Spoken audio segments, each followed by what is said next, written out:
38 meters is about 0.06 millimeters. That's an assertion based on the model.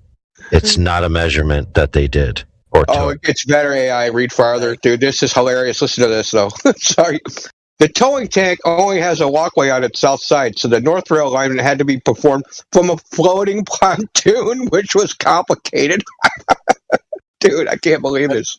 I don't know. Anybody who works with steel would probably be able to tell you that, 0.06 of a millimeter was over 153 meters, right? Over that's the span, right? Meters. That's like their tolerances are higher than that. Dude, that is a higher tolerance than CERN, probably. Dude, look at this photograph of the pin system at the brackets. Look what they're doing there, bro. If you're looking, it's the brackets with the red thing and the 2-pin system. So the 2 brackets are at the joints of the thing, right? And so when those pins touch the water, they break the surface tension of the water. That means that the distance from that bracket down is correct. So they are just paralleling it to the water. Exactly like I said. What else could they do? How else could they have 100 and plus meter continuous level unless it was a trough of water? They also said in here that they couldn't use lasers to do it. Yeah, I'm going to read that citation too. I'm going to find that. They cited something about them making a different tank in Australia. I want to know why they think they can't use lasers to do it. And now there could be reasons, right? Legitimate reasons, like inside. Sometimes you have differential heating inside of a building and stuff that will throw it off. Yeah. If you're trying to do a long span, I mean, you guys could do it incrementally, like you do in regular construction, right? You do, right? I don't know. I have to read it.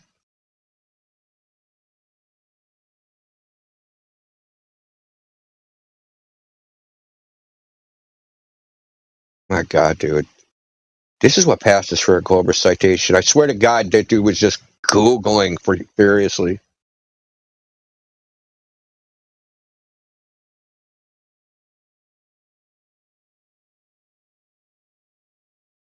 The most frustrating part is that he didn't understand when I was predictive model, I'm talking about not Snell's law, not Fermat's principle, an actual model for terrestrial refraction as a phenomena, right? Not like the general rule of refraction, right? That model, generalized refraction model versus a model applied to a specific phenomena.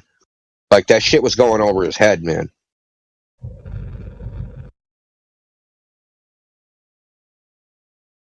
They just try to talk big so that they sound important and they know what they're talking about. And then, as Mickey would say, they get their wig snatched.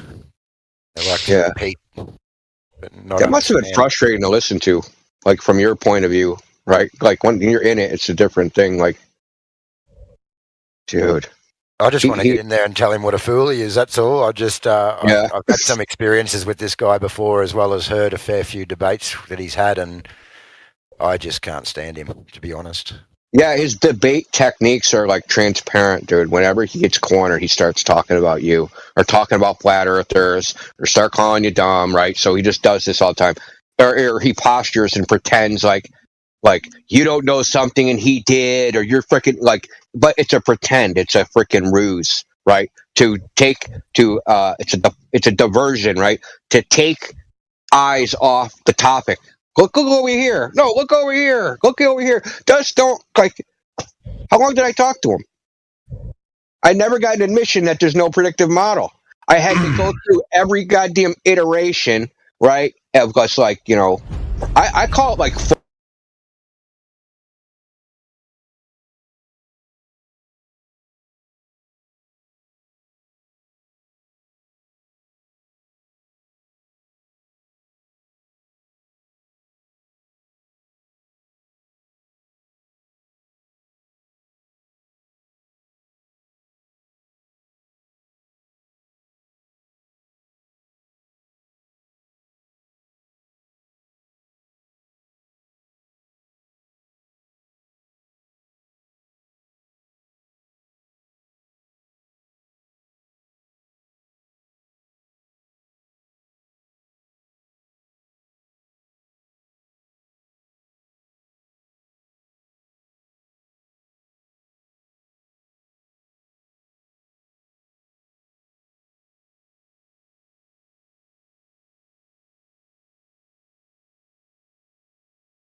Helio.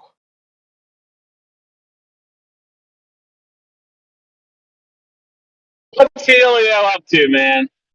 Oh, what are you just sleeping? Freaking playing old lolly gadget freaking albums? What are you doing? Yeah. What's up? What's up, Helio? Who's that? Just Bill? Who's that talk? Just Bill. Who is it? Oh, what's up, bro? What's up, dude? How you doing, man? All right. Just hanging out. Sick of So, listening. I'm sick of listening to old freaking recordings of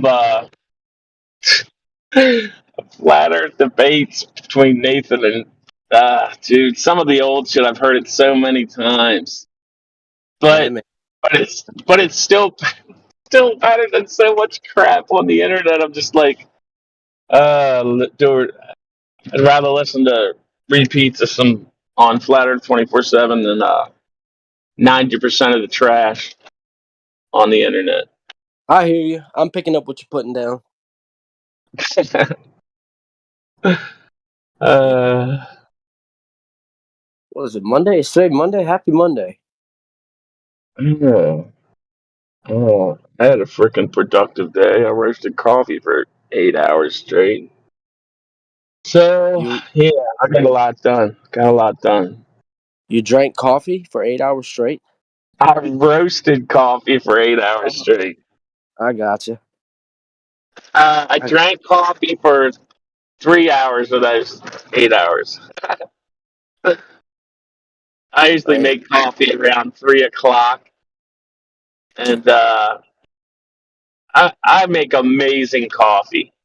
Damn, dude, we're gonna walk on the freaking. I could have freaking hit that guy. Oh my lord! Walking in a dark blue jacket on a road without a sidewalk. Like, dude, I could have just ran him over, and it would have been completely fine. It wouldn't even have been my fault. Jeez, Louise! I almost just. It was just manslaughter on live freaking YouTube. Jeez. So where are you at, bro? Houston. Houston. I send a lot of coffee to Texas, man. A lot of coffee goes to Texas. Lots. That's cool. Yeah, Yeah. coffee. Growing up, I'm from New Orleans, so coffee's like, the old timers, like that's what they did. They would get together and drink coffee and shit like that. I don't How drink a you lot of do? coffee myself. I don't know if I can trust you then. You got to drink at least a pot a day. I don't know if I can trust you. I don't know. That's a joke. No, I get it. But That's cool. Yeah. yeah, especially people that drink decaf, they really can't be trusted. You got a point. I don't know. That's just nonsense. That's coffee nonsense. Yeah. So you send coffee to what's your brand, dude? Paraplegic? You have never heard of me? Paraplegic's coffee? Yeah, I have it's your coffee, right? Yeah, that's my coffee. Yeah, yeah. Yeah. I, Cripple coffee. cool. Cripple coffee. Yeah. Roasted on the free. That means you see my little bear? You see my little bear? If you zoom in, it says roasted on a non rotating. Damn, what does it say? Roasted on a stationary, non rotating, flat realm. I think that's what it says. Yeah, I man. should know what my own freaking sticker says, but my the funny thing that I came up when I first started roasting coffee was when you just can't stand for crappy coffee. That's my main slogan. Yeah, it's punny. It's punny. Oh my god, puns are freaking hilarious, dude. Double meanings. Yeah, I'm all about it. Yeah, dude, that's what trips us up too. It's funny, but the double speak is in everything, and unfortunately, that's part of the deception, I think. The scam, yeah, it is part of the scam. It's part of the monetary scam. It's part of the when you start hearing about the understanding and standing under and all the dude, all the sea cap, all the underwater and under dude, it's freaking weird. Like the flow of currency and all that stuff. That's freaking yeah, it's pretty crazy. And why am I using the word frickin'? My girlfriend would be like, "You're a retard." Really got to have a better vocabulary. Sound like an idiot. Yeah, it's all good. New Orleans, from the place where you sit on the street and boats go by above your head. That's some wild shit when you think about it. Yeah. Yeah, I was from the West Were End, man. you there when uh when they blew up the levees? I evacuated early, 1996. Wow, that's cool. Got out of Yeah. the city, man. How old are you? I'm 40. Yeah, I'm a little older, dude. I was born the year we went to the moon set. We're the year we landed on the moon set. That's funny. Oh, good lord. The moon. The moon. The moon. People are still just so damn just lost. Lost. You think It's it's a spiritual issue? ridiculous. I think it's a spiritual issue myself. Maybe. I don't know. Like, how's it so? I don't know, man. I mean, dude, I still watch TV, so I can't really be like, oh, you're in, you're asleep and hypnotized by the television, which you can be, but I still watch some shows. I watch a lot of like Mountain Man, Discovery Channel. Uh, I watch the gold shows where they freaking mine for gold underwater and shit. But I don't know. Like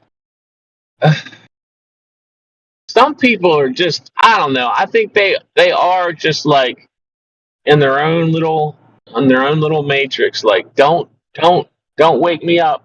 I'm not coming out of the. I don't want Yeah. to come out. Ignorance is bliss. Yeah, like Plato's cave, man. Oh, like who was the guy that was like, I'm eating this meat and it's tender and juicy? What was that dude's name? In in in in the I don't Matrix. know. Remember, he's like, he Oh goes, yeah, "Put me back in, put me back in." The guy that played the Cipher. guy that got his hands chopped off in the damn the Sopranos. It was Uncle whatever. He got his hands cut off and they buried him in a bowling ball bag with his head. I don't That remember that dude, part. Cipher. Yeah. Yeah, well, anyway, yeah, they the ground was too hard, so they used a backhoe and they buried his head and his hands in a bowling ball bag. I just remember him like right before that, right before he got killed, he was stirring what he called the gravy, which is sauce in Italian. Like he's like, you got to stir the gravy in with the noodles. I remember the dumbest shit about TV shows. Uh, it's pretty awful. If I if I had that good of a memory with you know like anything else, I could have been a damn lawyer. It's Hmm. all about just memorizing crap. Uh, the memory I've got about stupid TV shit, movies. Yeah, man. Sounds like we got a lot in common. I learned something new lately, and I learned another word for the definition, or another word for the rate of change of slope. It's curvature. The rate of change of slope. The Yeah, rate of change of slope is curvature. Well, yeah, man. Like the horizon's zero. It's 0 degrees, right? It's a slope, 0 degrees. yeah, I mean, curvature could be considered just changes. I guess changes of elevation could be considered frickin' straight if you just went from one to the other immediately. It wouldn't be considered a curve. Whatever. I don't know. Some people fight over all that crap, but the thing is, I'm not as on it like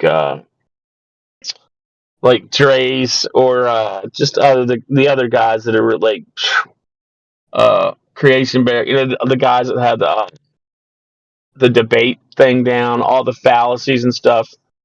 I'm like, dude, I can't. I'm not. I can't do it. I can't do it. I'm not gonna remember all the fallacies, man. Like it just blows my mind. All the guys that know every single freaking fallacy. Like it's like steel man, straw man. Just like it just goes on and on. Just like, damn. I mean, they remember that stuff like I remember Steve Seagal movies. Oh, stupid. I mean, it's not stupid. It's just remembering Steve Seagal movies is stupid. But you know, I, It's funny, man. What the? Someone else just came in. Hello. What was it? yeah. Where the hell's Helio, Helio. dude? Put down the bottle and say hello, Helio. Where the He's hell you building. been, yo? Helio's built. He's busy building space cabinets. Oh, that's right. Is that what he's doing? Oh, that's right. Remember, he told me he's like, I'll stay in town and take an Uber. I heard him talking about that. He's like, that way I don't waste gas going back and forth or something like that. I like Helio. He's one of the first flat earthers I sent coffee to, besides all my bear friends. Or Yeah, Helio's cool, man. You know who I was glad to hear back? Battle Mod, dude. That dude, I like that dude. Like I used to yeah, listen to him talking about like '80s, late '80s and '90s thrash metal and like punk rock. He knew all the music that I grew up skating, and I used to go to the concerts and stuff. And he knew all the funny ass shit like SOD, MOD, DRI, like all the old like hardcore thrash stuff. And I always liked that guy, and he hadn't been around for a minute, so I was kind of like stoked to hear his voice. Like, hey, is that freaking that dude? they're you might hear him over there at politics. I know that's what somebody said. Like he's over there, and I'm like, all right, but what's he under? I was like trying to find his name. I think Like it's he's Battle not Mod. under. Well, I looked for Battle Mod under like to try to message him in um, Discord, and I couldn't find it. Unless he's spelling it like funny or something, doing some freaking weird shit. Punny spelling. I don't know. Yeah, a double entendre.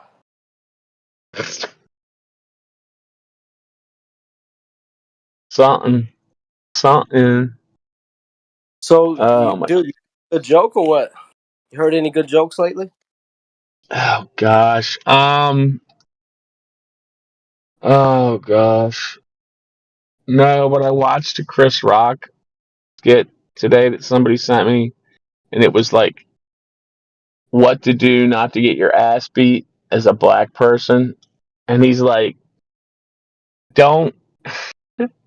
He's like, when you go out, he's like, don't carjack, don't rob, don't rape, don't murder, don't freaking ride around playing fuck the police. Like what not to do to keep from getting your ass beat by the police. It was Right. funny. I'm sorry. I know that was stupid, but no. Why? Do you got a good joke? Mm, I probably got some bad jokes. Oh, there's really bad ones. I don't want Yeah. to tell bad jokes. There's a lot of bad ones. Hey man, are you moving out of my frickin' handicap spot? Damn it! I wish they'd just leave some ones all the way in back where I got both sides of my. People always They always park up close to my sliding door where the ramp comes out, even though you park in the frickin' handicap spot. Hmm. Like they're idiots anyway. Yeah, like I gotta find a. I'm just gonna park out for F it. I've been thinking like it probably is better to like give some of the handicap spots to frickin' pregnant ladies. Cause there's way too many fat ass effers with the crippled parking spots lately. Like, dude, like I had some guy like at the doctor's the other day. I parked my shit all like diagonal so that nobody could park next to me, so they couldn't block my shit. This guy comes strutting across the parking lot. Yeah, yeah, yeah, yeah, yeah. I said, "What's up? You got a problem?" He's like, "I was gonna park in your handicap spot." I said, "You're skipping across the parking lot. Why the hell would you need the handicap spot?" He goes, "Yeah, yeah, yeah, yeah, yeah, yeah."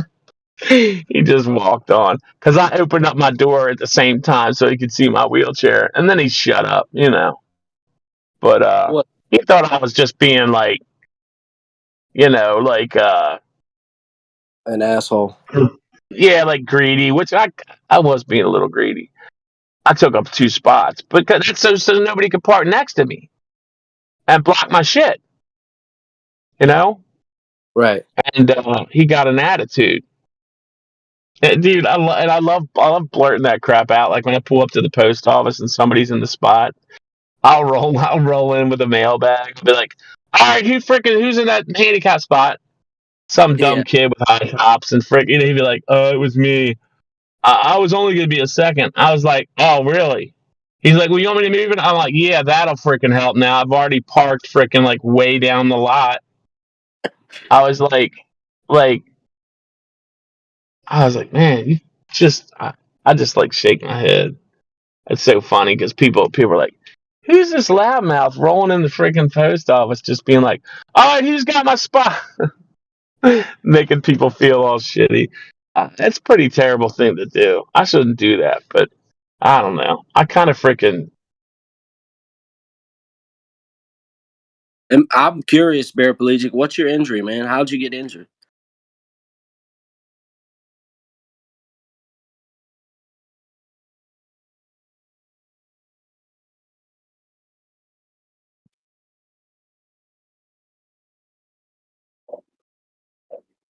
There's still, am I Got still on freaking mute? chopped All right, I'm up. sorry. Yeah, I'm gonna have to go because I just got a customer calling. Go ahead around me, dumbass. Go. There you go. There you go, crybaby. There you go. Frickin' your frickin' gay little truck. Um. So yeah, if Helio comes in, tell him I said he was a fag. And hello. All right. Nah, you're gonna have to give him that message yourself. Oh come on, man. Funnier when somebody else tells him. All right, brother. Well, it's good talking to you, man. Yeah, right back at you. I don't know. At least we just took up a bunch of time not talking about flat Earth, but that's all right. Ain't nobody else doing nothing. All right, brother. Have a good night. God willing.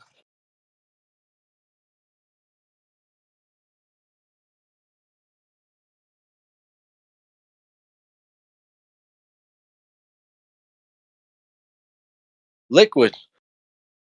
What's up, dude? Helio.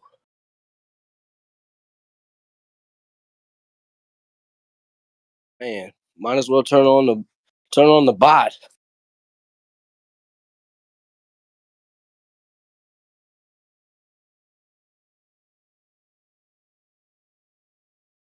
Oh Lord, I'm not gonna recite poetry. What are we supposed to do in here? Is it poetry night?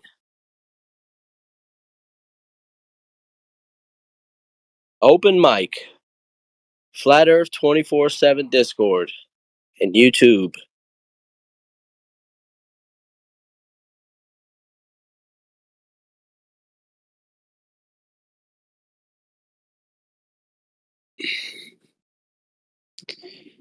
Well, God willing, keep it flat, fellas.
Us or us now or whatever it is. CB, us now. I've given you control of your microphone. I've unmuted you. Welcome to the 24 Flat Earth Discord server. I'm Flat Earth Jedi. That's CB. That was Stanley earlier. How are you? Hello, bro. I'm from Brazil. My English that have this kind of thoughts, Now, we've heard that quite a few Brazilians are flat earthers. And maybe you could tell us something about that. Yeah, I have a lot of Brazilians that believe in flat Earth. It's good because, I think Brazil is one of the countries in the world that have most flat earthers. I don't know, but I think United States have more, of course, but Brazil have a lot of flat earthers too. Yeah, proportionally, I've heard Brazil has more flat earthers than most places, but it's hard to know that for sure. But also, one thing about Brazil, it has one of the longest coastlines in the world. Isn't that correct? Yeah, it's correct. It's a massive country. Yeah, and it undulates back and forth, and then there's all these huge rivers coming out of South America there too as well. Yeah, a very rich country with a lot of natural resource. Yeah. Changing the subject, guys, I have a question for you that I want to know about the moon. I was talking to a guy in TikTok, and he said to me that the moon kind of changed the water in the ocean. I think this is not true. And of course, the moon doesn't attract the water. It don't make sense. What do you guys think about it? Hell no! Well, you said it earlier. That it's the gravity idea, right? The gravity of the moon is pulling the water up. Which type of gravity you're talking about, and blah, blah, blah. So within that idea, they've got no scientific experience that proves the cause of things. But the moon might have a correlation with what the water does, but it doesn't prove the surface of the Earth to be anything other than what it is. Yeah, very, very good explanation. That's why the clouds are not with the moon. The clouds. Yeah, I get where you're coming from. I would tend to agree with you. Man, Jedi, actually, you made me think there for a second. Like, maybe there is some correlation, perhaps, but they're basing it off this idea that the moon is a physical big object in the sky, right? So I reject that idea. And also, don't people, like, I don't really go into the tides too much. I don't know that much about it, but aren't there multiple tides and stuff like that? So, well, did he validate his claim? He made a baseless claim. So why don't you just deal with that? If somebody makes a claim, yeah, the moon affects the tides. Okay, go ahead. Is that it? Or you done? You gonna validate that?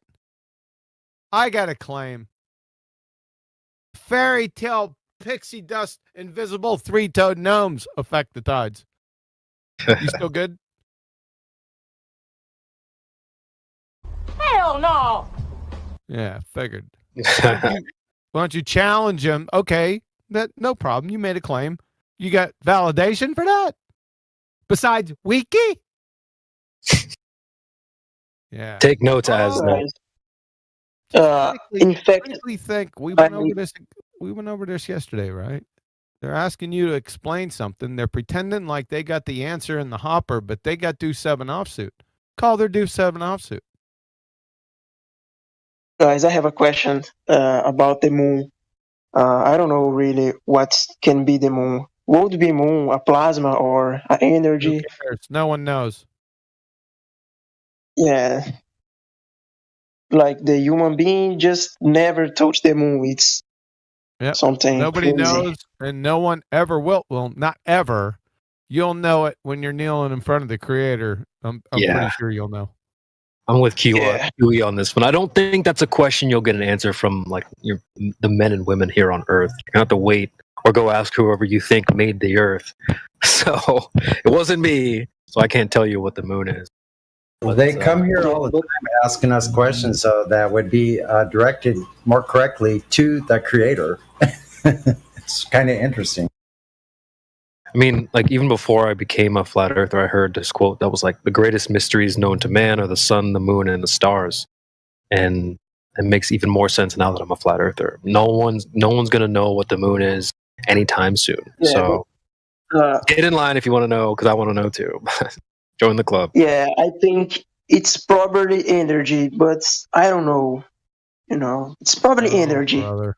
It's I don't know probably what it is. what Well, energy. the light. All right. Let's discover this. What's energy? Oh, I don't know. So you don't know what the moon is, but you think it's energy, but you don't know what energy is. Yeah, like plasma. And What plasma? What's plasma? I don't know. I don't know how to explain, bro. Like, I'm a little bit confused about it. But it's light. Light is plasma? I don't think so.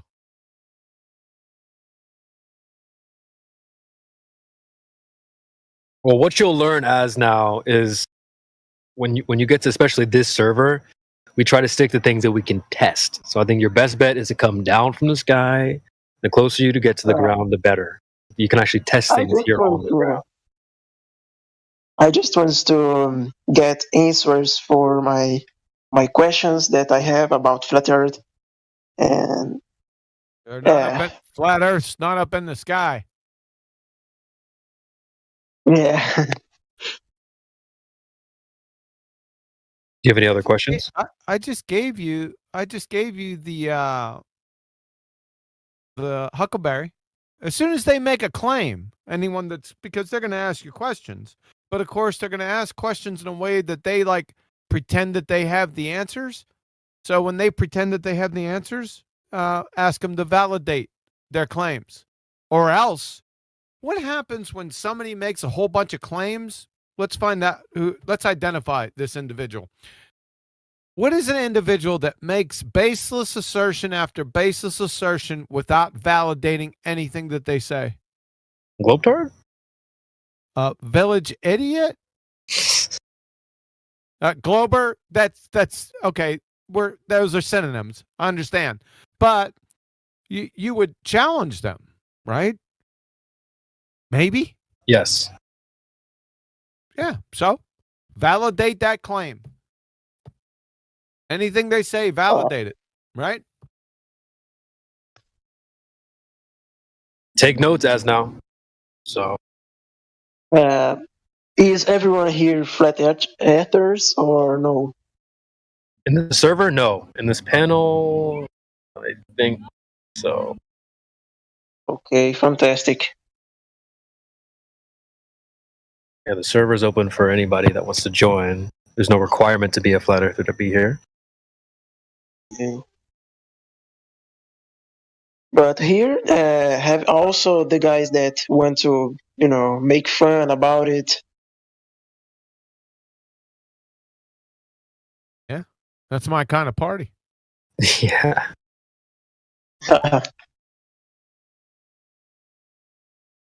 Okay.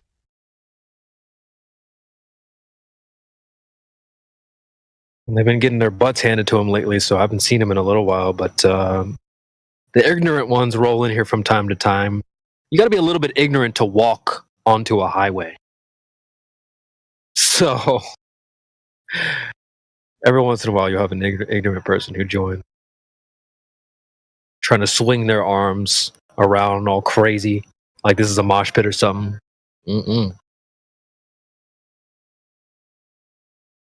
Guys, I just want to know why there are no, speeches about it on the internet. No one's talk about it. Don't have any podcast that brings a good flat earther to talk about it. It's so strange for me. It's so crazy. Why people don't pay attention to this? Well, the truth isn't necessarily popular.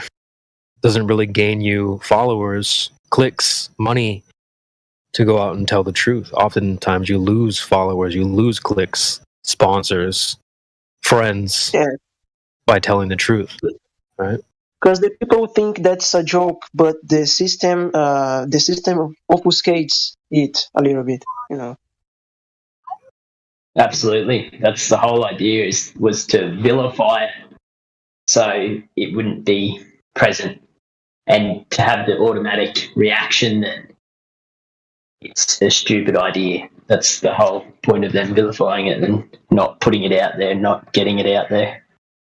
Yeah. I mean, I've even had people come in the server that had like 50 Twitch followers. And they're like, well, I agree with you guys. You guys make great points. I just don't want my Twitch followers to know. Yeah. So, like, if this rando on Twitch with 50 followers is afraid to speak about flat Earth because he doesn't want to lose his following, then I would imagine there's probably a lot of other people who have a lot more things on the line than 50 freaking Twitch followers. Maybe they have like a $500,000 salary or whatever. They're not willing to put that on the line. They don't want to be stigmatized. I feel like, in fact, this is causing some discomfort in people in social media about the flat Earth, the subject. It's causing some discomfort in people. You know what I mean? Yeah. That's like part of the red pill side effects is a little bit of discomfort, right? What happened when Neo took the red pill? He was like tweaking out for a second there. So, yeah, I mean, it is a little bit uncomfortable for sure. There are more people talking about flat Earth in the 2 years, these last 2 years. Say that one more time. There are more people talking about flat Earth in these last 2 years. Oh yeah, absolutely. Yeah, it definitely seems to be growing a little bit in popularity on both sides, like negative and positive. But do you believe in the Holy Bible? Do you follow the rules that is in the Bible? Some people here do, not everyone. But I think that would be true for not just flat earthers. I think that's not exclusive to flat Earth. I think if you just took a random sample of anybody on Earth and asked them that, you'd have mixed answers as well. Yeah. A lot of people here have different ideas. I've even met some flat earthers that claim to be agnostic, and they say they don't think Earth was created. They think it was always here, etc. So you'll find people who have different ideas. There's a misconception. Those are the glue sniffers. Yeah. I don't necessarily agree with that. It's not an agree-disagree situation. Yeah, well, I think they're wrong. But I don't think. I know they're wrong.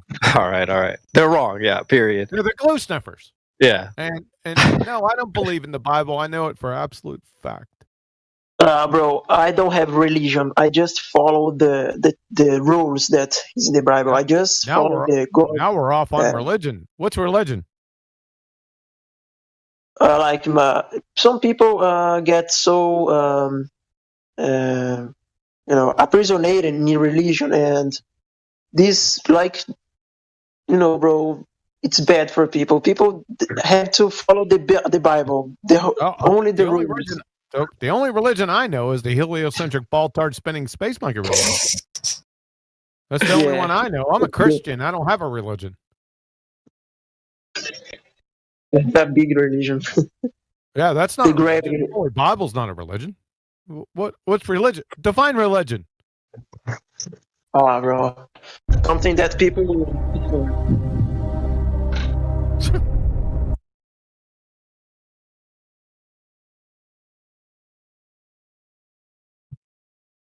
Religions are based on faith. Using the secular definition of faith, faith is based on belief. Belief, secularly, is proof without evidence. I have evidence. Yeah, I was gonna go ahead. Be careful with the words you use. They most of the time have meaning. Yeah, most of the time. Guys, let me ask you, what's the kind of thinking that you guys have about how the things just fall and go Just up. fall. It's about the density. How things just fall. What about Yeah. helium balloons? They fall? Yeah. Yeah. In what you guys believe? Believe? I don't believe shit. Bro, about how things just fall. It's How the things just density. fall. I just gave you an example of how things don't fall. Some things fall. Well, I'm looking around me, right? I don't see anything falling around me at the moment. And like, not all things fall, but I get where you're asking. I think to some I degree, see yeah. some IQs are falling currently. I don't think you guys understand what. No, we understand. No, we do. But the thing is, like, bro, maybe you picked it up first, right? Like a lot of people ignore that. Look around you. Look, there's nothing falling. I don't see anything Is falling. the floor falling? Is like the roof falling? Where are you sitting? Is it falling? Typically, like something will fall because you picked it up. And then, say if you pick up a helium balloon, like Quantum Eraser said, that doesn't fall. Sometimes there's pollen falling out of the trees and it's going horizontal, like at an angle. I mean, like diagonally. Forgive me. For you guys, do things fall out because of the density, or what? What is your opinion about it? Not all things fall. Yeah. And some things that fall, say, in one medium, you put it in another medium and it goes in the other direction. So that's something to consider. Yeah, that's okay.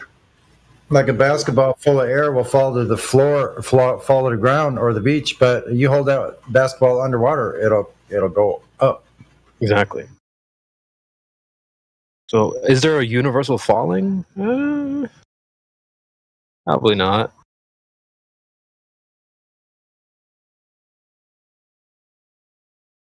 Globers have some weird ideas, man. They'll say things like, "I'm being pulled down right now."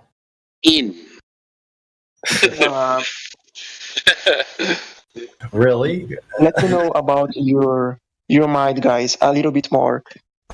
What do you guys think about Freemasonry? Do you think that Newton and others were Masons? We really don't care. I think that's something that can't be answered. Doesn't really have anything to do with the shape of the earth either. I was going to save that for Sunday. As now on Sundays we do something called Speculation Sunday, where you can bring whatever gravy, interesting Masonic ideas you may, whatever. We could talk about it then, but we don't really normally get into that type of stuff here. Like I said, we try to stick to things that we can test, like the surface of the earth. Yeah, but you guys think that Freemasonry, that's something linking with the flat Earth? It's because you're using a label. So Freemasonry, you might as well say the Illuminati at this point, mate. We don't even know what or who people are saying anything. So for you to say, do we think the Masons are doing something? Mate, I ain't got a clue. It's like trying to divine the motivations of people. There's no way to know. Like a mysterious, shadowy group of people apparently trying to divine their thoughts. So how would you ever get to any resolution like in that kind of search? Doesn't seem like there's any ending to it. If that entity exists. Loves the sun. These guys worship the sun, the Freemason, bro. It's everything about the sun and the system. Is it? Well, is it? I don't think he's getting the hint. No. I think we would be fucked without the sun. Yeah, hey, save that for Sunday, as now. If you ever come back on a Sunday, you can talk about all this Freemason gravy you got. But what other questions do you have? I don't know. I have to remember my questions. No worries. Okay.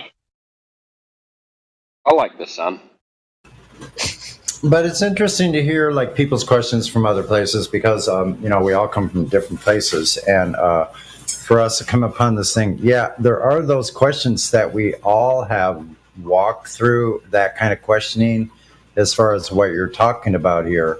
I have a But question. like it was said before, we just don't talk about it in the live stream. There actually are other voice channels down below here, like Chill Chat, Cinema, Religion, all kinds of things. There's other rooms we can speak about anything we want in those channels, just not the live stream. So it's just like a rule. Yep. Go to Okay. the next question. Okay, I'm sorry. I have a question right here. Go ahead. About the attraction of the sun in the water, is it true or a lie? The sun really attracts the water? Bro, You mean the moon? these things really make me crazy. The sun attracts the water? Do you mean the moon or? No, the moon is not the sun. The moon. I'm sorry, the moon. Oh, we're back on the moon. Attracts the water again. Put that to rest. I prefer one.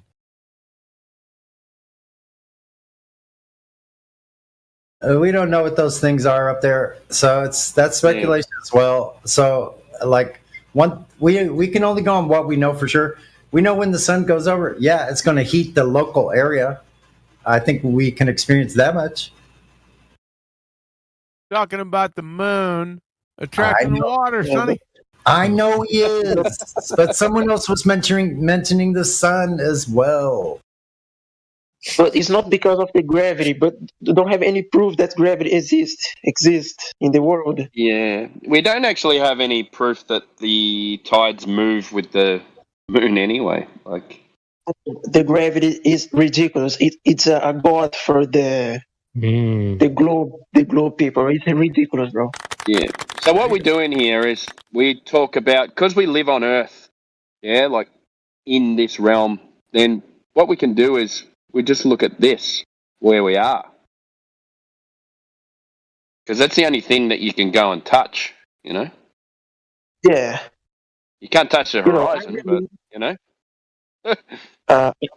I believe in everything that I can see. I can make an experiment. Uh-oh. I took a massive in breath there as well. He said experiment. That wasn't wrong for him to say that, but like, do you know, we're very particular with words here. So an experiment is something very specific as now. Yes. About the Cavendish experiment, what do you guys think about it? For me, it's a ridiculous experiment. Not an experiment. Perfect segue, actually. It's the perfect segue. Because we can teach you why it's not an experiment. A scientific experiment follows the scientific methods where you formulate a hypothesis, a supposition into a cause and effect relationship. It's got nothing to do with shapes, for example. So when we are told that science proves the shape of the Earth, we must understand that science isn't the tool that we would use for that. Science only deals with cause and effect. It doesn't deal with observation and measurement of shapes. Yeah, but the Cavendish experiment has several changes about the climate, and it doesn't prove the gravity. It's not an experiment. It's not an experiment? No. The Cavendish? Jedi repeat, but slowly. You were killing me with that record scratch. You can just say Cavendish because it's not an experiment, right? Because I think Jedi helped explain what an experiment is. It's an experiment to try, that people use it to try the gravity, to try to prove the gravity, but it's ridiculous, bro. Have a lot of change in the temperature, the climate, the weather. Easily change the experiment. It doesn't prove the gravity. It's ridiculous. It's not an experiment. Sorry. It's a parlor trick, not an experiment. You've got to stop saying the word experiment with Cavendish because it's not an experiment. It doesn't follow the scientific method. It doesn't have a dependent variable, for example, an observed phenomena in the physical and natural world. That's not within Cavendish. So it's not requires experiments. I agree with you. If Cavendish was made in the vacuum, bro, it doesn't prove anything because we don't live in the vacuum.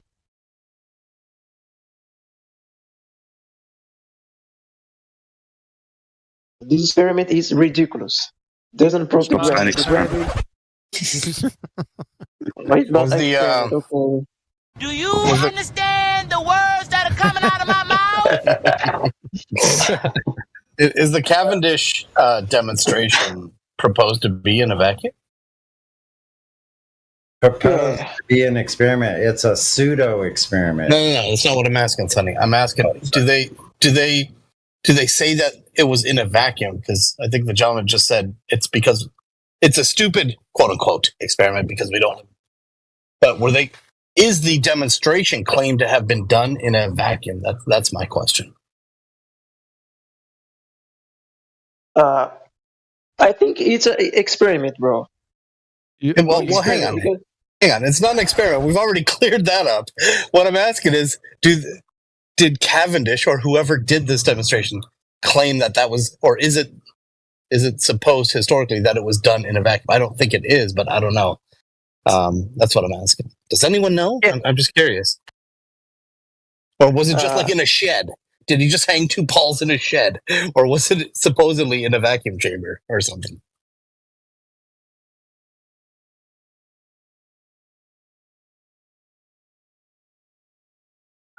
Well, it's cap either way, and not an experiment. So just make sure you know that. I'm not claiming an experiment. I'm just curious because he was saying, our friend from Brazil was saying it's a dumb quote unquote experiment because we don't live in a vacuum. So it sounded like he was presupposing that it was done in a vacuum chamber. I didn't know if that was the case. As far as I know, it's in like a wooden built cabinet with glass to look through and see inside, and nothing more than just a cabinet with windows.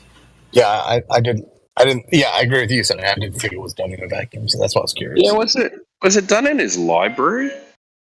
Like in a shed or something, right? Yeah, it was done. And he viewed it from like across the road or something, like weird. Through the window or something. Yeah, he was peeking in through the curtain to see what happened. Right. I have a question for you. What is your biggest question about the flat Earth? What you guys have biggest doubts about it? You guys don't know already. Maybe I can teach you something if I know. Cool. I want to know how big the Earth is and where it stops, and what is after. What happens when it stops? You got the answer to start. Damn. I'm sorry, bro. I don't understand. Your accent is so hard for me. The British accent. I don't understand nothing, bro. Fuck off you. I want to know how big the Earth is, where it stops, and what is beyond the area where it stops.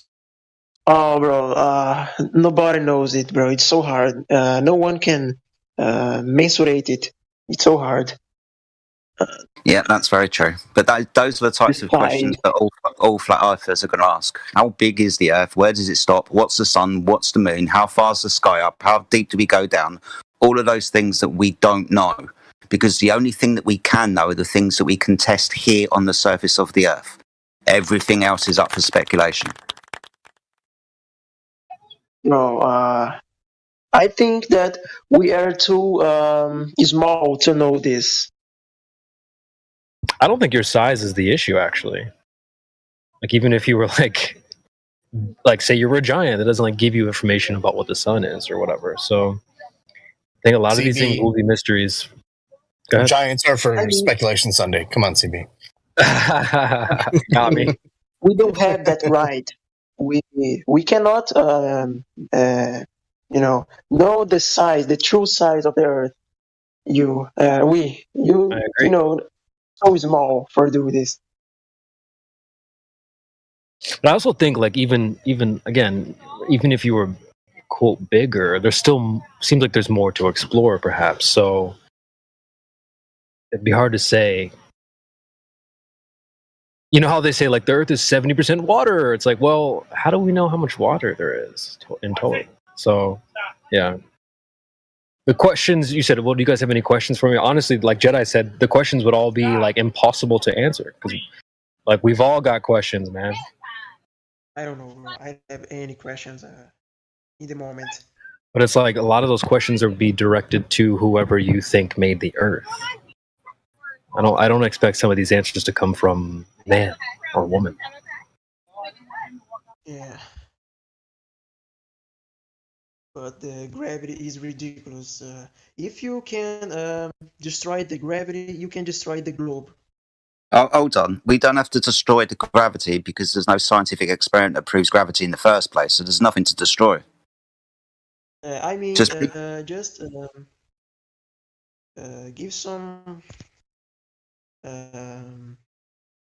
refute the gravity. If you can say something that can put in the mind of the globalist that the gravity doesn't exist, you finish the gravity. Okay, gas. Being as gravity's just down when you drop rocks, gas goes everywhere. So where's your gravity there? Yeah. You cannot feel, you cannot see, you cannot measure it, you cannot, gravity, it's a god for these guys. Yeah, it's only applicable to a ball that spins in space. It's got nothing to do with reality. Is it me or did he get really quiet? Yeah, I thought my computer turned down. Yeah, as now, if you can speak up a little bit, you got quiet all of a sudden. Game, I don't understand.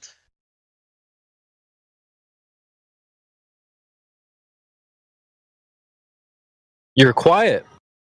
Your mic got quiet lately. Yeah. Can you speak up a little louder?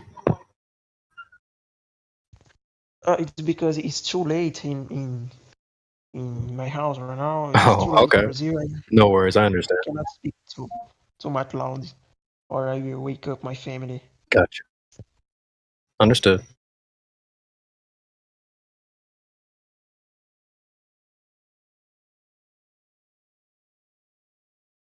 All right. Well, it's been good so far. Do you have any other questions or anything?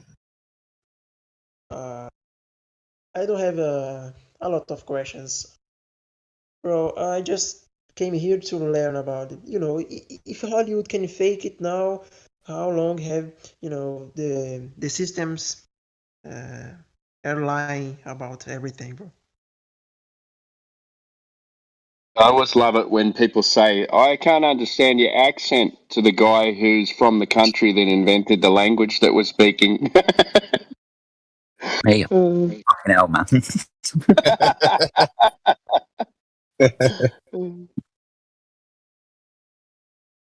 Sorry, I found that funny. Okay. I always That find it wasn't funny. Maybe I should start talking with an accent like this, and I'll get through to you all. I wasn't laughing at you. I wasn't laughing at you, Jedi. I was laughing with you. I promise. No, I know. What do you guys think about the NASA's official Earth image in the official image? I think it's taken from a place that's a second law of thermodynamics violation. Therefore, fake. I think you used the right word, image. It's not a photograph. You can make images of whatever you want. Picture. The Earth picture. No, I'm saying it's not a picture because you don't take any photographs from any place called outer space, but you can make images of anything. So It is a Photoshop, but it has to be. you've heard that before? Yeah, the guy that confessed it. Yeah, Robert Simon. Yeah, this legendary guy that ruined everything. This hated guy. NASA hates this guy so much. So what do I think about the picture? Well, it doesn't seem to match reality. So, and what's funny, there's a couple ways to dissect that too, because you'll have people say, well, look at the space pictures.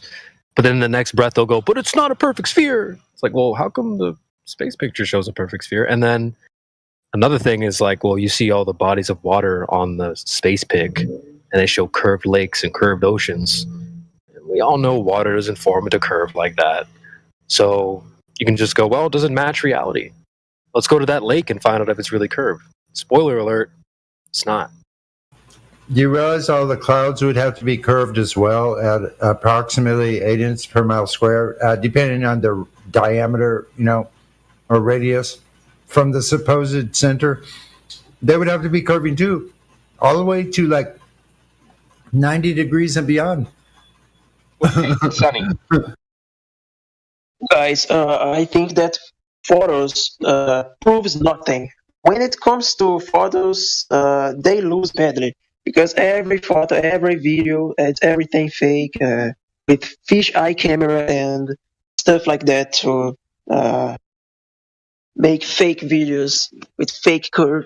It is ridiculous. What do you guys think about my opinion? I think your microphone sounds much better. Yeah, now it's good. Yeah, I need to turn it down again. yeah. I put my cell phone close to my mouth. Nah, I can talk more loud. We appreciate it. Don't wake anyone up on our account. So if you got to be quiet, that's cool. But I think most everyone here would agree with your review of the images for sure. So What about the sun size? It's the same size, the moon, or a different size? I don't think we know.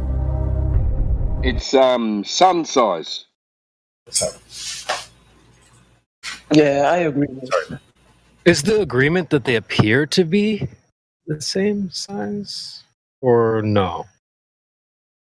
I'll agree with that. I think it is. I think Again, but I guess you could maybe challenge that because don't people put solar filters on and look at the sun and it looks different, and then it seems to get really big during the sunset and whatnot. So I don't know. Like with the solar filter on, there you can block them both out approximately with a quarter at arm's length. Oh wow! You can literally block. So that's not an exact measurement, right? So, but that's an apparent same size, though. That's there you go. The sun is quarter sized. What's that? It's a financial eclipse. That's what that is. Financial eclipse. I have We do another have a question measurement. about. Sorry, go ahead, mate. Keep them coming, dog. Okay, and about the ENSES, do you think she's really up there flying the ENSES, the ISS? ISS? Yeah. Hell no! Hell no. But we know they got one in a swimming pool. We got know that one for sure. But bro, I have a friend that sent me a video that a guy just record a video that shows the ISS in the sky close to the sun. Bro, it's so crazy, but it's fake. I know it's fake, but yeah, a scary video. Well, if you think you can see something the size of two 747s at 250 miles away, no, absolutely no. I know it's because you can't even see a commercial airliner at 5 miles away. They're gone from your view. So that's not the ISS. If you think like it's something. But there's definitely something, right? Because we can see something, but we can't say what exactly it is and if there's anybody in it.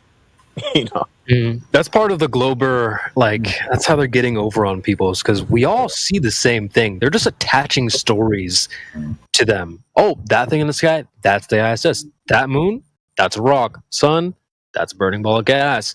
They're clipping on these extra ideas onto our observations. All you have to do is unclip those freaking attachments and you're left with the observation still. We still don't know what these things are. So then pretty soon you're left with rovers on the freaking on Mars and helicopters and 1% gases.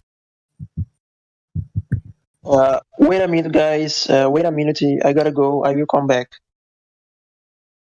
Cool. No problem. Come back anytime. Good job.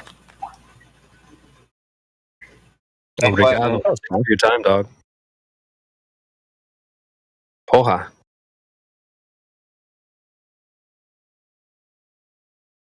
Good job, guys. He was a good lad. Yeah, he's a good lad. I like him. That was refreshing from the last conversation. Holy smokes, those last two guys. I couldn't do it with those last two guys. Apparently, more Satelloons have crash landed in his country than anywhere else. I'm just joking. Shout out Did you to guys Donato. explain? I stepped away for a second, but I heard the part where he was struggling with the Experiment. yes, experiments, and I thought maybe something was getting lost in the sort of translation of what, like maybe he didn't understand exactly what we were trying to communicate. Did somebody kind of help him through that and explain that to him better? I don't know whether he got the actual meaning of what was happening, like him not being able to use that word experiment for what he was talking about. Okay. I don't know. Yeah. Caught on to that. But. Yeah, I know, because we covered it, and then he's like, no, I actually think it is an experiment. We're like, no, dude, no. So Yeah, I'm not sure if it how it got worked. through officially, but I think we did harp on it enough. Maybe he'll remember next time. You scared him off enough from saying it. I don't know if he understands why, but we scared him off. He had a good spirit, though. I appreciate it. I gotta admit, like, just if coming in here just like that, it's a tough room. Like, Yeah, for sure. So you could turn around and just go, oh, fuck this, these guys are assholes. I know for the first couple of days I was just listening, and then I realized I had to be very careful with my words, especially if QE was around. Well, in general, dude, like I think in general, that's one thing you do learn when you come to this forum is how you should choose your words wisely. People will be like, oh, I have a theory. Well, you'll come to realize what a theory really is. Let's do an experiment. Oh, well, you're going to need to know what an experiment is. How about science? Like, well, you're going to need to know what science is first. I love the Black Swan experiment. Oh, boy. So it's like a skill that you can take out of the server as well. That's something you can, be assured. Like, you can take that skill and leave here, Yes, my wife is getting very sick and tired of me asking her to back up her claims and pointing out her fallacies. Honey, that's a fallacy. Like, oh my god! Back to the question. Back to the kitchen. I don't give a fuck about your stupid fallacies. So, yeah. Sometimes I'm sitting at the dinner table and the kids say something. I'm like, I want to go. Have you got a fucking citation for that? I want to need a citation. I don't. Yeah, one of the girls I spoke to, she was like, "Yo, that ass. If you say another word to me that I don't understand, I'm gonna fuck you up." Oh, Queens, man.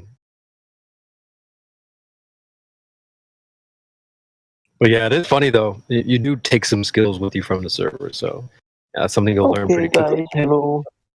Hey, my wife always says, don't talk to me like I'm stupid. Sorry, I'm doing it. This is the big jest server about flat Earth and the internet, or I'm wrong about it? What? We got like 30,000. Can you guys think of another flat Earth server that has more? I don't think so. I think this is the biggest one. It's the best one. It's the best Quality one. over quantity. I have found. This is the best one I have found. It might be the biggest one. The biggest. It's very hard to find this type of content in the internet, bro. I search about flat Earth, and the internet they just give me some globe content, bro. I hate this algorithm. 100%. That happened to me too, sir. Yeah. When I search about flat Earth videos, bro, I can't find nothing. Even about flat Earth groups. Rumble. What we learned when you go to Rumble for flat Earth, you don't get presented with all these other ridiculous ideas, pancakes and base and stuff like that. YouTube has all that top of the search board. So jump over to like Rumble or some of these other platforms and do your searches there if you really want to find some videos. Yeah, the Brave. You won't have to dig through this much trash. I know Yeah, some the of you Brave guys search don't engine like is a it, little but, bit better. Sorry, go ahead, Timbo. No, you're right. I know some of you guys don't like it, but I still think Dave Weiss's app is the best place to find videos that you can't find that you've seen previously. I still think it's the best. Yeah, there is a good benefit to the way it's set up for sure. Can you guys give me some good channels for what? What's the biggest channel about flat Earth on the internet? I only know Brazilian channels, and I like to know some content in English to learn about it. Check Quantum Eraser. That's a good one. That's a really good one. And actually, I would pick that one first. And the website, actually, that's on QE's YouTube channel. Go to the website as well. But then also go look at the channels down below here that we have. There's, and above, what do we have? Content creators, which is content creators are a bunch of us. That's above this live stream. You can find content creators, Red Pill Movies, 24/7 live streams. What's in that one? A whole bunch of different discussions in the 24/7 live streams up above, and different websites. Not sure. Thank you so much, bro. Has he got VC verified? Because I think didn't we just open his mic? Oh, okay. I gave it to him a while back. Yeah. Have you heard of Iru Landucci? Isn't he? Right. Speaks Spanish. He's Spanish. Oh, okay. He's one of the blockbusters from Brazil, I think, or Argentina. Yeah, I think he's from Argentina. Argentina. Yeah. But sure if that's Spanish spelled and right. Portuguese, I think most Portuguese-speaking people understand Spanish. Yeah, Right, would I be correct? I can understand, but I want to know English channels about okay. flat Earth. Let me turn the question around on you. Who's the best flat earther in Brazil as far as channels go? Miguel Souza. Miguel Souza. I'm from Portugal. Oh. Way to go, Timbo. I'm saying Portuguese speaking people. But I follow these flat earthers from Brazil. Yeah, Martinez. Yeah. I did post one above. Miguel. Sem hipocrisia. It was the post I did post above. Exatamente, amigo. Tienes também de Super Xandão. Você conhece Super Xandão? Yeah, we have to speak in English here to everyone understand. No, that's all right. You can do it. Go ahead. Yes, Super Xandão, sim, eu conheço. E depois tem o Ciência Natural Science. Oh. No. I don't know this. For me, the most best channel, the best content creator is Sem Hipocrisia. Sem Hipocrisia. Yeah, exactly. One of the best. And also the Roberto Skur too, and Super Xandão that bring me to the flat Earth world. He opened my mind about it. I only entered in this world because of him. And he recommended everything. He teach me everything about it. He's one of the. I think he's the most famous and influence flat Earth in Brazil. It's Super Xandão right now. Yeah, exactly. But there's one geophysicist. No. Professor Afonso. So yeah, I know. Yeah. So Professor Afonso. Ciência Natural is YouTube channel. Yeah, bro.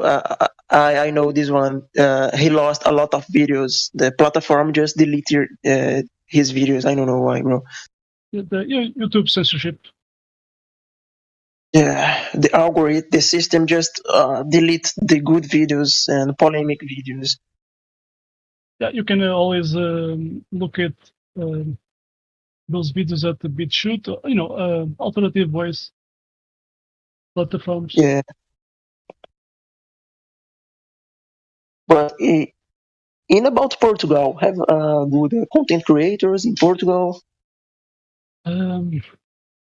There's a Facebook page, Terra Plana, Portugal, and yeah, but they don't speak between them, just through messages. But if this few weeks ago, some Portuguese have joined here this Discord channel, so that's good. Yeah. I think this is the place that we can meet and talk about it. And learn about it and discover new things. Yeah, that's amazing, bro. I'm very happy to know you and this server. This is so good for me. This is something very unique and important for me. Yeah, thanks. I Awesome. spend more time here in these days because I want to go more deep. And we have the lucky to have Quantum Eraser and more people, Nathan Alkali, and more people that has been doing this a long time ago. So this is the place that you can learn more and about flat Earth and debunk some pseudoscience. So Hey, welcome. dude, are you in the live stream voice text?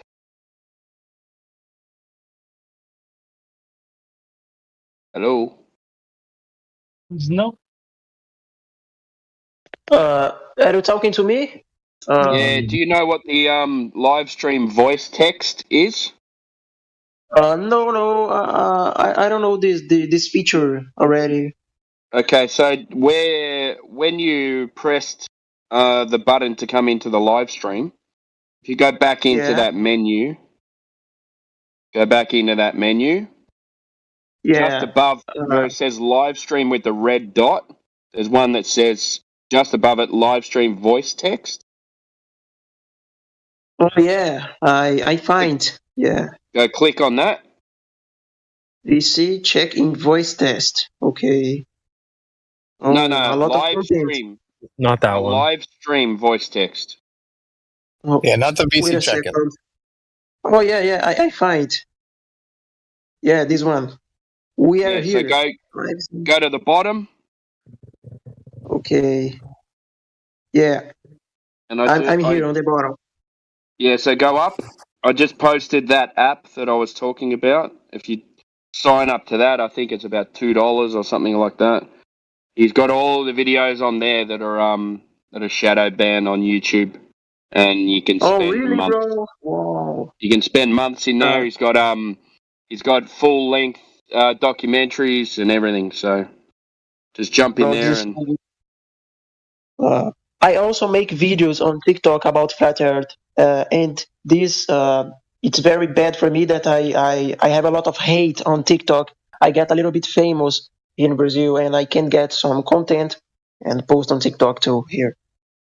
Don't worry about the haters, man. Oh, thank you, bro. Well, that's good. We've been getting on TikTok more and more lately. So yeah, continue spreading the message. That's Yeah. good. I'm looking for content. I'm looking for stuff to create more, to teach new peoples and bring new peoples to the flat Earth world. And this is good. Okay, fantastic. You're doing great, kid. You came to the right place.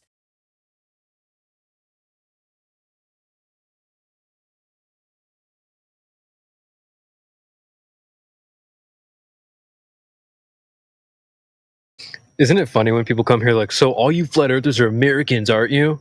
It's like, no. What? Crikey. Idea.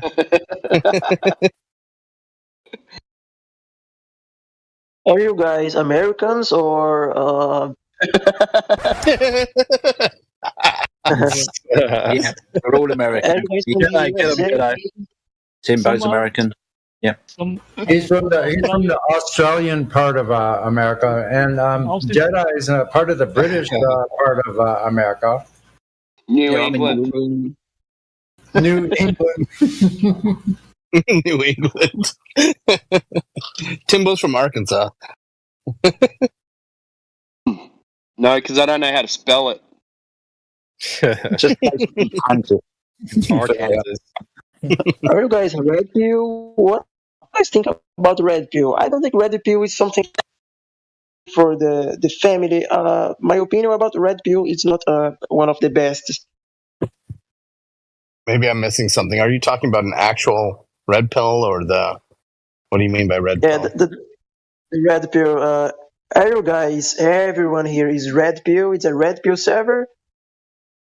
I don't Some know what that people- means. I wouldn't say everybody. I feel like I've met some sort of blue pilled to a degree people, even though they might understand the flat earth stuff. But I don't think you could paint the broad brush and say everyone here is a red pillar.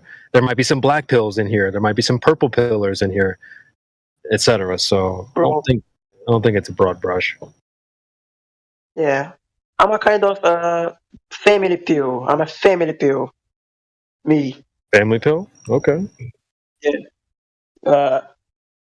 But I don't have nothing against the red pills. I am so confused, and it's probably because I'm old. You've never heard you've seen the Matrix blinds, but I don't know. I get the red pill concept. I don't know what a family pill is. Like, is the question? Let me try to rephrase the question. Is he asking? And I apologize for putting words in your mouth potentially, but is he asking? Is everyone here red pilled about the globe? Is that the question essentially that he's asking? No.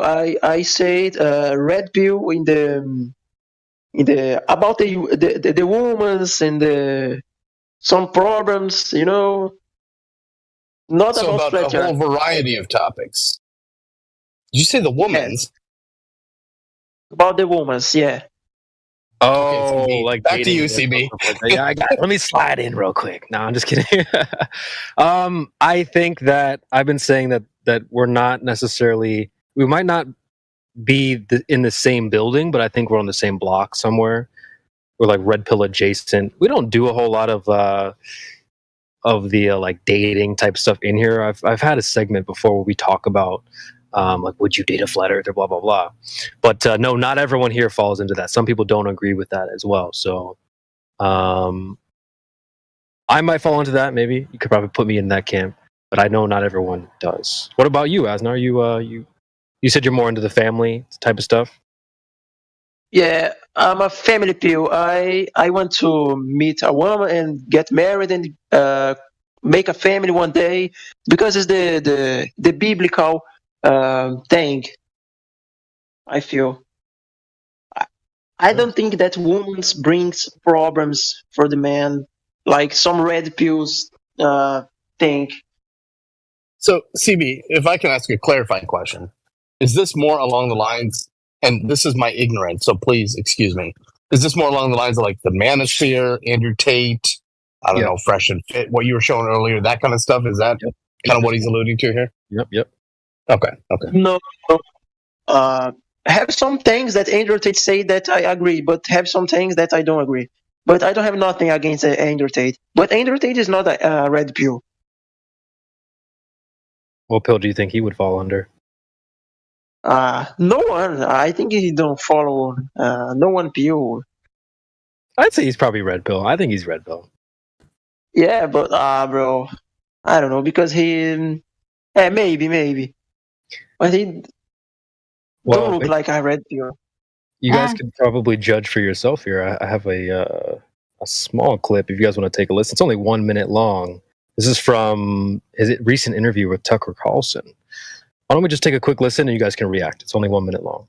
This will be good. Movement. I think a large part of it is a deliberate attack on us and our senses because they're trying to convince us to ignore our eyes.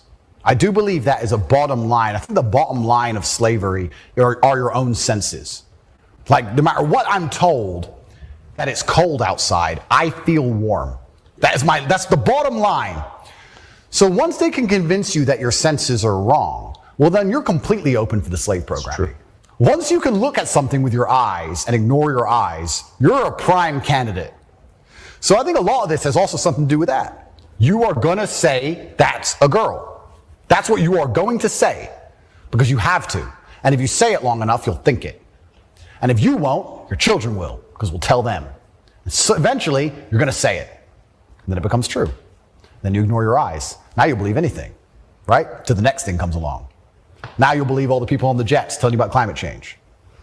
It's all an attack on the senses. I mean, it's not wrong. I think not my eyes can see his hands, but that's all I'm going to say. The triangle, yeah. Well, I mean, dude, it's like direct contradiction to what the Globers say. They're like, no, don't trust your senses. Ignore your senses. They're lying to you.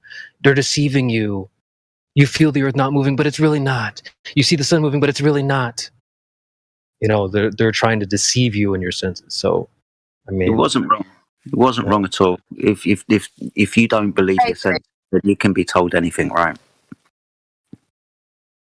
Yeah. Yep. What's his accent? The way he was saying bottom or He's bottom. British. He's British. Yeah. Okay. He's British. Okay. I think he has dual citizenship. I wanted to correct him on that as well. There's not enough T's in his bottom for starters. He's definitely English. He says utterly. Look that up once. Absolutely and utterly. But Right, yeah, I mean, but you yeah, know I mean, Dick is right. What? You know who Dick Van Dyke is, don't you? Somewhat, yeah. I love Dick Yeah. Van Dyke. Yeah, he's the guy in Mary Poppins who done the world's worst ever impression of an English actor. Oh, okay. Yes, I agree with that fact. That's funny as hell. Guys, about the Andrew Tate, there are some things that Tate says that really upset the system, that really hurts the system. I think that's why he was arrested. And this guy says something that's true. I don't think he is misogynic in something. I like the opinions, the Andrew Tate opinion. Yeah. I think he says a lot of good. I mean, again, we kind of talked about this earlier. Not everybody's going to please everybody. You know what I mean? So even myself, not everybody likes me, and that's fine. I don't expect that. Applies to like people like Jedi, people like Andrew Tate, Quantum Eraser, all these people. You can't. Not everyone's going to like you.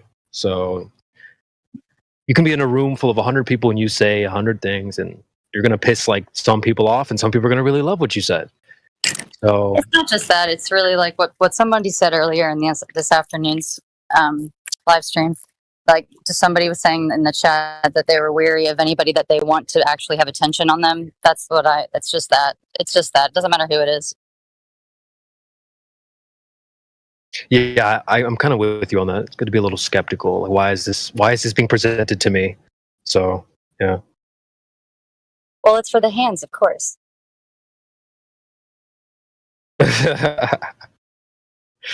Yeah, I feel you.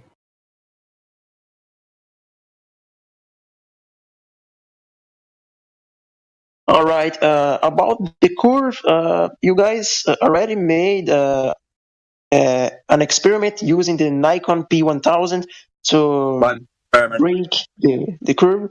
Oh boy. We might have to cover the experiment thing again just to make sure we're on the same page. Can we give him an example of what an experiment is? Yeah. Let's do that. So you mean like our experiment is like that proves something? No, it's something real specific. Jedi's going to teach you here in just a second. As I'll take notes. Okay. So we understand science, right? When we talk about experiment, we're only dealing with the cause of something happening. So like water boiling, right? We understand the cause of water boiling is heat. So within the experiment, you heat to water and it boils. That's a scientific experiment. You said P900 and experiment in the same breath. I guarantee you an observation looking through a camera isn't going to be an experiment, my friend. Do you understand that? Yeah, it's because it doesn't prove anything. Just it speculates a lot of things. I think I understand you. No, it's not an Okay. experiment because it doesn't prove things. It just doesn't fall into the category of science. Because Jedi, Okay. Okay. science is about cause and effect relationships. So you would need to set up a hypothesis. You need a supposed cause, your independent variable. You have your dependent variable, which would be the effect, right?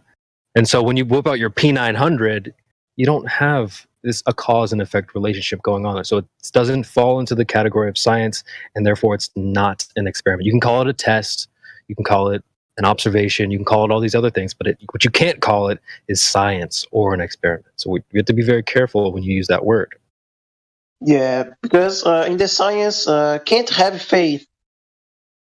Yep, that's Right. exactly It doesn't right. require exactly. It doesn't require faith. Okay. Okay. Fantastic. But anyway, But your what, question about go ahead, Jedi, sorry. yeah, no, I was going to ask the same thing. What were you saying about the P900, mate? I just asked if one of you guys have made experiment or some test using Bro. Observation. I One more am. time. One more time. I don't use this word, but I'm I've gonna used it to. explain. Test. Say test. I'm gonna explain. Okay, I test. Or I will Miguel, say go ahead, test. brother. Maybe you can help. I'm just explaining why he's using the word experience. Because Yeah. you in English say try this, try that, but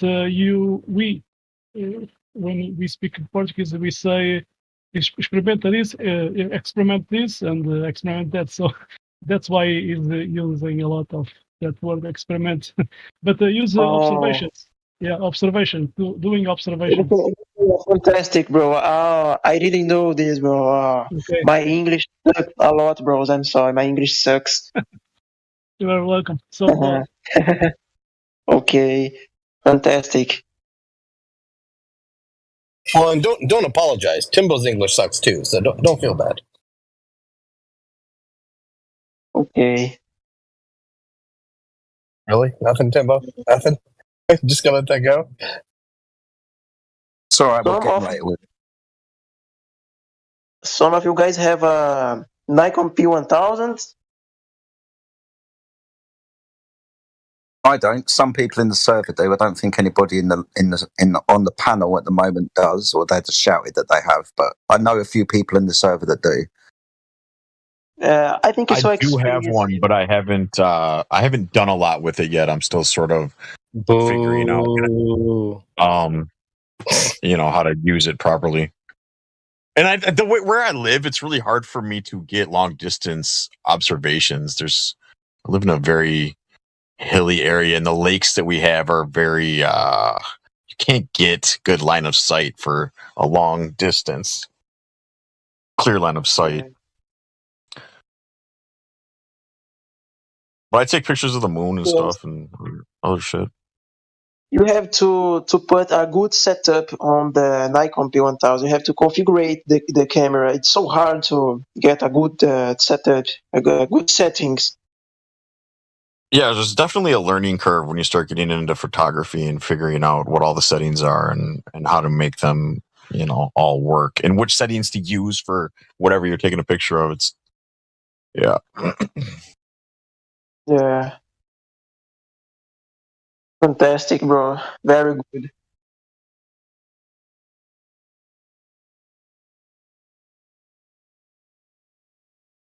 Yeah, there is a guy on the panel.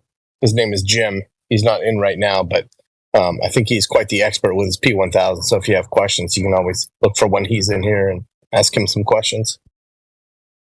Oh, nice. Very good. I will do some questions for this guy.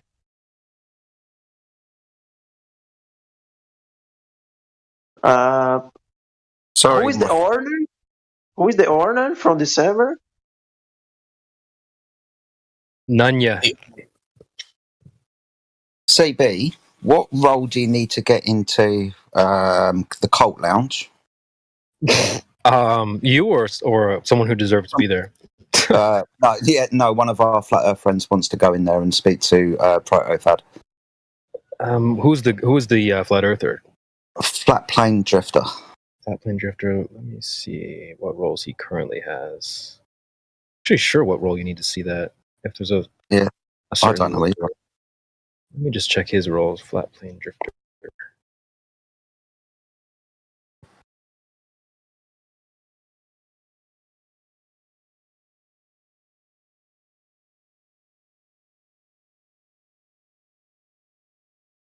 He's a valued beast.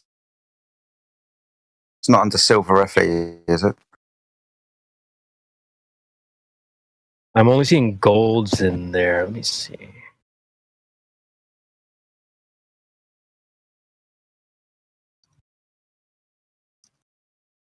All right, I pinged the silvers in the Helio cult. Can you guys see that? Anybody silver? Can you see the message I tagged in the Helio cult convention?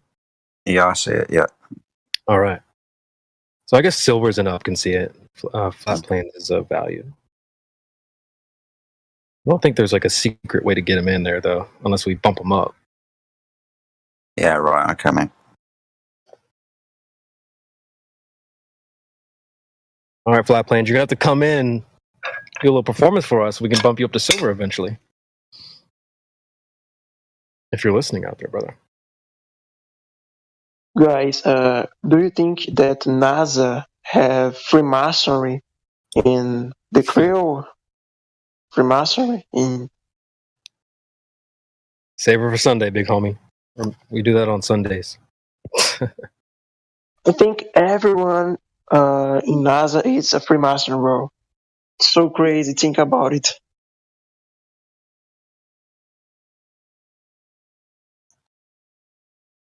How long have you been a flat earther, mate? Yeah, no. Flat earthers, no. Flat earthers, it's people that follow the Bible and the things that it's true. And how many years have you been a flat earther? How long? Bro, about let me think.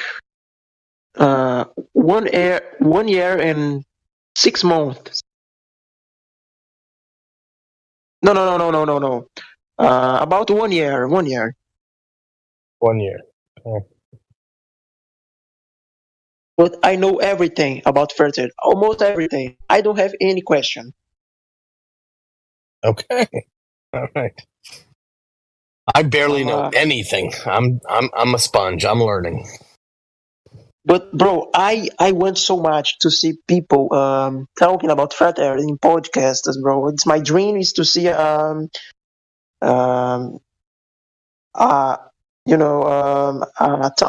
a conversation with a scientific man that believes in globe in a flat earther. I want to see this conversation, a podcast.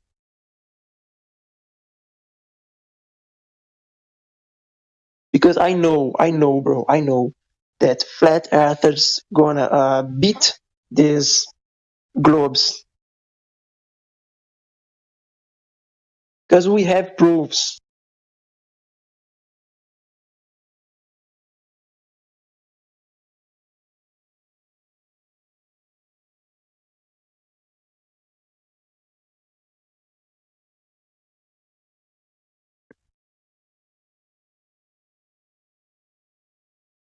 I was going to say it's over, man. The debate ended a long time ago. We're in here celebrating at this point. So it already got the globe did. So, but Guys, it's true that Nazis made the NASA. He were sent to NASA. Nazis made the NASA. I don't know. It's true.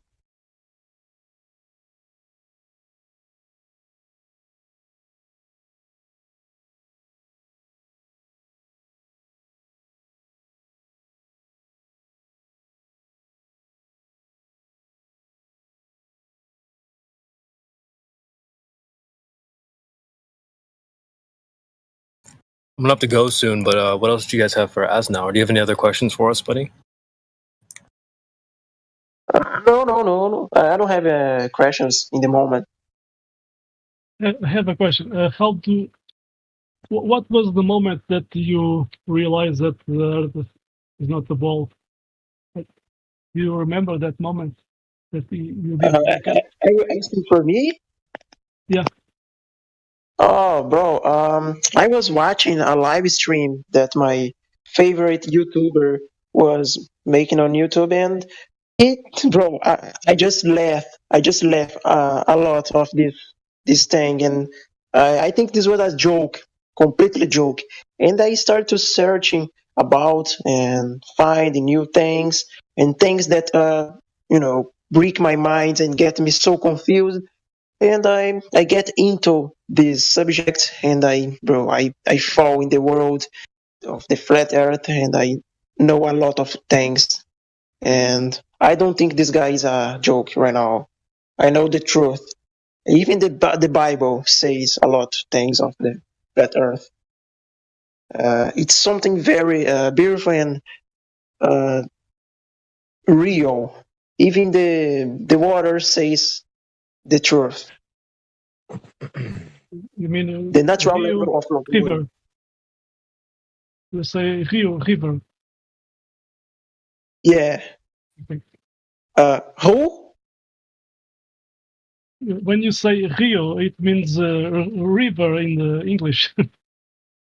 Yeah, river, Rio, yeah. Rio. It's river. Yeah. Yeah, so you analyze everything and start thinking by yourself, right? Something that I think about the flat Earth by myself. Yeah, you did so everything that was talking about flat Earth, and you did you did think for yourself, I don't think I understand. Can you type it? The first word? I don't understand the first word because this noise. This noise. I'm gonna be more simple. So at first you did laugh about flat Earth, but then you did analyze everything and start thinking by yourself, right? First of all, I search a lot of things on the internet before I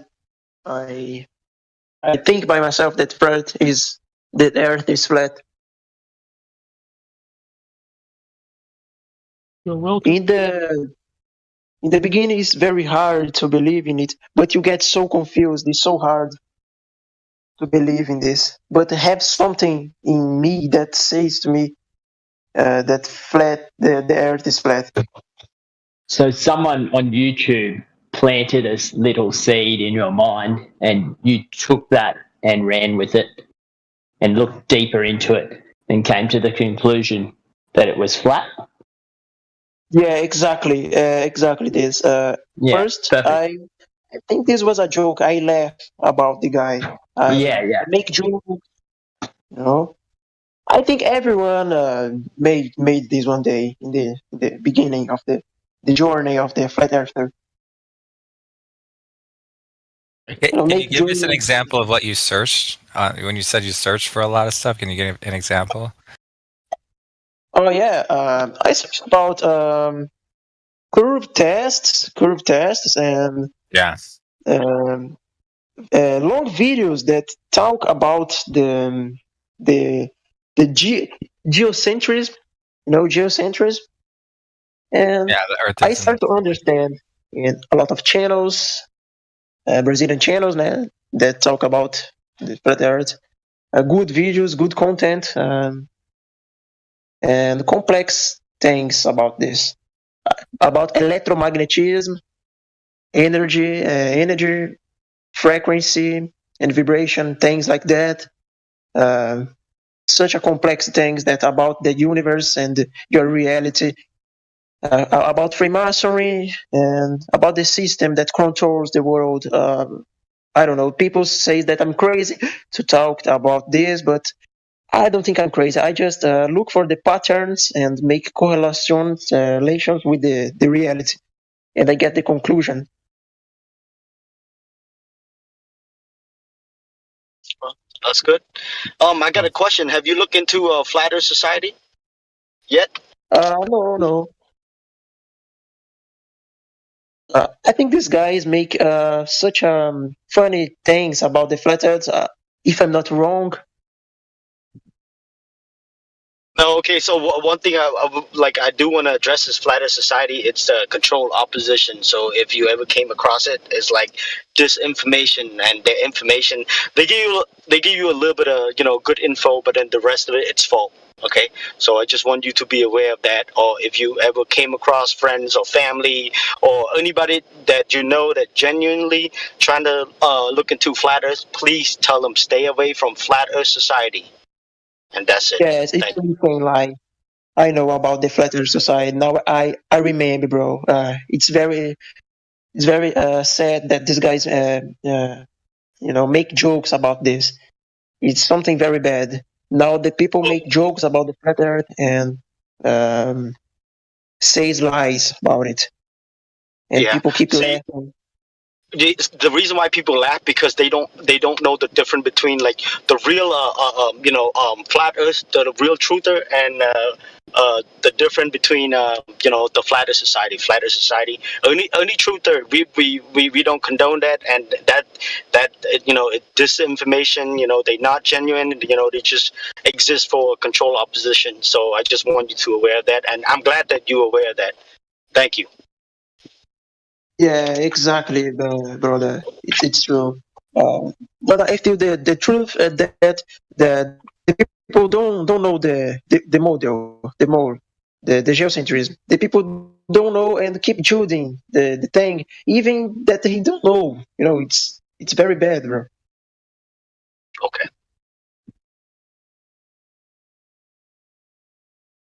People have to look for the true sides of the science, the heliocentrism and the geocentrism.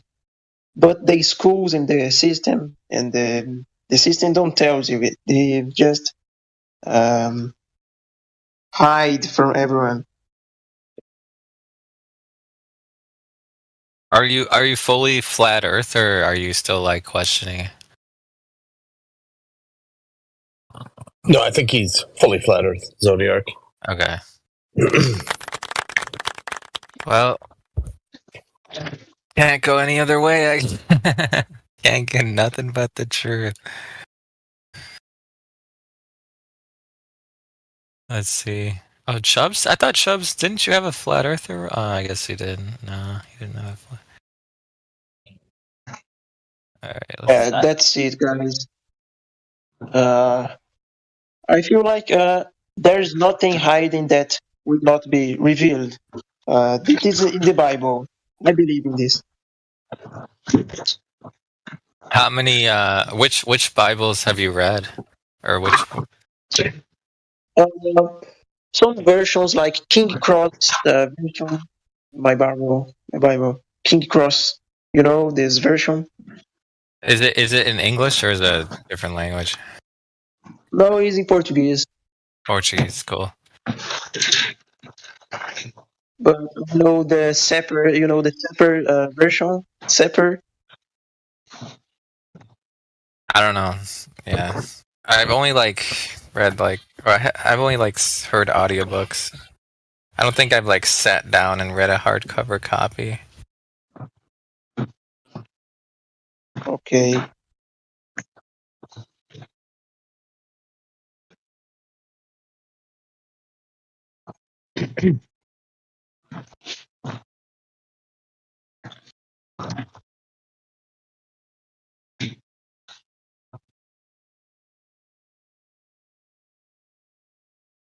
Anyone else that is? Nope. Okay. Oh, hey, Jim. How are you? Who the fuck is that guy? Nah, put some respect. I'm sorry, Jim. Shout out to Jim, man. I want to put some respect on Jim's name. How are you, dude? Hey, we're doing well on our stationary plane. I went to look for the sunset tonight, but the clouds ruined my evening. Boo hoo. Boo. Boo. we have a new friend from Brazil. His name is Asmao, if I'm pronouncing that correct. But he had some questions about anyone with a P1000, and so I did mention you earlier. So I just thought I'd introduce the two of you, but he might have some questions for you. Ask Yeah. away. Ask away if he wants to. Okay, nice to meet you guys. Very good. It's a pleasure to talk to you. Obrigado. Porra. Have a good one, man. If you gotta head out. Have you ever been called crazy for believing flat Earth? Of course. It's something normal in the flat Earth, bro. Even the family keeps judging us like a crazy guy. It's so sad, and it's good for me meet people that have the same thoughts that I have. Yeah, Asmao, I just wanted to point. Remember earlier you asked about the P1000, and I told you Jim has a P1000. Well, Jim is now in the chat if you had any questions for him about the P1000. Oh, hello, Jim. You have a P1000, bro. This is amazing. I went to borrow one, but it's so expensive. I can't afford one.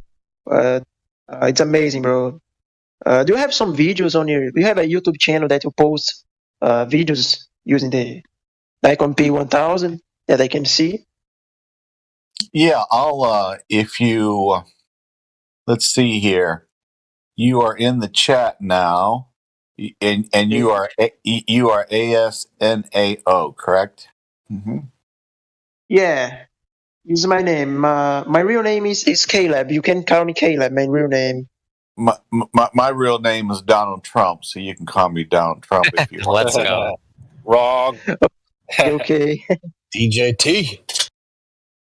There you go. Hey, I tell you what, my friend. I'll send you some on a DM, and you can enjoy it. How's that sound? Oh, fantastic, bro. I'm the channel right now. That's called Water World True Earth. That's good, bro. I'm subscribed in this channel, and I will watch the videos and learn. Oh, that's good. Yeah, Very cool.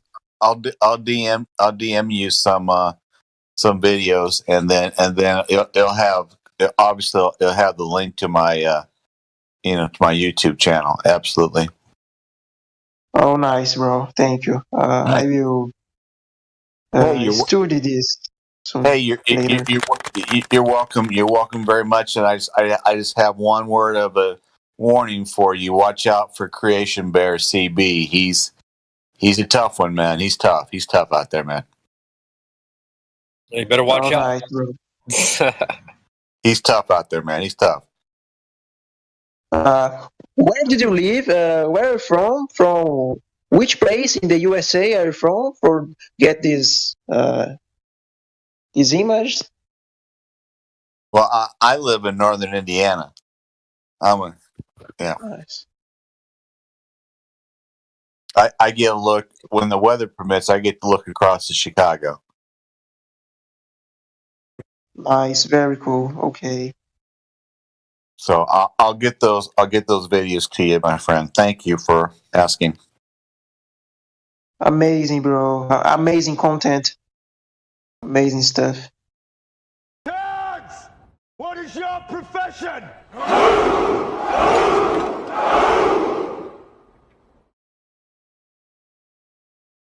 Old friend, I brought more soldiers.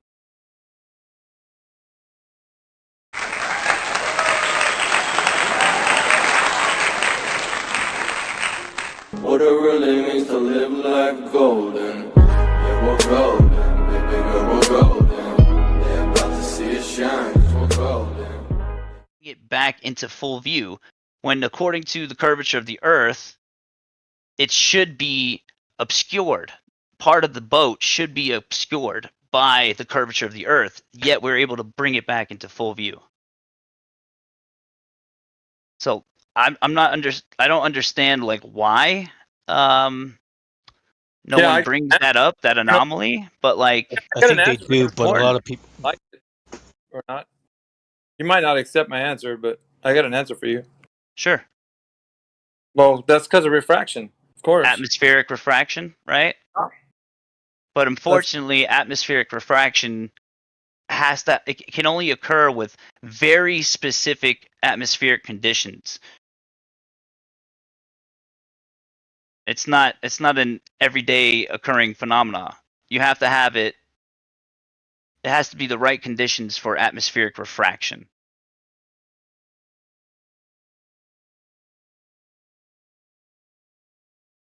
I mean, okay, we can take another example of the law of perspective and disproving the curvature of the Earth. Have you ever heard of Sawyer de Uni? Mayhem?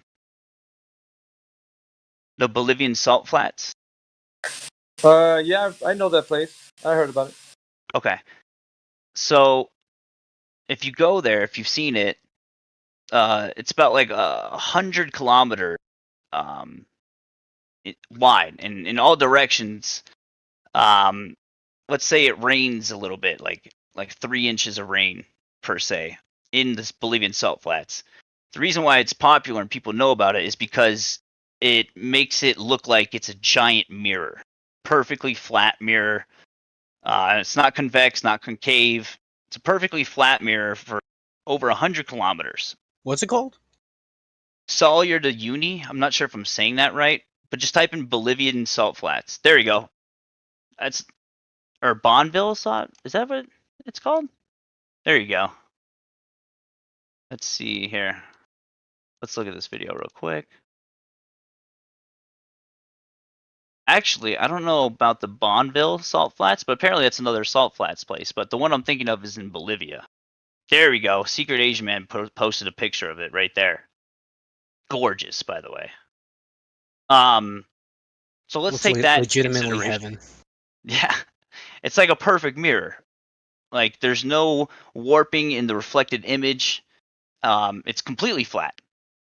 That's not what I'm not saying that proves it, but what I am saying is if you're able to see for over 100 kilometers perfectly like that far of a distance, where it looks like it's a perfect mirror, completely symmetrical with the image that you're looking at. Like if you're standing 50 kilometers away and you're looking at something another 50 kilometers away over there, it's the same mirrored image. Yeah, like there's no curvature. Yeah, there's no concaveness. Yeah.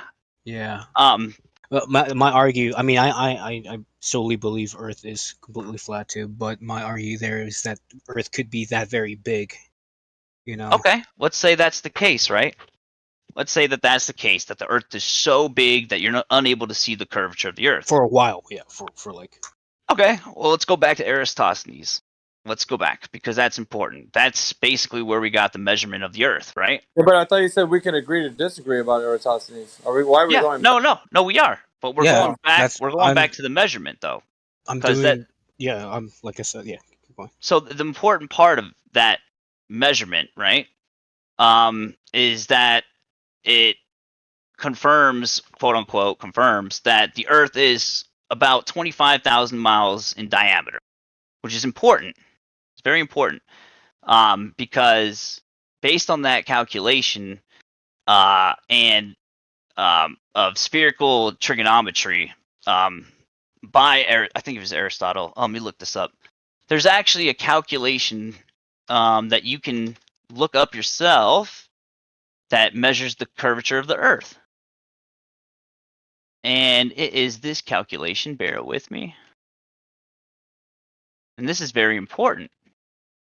Wouldn't it be crazy if we don't even live in a flat or sphere, it's just a matrix? So, let's see here. Like, oh, guess what? It's all a simulation. That's crazy.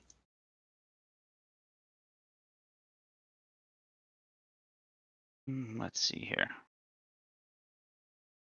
So, based on the law perspective and the measurement of the quote-unquote curvature of the Earth, that when we're looking at the horizon, that anything that we see, I believe it is 6 inches per mile squared, I believe. I can't remember the exact thing.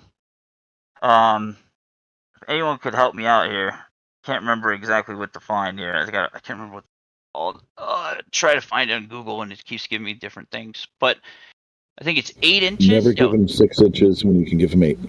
There you go, 8 inches. 8 inches per mile squared. Per mile of distance that you're looking at. So let's take 100 kilometers, for example. 100 kilometers to miles is about 62 miles. So if I'm in Sawyer to Uni and I'm able to see perfectly all the way to the other side of the salt flats where you can see the mountains, like for example, in that picture, which is about 100 kilometers. So if it's 8 inches per mile squared, in terms of how your perspective line, like your horizon line, starts to dip according to the curvature, then that means those mountains, for example, 100 kilometers, say, and I'm sorry I don't have the exact numbers about those mountains, but you don't even need to because 62 miles, it's long enough to see a difference. Those mountains should not be in view. They should actually be about, let's see, 8 inches per mile squared. So 8 inches times 62 miles. Let's see, so in feet. So you're telling me the people who made these rules are kind of like screwing themselves over because people are like proving themselves wrong because of these measurements now? If I you think have, so. Yeah. I mean, if you have 25,000 miles in diameter, if that's like what you're basing this entire globe measurement on, which is basically just fucking common two knowledge. It should be, dudes right? or a dude that basically put a stick in the ground, like. And let's take that at face value. Let's say it is 25,000 miles in diameter. Okay, so according to spherical trigonometry, it's about 8 inches per mile squared. That your horizon line, like your vision, like the way your eyes see, you can't. You would start to see that curve, based on how many miles are. If it's 25,000 miles, right? That means Earth is that's limited to that space, and it's a sphere. So you can actually have a calculation about how much curvature you're going to be seeing as you go further down your perspective line. So if I'm looking at 62 miles away at those mountains, then that should be per mile squared, 8 inches, 8 times 6, that's 48. 8 times 2, that's 16, 496. So that should be about 49 feet below your horizon. Like, you should not be able to see those mountains. It should be 49 feet below your law of perspective. I'm not sure if I'm doing this math right, but essentially it's impossible to be able to see those mountains in full view. It just doesn't make sense. Like, Yeah, that's interesting. I've never been brought up that point from that kind of place because you're right. It is completely flat. And I'm sure we can make this with several other flat places. A lot of places. Yeah. But the reason why I choose this is because it's very the mirror visual, that it's a mirror. Like, you can see that it's perfectly flat. And like your question earlier, what you said, well, the reason why we can't see the curvature is it's too big, right? Yeah, well, that was my rebuttal. Right. It's too big. We can't see it. Yet, we're able to see the curvature of the Earth from the beach.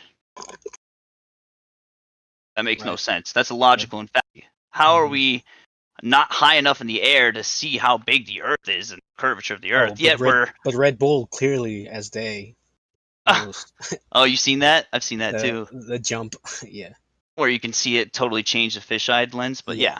But to keep it like in fact-based stuff, it's like going by their logical and fallacies. It's maddening because you can go about it for fucking hours on end and nothing will get done. But I get what Mayhem's doing. I get what these. you have to become correct when you're discussing this stuff. But the one Did you thing. cut out just then? Mic check. He's Hello? still good. He's good. It might have been just you. Can you hear me? I can hear you. Mike is still here. All I heard was, I get what Mayhem's doing. Anyway, hey, speaking of, Miggy, what's happening? What's up, brother?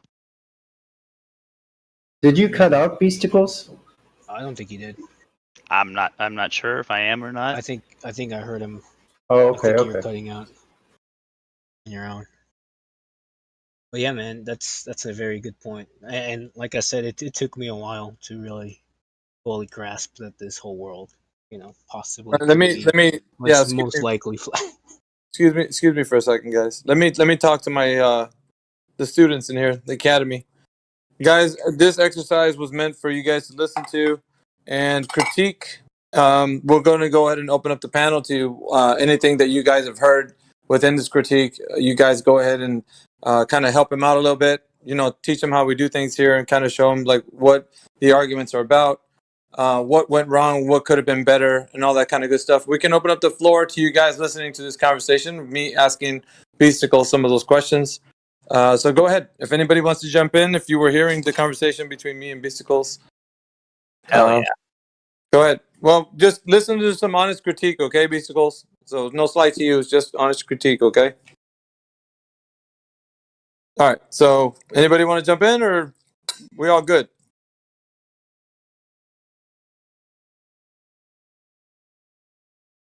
All I can say is when I first tuned into this a little while ago, I thought somebody had cloned your voice and was just BSing. I didn't realize at first that you were role-playing. Well, it's much more than that, though, because what happens is when you actually test the metal of your argument, you start to realize where the holds are. Now, was anything that was being said? Are we all good? First of all, with between the way I was arguing, the way he was arguing, did everybody come out good? Are we all good, or nobody's got nothing to say about it, or what's up? I'd say Beasticles needs some more practice. Yeah, I think honestly, I didn't know Go what ahead. the fuck was going on. I think Beasticles were bringing some great points.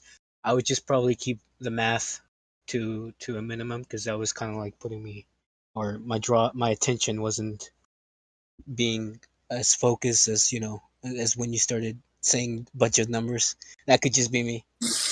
No, I'm just asking everybody actually, so anybody can put their input. Because when we all come up to this, the point where we're actually having these discussions, arguments, or whatever, we wanted to present it in front of everyone. So this is kind of like a test run. So is everybody good with what's being said? Because I don't hear anybody else except for Wade Bixer and Big Root. Was it Big Root that said something? Well, one thing I would say just specifically that Beasticles really needs to know the times, the dates, the numbers. When it comes to 8 inches per mile squared, you should know that like the back of your hand and not say 6 inches or something like that. When you get into a debate with somebody or with a discussion and you're tripping over your own words, that's not good. Gotcha. No, and that's completely understandable critique. And that's kind of like why I'm here anyway. I definitely, because I am a flat earther for sure.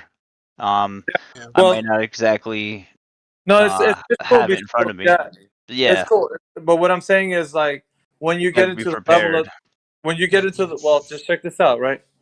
When you get into the level of the kind of discussions that we get into in here, we meet every archetype of personality from the sophist to the weasel. Everybody who's just trying to pull one over on you or say something, interrupt you. They'll speak louder than you or whatever the case is. But what I'm showing you, because I pretended to be the nice, calm Glober, right? So for you guys to hear me like the way I was retorting to you was the way they would normally. Because I've heard all the things that I told you was basically what I was told when I was learning how to refine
the argument. So there's a lot to learn and to glean from the people that are in this server.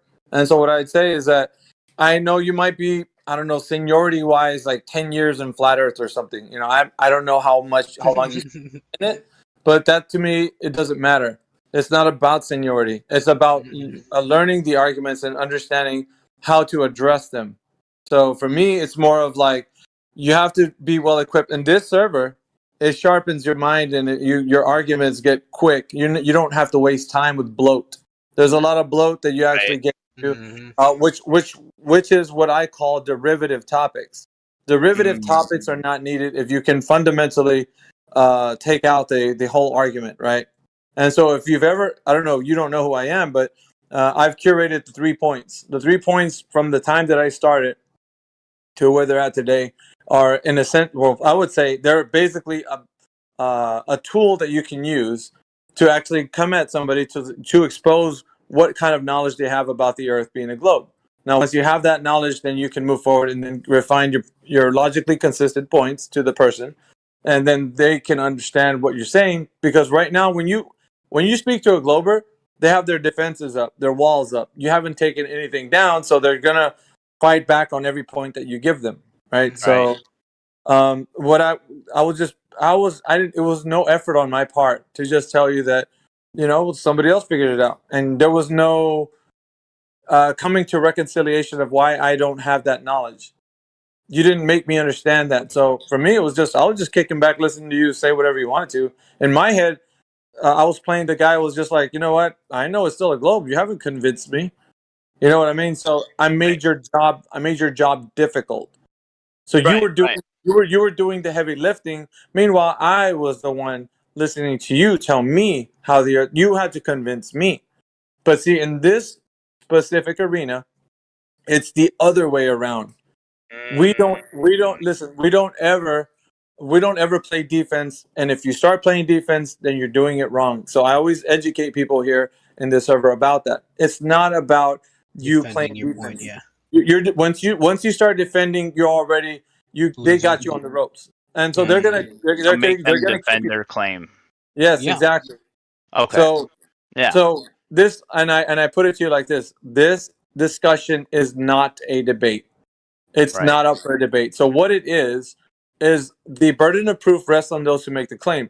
So those who advocate for the claim, which is the Earth is a globe, they're the ones who are saying that the Earth is a globe, and they advocate for that position. Not saying that they made the claim themselves, but they advocate for it. So they're saying, no, the Earth's a globe, and I know because the scientists told me or whatever. But so if that's the case, then the burden of proof rests on their shoulders alone. So what needs to happen is evidence needs to be put forth. So think of it like a court case, right? So do you have a court case running, and so they are the ones that need to present the case for the Earth being a globe. So in order for them to do that, they need to sufficiently come forward with any evidence. So what you do is you're somebody to say, okay, present your evidence. Let's see what you have to present as far as evidence goes that the Earth is a globe.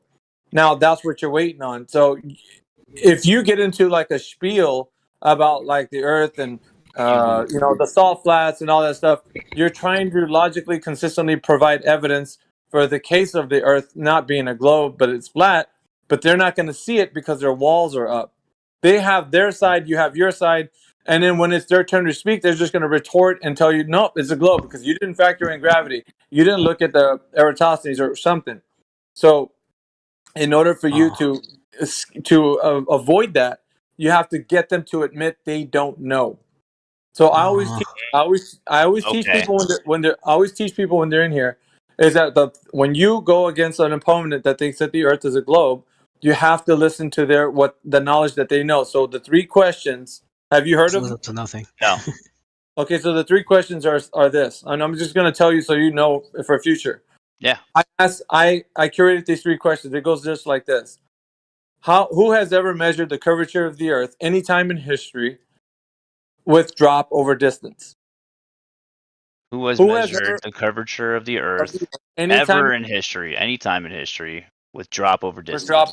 So drop over distance excludes any other shenanigans from Eratosthenes, Aristotle, Al-Biruni, anybody who's ever any of the ancient guys, right? So what you're doing is you're cutting it off at the knees. So when they want to come back and say, well, Eratosthenes, you're like, no. I didn't ask for sticks and shadows.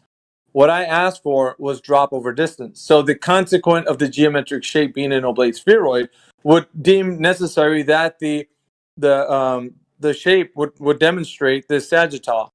Point B, there's going to be an obstruction, which is the hump of the Earth in between point A and point B. Therefore, if that is the case, we have a drop rate over a distance. So the drop over distance is necessary. It's a necessary consequence of the Earth being an oblate spheroid. So if you follow me on this, what happens is they have to demonstrate any time in history that that drop over distance has been directly measured. Now, there isn't anything that has ever been done any time in history that has been taken into account. So they're going to be fumbling around trying to figure out, give you half-hearted answers about, Samuel wrote about them, and just other things, right? And you're going to be, no, that's not what I'm asking for. What I'm specifically, what you do is at that point you start to redirect. Okay. That's not what I'm asking for. I'm specifically asking for a drop over distance. So basically what I'm saying is this isn't a debate or left up for discussion. All it merely is for them to demonstrate their knowledge as to sufficiently answer the question, right? Has there been anyone to demonstrate that the Earth has been directly measured, that drop over distance has been measured? Now, that's up. The burden of proof is on their shoulders. It's not on yours.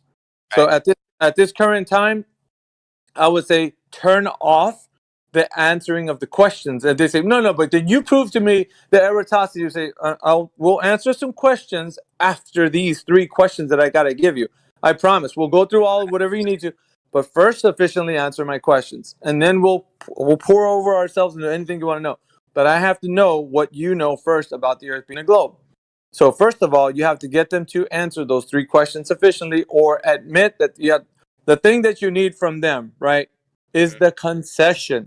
It is the most important thing that you have to hear from their mouth. I don't know. If you don't listen, if you don't get that from them, the walls are going to be up and you will not penetrate their mind. So really, what you're doing is exposing their mind to everybody that's listening. So everybody's going to be gathered around. Yeah. Everybody's going to be gathered around. Everybody's going to be trying to listen to how this debate is going to happen. Right. And when you present it to them as in like, no, this right here, what we're doing is you who have the burden of proof are going to come forward and demonstrate to us that what you're claiming is true. So that is what's necessary right now, is that they don't understand that. They don't know that they have the burden of proof. They think because you said flat Earth, you got to prove it to them. And see, the magic trick, what happened was throughout the discussion, people on the flat Earth side thought that we have to have the burden of proof because we have to demonstrate how the Earth's... No, the Earth is flat and stationary. So the burden of proof rests on those who are making a claim that is otherwise than what we know it to be. Right. Just like you were leading to tell me at the beginning with your questions, right? But another thing too is that this position that we have is not, and I repeat, is not an agree to disagree position. It's a right and wrong position. Either we're right or we're wrong. There's no other 2 ways about it. So with the demonstration that they're going to give you, it's either going to sufficiently answer the question that the Earth is an oblate spheroid with drop over distance, or they're going to not be able to present any to you. Which in what case? No, right. Yeah. Which in what case? Okay, so 3 questions, right? So the first question is: has the Earth ever been measured any time in history that it has drop over distance? They'll probably tell you. They'll run around and say, no, well, you won't like my answer, or no, Eratosthenes, and then There'll you be have some pushback from that for a while. Yeah. Yeah, the pushback will be a little bit, but for you, it's basically cleanup detail. You're just gonna have to nope, sorry, redirect back to the premise. Nope, I'll talk to you about later on. If you want to ask me some questions, we'll do it after. It's just cleanup. That's all you're doing. And so once you get to settle down, and then what do you want me to say? You're like, just answer the question. If either you know or you don't, but if you don't know, say I don't know. Right, and then we'll move on to the next one. Right, and so you listen. Don't give in to okay, you didn't have to say you don't know, but I'll just take it like you know. This right here, what I'm telling you, is the most important part of the 3 questions. The concession. If you do not get the concession, do not move on to the next question. And I'm saying this specifically because what happens here It's called an ego death. Right. Their ego, which is built up, which has been built up, that they think that they have, will die. And it has to. So they have to concede that they don't know. And it's a hard pill to swallow because The they're going to younger, the fight. better. Yeah.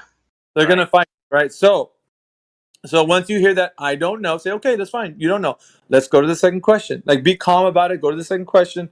And then once you get to the second one is this. It's like the first, but a little bit different. They tell us, I'm gonna give it to you. Like I prefaced the second question. They tell us that the Earth is spinning at 1,000 miles per hour at the equator. So the question to you is, who has ever measured the Earth to be spinning around at 1,000 miles per hour at the equator, anytime in history, by any device or any person or people? You can put a little extra to it, like the way I Great just did. next question though. It's great. Right. Yeah. So the axial rotation is the second question. Axial rotation, the spin of the Earth. Who's ever measured that anytime in history? And you could, like I say, you could preface it with saying that they tell us that the Earth is spinning around at 1,000 miles per hour at the equator and so on. So who's ever measured the axial rotation of the Earth anytime in history? So they're going to either get sufficiently answered that question. Well, Foucault's pendulum. Okay, so what we're asking for is a naturally observed phenomena of Earth spin. Who has witnessed the Earth spinning anytime in history? Because they have to see the natural observed phenomena if they're going to claim that they know that the Earth is spinning. Right. So remember, this is all about them giving you their base knowledge of how they know that. And so when it comes out to that they don't know, they'll say, well, the moon's moving around, the sun's moving around, duh. And you'll be like, check this out. When you're outside, what do you see from east to west? The sun moves across the sky. What do you see east to west when you see the moon? The moon moves across the sky. What do you see when the stars move? They move east to west across the sky.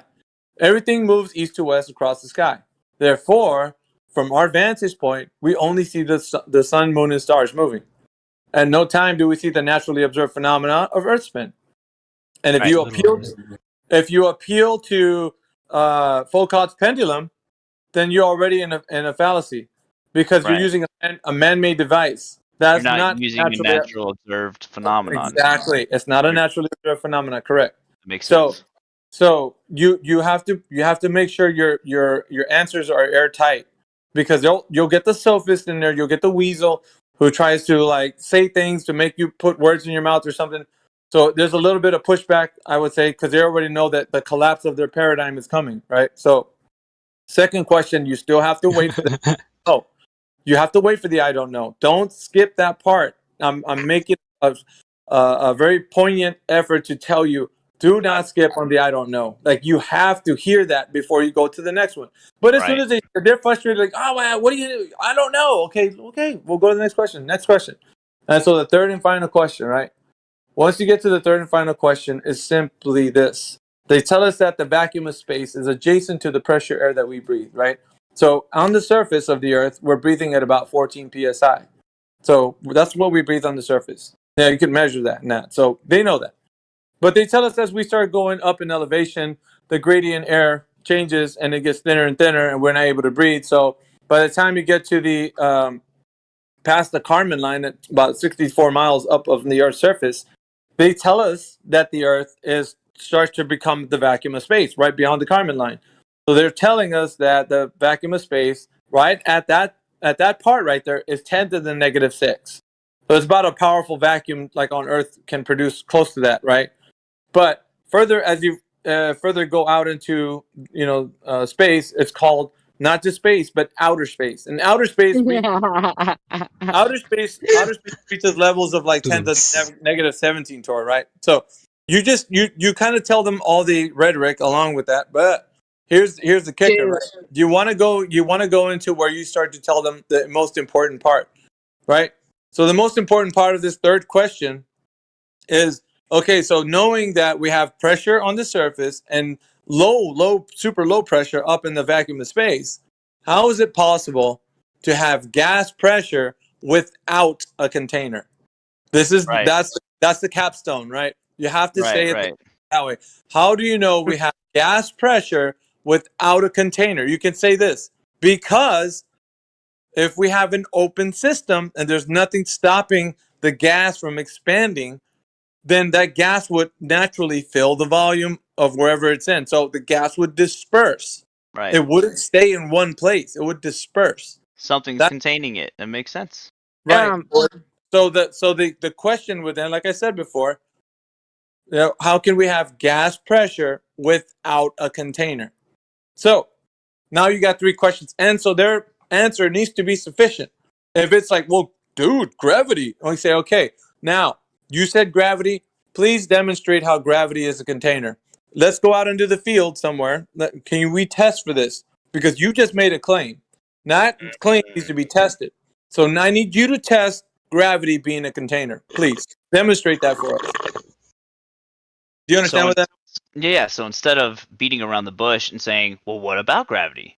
Yes, you go None of straight that. for the demonstration. You go straight for the demonstration. So Great for the jugular. Yeah, it's important because you want to be concise. You don't want to fiddle faddle, him and haw, or whatever it is you want to talk about, like wasting time. You I don't definitely want didn't that. feel concise earlier. Well, that's why That's why this is happening. It's merely just a guide. That's all it is.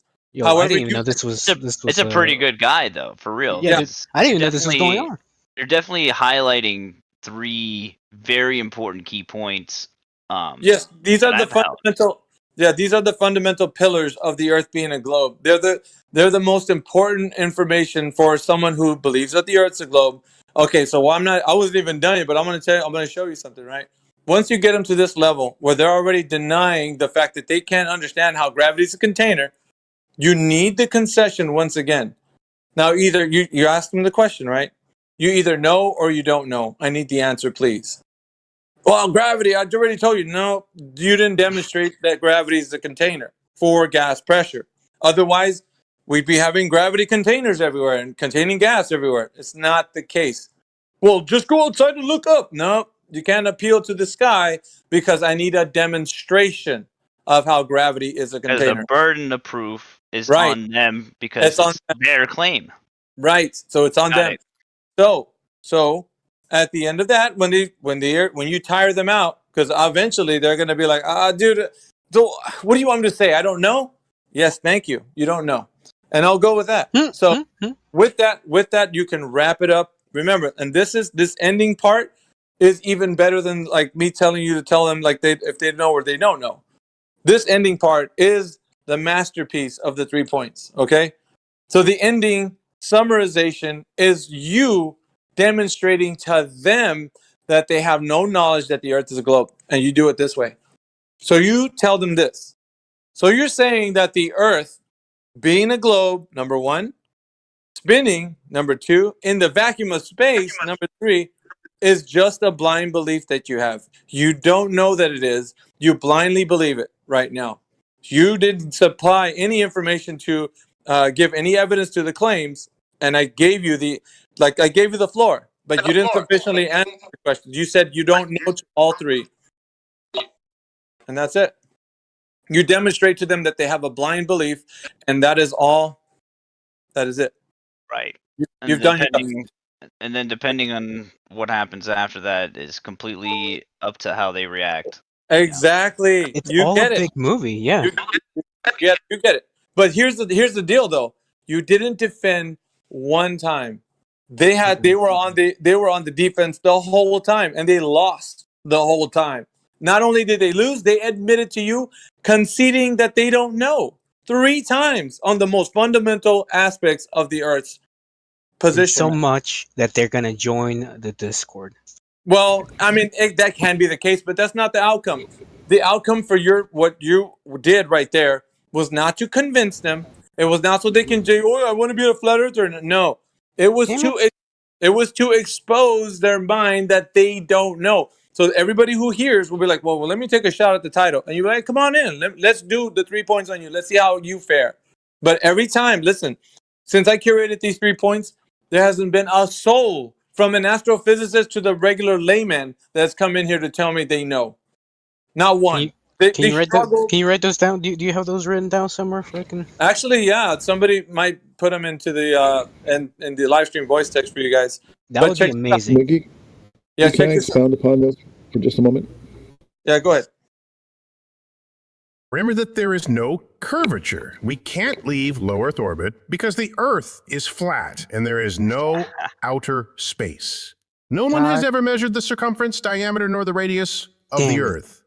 No Neil one has ever deGrasse measured the Tyson strikes axial again. rotation of the Earth. The second law, thermodynamics, says that you cannot have a gas pressure next to a vacuum without a container. Mayhem has been telling you about these 3 points, and you should really be paying attention in class. Okay, Neil deGrasse Tyson. I I love it. That's one I good need- benefit of AI right there. Boom. Yeah, But no, actually, that's a Mayhem, great thing. Yeah. thank you. And I Yes, sir. and I No, I did it definitely because appreciate you sharpening my skills. No, now I just gave Everybody's. I gave you a broadsword, so I'm teaching you how to use it. That's what Right. I'm doing. So now when you gotta go there, sharpen it, yeah. like right now, sheathe your sword because you don't need to use it on anybody in here yet. But when somebody comes in and they're feisty and they're rambunctious, They will. you do have the right temper for it. I gauge that you do have that right temper, that tone. And the I'm head a bit- for it. Yeah. So Sorry for interrupting, bro. these 3 points are for you because it seems like you can carry the weight of being able to navigate, and you'll be 100% on the offense, never defense. And so whether or not, listen, when they get out of those 3 points, they don't have a leg to stand on. They can't get, well, dude, now I want to talk to you about how gravity, no, you just denied the fact that you knew anything. From the point of it, Earth being a globe, to the point that the Earth's moving, and now the vacuum of space. So your whole paradigm has been rocked. You don't know anything. You just admittedly said that. So now you're going to tell me that you know? How? Can't backtrack. You can't You can't. backpedal. You're on record saying you don't know. So now Question for you though, real quick. Yeah, go ahead. So let's say we get through these 3 points flawlessly, right? And the person that's on the receiving end of after these 3 points, let's say they bring up, let's just say they ask a simple question like, so why has no one measured it? Because there is no curvature. That's why. Because there's no curvature. If there was curvature, it would be measured. Because there is no curvature, that's why it's not measured. Well, dude, refraction. No, because see, when I took you through the 3 questions, you would have sufficiently answered it with that. You didn't do that, so. I am Mayhem. What's up? I'm just saying that I think a good one though is what the guy's trying to say is I have this with the questions and that. You know, you start asking for they'll bring up like Eratosthenes, like we all know the score with that, but then you're dragged into then another story about explaining how measuring a shadow. I mean, you know, what's your advice on that to the guy? You know, going into there, they'll just say, well, Eratosthenes, Alberuni. Then you've got to go down that. I sufficiently answered that. And the key is when you ask them the question, remember what I told you. How did the first question go? Has the Earth now or in ancient times ever been, or has the curvature of Earth now or in ancient times has ever been measured to show drop over distance? Yeah, Eratosthenes, they'll say. And then what would you say if they say Eratosthenes? Yeah, go on, mate. What would you say? I'm not talking about dudes with sticks and shadows. Why? Because we're not measuring drop over distance. We're trying to figure out if anyone has measured drop over distance. Correct. Has anyone? No. You know? And so Google it right now. Yeah, when they appeal to that, you can easily take them to that and be like, look, he didn't do it. Show me where he measured drop over distance. If you show me sticks and shadows, I'm not going to look at it. I'm just going to quickly hand wave dismiss it immediately. Until you show me drop over distance been measured, I don't want to look at it. Question real quick though, and I'm not saying this to disprove the first one, but it's just like, did the drop over distance question, did that come from when they decided to claim that it's not a sphere, it's actually an oblate spheroid? No. Or drop over distance has always been a question? Yeah. It's the consequent of a geometric shape being a sphere. The sphere, Yeah. the sphere, consequent of the sphere would necessitate drop over distance. It is the antecedent. Yeah. But it's not a sphere; it's an oblate spheroid. It's the actual physicality of that shape, the ball itself, Yeah, which tell him. facilitates this drop. Yeah, tell That's him. what it is. Yeah, Jim. Do you get what I mean, though? When they come back with the, Yeah. well, it's not a sphere; it's an oblate spheroid. It's Yeah, different. don't matter. Don't Yes. matter. There Okay. still has to be drop rate curvature. There still has to be Yep. a drop What rate curvature, the, regardless. the other thing you get as well off the Alberu hips is depression angles. They'll say, you know, because you can do a depression angle at a height, and you'll see the apparent horizon at a lower level than your eye level. That they'll say that's drop over a distance. Yeah, but let's keep it concise to like the point where they have to specifically talk. Right. They have to directly measure it. So when they go off into other things, you can redirect back. Yeah, redirect back to the point, to the premise. See, here's the That's thing why that I like. No matter what, you're still the point of the three questions and this argument in general is to highlight the fact that it's them making claims. Yes, and they have to answer the question that you're. I got it. Listen, so when they veer off, they give you a red herring, or they. No. Go back. Has there anyone that's been measured? Right. You keep on that. Got it. And not only that, is no. Well, you tell me how the Earth's flat. I want to hear you tell me how it's flat. Be like, dude, I need you to answer my question. Like, they're gonna try to use their tricks because their mind wants to escape out of being pinned down. And it gets harder because if you have other flat earthers, when those guys go, yeah, but tell me about gravity. And another flat earther goes, I'll talk about gravity right now. In the middle of your three questions, they're gonna bamboozle you. Derails the conversation. And it's gonna be a shit show. And you're gonna try to get it back, and the other flat earthers, dude, I just want to answer this gravity question. Like, you know what I mean? Like, it's not gonna be. So that's what I'm saying. You have to kind of, at least at that moment, for the three questions, say, guys, please let me just run them through the three questions. Afterwards, you guys can jump in and say whatever. You have to, because was that what was going on right there? Because I didn't know. No, I'm telling you, brand new to the server, and Mayhem sounds like an OG. And I know. Me too. I kind of just been here for months, but I have never talked to him before. This is crazy. This is exactly what I was looking for. Welcome. How to deal with trolls, logical and fallacies, though. Like, super. Like, I get caught up in my words, but like the thing that you really taught me is the fact that the burden of proof rests on their shoulders. That's key, man. You're always on the offense. You're never on the defense. When you're on the defense, you're exactly. What is your profession?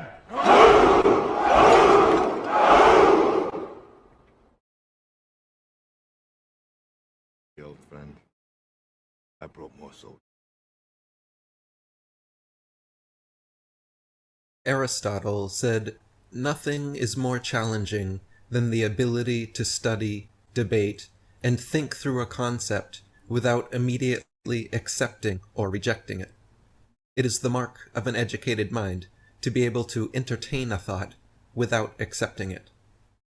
And F. Scott Fitzgerald wrote, "The truest sign of intelligence is the ability to entertain two contradictory ideas simultaneously." In other words, one of the truest marks of intelligence is being able to consider opposite ideas without immediately accepting or rejecting one of them. Every issue has at least two sides, usually three sides, or more. And if you've only researched or thought about one side of an issue, and just completely rejected the other sides without any consideration, that is the highest form of willful ignorance. In my experience, this is the main dividing factor between the two types of people you come across when discussing flat Earth or other conspiracy-type subjects. In school, as children, we're presented with the globe heliocentric model and told it is absolutely true and correct and proven beyond any shadow of a doubt, and everyone has known it for hundreds or thousands of years, and only your stupid, ignorant, ancient ancestors believed that the Earth was a flat, motionless plane.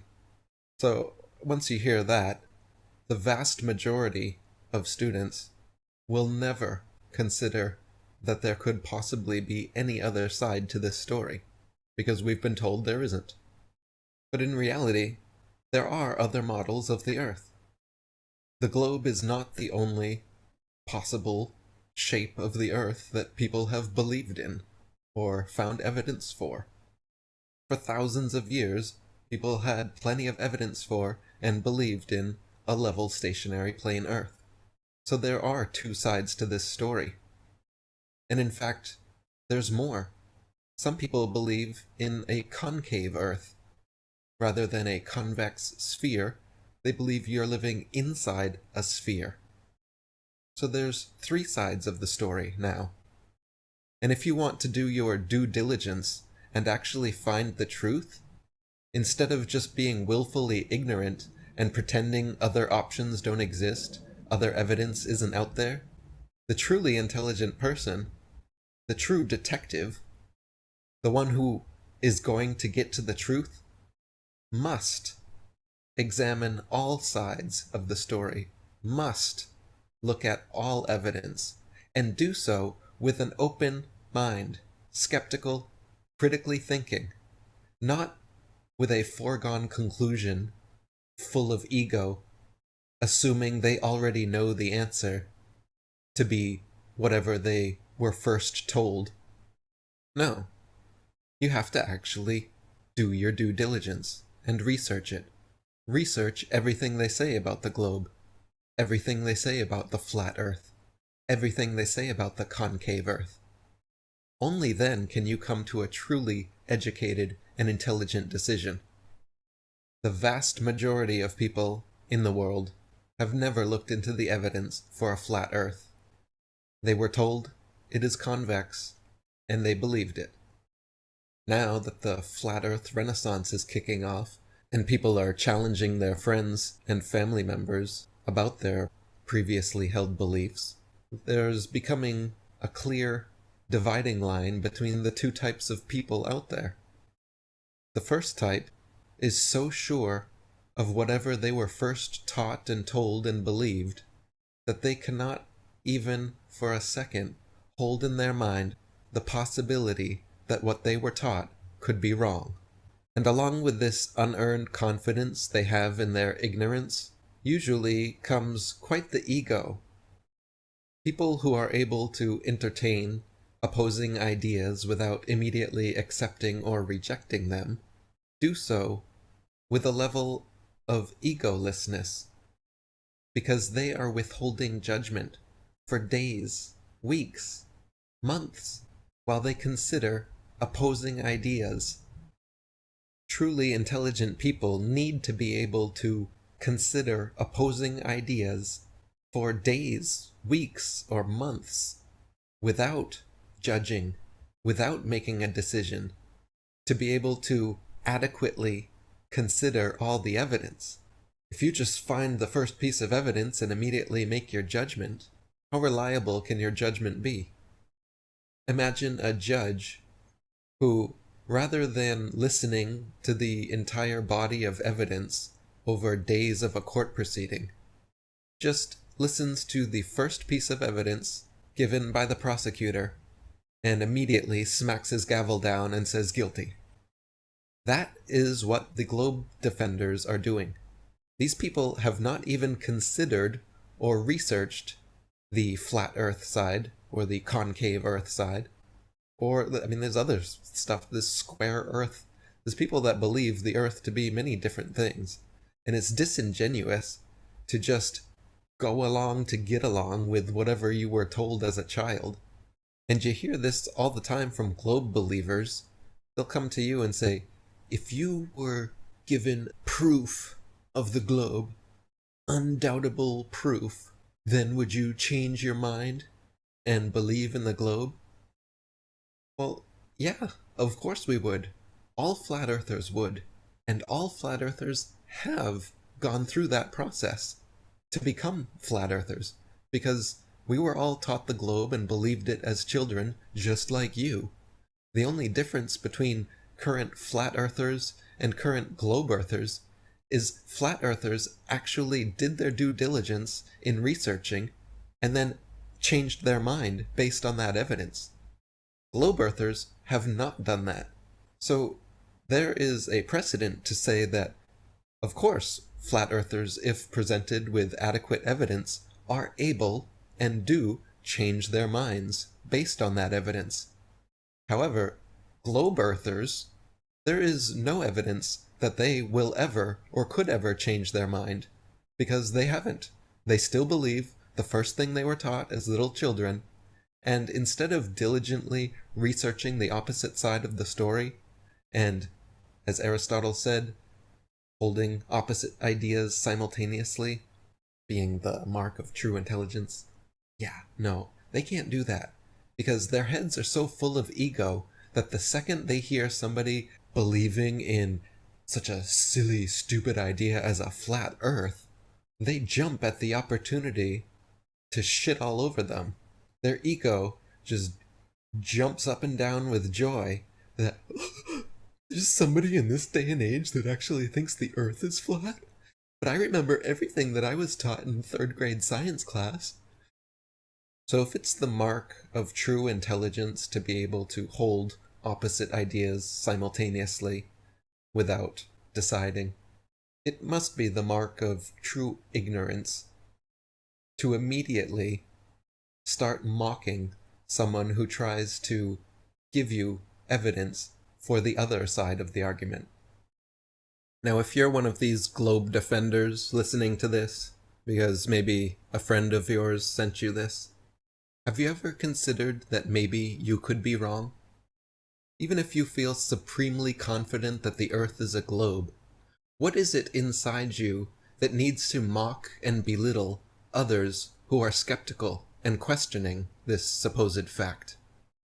What is it inside you that feels the need to smirk and sneer and roll your eyes at someone for simply looking into an idea that you don't know about, an opinion that you don't hold? Is it really that hilarious? Some of these people have been laughing for like 7 or 8 years now. The joke's old, man. You are the joke. You are laughing at your own ignorance. There's becoming a clear divide now between people who are truly open-minded, skeptical, critical thinkers, and people who have so much hubris and ego and are so narrow-minded that they can't even for a second entertain an opposing idea.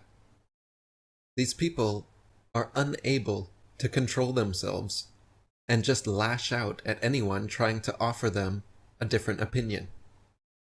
So you've got these two types of people on the flat earth. And I recommend trying to identify which type of person you're talking to before wasting your time, energy, and reputation around certain people that couldn't care less. If you identify someone as being an open-minded, skeptical, critical thinker that's able to entertain opposing ideas simultaneously without instantly judging, well, then you've got a good friend, and you've got someone you can talk to about just about anything without having to be worried. So this is a good filter, not just for flat earth or conspiracies, but for truly intelligent people and truly compassionate people. It takes a level of egolessness, it takes a level of compassion to be able to sit down and listen to someone who has what you believe to be a completely crazy idea, but to do so patiently and without interruption or sarcasm or mocking. You can still ask all the questions you want to ask of your flat earth friends. We want to talk to you about this subject. We're just tired of the attitude. We all know how much the mainstream media lies, and how many things throughout history have turned out to be different than when they were first presented to us. So can we stop acting so holier than thou and high and mighty about this particular subject, especially those of you who haven't even read a flat earth book. People like myself have read upwards of 50 flat earth books. If you haven't even read one, and you want to laugh and mock based on your ignorance, you're basically putting up a brick wall between us so that we cannot communicate. And again, this is not just for flat earth. When your partner, your friends, your family try to bring something that's important to them to you, and you knee-jerk ridicule or mock or belittle them, rather than being patient and compassionate, and actually sitting down and listening to them before immediately reacting, you're going to find life's a whole lot better if you can do that. You're going to find yourself having to apologize a whole lot less. You're going to find yourself being a whole lot more respected and on the side of truth more often than not. Anyone that comes at you with sarcasm or mocks you or ridicules you is not ready and not worth your time and energy. And rather than putting yourself out there for people that are going to treat you with this kind of an attitude, I recommend calling them out on their attitude. I recommend pointing to the fact that they're belittling you before you've even started your conversation. I recommend changing the conversation to their ego, changing the conversation to their reaction to what you've said. If they can't patiently listen and have a conversation about the flat earth, then don't bother talking about the flat earth. Talk about the fact that they can't talk about the flat earth. Talk about the fact that they can't hold two ideas simultaneously in their head without immediately judging and mocking one of them. Talk about the fact that they're so willfully ignorant that they can't even do their due diligence long enough to find out if they've been lied to. Talk about the fact that you've got better things to do than get an attitude from someone you're trying to help. And don't waste your time trying to give them evidence or proofs or debunk their claims or get into fire wars back and forth about gravity and Coriolis forces or whatever. It's a complete waste of time for these types of people. These types of people just want to argue. They just want to be right. Their egos are like Swiss cheese, so full of holes that they are grasping onto their need to be right. And what they found is the flat earth, the most ridiculous thing in the world for someone to be wrong about. So they come running over with glee because they think they've found the stupidest people on earth that now they can make fun of endlessly. If you notice your average globe believer, the ones full of ego and giving you attitude when you talk about flat earth, oftentimes these were the teacher's pets, the big nerds, the brown nosers, and what they're doing is they think they've found the dumb person in class, and they get to show up how smart they are. They get to regurgitate everything from this lesson. You can see it in their eyes and their energy. They get all excited and giddy. They're so happy that you believe something so stupid, and they get to be the smart one. So rather than just sitting there feeding their ego by allowing them to think they're being the smart one, I recommend when you identify one of these willfully ignorant, egoistic ignoramuses, change the conversation from trying to even discuss the flat earth to discussing their willful ignorance, their cognitive dissonance, and their ego's lack of ability to engage in adult conversation, and then move on. Don't waste any more time than that with these people. Leave them to their globe earth echo chambers, while the rest of humanity gets on with enlightening themselves. Eventually, and it's coming to that point, there's not going to be anybody left listening to them. All their friends are flat earthers now. I was just contacted by a very prominent non-flat earther who everyone around him, all his friends, family members, people he respects, are becoming flat earthers now to the point that he is finally opening his mind to the subject, and finally stopping this attitude that he's had for so many years, instantly rejecting and belittling anyone who claims the earth is flat. And that's encouraging, and props to him. I would really like to see more of that from these globe earth zealots. A little bit of humbleness. We all had to do it. Us current flat earthers, we all had to humble ourselves to the fact that we were lied to. And first, just to the fact that maybe we were lied to. That's the first step. That's the step we all took. That's all we're asking. Those of you who think you're being so scientific, that's how you do science. Skepticism, critical thinking, looking into all sides of the argument, doing actual experiments, gathering empirical data. This is what flat earthers are doing, while globe earthers are just regurgitating what they learned in their grade school textbooks, with a big smirk on their face.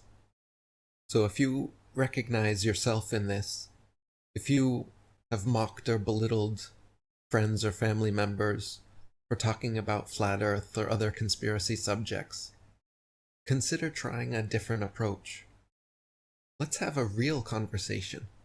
Globe earthers keep saying they want to debate, like we're arguing about what color to change the White House to or something. That would be a debatable subject. The objective, empirical, measurable shape of the earth beneath our feet is not a debatable subject. And people who want to begin the conversation this way are being disingenuous and closed-minded. We don't need to debate the globe versus the flat earth. We need to talk about it. We need to discuss it openly, honestly, patiently, and without the attitude. What passes for debate nowadays is just arguing over the top of one another and making ad hominem attacks. What we need is open conversation and listening. And even more than that, we need research. If you haven't actually read an entire Flat Earth book or watched a full Flat Earth documentary with an open mind, you really have no right to your holier-than-thou mentality, and it would be awesome if you could humble yourselves enough to do so. The last video on my channel would be an excellent introduction for those of you who haven't. The top 20 proofs Earth is not a spinning globe. It's just over an hour long. Please do me, yourselves, and the rest of the world a favor, and watch this with an open, skeptical mind. For the first time in your life, consider the possibility that your senses are true, and that your common sense and lived experience that tells you that you're standing upright on a level stationary plane with the sun, moon, and stars revolving over and around you, consider that that could be the reality, that what you experience is real. And do as Aristotle said, and hold two contradictory ideas in your mind simultaneously, without judging them. I guarantee you, if you're able to do that long enough to do your due diligence in researching the flat earth, you, like every one of us, will become a flat earther.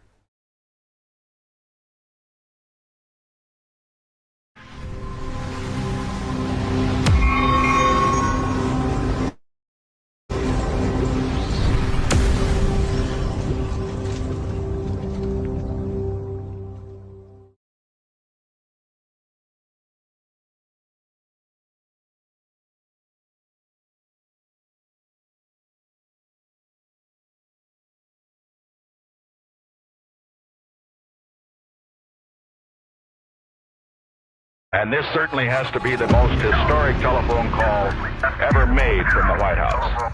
Challenger, only seconds after leaving the launch pad, according to NASA, has exploded. It just has the same seats that a normal car has. It's literally a normal car in space. And we're going back to the moon, back to the future, and this time back to stay. I should tell you that the first mission is scheduled to land on Mars on July the 4th, 1997. We will undertake extended human missions to the moon as early as 2015. We launched a new spacecraft as part of a re-energized space program that will send American astronauts to Mars. We will not only plant our flag and leave our footprint for an eventual mission to Mars. What you're seeing here is a mirage. It is Photoshop, but it's has to be. 5, 4, 3, 2, 1.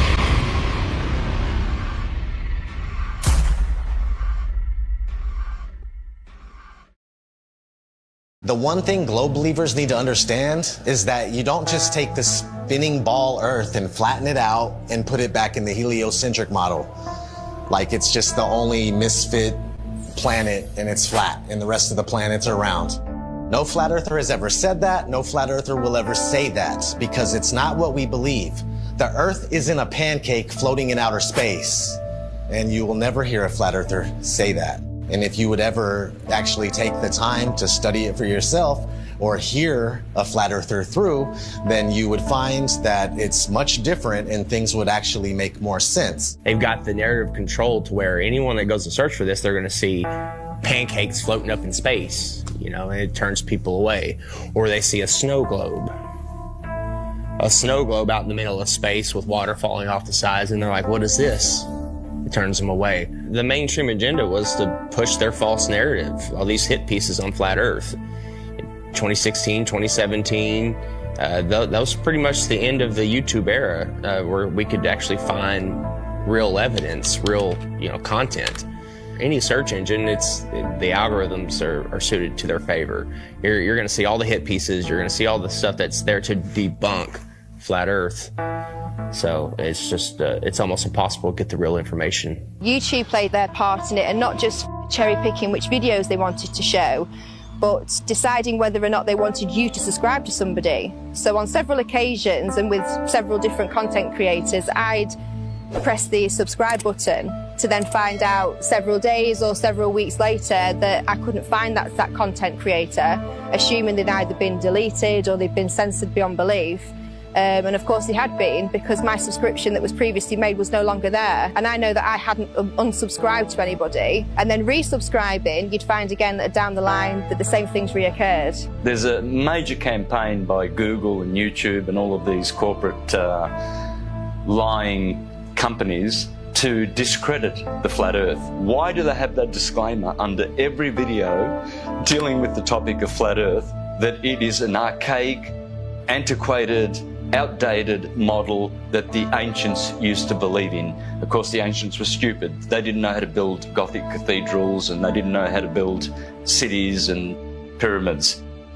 The problem is, people that think that flat Earth is stupid think flat Earth is stupid because they're thinking of a stupid flat Earth.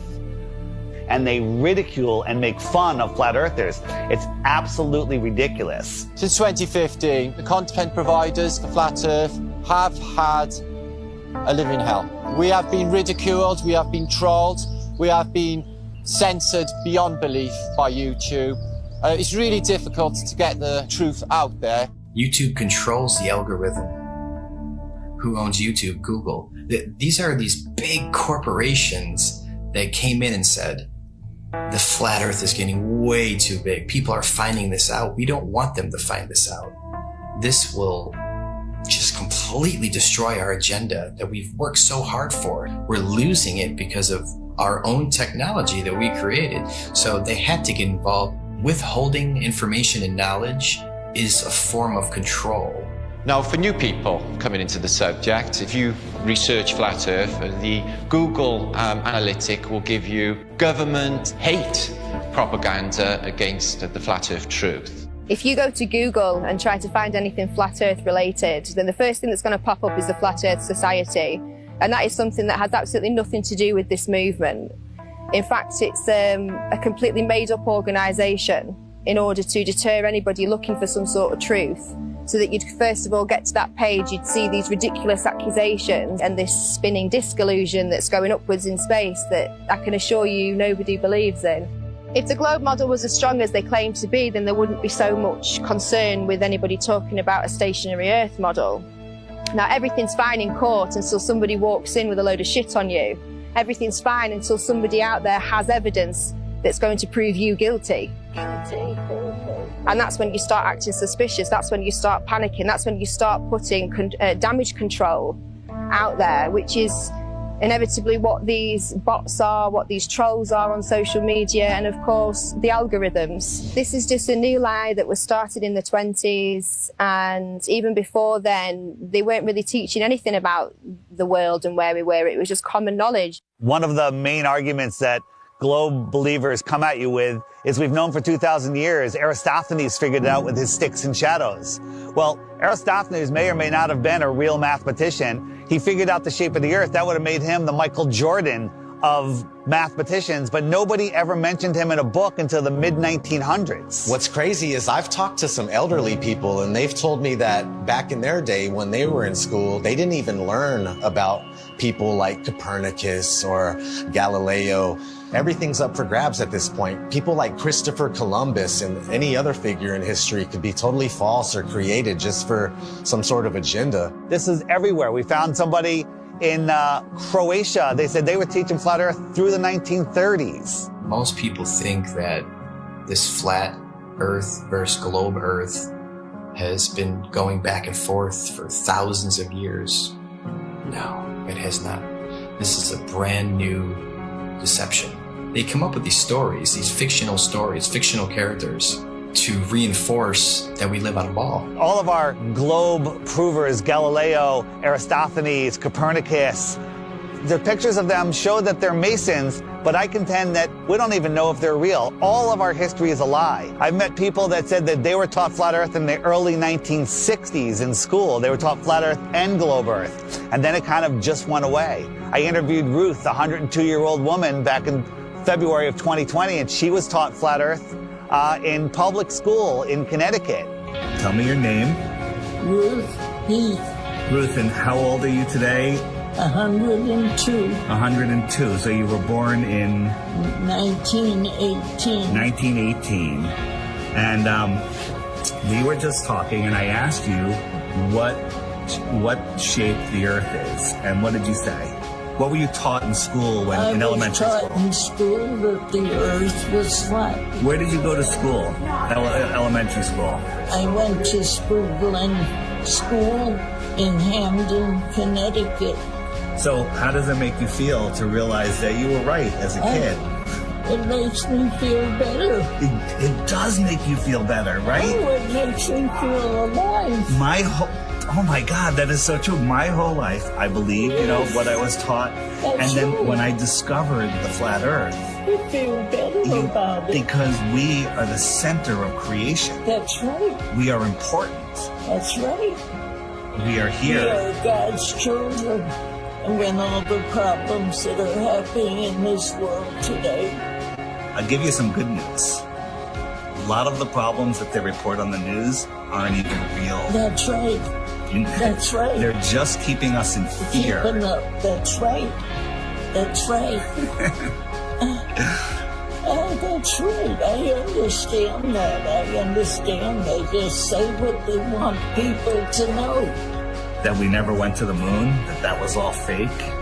Is that right? That's correct. I saw that all happening. Yeah, so did I, and we all believed it, but that was just to reinforce that people to believe they can live on a ball, they can walk on a ball.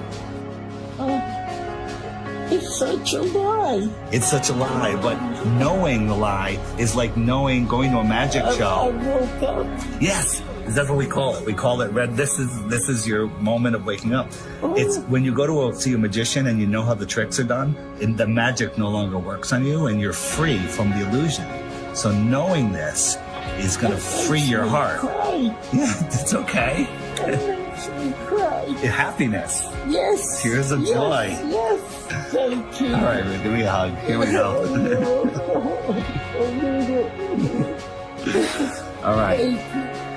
Rockefeller seems to have a role in this. He started the General Education Board and continued being involved with the educational system. The fact of the matter is, the people that have been in control, they're in control now, and they're going to continue to be in control, whether they pass it down or change the name, whatever it may be. But yeah, I mean, whenever Rockefeller's name is tied to something, it's always something to question, that's for sure. That's a huge red flag for me, that they can come in and change everything we know, all of history,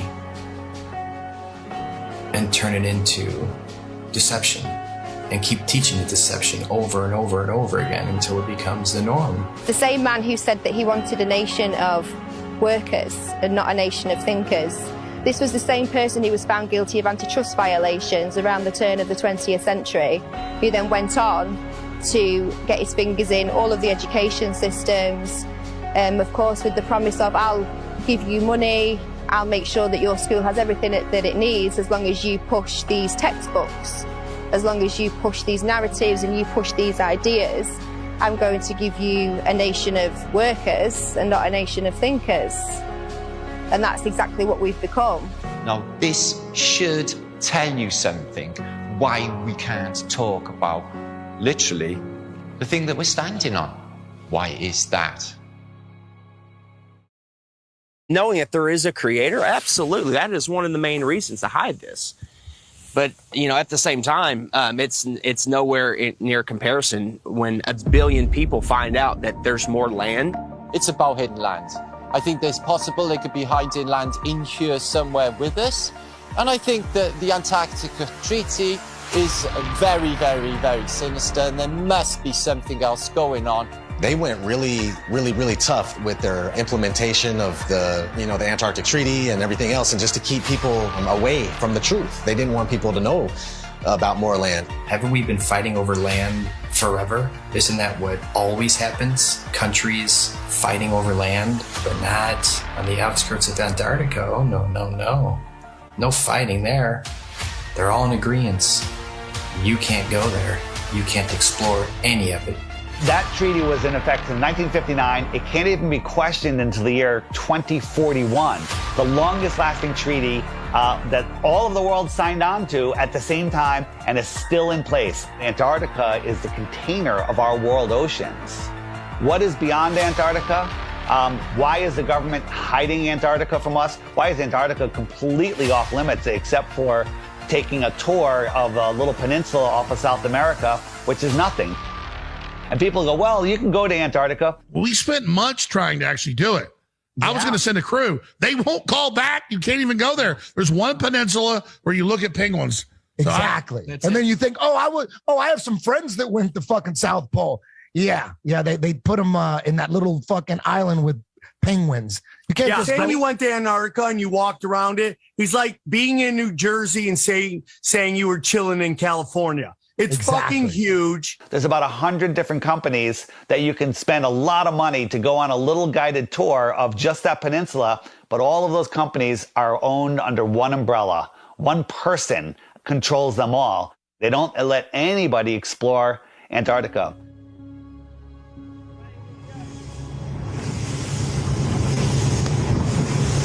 Will be a fucking international headline in about 5 minutes. Australian Navy ship shoots. Facing our way. Bad boys. Is it? The turret is turning our way. The turret's turning at us. Boy, we should hide Adrian in case they think we're trying to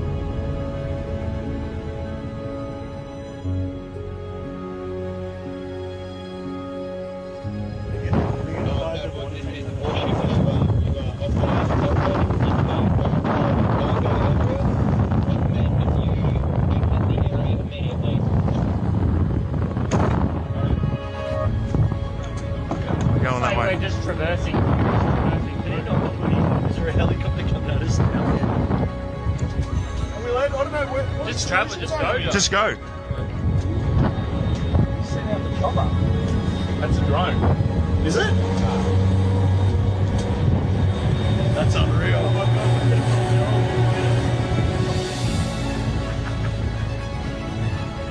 God. When people say, why the lie? One of the main answers is they're hiding more land. What if we can truly become free. The whole reason for this is because of more land. Because think about it, if there's more real estate, if there's more resources, natural resources, if there's more food for our starving children, if there's more space, more room for us to get away from the child sex trafficking, if there's places where we can go and other civilizations we can be a part of, where they don't charge you for water, they don't charge you for free energy, they don't charge you for property taxes. What if there is more land? Nobody can go explore Antarctica, period. Because if humanity found out there's more land, then the heliocentric theory is gone.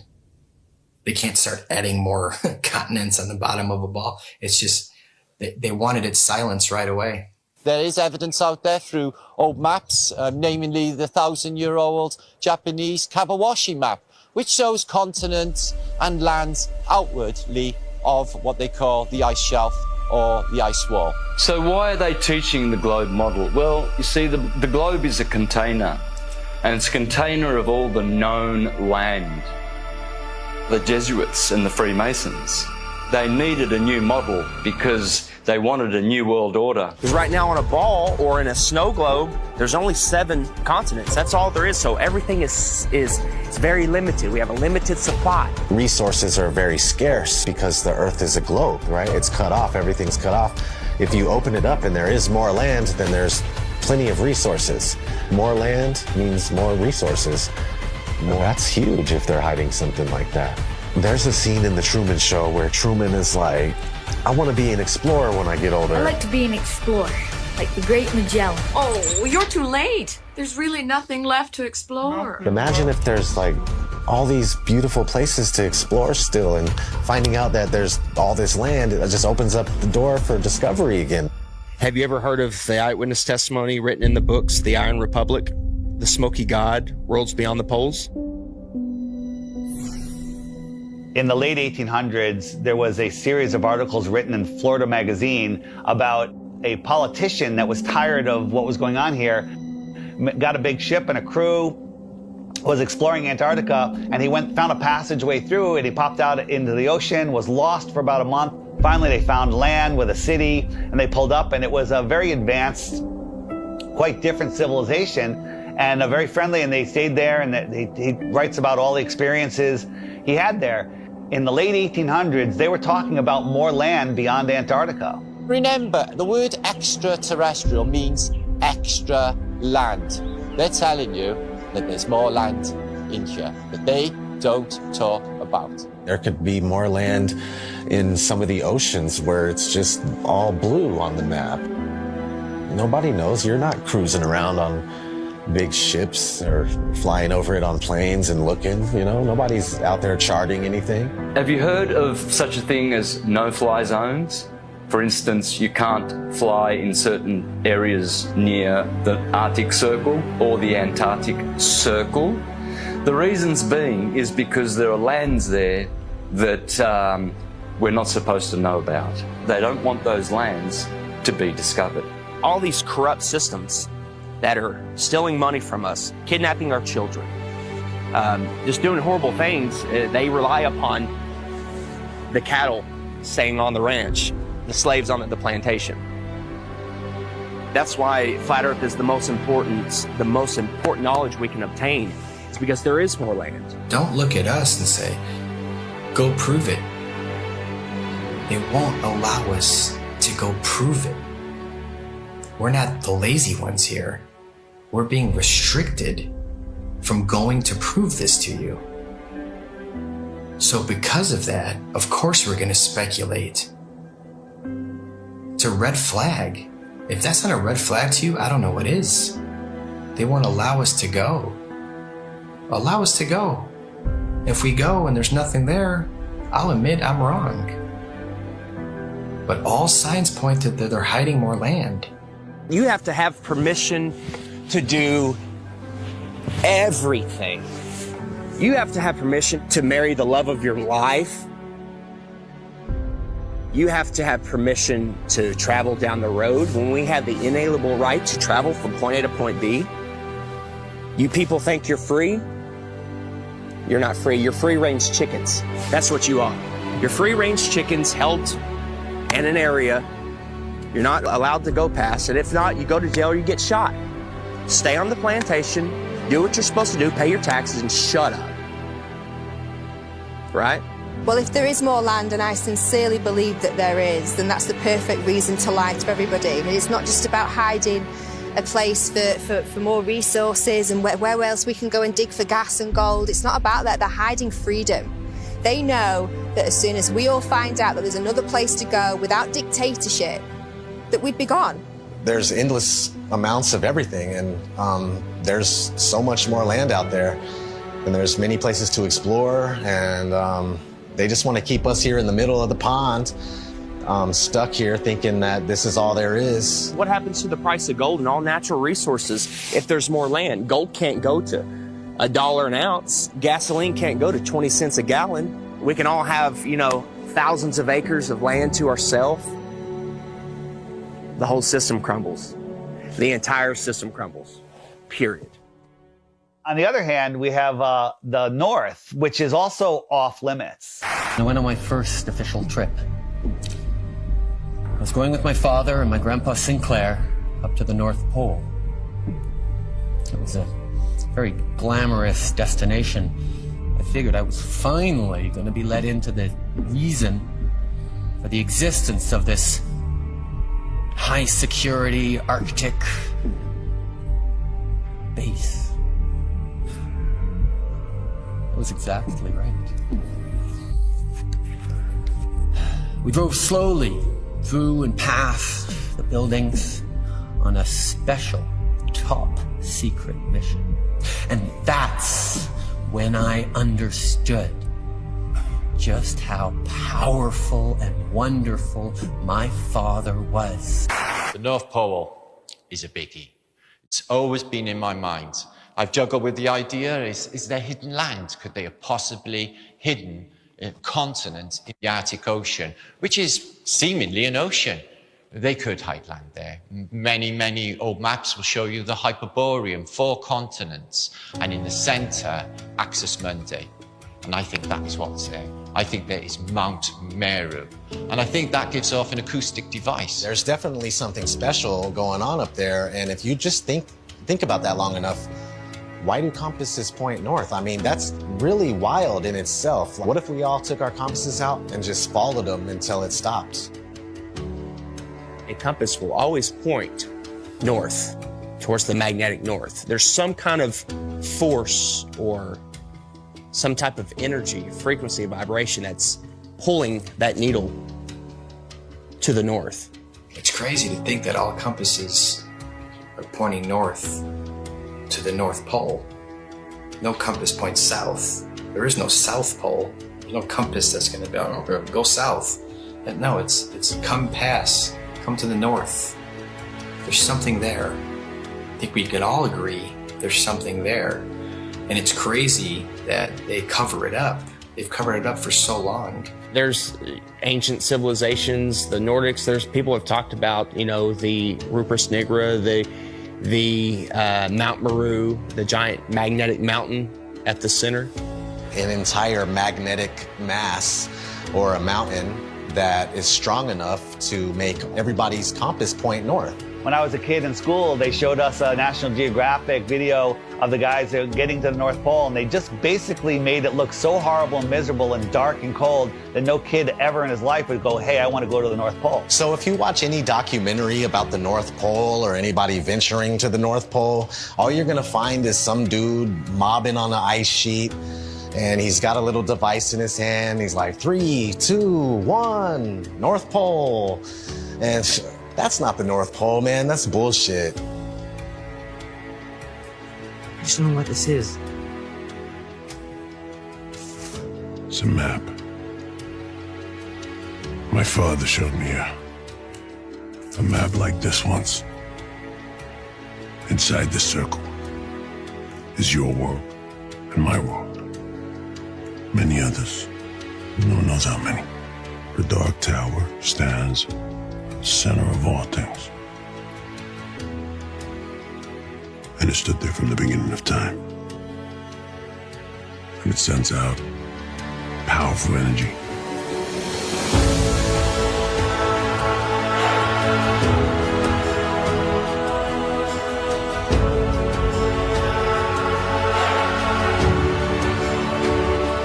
I think that there's possibly a North Pole part of the electromagnetic torus, which gives off a green light, which you see as the Northern Lights. The North Pole is the center of the Earth. It is a hyperbola.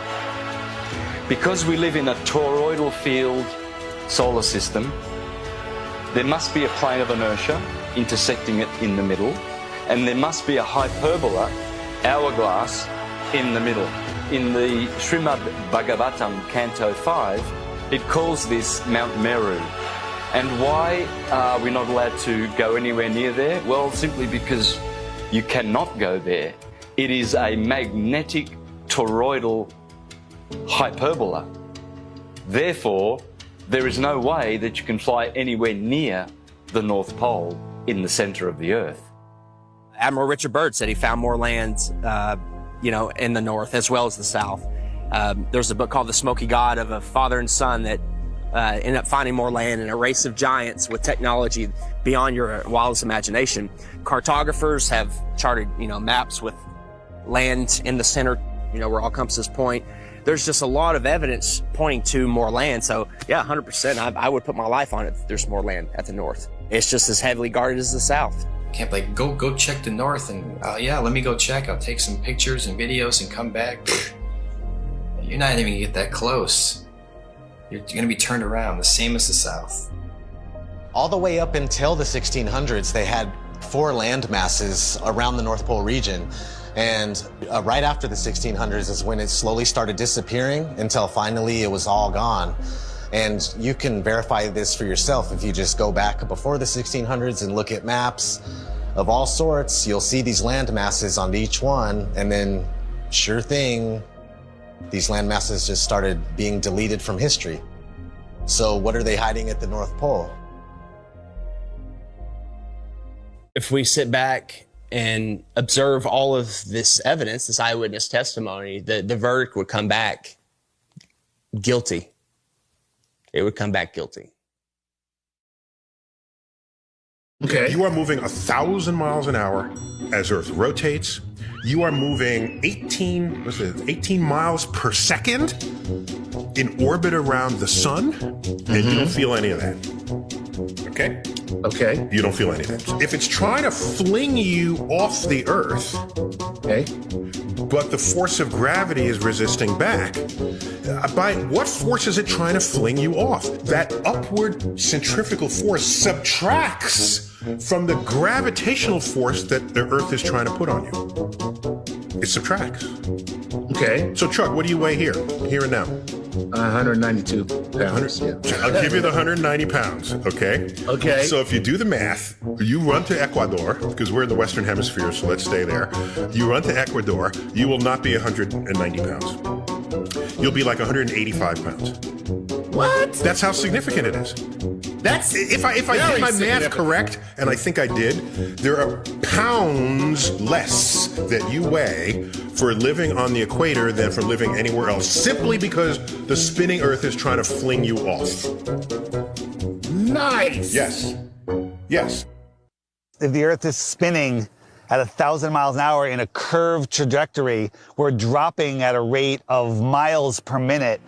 But somehow none of that inertia affects these rocks here, which are perfectly balanced. The fact is, the Earth is stationary, and that is scientific, not pseudoscience. In 1879, George Airy, astronomer royal for 49 years, who did a telescope experiment and proved that the Earth was stationary. Then we have Parallax, also known as Rowbotham, who carried out an experiment in the late 1800s on the Bedford Levels experiment, where he went at a distance of 6 miles, which should have showed up some sort of curvature of around 16 foot. No curvature. was seen at all. Then we have Michelson, Morley and Sagnac in the early 1900s with their interferometers using light instead of telescopes this time. And with their interferometer experiments, they proved that the ether over the Earth, the field, is moving and the Earth is stationary. We also had Michelson Gale. They did an experiment in the 1930s and proved that the Earth is stationary. One of the greatest science experiments of all time, in my opinion, is from Marconi. Marconi in 1901 set up transmitters to send radio waves, like signals, wireless signals across the ocean, Atlantic Ocean, okay? So he has one set up in Europe and one set up in Canada, okay? And they're sending signals, I think the letter S was the first one, boom, and it worked. Almost 2,000 miles across the ocean, they got the signal.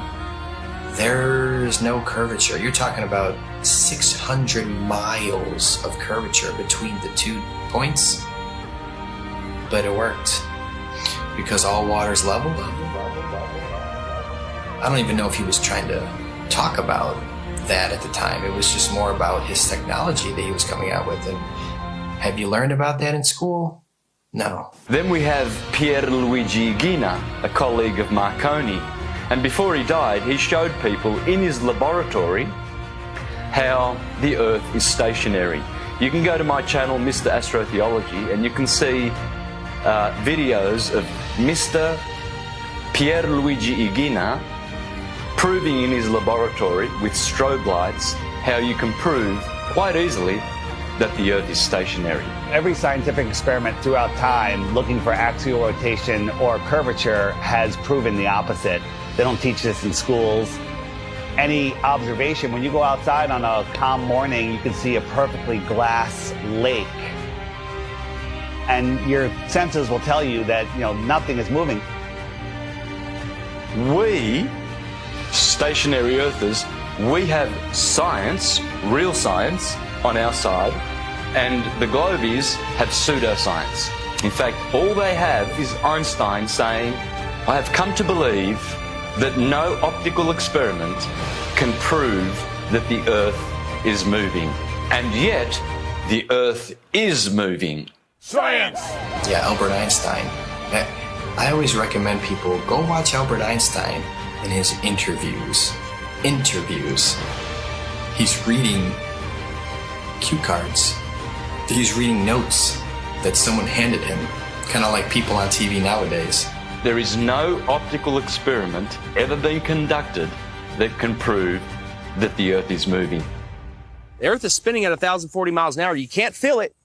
You can't measure it. You can't observe it. You can't repeat it. But trust us, there's not one experiment that shows the Earth is spinning or moving whatsoever.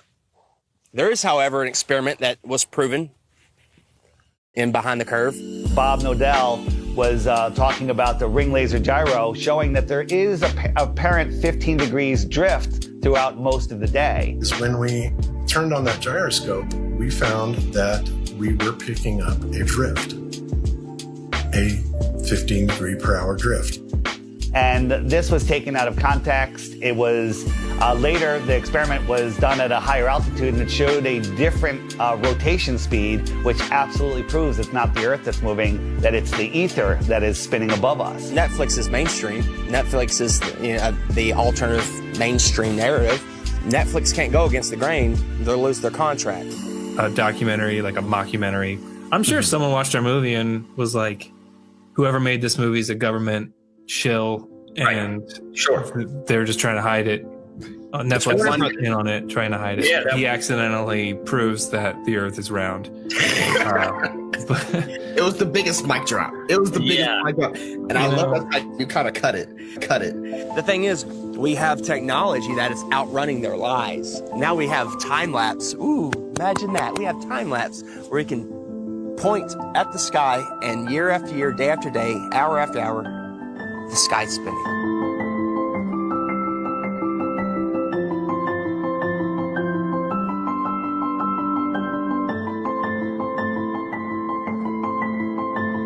Every day there should be different stars random stars in the sky if we are traveling at 650 million miles an hour, which is Mach 870,000. Do you really believe that every year we move through space at 5.5 trillion miles every year, and yet every year the same stars keep turning over our Earth?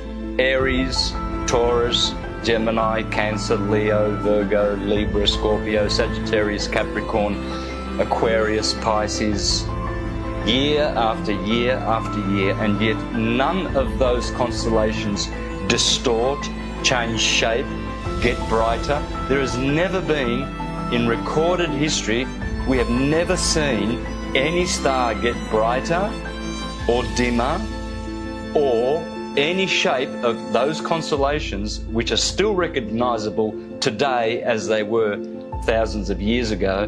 They never suffer any parallax or distortion. Polaris has never moved in all of recorded history. Point your camera up at Polaris and do a time lapse and watch God's perfect timepiece spin above you.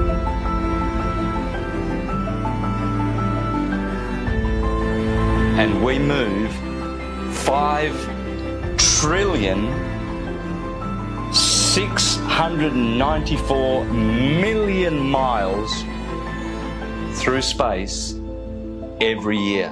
Congratulations to you if you believe that. It's called education, indoctrination, and dumbing down.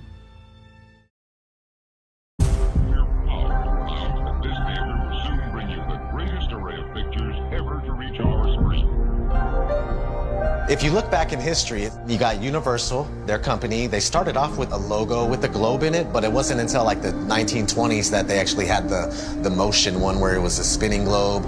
And they actually had an airplane in the early ones, like leaving a chemtrail that said Universal, which is kind of funny.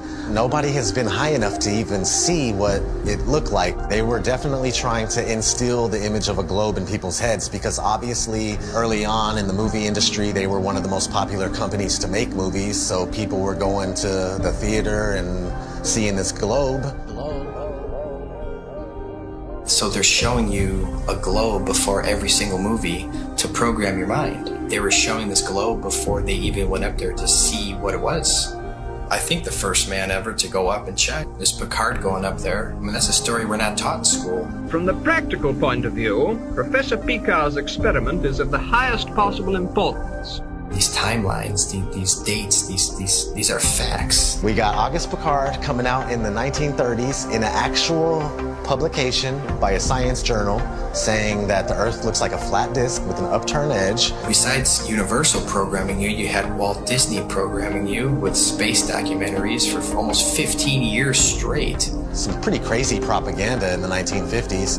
There was one called Man in Space. He's talking about taking men to the moon in a rocket. And then if we cruise on, we got Richard E. Byrd. He goes on Longines chronoscope, and he's sitting down and he's telling people... Strangely enough, there's left in the world today an area as big as the United States that's never been seen by a human being. Shortly after Richard E. Byrd did that interview, they put the Antarctic Treaty in place, and then 1 year later, NASA is established.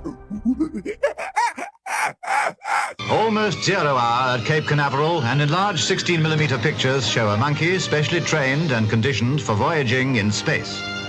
2 monkeys had been selected for the job. They called them Abel and Baker, A and B, of course.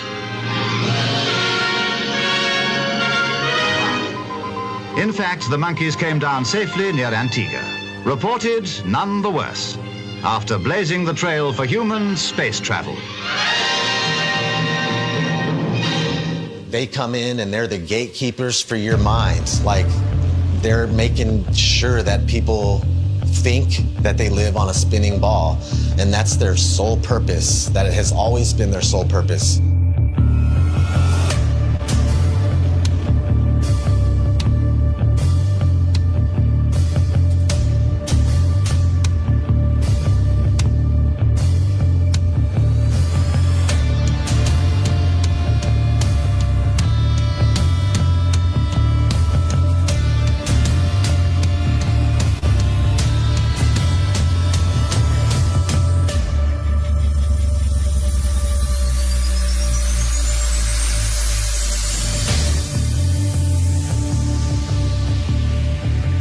That is the magic of engineering. I would wear a mask on my face in a nanosecond, but unfortunately we lost the technology.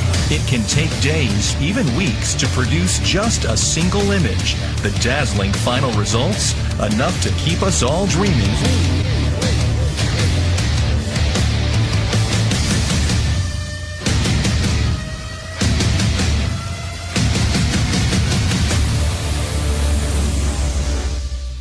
NASA is hiding the frickin' flatness of the Earth. Why? It's okay to say, I have a fisheye lens, right? Because, yeah, fisheye lenses are useful. You know, you get more, in architecture or, realtors use them. But when you're doing it too much and you're not really coming out and saying why, questions build up.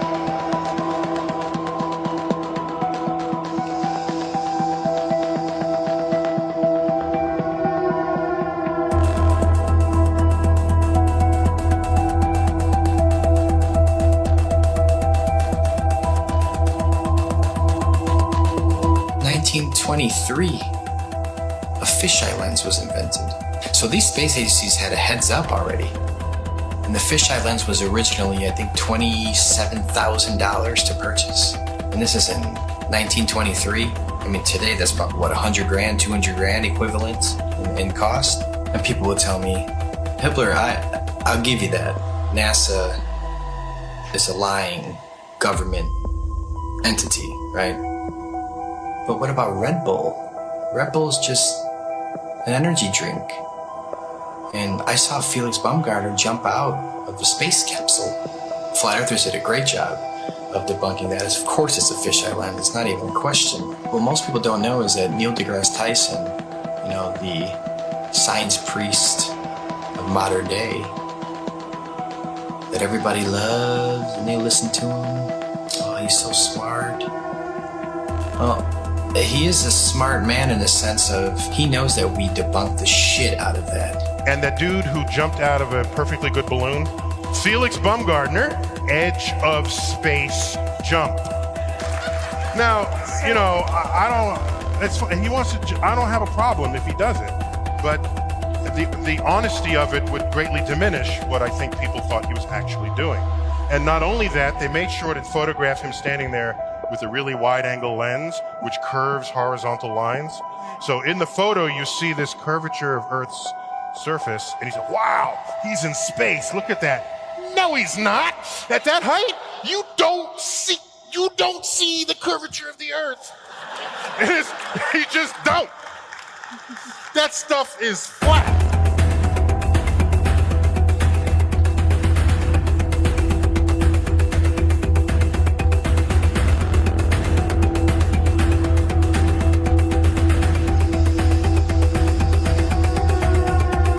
Put so much pressure on Neil deGrasse Tyson to come clean.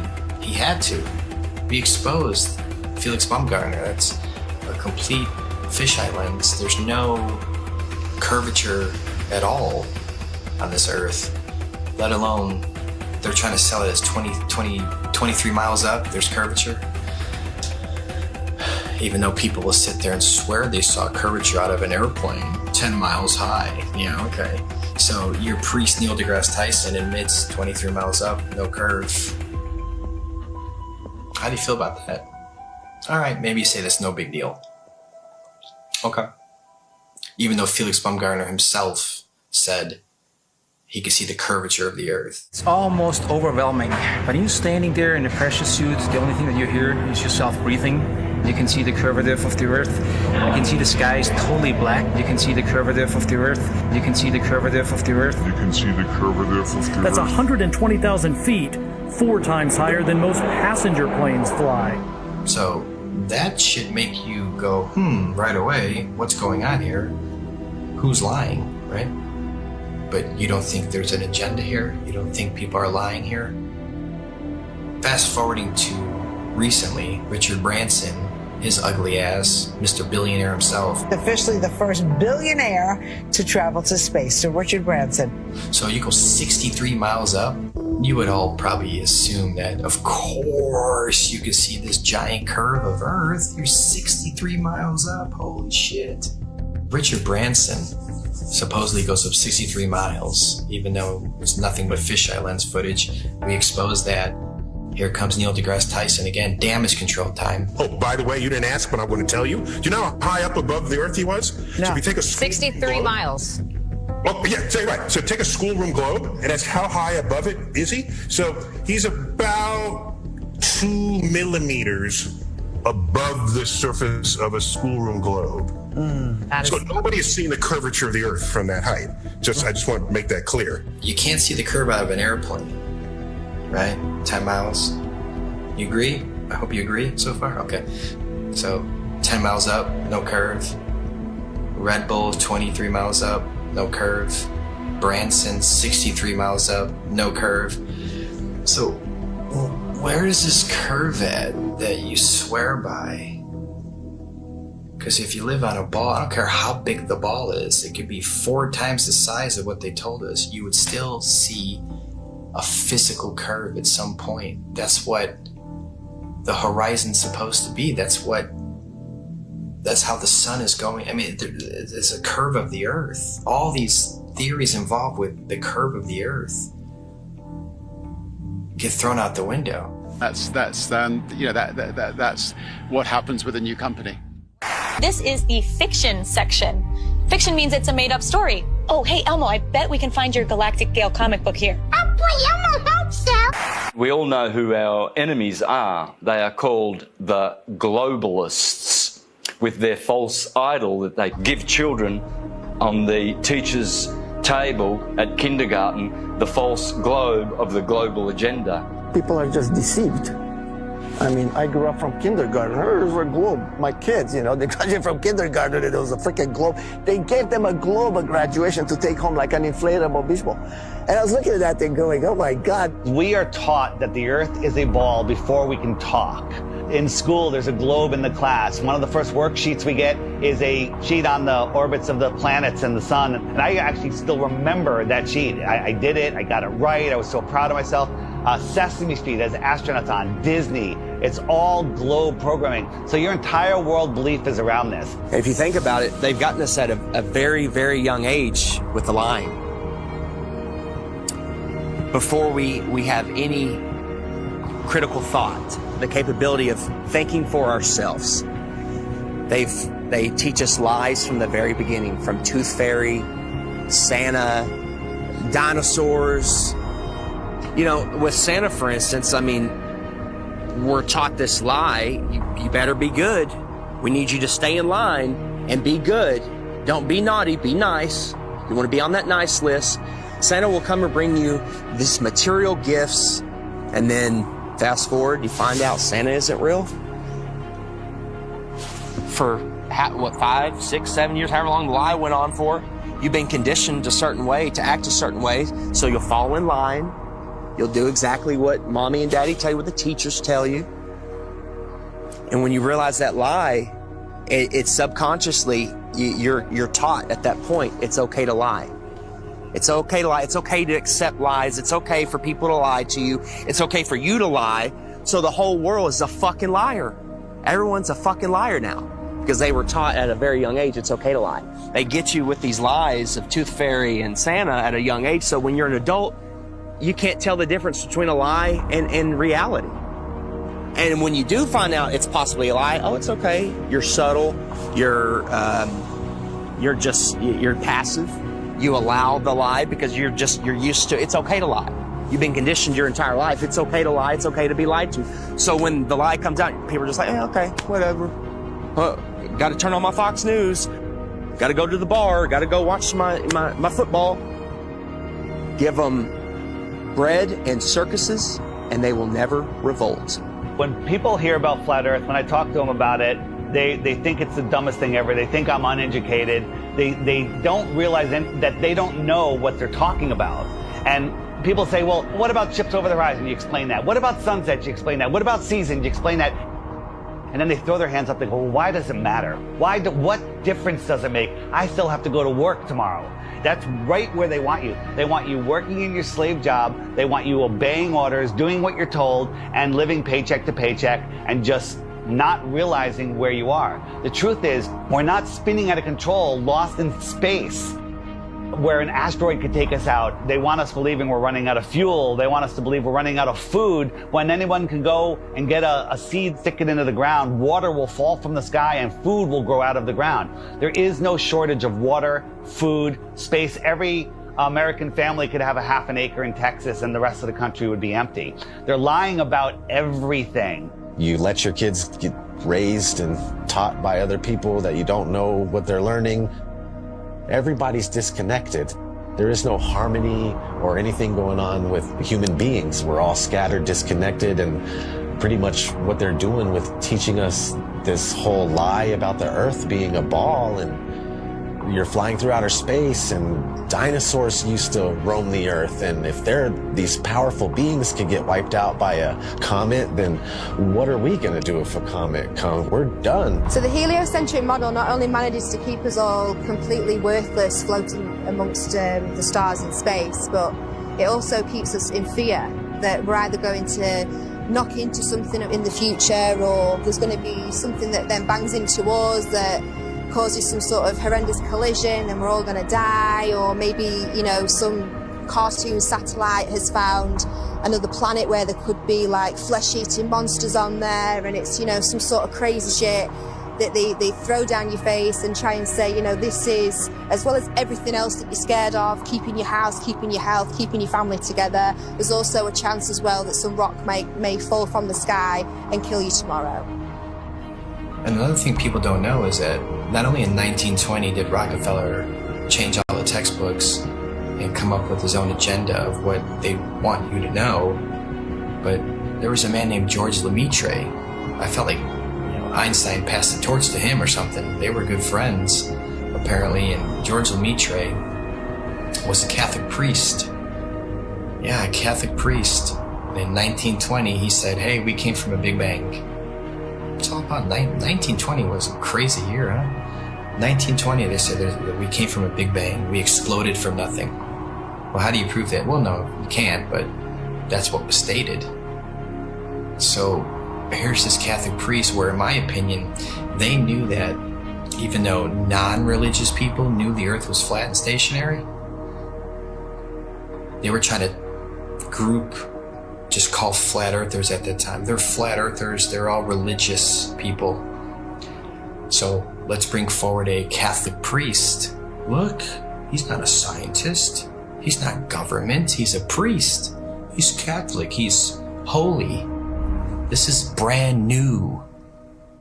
This isn't thousands of years old. This isn't the Big Bang's been around for thousands of years. Heliocentrism has been around for thousands of years. No, they create fictional characters. Galileo, Copernicus. They create characters to support the New World Order, their agenda.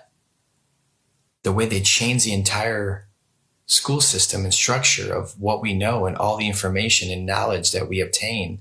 If it's false, then yeah, they got their goal. A nation of workers, not thinkers. No one thinks. What's the circumference of the globe? I have no idea. How fast is it spinning at the equator? Don't know. How fast is it orbiting the sun? Cody? You have glasses on. You should know this. How fast is the sun moving? Man, you're asking some questions I'm not ready to answer.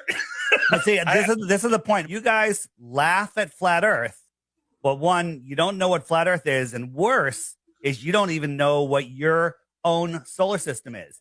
They don't know their own model. You can ask them, what's the radius of the Earth? How was it found? What's the speed of the Earth around the sun? How fast is the Earth spinning at the equator? How fast is it chasing the sun? How many miles does it go a year? How far is the sun?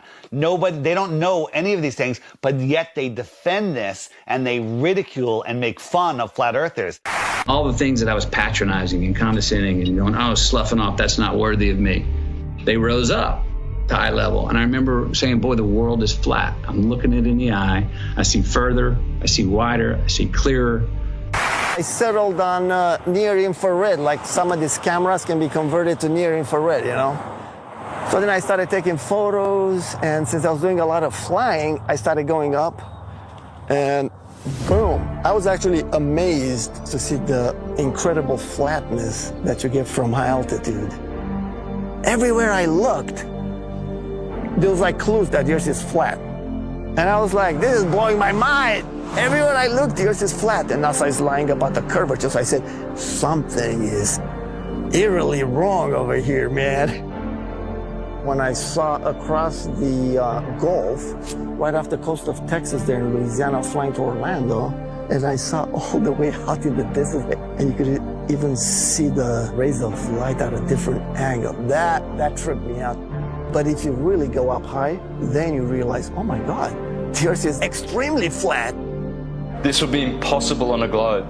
There is no 8 inches per mile square. Equation for curvature of 8 inches per mile squared has been debunked over and over again. The flat earthers with their P900s and their P1000 cameras are constantly seeing things way off beyond the supposed curvature of Earth. In fact, many tests have been done with lasers, cameras, filming mountain ranges 300, 400, 500, 600, 700 miles into the horizon, which are visible and shouldn't be visible if we were living on a globe. This is how much distance he covered with his camera, and he could see from here the Rocky Mountains. There you go.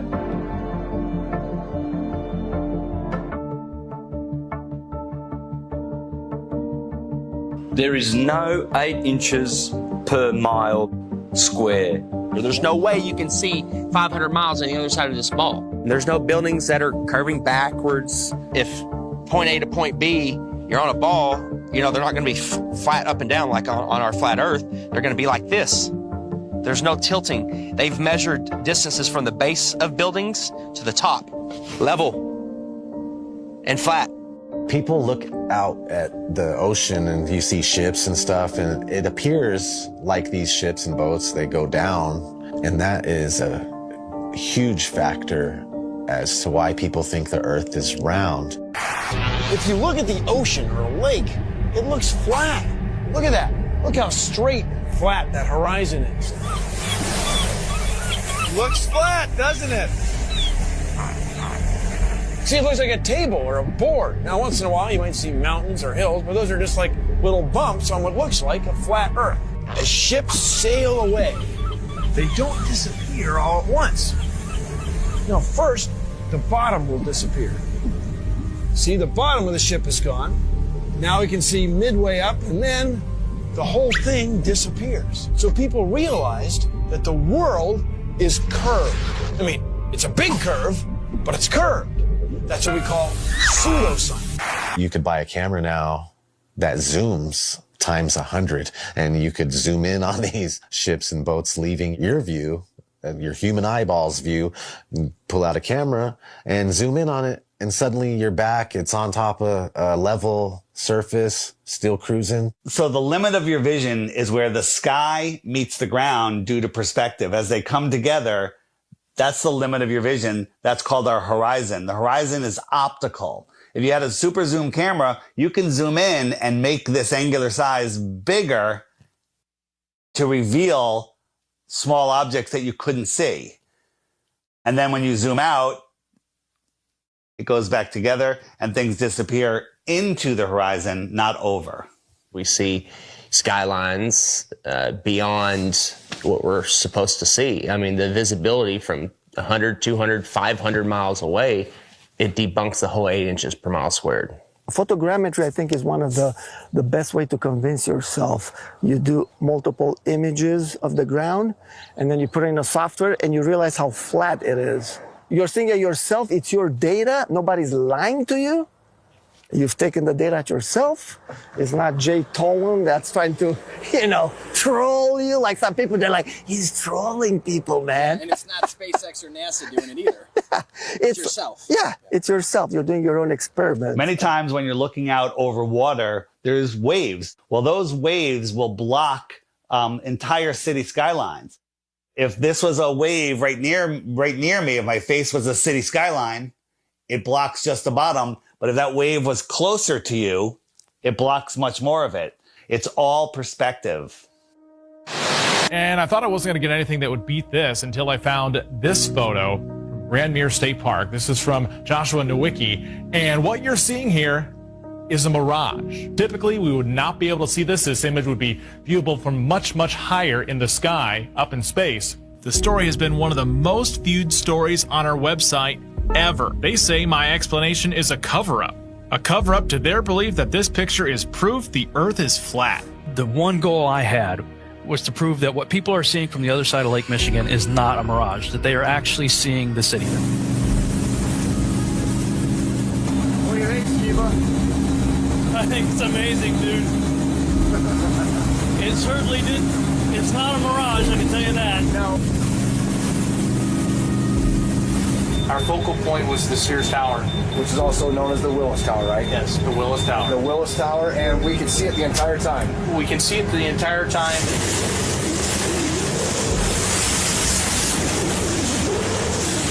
That's not a mirage. That's not a mirage, whatever you're looking at. You see it? Yeah. That's that. You see that bridge? It's not a mirage. That's the proof right here. That's the proof. I was shocked to find out that there are a number of people that believe the Earth is still flat, and that to them, this is actually proof that the Earth is flat. One person just questioned me and asking me for a retraction of the articles and lies. A lot of people try and kind of be nice about it. Well, are you sure you did it right? And then they send me links that the Earth is flat. And some are just pretty straightforward about it, and they title replies calling me a deceiver, and that I should check my degree or quit telling lies on television. It got me questioning a lot of things. Were my calculations right? No.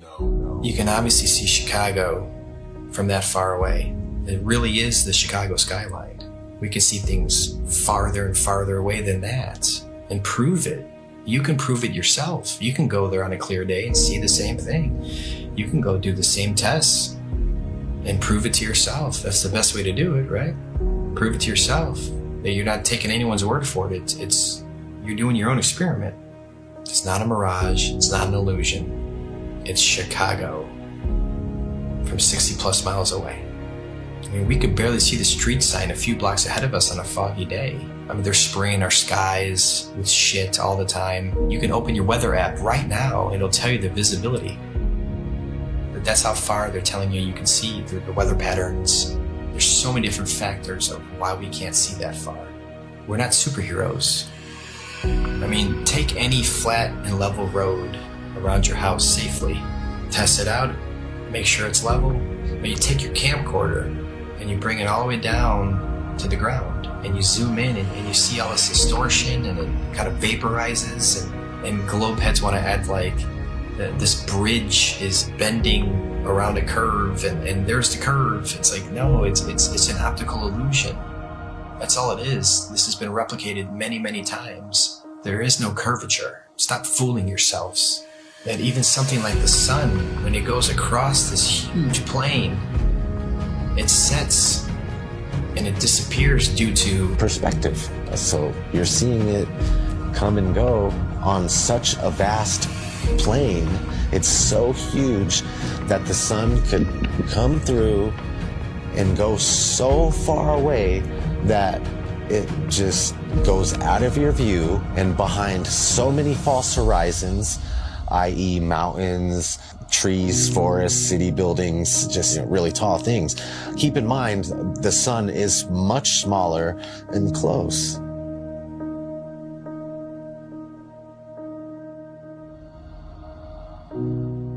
This is an intelligently designed and created place. As someone who stars are rotating around, knowing that we can only see a certain amount of light, I think like 1%, there's only so much light our eyes can actually see. Unless you're on like DMT, I'm sure you can see way more lights. But naturally, we can't see that many lights in the sky. All ancient civilizations spoke about other bodies, other lights in the sky that may or may not be visible to us at any given time. It's crazy though, when you see solar eclipse, you don't see the moon at all. I remember as a kid, I'd like, where's the moon now? And it's like you just see this black circle and then everything goes back to normal, it seems like. It's like, What the heck just happened? On the total eclipse of the sun, the shadow that the moon casts on the Earth is only 70 miles wide. That is impossible. But then they come up with umbra and penumbra, and it's just stuff to confuse your mind. We have an infinitely far sun sending diagonal rays from the side and straight rays from the middle where they cross each other. It makes absolutely no sense. I went live a few years ago on YouTube during the 2018 eclipse in the United States on a live event, and we were all waiting for the moon to actually show up to cause this elliptical, this eclipse, and all we found was no moon showed up.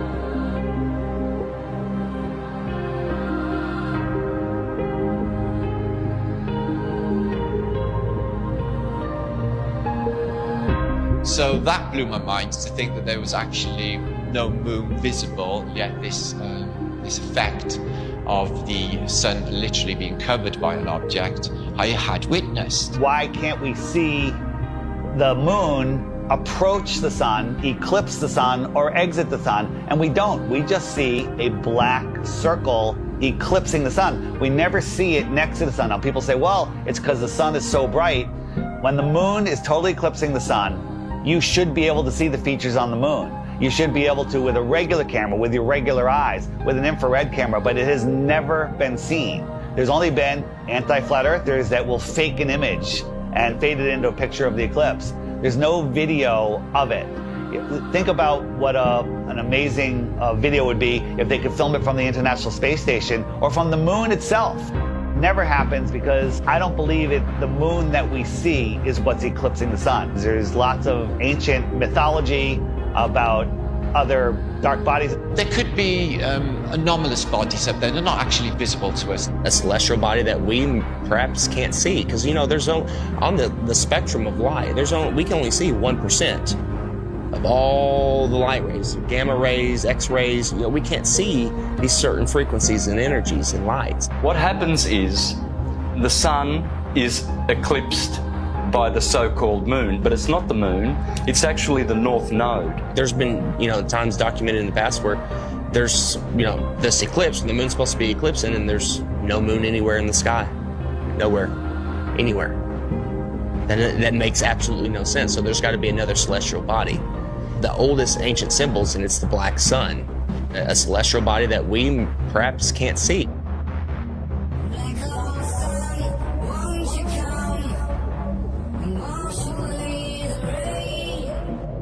A lot of ancient civilizations always spoke about a black sun.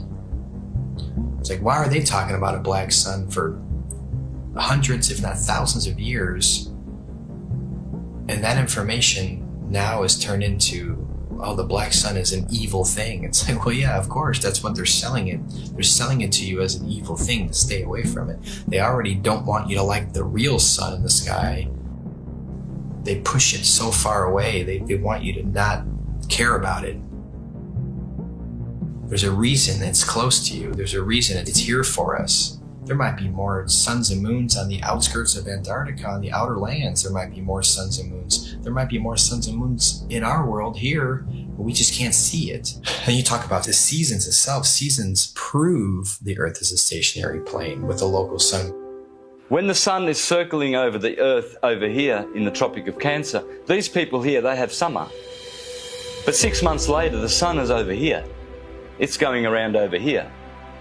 So Australia down here, and South Africa, and South America, now they have summer because the sun is local. It's not 93 million miles away. And the sun and the moon revolving and springing into the centre seasonally and then springing back out again. This makes perfect sense than a spinning ball hanging on an invisible skyhook at a degree of 6.66 of a supposed axis, which tilts the Earth. People need to stop defending a theory that they were taught in kindergarten. So at sunrise, every sunrise should be arctically cold because that is the most severe tilt possible. And to make it worse, in the northern hemisphere, in the helio-nonsensical model, the sun is 3.5 million miles farther away in our summer. But when the sun shows up on the horizon, I can feel the heat on my face immediately. I can get a suntan in June. But in December, at solar noon, when the sun is at its highest point in the sky, I can look up at the sun and barely feel the heat on my face. And also, it's 3.5 million miles closer. The whole tilt thing doesn't make any sense. And when the sun is on this side, it only illuminates this part of the Earth because it's local. And this part is dark, that will be night. So it's quite easy to understand day and night and the seasons and explain them on the flat Earth than it is with the globe model. The sun, moon, and stars are rotating around our heads like a perfect clock, and it goes out of your view as taking the light with it. This is an intelligently designed and created place. The sun does move about 15 degrees per hour through the sky, but when it gets close to the horizon, it kind of stops and it stays there and it moves at a different speed. I filmed this several times with my drone. No humidity and not over water. And it'll just stop and sit there. And then it kind of just fades away as it goes into the distance. But at the same time, because of perspective, I have friends that were down at the beach that saw the sun set 10 minutes earlier from the bottom up. And that's simply because they're looking across a span of water that has a hill with trees, a tree line on it, which is hundreds of feet over their heads. But from their point of view, it's at eye level. And as the sun moves away, it just gets eclipsed by the tree line, which they think is eye level, but it's high up in the sky. Water. It's always flat, always level. So starting at the northernmost point, as far as I can get, of Lake Michigan, and then traveling south, you can see that red line here, that the body of Lake Michigan is 574 feet above sea level, and it's level. There's no change in elevation, there's no curve. This cross-section shows what an undisturbed body of water looks like, and that's level. We know that to be true. There's three properties of liquids. They have mass, they take up space, and they always take the shape of their container. The physics of water is to find and maintain level. So if it's in a cup, to this lake behind me, to the seas, to the oceans, that's why I call it sea level, because it's flat and level. No matter who tries to sell you the idea that water's curving over a ball, it's just not happening. That's the number one proof right there, just water alone. Water alone proves that the Earth is flat, because water always finds and maintains level, period. Water does not curve. In its temporary state, it's finding its level. Once it hits the ground and finds its level, it remains level. I never even thought of the idea of water maintaining its level, and that alone just was like mind-blowing. Like, absolutely, water has to maintain its level. Like, it's always, if it's calm and there's nothing going on, you know, it's, you look at a lake, it's just chilling flat. It has to be. It can't curve. There's nothing you can say or do to ever show water bending or curving. Water needs to be contained.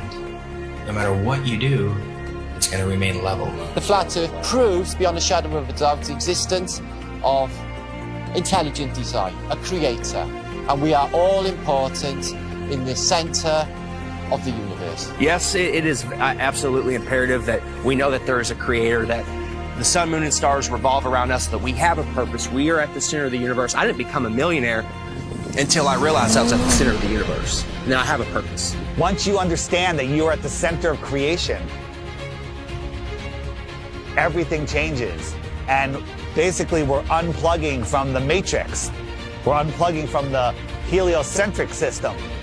And when you do that, the rulers of this world, you unplug from them. You stop feeding them what they need. They want your fear energy. They want your labor. They want everything from you. And people unknowingly just keep giving it to them. I don't want my children to be lied to, and I don't want my grandchildren to be lied to either. So if this is going to start, it starts with you and I.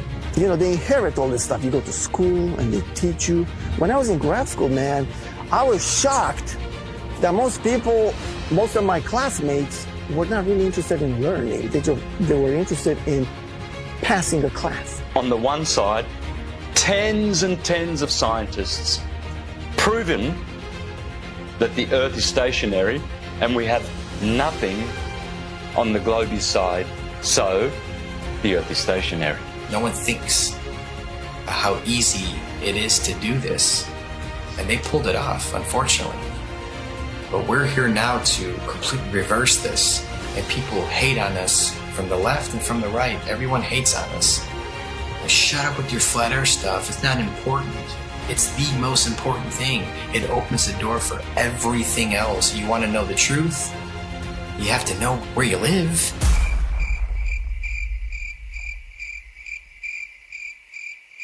This whole agenda is to keep people disconnected from our creator. You know, they want to just cut all our ties spiritually, and that's one reason why they calcify our pineal gland. They don't care about our health. You know this by look at your water supply.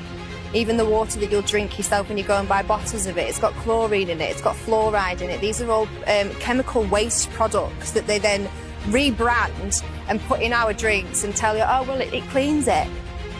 We'll also take away all of the medicine that's kept people alive and well for centuries. And they'll tell you, oh, no, that's not good for you, that's not safe for you. Here's our products, here's our petroleum-based medicine that they've been pushing on us for the past 100 years. And of course, look at people's health, look at the world's health. Are we a healthy nation? Is any nation a healthy nation? No. And who's in charge of healthcare? The governments, the corporations.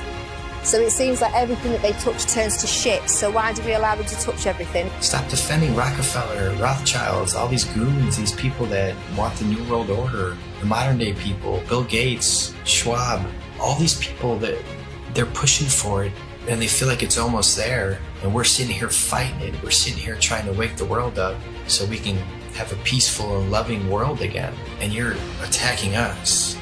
Whose side are you on? We're trying to take these evil entities down that suppress our knowledge. We're trying to give knowledge back to the world so we can become powerful again.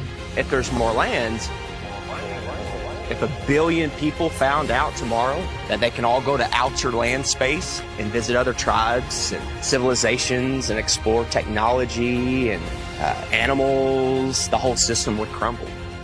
And I know there's a lot of people out there, celebrities, people with big shows, big names, with big followings that know the truth of this world, and you're keeping quiet just to protect your little empire. Well, now it's time to say something, because the empire is falling. If we don't do something now, all of this is going away, and they're taking over this world. So speak out. It just takes one celebrity, one person with a big following, and then it goes viral, and then the entire system collapses. All of this world control is based on the heliocentric lie.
Wolves in sheep's clothing have pulled the wool over our eyes.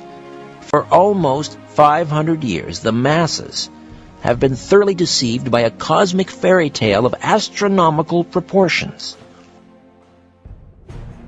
We have been taught a falsehood so gigantic and diabolical that it has blinded us from our own experience and common sense, from seeing the world and the universe as they truly are. Through pseudoscience, books and programs, mass media and public education, universities and government propaganda, the world has been systematically brainwashed, slowly indoctrinated over centuries into the unquestioning belief of the greatest lie of all time. A multi-generational conspiracy has succeeded in the minds of the masses to pick up the fixed earth, shape it into a ball, spin it in circles, and throw it around the sun. The greatest cover-up of all time, NASA and Freemasonry's biggest secret, is that we are living on a plane, not a planet. That Earth is the flat, stationary center of the universe. Eric Dubé is an American living in Thailand, where he teaches yoga and part-time while exposing the New World Order full-time. He is also the author of 4 books and president of the International Flat Earth Research Society. He joins us via Skype from his home in Thailand. Eric, welcome to The Conspiracy Show. How are you? I'm great. Thanks for having me on, Richard. Did I pronounce your last name correctly? Is it Dubé? It's Dubé. Terrific. It is, yeah. All right. My dad's a big fan of your show. He listens to every one. So, hey, Dad, I'm sure he's listening right now. Absolutely. Shout out to Dad. Thank you. Now, may I ask, is your mother still living? She is. All right. And do you want to happy shout? Mother's Day to her as well? Exactly. Yeah. There you Shout go. out to my mom. She'll be hearing at some point. Probably not live like my dad is. All right. Now, let me reiterate again, make it very clear. I don't believe for a minute that the Earth is flat, but, as I say, I'm fascinated by the theory. I'm looking forward to speaking with you. I'm not here to mock or ridicule or ambush you or shoot you down. I'm going to sit. I'm going to listen. I'm going to ask a few challenging questions. Time permitting, we may also have some callers who'd like to ask you some questions. And to quote Mr. Zimmerman, then more than likely you'll go your way and I'll go mine. But let me begin by asking you, Eric, first the idea of a flat Earth. I mean, that was sort of the predominant theory up until, Aristotle in around 300 BC talked about the Earth being a spheroid. But how did this idea become resurrected? Bring us up to speed on sort of the modern day flat Earth society. Yeah, throughout history, all around the world, the flat, motionless Earth was a given. It was known until around 500 BC. Pythagoras was the first one to come up with the spinning ball model. And as you mentioned, Aristotle later came up with some more proofs, in quotations, for the spinning ball model. It didn't really pick up speed, though, until around 1500s when Copernicus wrote his book. And then with the Newton and Galileo, it picked up more speed, and now with NASA, you can't find anybody that believes the Earth is flat. Everyone believes that it's a spinning ball. And that word belief is pretty interesting when you look at this, because you say, I believe that we're on a flat Earth, but in fact, I see that I'm on a flat Earth, and I feel that I'm on a motionless Earth, and I see that everything in the sky revolves around me. I also see that the sun and the moon are the same size. But I've been brainwashed to believe something very different from what I see. I've been brainwashed to believe that the completely flat horizon that I always see curves at some point. I've been brainwashed to believe that the motionless Earth that I feel beneath my feet is actually spinning at 1,000 miles per hour. I've also been brainwashed to believe that the stars, sun, and moon that clearly spin overhead are actually, some of them we're spinning around, and there's this big spiral motion of planets and galaxies all spiraling, as NASA has told us. They also tell us that the sun is a big ball of burning light, and it's 400 times further away and 400 times bigger than the moon. Yet when I look out in the sky, I can see them to be both the same size. So, in fact, what we believe nowadays is based on something contrary to our common sense and experience, and actually comes from philosophers like Aristotle giving us supposed proofs of a ball Earth, and NASA, Photoshop, CGI divisions giving us fake pictures, making us believe otherwise. But if we were just given to our own devices, everybody would be a flat earther, because that's how it is. It's flat, it's motionless, everything in the sky revolves around us. And that common sense perspective actually has been experimentally proven as well, many, many ways. My book has over 200 proofs. There's a book in the 1800s called 100 Proofs the Earth is Not a Globe. That was based on something called the Bedford Level Experiment. Now, we're coming up on a break. What was that, the Bedford Level Experiment? Do you recall? The Bedford Level Experiment was an experiment by Samuel Rowbotham, who was another flat Earth author in the 1800s. And it was basically an experiment to test if the natural physics of water are as they appear to be, that water finds and remains level. And if that's the case, then we couldn't possibly be on a spinning ball Earth, because all the water, the oceans of the Earth would have to be curved. Yet we know that the natural physics of water is to find and remain level. So on the Bedford level there, it's just a really long canal stretch of straight water that you can do different measurements to figure out if there actually is the supposed curvature that they say there is in the Earth. They say the Earth is a 25,000 mile in circumference ball, so using spherical trigonometry, you can figure out the curvature, which figures out to 8 inches per mile when you square the mile. So the first mile is 8 inches, the second is 32 inches, 72 inches, 128 inches, 200 inches. Got it. Let me just jump in here, Eric. We're going to take a timeout. We'll come back. Eric Dubé is with us, the director, or the president rather, of the International Flat Earth Research Society. Yes, it's still out there. And we'll find out why he insists the Earth is in fact flat. Back with more of The Conspiracy Show. Don't you dare go away.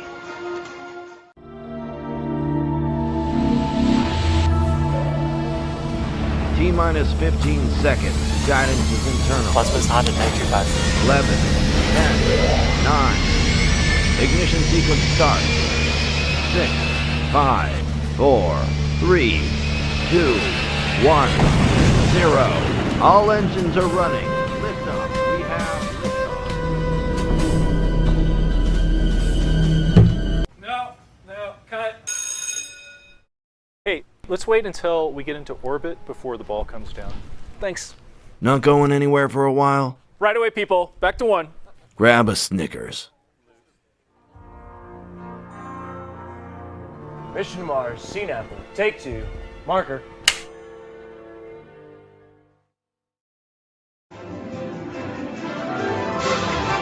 Where there's smoke, there's The Conspiracy Show with Richard Serrett. Welcome back. We have a real humdinger of an hour here. Eric Dubé is with us, joining us via Skype from his home in Thailand. And he contends, insists, maintains most confidently that the Earth is flat. He is the president of the International Flat Earth Research Society.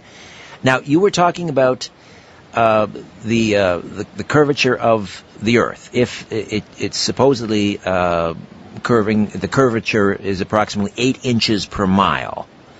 So if it was just 8 inches per mile, it would be a downward straight slope. So you have to use spherical trigonometry, so it's actually 8 inches per mile when you square the mile after that. So there's an exponential drop over time. And you're able to measure, for instance, the Bedford experiment you were talking about was over 6 miles. The Earth should drop 16 feet. So you should be able to measure that. And it's never been measured, whether using telescopes, binoculars, flags, lasers. They've done many tests over the ages, and there's never been even the slightest bit of curvature, not even a little bit. So even if the Earth was a ball, but they got the figure wrong and the circumference was actually much, much bigger, you'd be able to measure some curvature. But there's never been any curvature measured whatsoever. All right. What is, if the Earth is flat, we can't show people visuals, but give us a mental picture. What does this plate look like that we're all riding around on, or standing on, rather? It's stationary. Sure. But what does it look like, this plate? The azimuthal equidistant projection map that the USGS actually uses is the flat Earth map. The UN logo is another example of it. The UN logo is actually a flat Earth map with divided into 33 Masonic sections, by the way. But you can just type in flat Earth map on Google, and it's a disc shape. The North Pole is in the center. All the continents go out from there, and Antarctica, instead of being a ice continent on the bottom of the globe, actually surrounds us 360 degrees. And how far that ice goes outwards is unknown at this point. So there's a cover-up. That's what the Antarctic Treaty is all about. That's why you can't independently explore Antarctica. And when people like Jarl Anderhoy try to go down there, they get turned away at gunpoint and put in prison. So there's a big cover-up there in Antarctica as well. I don't know how far the ice goes, whether there's an edge, a barrier, a dome, or infinite plane. But what we do know is that the Earth and the water is completely flat, for as far as we can see and as far as we've measured. And the horizon is completely flat, as far up as we go. All amateur rockets and all amateur balloons sent up over 20 miles, as high as they can go. The horizon is flat all the way around. And it rises to the camera all the way up, rises to the level of the camera. Now, this is totally impossible on a ball, no matter how big the ball was. As you rise up, you have to look down to see the curvature, look down to see the horizon. But what actually happens if you go up in a hot air balloon, the horizon rises right on up with you, the whole way up. Just keeps on coming up at eye level, as high as you're going to go. That's just impossible on a ball. If you think about it, if you're on a ball and you're in a hot air balloon or an airplane, you should not be able to see out your window, straight out your window, the horizon. You should have to look down, further and further down, the higher you ascend, to be able to see that horizon. But you'll never look down to the horizon on the Earth. It will always rise up to your level. So that's the horizon proof. There's many other proofs we can get into if you'd like to. Yeah, I don't quite frankly have an answer for that one. I hadn't thought about that, the idea of being in a hot air balloon and having to look down, but being able to look straight ahead and see the horizon. Interesting. However, let me ask you about what has been regarded as one of the strangest objects in the heavens, and that is the moon. And it's strange for a lot of reasons, but I bring up the moon now because the idea that if the Earth is, in fact, a sphere and is rotating, that would account for this oval shadow that it produces each and every lunar eclipse. Does that not prove this oval shadow that can be seen on the moon each and every lunar eclipse? Does that not prove, Eric, that the Earth is not only round but spherical? Well, this is one of those proofs in quotations that I was telling you about. They claim that the shadow that goes across the moon during a lunar eclipse is actually the shadow of the ball Earth. And that's a proof that the Earth is a ball because you can see the ballish shadow eclipsing the moon. Now, in fact, it's been on record over 50 times in the past 2,000 years that there's been a lunar eclipse while the sun is still in the sky in the same vantage point that you can see an eclipse. Now, this makes their theory impossible because their theory maintains that the sun would be behind the ball Earth and the moon would be in a 180-degree syzygy, so they would be in a straight line, and that's the only way that you could get the ball Earth shadow on the moon from the sun, if the sun was lighting it from behind. But, as I said, the sun is in the sky many times while these eclipses are happening and can clearly see them both. So the angle is not there. It's absolutely impossible that what we're seeing is the shadow of the Earth. And in fact, if you look at ancient astrology, ancient astronomy, you'll find that what does eclipse the moon is called Rahu, R-A-H-U, or the black sun. It's a third celestial body that they don't tell us about that is the same size as the sun and the moon that eclipses them. It's a dark body. And that's what causes eclipses, not the Earth's shadow. Are you referring to, when you mentioned this third celestial body, what some have called Nibiru or Planet X? Interesting. I haven't thought of that idea, whether they go together at all. I haven't looked too deeply into the Planet X Nibiru thing because it's all based on this spinning ball Earth cosmology, and it just seems like, Zecharia Sitchin, his Masonic work on it, it all puts me off the wrong way. It looks like more NASA style science fiction. So I haven't looked too much into the Planet X Nibiru thing, but I suppose very well could be some sort of crossover in the mythologies. Are there, according to the Flat Earth research, does that then preclude the existence of other spheroid celestial bodies? Does that mean that all planets are flat, or are we the only sort of plate? Right. Well, we're a plane, not a planet. So all they did was add a T to the end, and everybody bought it. But in reality, Earth is the only physical plane, and everything above us is just a light. So there is no spherical terra firma ball planets like Mars, Jupiter, and all these things that NASA presents us with. The moon landing is fake, and it's done here on Earth. The Mars footage is fake, and then done here on Earth. All the CGI images you've ever seen of all these planets, you'll notice that there is no actual footage. Type in real planet footage or something along those lines in YouTube, and you'll not find a single real video of a planet. And when you look at planets through amateur telescopes, they just look like flat, circular disks of light, just like stars. And in fact, for thousands of years, they were called stars. They're called the wandering stars, as they differ from the fixed stars in their relative motions only. The fixed stars stay completely fixed together in their constellations day after day, year after year, millennia after millennia, which is another proof that we're not on a spinning ball going all around the galaxy like they tell us, because Polaris, the North Pole star, stays exactly where it is, right above us, and all the other stars rotate in a dome-like planetarium shape eastward in a 24-hour cycle all around us. And the wandering stars, so-called, because they kind of wander their own unique paths, they're still in a general motion. They do a kind of a spirograph pattern around the sun.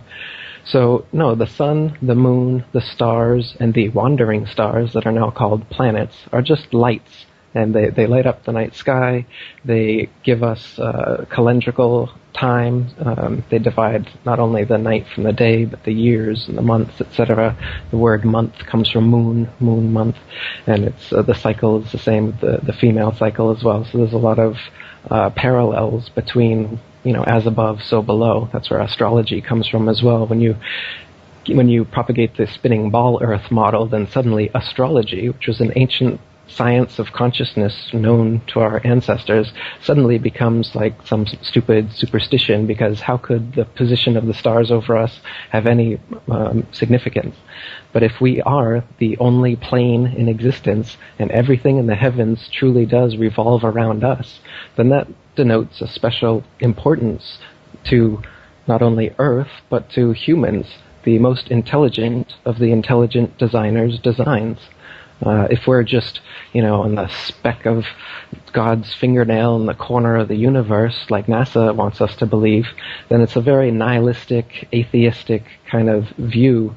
That part I agree. That part I agree. And I take a lot of flack. We talk a lot about UFOs in this program and extraterrestrials, and I don't subscribe to that theory. I think we are unique in the universe. I think this UFO ET phenomenon that we're talking about, interdimensional entities here. I think we are in a sweet spot in the universe, and I think we are alone. This universe was created for us. However, let me go back to some of these other, you call them proofs, and obviously you've heard all of these before, but I'll throw them out to you, and you can handle them as you will. And that is, of course, the old ships in the horizon argument, that you go down to the beach and you do not see as ships approaching, they don't just appear out of the horizon like they would if the world was in fact flat. They seem to emerge from beneath the sea because they're obviously, they're not emerging from the waves, but they're coming up into the horizon. So does that not, to the naked eye, obviously, to me anyway, I look at that and I say, well, obviously that's because the Earth is round. Well, that's another one of the old proofs. But in fact, it's a proof of the opposite when you do it yourself.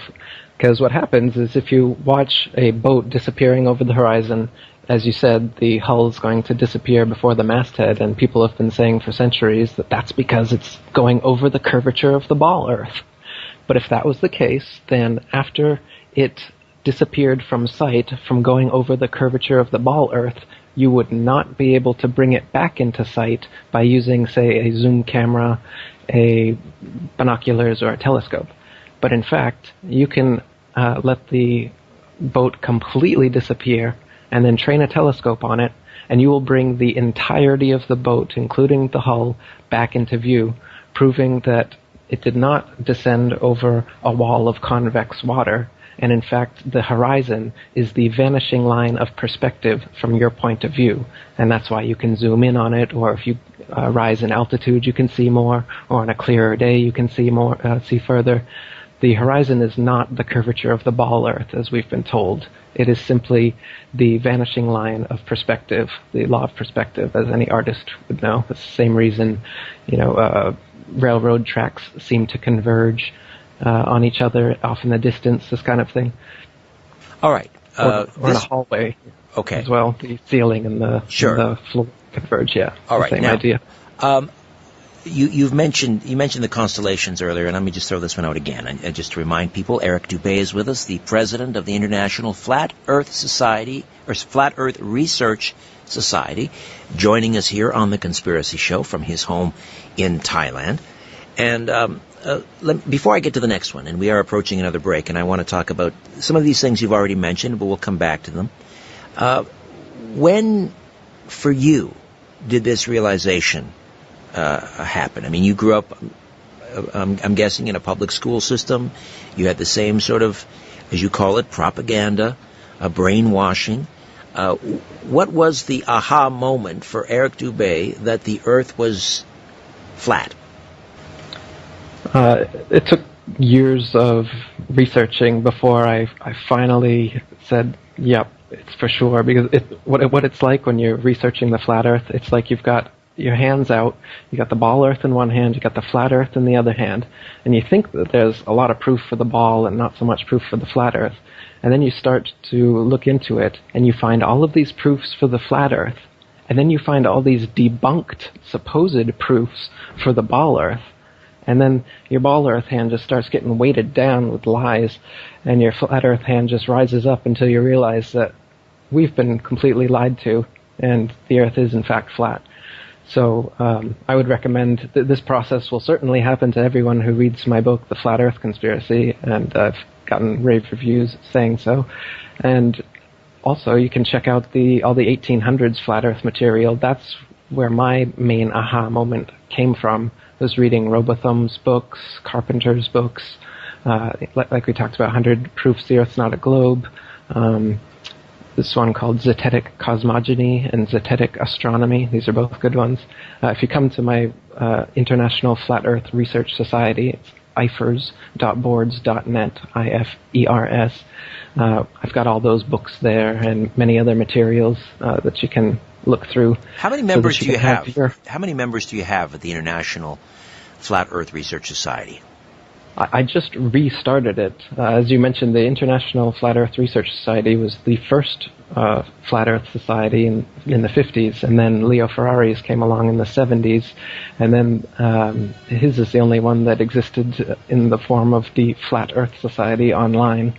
And so I just restarted the International Flat Earth Research Society just a few months ago. So we've got about 500 members and about 800 guests visiting every day at the moment. But any scientists, astronomers that are part of your organization? Yeah, we just had one join. She went to school for astrophysics, and she didn't finish her degree, she said, and she's quite glad now that she started looking into everything. Interesting. All right, Eric, stay put. We'll come back on the other side. The flat Earth. Believe it or not. Come back and listen to some more of my conversation with Eric Dubé right here on The Conspiracy Show. Big Brother is listening, and so are you, to The Conspiracy Show with Richard Serrett. Welcome back. Eric Dubé joining us live from Thailand via Skype, talking about the flat Earth. I was on my lovely bride, the mighty Aphrodite, is in Greece at the moment, and we were on FaceTime at about 5 o'clock this afternoon, and she was getting ready for bed. It was midnight in Greece, so we have time zones. The idea of time zones. Do not Eric, the existence of time zones. How can we have time zones if the Earth is flat? I mean, we should all be seeing the sun. I mean, if the Earth is not rotating on its own axis, then we should all be experiencing, the same daylight at the same time, shouldn't we? The sun is not 93 million miles away, as we're told, nor is the Earth a ball spinning around it. In fact, the Earth is a flat plane, and the sun is a disk that spins over and around the Earth in circles every day. Same with the moon. If you can imagine the yin-yang sign, the Chinese yin-yang symbol is actually a symbol representing the sun and the moon's path over the flat Earth. So imagine the yin-yang spiraling in a circle. The sun, you can't see the sun all over the Earth from every point at all times. And time zones are caused by its motion over the flat Earth, over and around it. So every 15-degree demarcation point around the circle is 1 hour, and it will do this 24 times a day. So time zones are caused by the sun moving over and around the Earth, not by the Earth spinning around the Earth spinning, as they say. All right. Gravity. We have to talk about gravity. And if the Earth is a sphere, then, no matter where you're standing on a sphere, because it's a consistent shape, you have exactly the same amount of sphere under you. So the center of gravity doesn't change wherever you are on the sphere. But if you're on a plane, a flat plane, think about, spinning a dish around or something like that, a dinner plate. The center of mass in a flat plane is more or less in the center. Are we in agreement so far? The center of mass? The center of mass of a flat plane is in its center, more or less. But it's not spinning, though, right? It's stationary.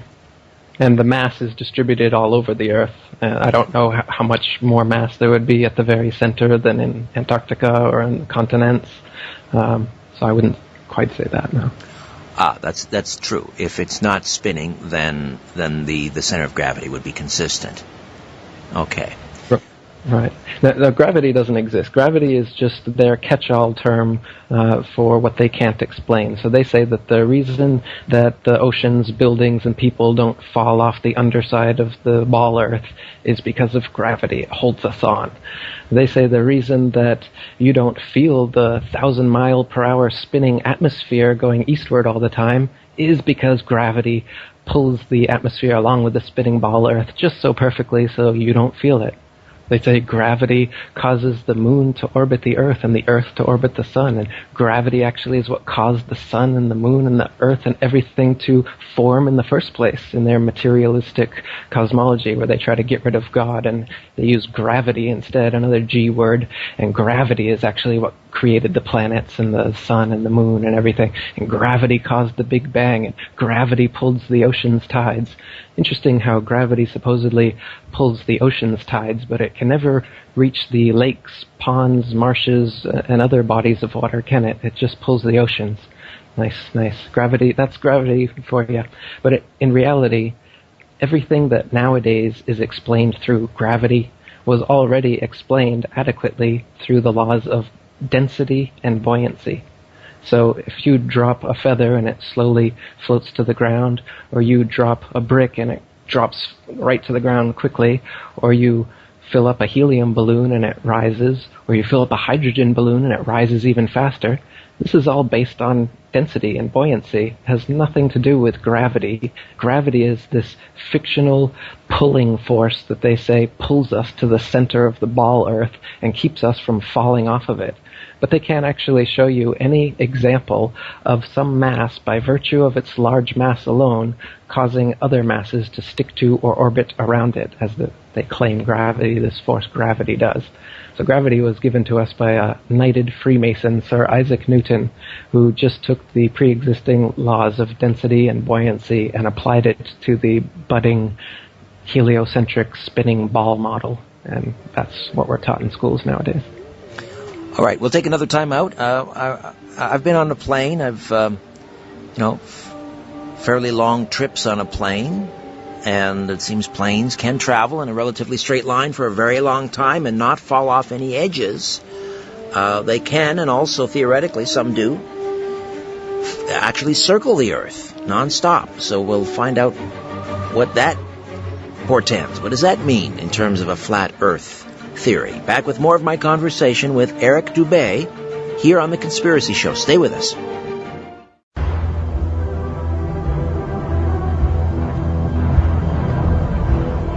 In a democracy, we elect officials so we can sleep at night. So why are you up? All right, we are back. Our last segment with Eric Dubé, president of the International Flat Earth Research Society, joining us live on the line from his home in Thailand, or I should say via Skype, here on The Conspiracy Show. Now, people may remember, it's long gone now, but the Concorde, the superjet, and this was a phenomenal aircraft. This thing, its top cruising altitude was something like 60,000 feet. That's about 11 miles high. And, I've seen pictures taken from the Concorde. I'd like to know how you respond. I mean, when you see pictures taken from the Concorde, 11 miles up, you can clearly see the curvature of the Earth, Eric. Are those photos faked, or how do you respond to that? Well, the fact that you see the horizon out your window at 60,000 feet at eye level, as I said, already tells you that the horizon is flat. It couldn't possibly be curved and still be out your window at 60,000 feet because you're above it. No matter how big the ball is, they say it's 25,000 miles in circumference. Imagine it was 25 million miles in circumference. If you're 60,000 feet above it and you look straight out your window, you should be looking off into outer space, shouldn't you? But you won't. You'll be looking straight at the horizon. And if you see that the horizon warps a little bit, it's because of the curve in the window. There's a curve in every commercial airplane window. Or a wide-angle fisheye lens, like in the Red Bull dive. You'll notice they used on the outside cameras for that Red Bull dive, Felix Baumgartner did, the outside cameras are fisheye lenses. And so the supposed curvature of the Earth starts right from the base of the Earth all the way up to 128,000 feet. The curve remains the same because it's not the curve of the Earth, it's just the curve of the camera. So when you're seeing, and as I mentioned, there's amateur rockets and balloons that have been sent up over 20 miles, so much higher than the Concorde, and it's still completely flat all the way around and rises to eye level. When we look over the 60, nearly 60 years of manned missions to space, and we begin with people like Yuri Gagarin from the USSR back in 1961, and again in 61 we had Gerasimov Titov, and of course we had the Americans, Alan Shepard and Gus Grissom and John Glenn, in around at the same time. This space race between the Americans and their enemy, the Soviets. If the Earth was flat, why wouldn't the Americans' enemies blow the whistle? Why would they maintain this conspiracy? Well, first of all, Russia and America or any other statist nation are not enemies at the highest levels. They're all friends and they're all Freemasons, and usually members of other secretive organizations as well. So the idea that America and Russia are enemies is just like the idea that Macho Man Randy Savage and Hulk Hogan are enemies, but in reality we know that's fake. And the space programs all over the world are fake. The French program's fake, the Russian program's fake, NASA's fake, the new Japanese and Chinese programs are terribly fake. If you take a look at some of their images, they're much worse than the NASA ones. They're even easier to debunk than the NASA images. So these space programs are just a way to fleece the populations from their tax money. NASA's got hundreds of billions of dollars in their pockets to give us crap CGI photos and brainwash the whole world. So the fact that there's space agencies all over the world that are doing this now doesn't actually mean anything, because they're all part of the deception anyway. Anyone selling you a spinning ball Earth is leading you up a creek without a paddle. Well, let's talk about the nature of the deception. What is the point of trying to brainwash the masses that we are living on a plate and not a planet? What purpose does that serve? Well, this is speculation now, because I'm not the person enacting this deception. As I just said, NASA and the other space agencies certainly are some of the biggest black budget black holes in existence. So there's definitely a profit motive to do this, just as there is with any deception or manipulation. You fool people into giving you money. And these space agencies aren't the only example we see of governments doing that to us. So they're definitely fooling us into giving them money. But beyond that, there's a spiritual nature to this deception, where they're materialists, and they're trying to come up with this whole cosmology, this whole Big Bang idea that can erase God from existence, erase intelligent design, and maintain that just physical matter, gravity, their God, causes a Big Bang sneeze, a creationary explosion, and all of this stuff just coalesces together into this perfect Earth and, celestial bodies and everything that we see around us. To me, I don't know what you think, Richard, it's pretty obvious that we're in an intelligently designed system here. I agree with you, 100%. I agree with you. But I don't see how it follows that if you allow for the existence of spheroids in the universe, that takes God out of the equation. God could just as easily... in fact, there was an interesting book written a number of years ago called Who Built the Moon? And I had the co-authors on the program, and they talked about what a remarkable heavenly body the moon is. And the suggestion was that it was built, it was designed, because without it, there would be no... if the Earth or the Moon and the Earth were in exactly the distance that they are apart, there would not be intelligent life on Earth. So it's as if the Moon was designed. And they went off on a theory about perhaps it was time travelers and so forth. But I mean, it was designed. Yes, it was by God, as the universe was. Why can we not have God and spheroids at the same time? Oh, well, I mean, spheroids are just a tiny, tiny part of it, right? The spheroid model is just how they tried to fit in all the phenomena. But nowadays we've got the Big Bang, evolution, dinosaurs. They've built this whole thing up so that people think that we're coming from nothing. Everything came from nothing. And so there is no spiritual layer to existence. There is no God. Everything is material. Everything is physical. Those status and selfishness, materialism, it fits into these psychopaths that control everything. It fits into their ideology. It also fits into their consumer mentality they'd like us to have, so that we just keep buying their products and believing their baloney that they sell us. They set themselves up as the authority. It's like I told you at the beginning. If you just look out, you can see the horizon's flat. You can feel that we're not moving. You can see that everything's revolving around us. But then Neil deGrasse Tyson or Carl Sagan comes along and says, "Oh, silly, you believe your senses? You believe your own eyes? Don't do that. Believe me. Here, I'll show you some CGI. I'll show you a documentary. I'll show you a spinning ball Earth." And then suddenly you abandon your own senses, your own common sense, your own experience, and you prostrate yourselves at the feet of these authorities, and you just believe everything they say. So nowadays everyone is believing that they're on a spinning ball instead of seeing and feeling that they're not. Is it difficult for you in society in general? I mean, when people know that you are a flat earther, does it make life difficult for you, uncomfortable? Not at all, no. It's much better knowing the truth and living it and spreading it. And no, I don't. I've been in the conspiracy scene, writing conspiracy books and stuff for 10 years, so I'm quite used to people ridiculing stuff they know nothing about, and it doesn't affect me. And if I may ask, how does you mentioned your father, because he's a fan of the program and so forth. Do you discuss this with him? Does he engage you? Does he believe? Does he share your theory? Yeah, he finished reading my book, and he says he's on board now. Really? Interesting. And so before that he was not on board, and now you've convinced him.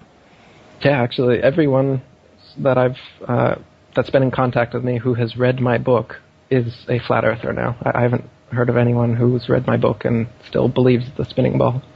That's fascinating. Do you, if I can use the term, do you proselytize? I mean, do you go out and try and convince other people, or do you simply allow them to come to you and ask you about it?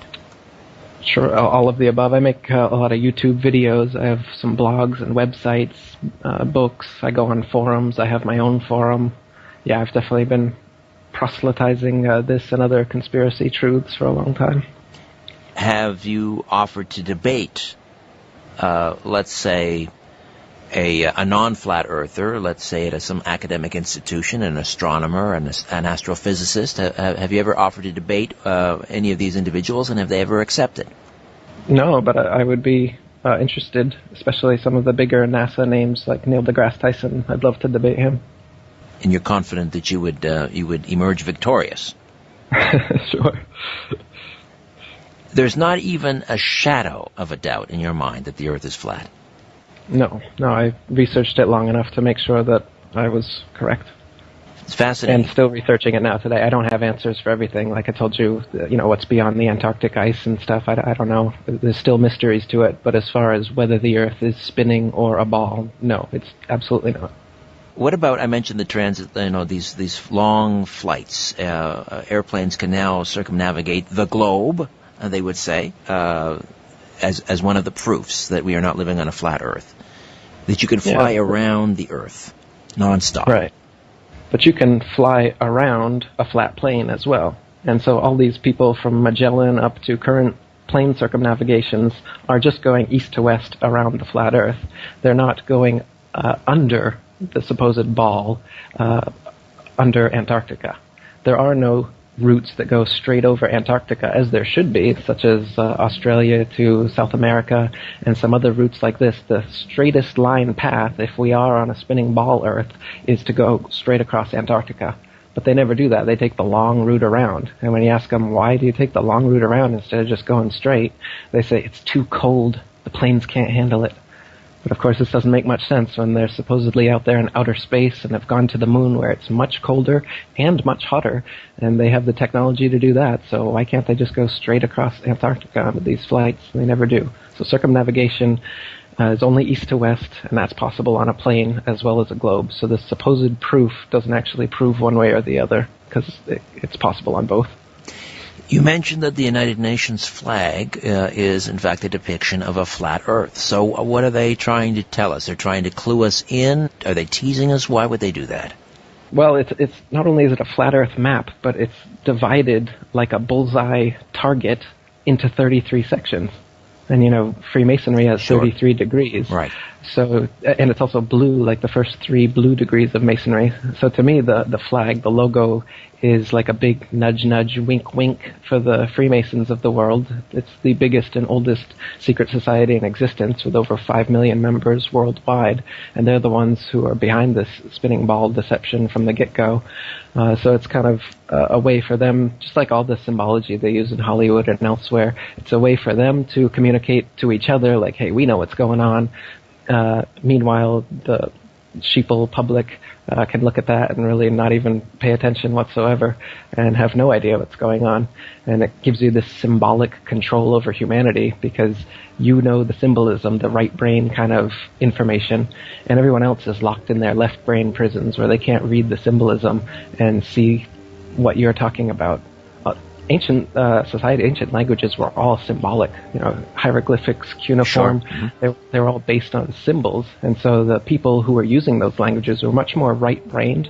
They're much more right-brained. Well, actually, they're probably even nowadays. We're overly left-brained. If you look at a CAT scan. I think that's absolutely true, Eric. I wish we had more time. Perhaps we can. Maybe I can arrange for a debate on this program. If you'd be good for that, and I'm sure you would be. Eric, a real pleasure meeting you. Thank you. Leave us with a website again. Yeah, it's AtlanteanConspiracy.com. A pleasure to meet you, and thanks for sharing. Thank you. It's good talking to you. You too, likewise. Eric Dubé, President of the International Flat Earth Research Society. Fascinating. my website, richardsarrett.com. Say hello on Twitter at richardsarrett. And as always, wherever it leads, follow the truth.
Styles, you not there?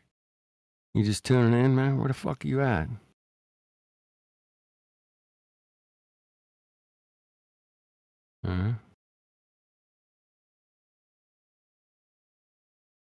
Dude, killing me, man. Killing.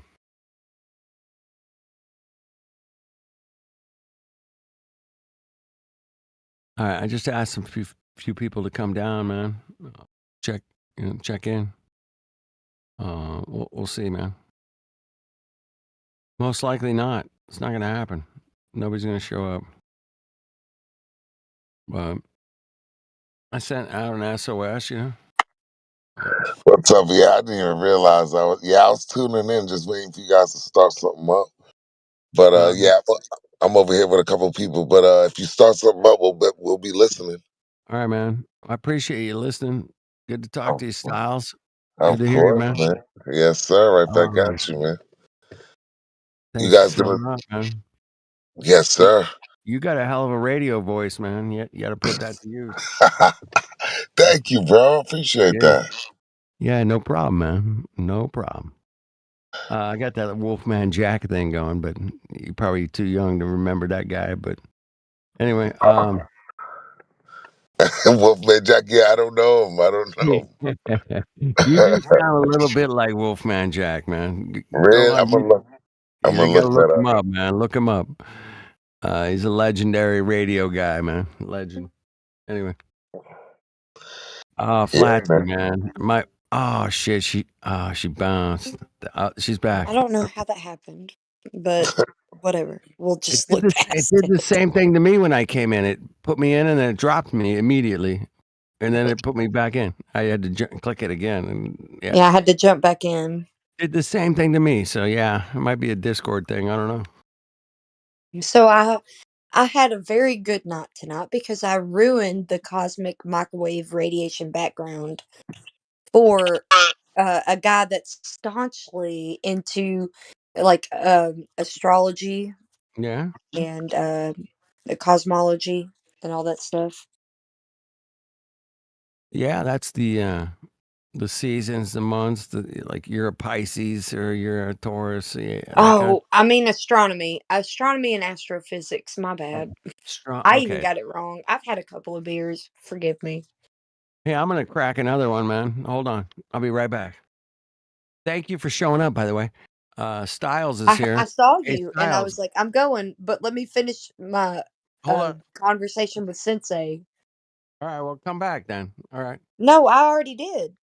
I Oh, already okay. finished it. Yeah. All right.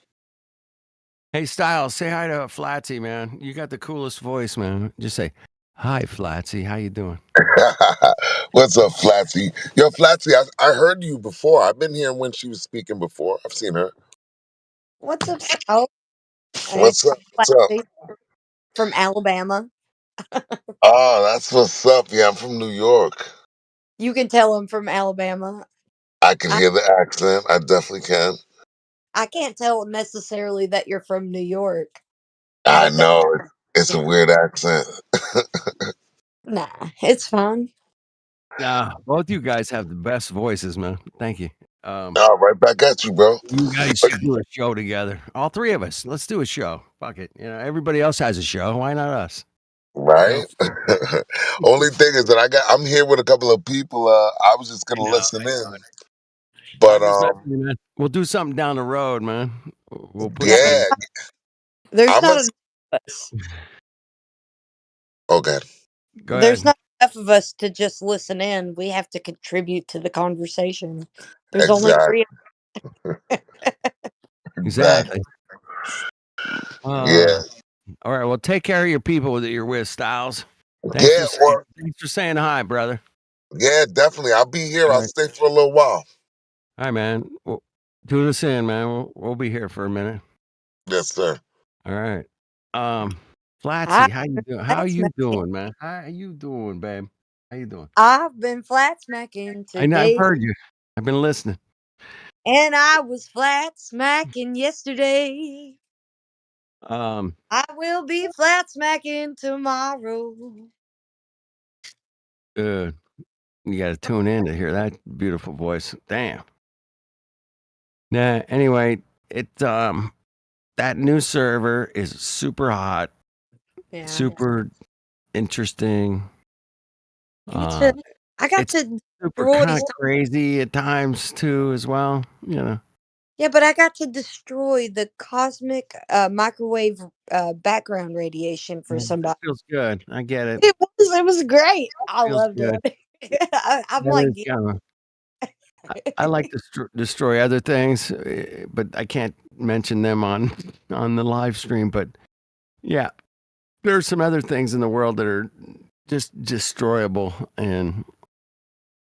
but the cosmic background radiation, it's a the big one. That's a I big like to one.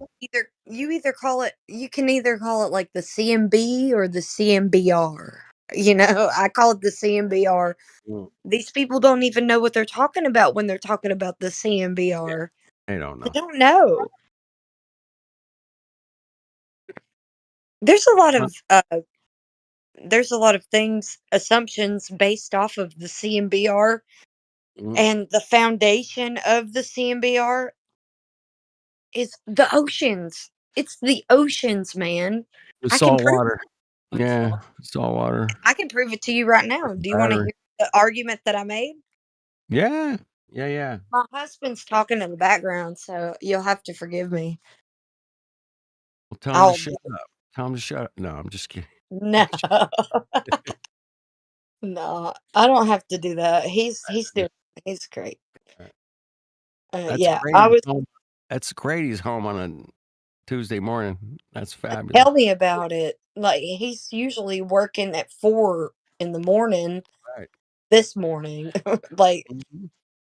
anyways, all right. So Go ahead. somebody brought up the cosmic microwave background, and I was like, so you know what the WMAP is.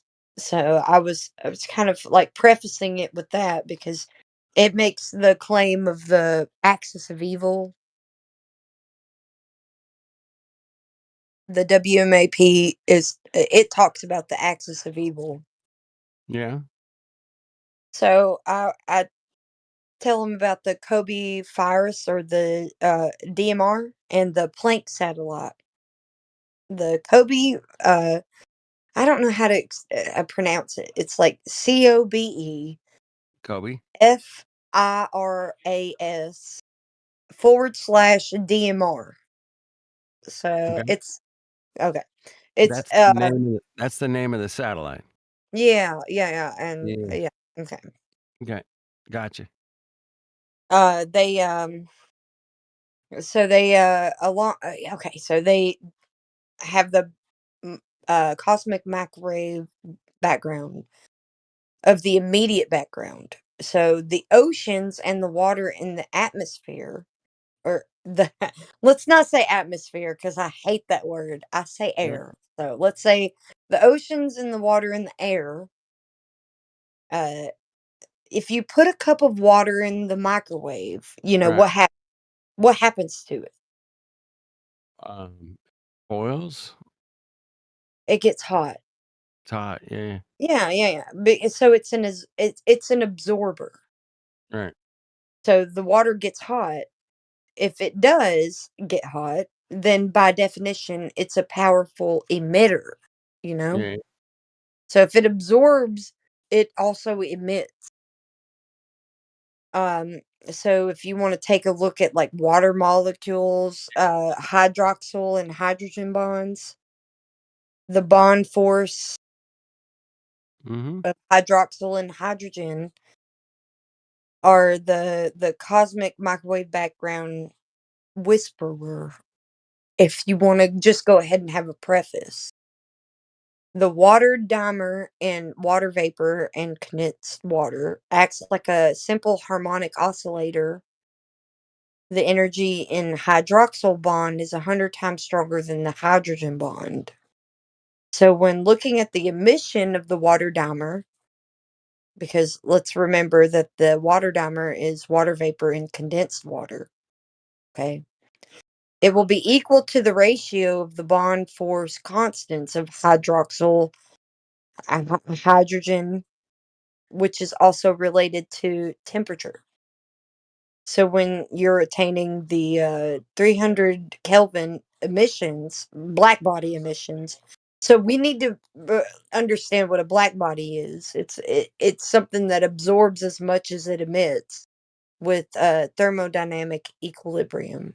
So it's It's so 300 Kelvin emissions of the black body emissions of the oceans. You then divide by the ratio of 3.0 Kelvin. So the Earth radiates roughly like 300 Kelvin curve, and the sun is like 5,800 Kelvin curve. Yeah, it's a big one. Yeah. Yeah. So you take that ratio and you take it and you understand what is being measured with the Kobe virus and DMR. Okay.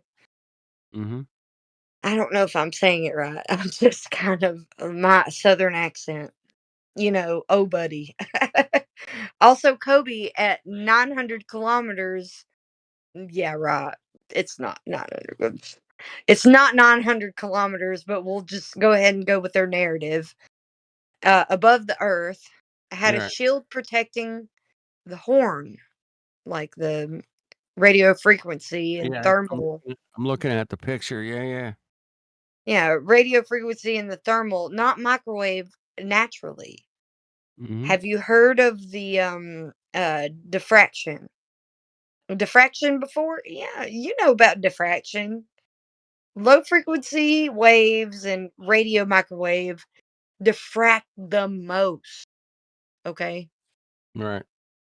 Because they're slow and big. That's Yeah. why they diffract. Yeah. So the Kobe virus horn was designed to operate from 30 to 3,000 gigahertz. There is no other horn in like the history of man at all, Yeah. including now 20 years later or 20 something years later Yeah. that can match this whatever fairy tale. It's a fairy tale, okay? Yeah. See that. Yeah. Back in the 1980s and 90s. Yeah, it's an engineering impossibility. This is impossible. Okay? So you just got to so we can get back to the Kobe in a moment, but let's go ahead and I can go ahead and relate to the WMAP and how flawed it is. I Yeah. can send you the maps and the research papers if you want me to, because it gives a whole new meaning to like Photoshop and stuff. So, A do you want whole me to new do that? meaning. I'll do that. I'll do that. Hold on. Share Discord. Oh man, forgive me for my husband. He's in the background. No, I mean, I don't want to keep you up.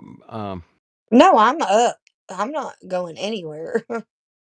If he has Live to stream. work in the morning, man, I don't want to keep him up either, man. No, he doesn't work in the morning. Okay. Not working on If a he had to Tuesday. work in the morning, he would not be up right now. That's for sure. Don't listen to him, please. I kind of Good. hear what he's saying. It's okay. Good. Live stream voice text. Here it is. Okay. Okay, so you see that image? Let me look. Yep. Oh yeah. That Okay. famous So image. that's from the Kobe and fibrous DMR. Yep. They just cut out the galactic foreground. Okay. It's a shitty fucking. Yeah, it's so messed up. Oh, There's so many holes in this. It's like It's ridiculous. I mean, if I was to even show this to like anybody with reasonable intelligence, like this is what they say the cosmic background radiation is doing.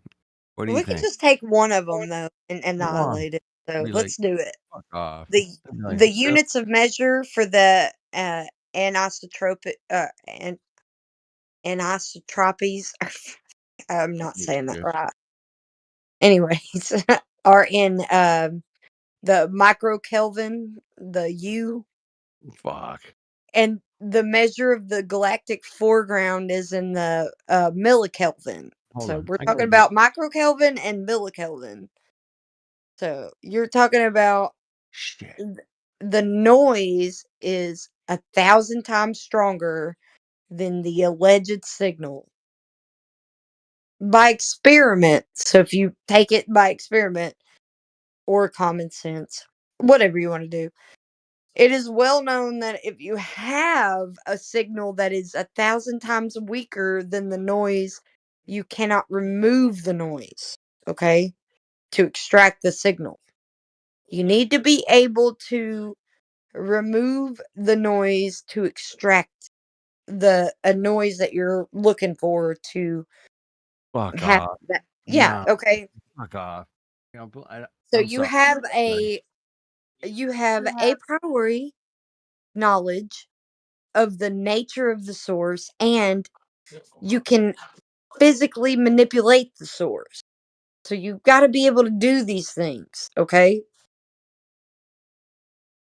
But we can go to the Planck satellite, which is pretty funny. This one's funny, okay? Also, let's just go ahead and discount the Kobe. I'm so sorry. I know my husband is so loud. He's even distracted me trying to tell you about this. So I didn't even get this far with the guy that I was talking to in the politics server. I'm getting further in this with you guys than I did with that guy. So it's so you can know it and you can use it. I would love to go ahead and tell you, and I can restate it. I can do it again if you want me to. If you want to record it and go over it or whatever you want to do. So, you're talking about by experiment and common sense that it's well known that if you have a signal that is 1,000 times weaker than the noise you're looking for, Yeah. You're you fucked. can't remove the noise to No. extract the signal unless you have the a priori knowledge of the nature of the source and you can physically manipulate the source. So we're talking about like the scientific method again. You have to be able to manipulate the cause Yeah. to get That's the effect. Okay. right. And what we're talking about is also it can be. I already gave you a good reason why it is the oceans, but I'm going to go into it even further with the Planck satellite. So I'm going to give you a reason why it is the oceans with another satellite. The because we were talking about the Kobe virus. So don't forget that one. All right. So here we go. I'm Hey, I gonna got do the this Kobe. one. I got the Kobe pulled up here. All right. Good. Uh, Good. So we're Kelly's gonna go with the Planck satellite. plank. So I got yeah. the plank. Hold on. Okay, sure. Go ahead. Check me. I don't want No. you to believe me. I want you to Exactly, man. I'm like gonna look it up. Hold on. I'm gonna look up connect plank. the dots with me. Like And I also have already posted this here before. So this isn't something that I'm just going across there's the a plank satellite. information newly. So I How do you spell I posted plank? it. Plank, right? Yeah, but you can also find Planck in the black body. Yeah. If It's plank. there's a Planck principle or He has something. a Yeah. CK, little bastard. Has a CK under his name, man. Yeah. Well, fuck him. Fuck him. CK, not just PLANCK. I hate those motherfuckers that do that. All right, I got it. So, Here we go. so like 1.5 million I'm looking kilometers at. from the Earth. Hold on. Oh yeah, that's a hot looking satellite. Here, let me put that in. It's not that far from the Earth. Let's just get that right. Look Okay? at that It's not. fucking piece of shit, man. Get out of here. It's claimed. Okay, Yeah. this is it's pretty Plank. hilarious. Look at that fucking. Anyway, go ahead. It carried 4 Kelvin reference black bodies, high and low frequency, Sounds. both encased in aluminum. It's Okay? expensive. It's So think expensive. about it. So we're talking about the properties of the apparatus. Okay? Okay. So carried 4 Kelvin reference black bodies, high and low frequency, both encased in aluminum, which I would see have that. been a pretty good idea. Not saying that was a bad idea. That was a pretty good idea. Sure. But they ran into a problem. I bet they did. I bet they did. They 10 years couldn't ago. keep they couldn't keep the low frequency black body at 4K. They noted that the high frequency black body was good to go and was attached to a shield. So, to keep the low frequency black body at thermal equilibrium, they decided to bolt it. They bolted it. Okay? Also Yeah. to the high frequency. They did this to the high frequency shield. So, sounds good. But what's the problem, right? Well, they used metal washers and screws that creates a conduction path. Okay? So you have to realize that you're using an apparatus for a measuring device that you're using black bodies, but you're creating a conduction path. So it renders the black body no longer a black body. Okay? Yeah. So Yeah. you compared so they compared the low frequency black body reference horn to the sky horn and got great results. Of course they got great results. So, a match. Oh, they got a match because Hey. they're getting 0 from the black body reference horn and a match from the sky horn. That must be a 0. See a match and, no black body, which is confirmed by no monopole signal at the from the Planck satellite. They only measured what they wanted from one when they needed both to measure it. You know what I'm saying? They measured the oceans. I don't, okay, so Wow. let me Dude, go back through it. it's Okay, some so heavy they shit, man. used let me Dude, go back through it it's so that heavy. you can understand. So they used the metal washers and screws, right? Right. That negated the black bodies because it created a conduction path. It negated the black body that they were using to measure the CMBR, the cosmic microwave radiation background, whatever. They Right. were using that to measure that, and they messed up the conduction path by using metal washers and screws because it negated the black bodies. And they were the low frequency black body reference was and they got great results because they were measuring the oceans. Mm. The oceans are a black body. So if you're There you go. negating one of your black body references to measuring whatever the vacuum of space and what's going on, you're not even negating what's going on Earth first. You're picking up the Earth and what's going on Earth. That's a problem because now you don't even know what you're even picking up, and then you're interpreting it as something in the cosmic vacuum that's impossible because entropy, whatever. Anyways, the best part is that they're unwittingly confirming that in one fell swoop that there is no the cosmic microwave background, and it confirms that these probes and satellites they result both they were overwhelmed by the giant microwave emitter, the oceans. The oceans are the microwave emitter Yeah. because they absorb as much as they emit. So you have to keep that in mind. It's so perfect. It's just like wrapped into a perfect little bow that you don't expect it to be wrapped in. I still gotta get my head around it, but I love that you're so enthusiastic about it and into it. I It's am. fantastic. I am. It's great. It's great, man. It's great. It'll take me a couple days to get my ass around that shit, but Yeah, um be careful because they have a lot of information out there that they uh measure something and they do this something over here that is inconclusive.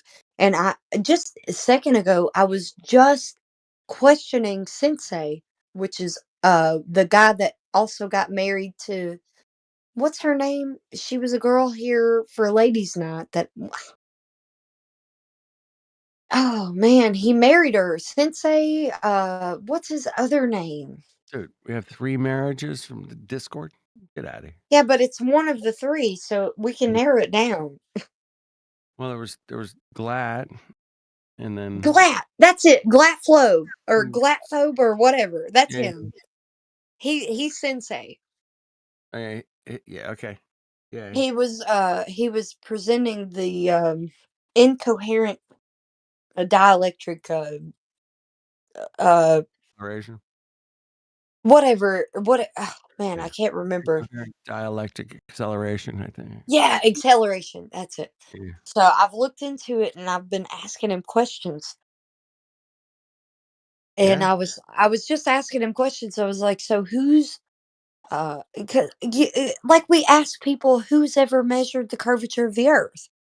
So Sure. who's ever measured this uh in cuz incoherent dielectric acceleration sounds like something that's unfalsifiable because it's incoherent to begin with. So you can't measure it. Right. It's already unfalsifiable in the name. So Mhm. that already like sparks my attention. So I'm like, okay, so what are we talking about? Out to And MacGyver. they're talking about harnessing the voltage out of the air Right. Shout out and to MacGyver. yeah, they're MacGyver. MacGyver came in here and he's like, that's his specialty. He's like, hey yeah. man, nobody's ever like gone out Yeah, and tested this shit. exactly. That's why Nobody. I'm able to question them because Same what thing. MacGyver said and what I've been able to like draw off of questioning the Uh, people claiming the claims that they are, I stump them. They don't have an answer. They never do. I'm like, okay, so if you're measuring something that's like an increase in voltage, right. you're measuring it with an instrument that's grounded. So that instrument that's grounded is subjected to the finite curvature and increase of voltage around the instrument. So it's like limited. It's a limited increase and curvature around the instrument. So I'm asking them how that measurement translates to the rest of the air, first Yeah. of all, because they can't measure it and they don't measure anything uh, that can be substantial because it's always different and fluctuating. Yep. If they even measure something from one height to another, it's going to be vastly different. So it doesn't comport to what they uh, claim outside of the curvature increase measurement around the instrument. So that's why I'm like, how is this gonna like translate to this? You need, and by this and this, I mean the curvature uh measurement translating to the uniform increase of voltage measurement in the air because that's Uh, what they're claiming. uh, That's their uh, overall claim. I'm like, that overall claim isn't substantiated at all. Even by scale, you can't go from this to that. You can't. So I've looked into it pretty deeply, even past MacGyver.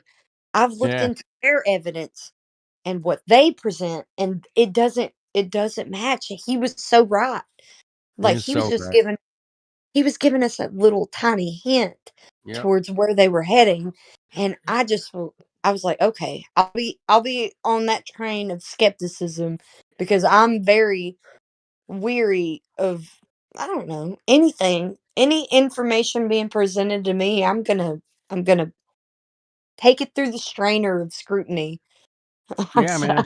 Um, man, you're doing a They great can't job. answer it though, Look, flat Earth dude. They can't answer my questions. They just call me names or tell me I'm stupid or that I don't know enough yeah, information. welcome to the party. Yeah, we got, Yeah.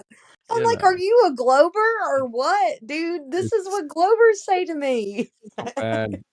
I feel bad for him in a lot of ways. That's probably why I listen so much. And I'm like, poor guy. He thinks, I mean, I heard a guy today, he's like, yeah, I heard 3 guys today say, why would they lie? And then I've heard another guy's like, well, how do you explain the sun? Like, if you're on a flat pizza, I'm like, oh, fuck. Oh, no, no, no. I Really? know I know that people kind of get I appreciate Quantum just because he didn't give me my arguments, by the way. MacGyver is the only person that kind of led me in the direction that I went to inquire the information from them that are claiming this. Yes. And Quantum is the reason why these people are arguing this point. So QE is the reason why Witsit and all these other people are arguing this point because of his information that he gave Witsit to debate. So it's I even told him, I charged him with it. I was like, it's kind of your fault that they're ether earthers. So if you want to be so critical of the ether earthers, it's kind of your fault, buddy. I don't even know what to tell you. It's kind of your fault. Anyways, but Uh, MacGyver gave me the best inquiry to go yeah. in and question them, Yeah. and also to be able to be unbiased when I take in their information. Because I don't think that anybody else was thinking about my line of questioning before I did it. I did it in the live stream here on this server and with Napalm. Napalm is kind of he knows Witsit like personally. They live close to each other. I guess they talk a lot. Anyways, I questioned him on all of the things. He just ended up resorting to I was incredulous. I didn't know anything and that I needed to do more research, like just discrediting my questioning. So I would inquire anyone who is looking into it to at least question the way that I have. I'm a I little, agree. Yeah, I'm a let's little all question everything, man. And there's some stuff out there that I would be like, I couldn't share on here. I'd get banned. But there's stuff out there that we all need to question. And I think that we do a pretty good job of it. Are we getting to the answers? Yeah, we are. I think we are slowly. It's not a fast progression that we're getting to the answers to a lot of questions. And all we got to do is keep going forward. Well, we're going to get so close. I know we're so close. But hey, it doesn't matter how much you know. It just matters that what you have is actual knowledge that you exactly, can sure because if you go off of like you have to build your house on a a sturdy foundation. that's right. If you build, yeah, You the do. globe is You built start on, yeah, the globe is built on a a pair of foundation of stilts. sand. The globes are built on a pair of stilts, and it's It's wobbling. yeah, It's okay. fucking Stilts on sand. Stilts on so. sand. Let's go ahead and just tell you that it's That's like it built is. on yeah. Yeah, it's built on some really wicked, weak ass timbers, man. It's not going well, man. So yeah, that's this. I don't know. I saw some graphics years ago about how the scientific community switches every so often. And we're kind of in that switching of the scientific thought processes of. Yeah, that's why we got to be very careful about the information that we receive and take Yep. in, because it needs to be it needs to be falsifiable. This is Yep. you got to learn the tools of logic and logical fallacies, the scientific method, and natural laws. If you don't go by those three, You're there's fucked. more to You're it. Don't get fucked. me wrong. You're There's fucked. more to it, but You're those are the totally fucked. three main tools to disseminate and process information as true or false. Man, what a powerhouse. Yeah, that's it. We want to know what we can falsify or not. And the funny thing is people will come in and go, well, I don't know. I'll have to Google it, man. I don't know who did it, but I'm sure somebody did it. Let me Google it. And it's like, really? If you've gone to that point, man, in life where you trust everything, well, if I just Google it, man, I got the answer and you guys are stupid. What? Wait a minute, man. That's not how reality works, bro. That's not how it works, man. Yeah. If I tell you what an aliquot bar is on a Steinway, you're like, what the fuck is that? You know, you're like, well, I don't know, man. Let me Google it. You know, well, I know what the fuck it is right away, man. I don't have to fucking Google shit. And that's the problem where we keep running into with these people, man. It's like, they're just, they're Google smart, man. Google smart, right? And it's a hypnosis, right? They've been hypnotized. That's it. Flat Sabbath, man. He nailed it. Yeah, but I've got a better term for it. What is it? They're instant expert Google earthers. They're instant experts on whatever they Google, because they don't act like they knew. They don't act like they're just coming That into this. fucking hurt. Yeah, you nailed it. Oh shit, that's better than I could come up with. Instant Google experts. Is that it? No. Instant expert Google earthers. It's trademarked. Instant expert Google earthers. Yeah, man. Or scientists. I mean, they want to like, oh well, I know about gas pressure. Of course, it's because the Earth has a gas pressure because of like magnets. I've heard fucking wind. I've heard every excuse for a gas pressure container that's not a container. That's it's the magnets. It's gravity. It's well, of course it's gravity every time. It's gravity. Always Well, something. There's always a cause claim to an effect that can't be tested. So Yeah. you have to always question when somebody presents a cause claim to an effect that Yeah. can't be tested. That's the key, man. That is the key. If you want to put somebody in their place and look, I don't want to make you look stupid, but I'm going to make you look stupid because you're stupid. Yeah, 'cause And well, not only stupid, but also in the realm of pseudoscience. You're talking about something that we're rallying against. We're rallying against something that's called pseudoscience because Yeah. it's a collection of practices and beliefs that are Hollywood. mistakenly based on the scientific method, and Hollywood. they're not actually done. They're not actually based on the scientific method. So you're talking about something that we can't verify. You better give us a good reason. Give me some fucking causes here, people. Yeah, Uh, exactly. Don't be you got stating some causes whatever for your phenomenon, but yeah, to the wind. you've seen enough of it now, Blatzy, man. I've been seeing it for years, but you've been seeing it recently, especially. How Yeah, these a people lot of come in and with their fallacious hypothesis of science, even they got their own fucking hypothesis of science. yes. No, well, No. you don't have to do a test. You don't have to have a cause. Here's a lot of demonstration. Observational science, man. That was the one that always gets me. I'm like, yeah, no.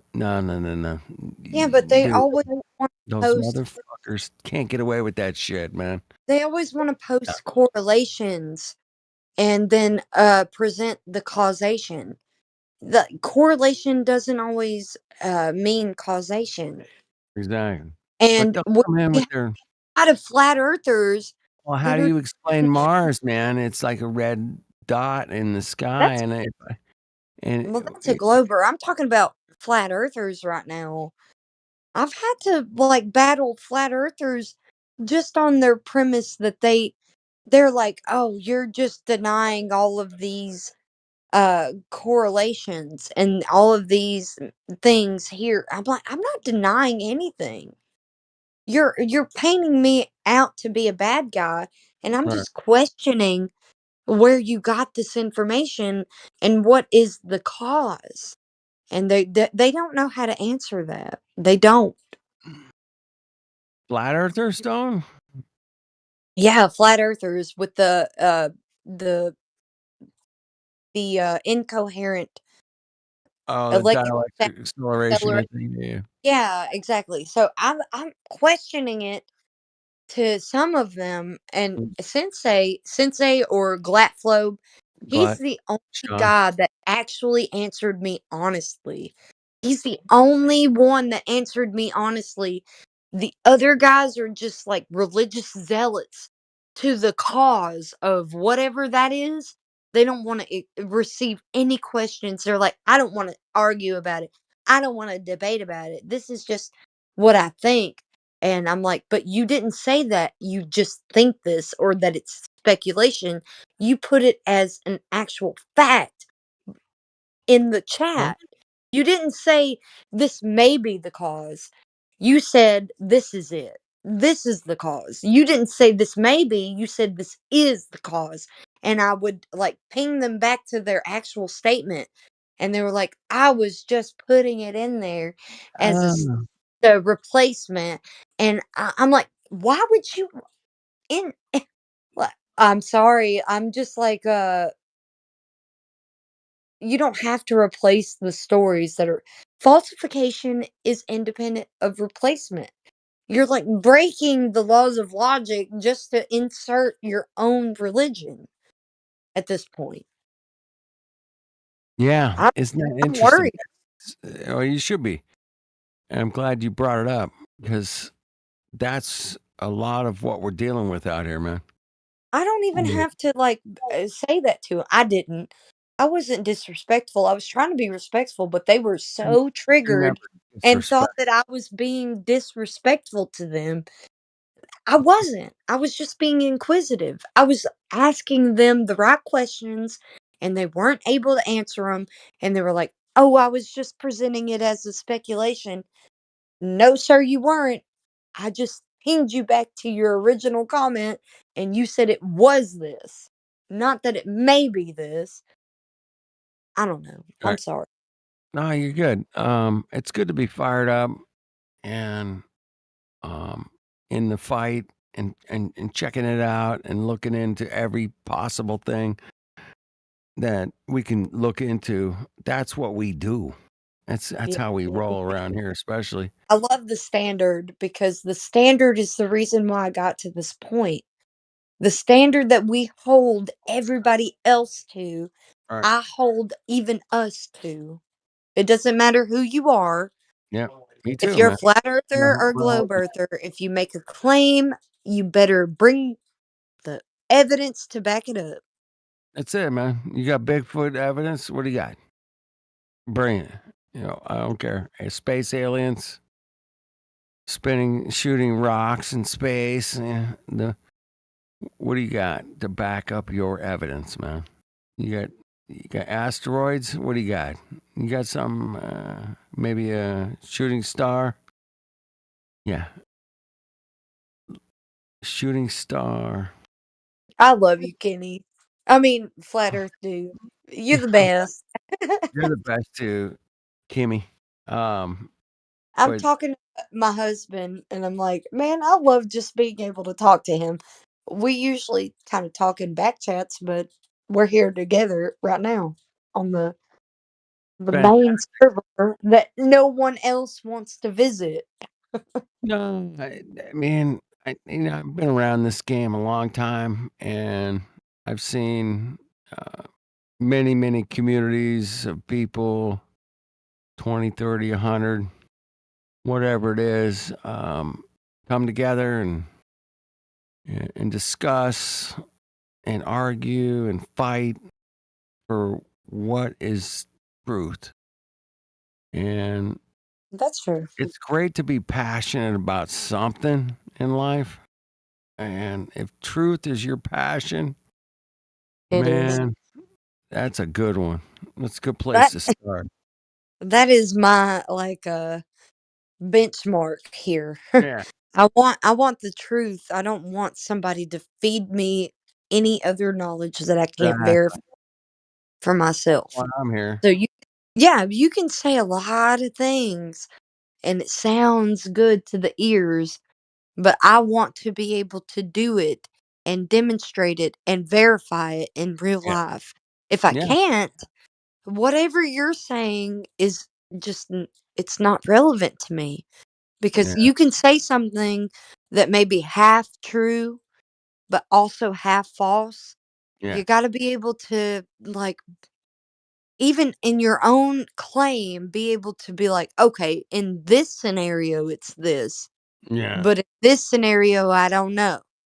But no, these people are saying this scenario is true, therefore this, and that Yeah. can't be verified.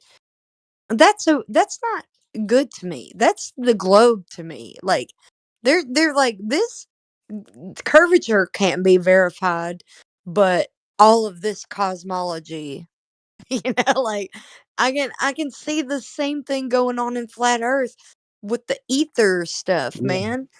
You're telling me you're telling or the upward rising Earth. I don't fucking know. It's all nonsense.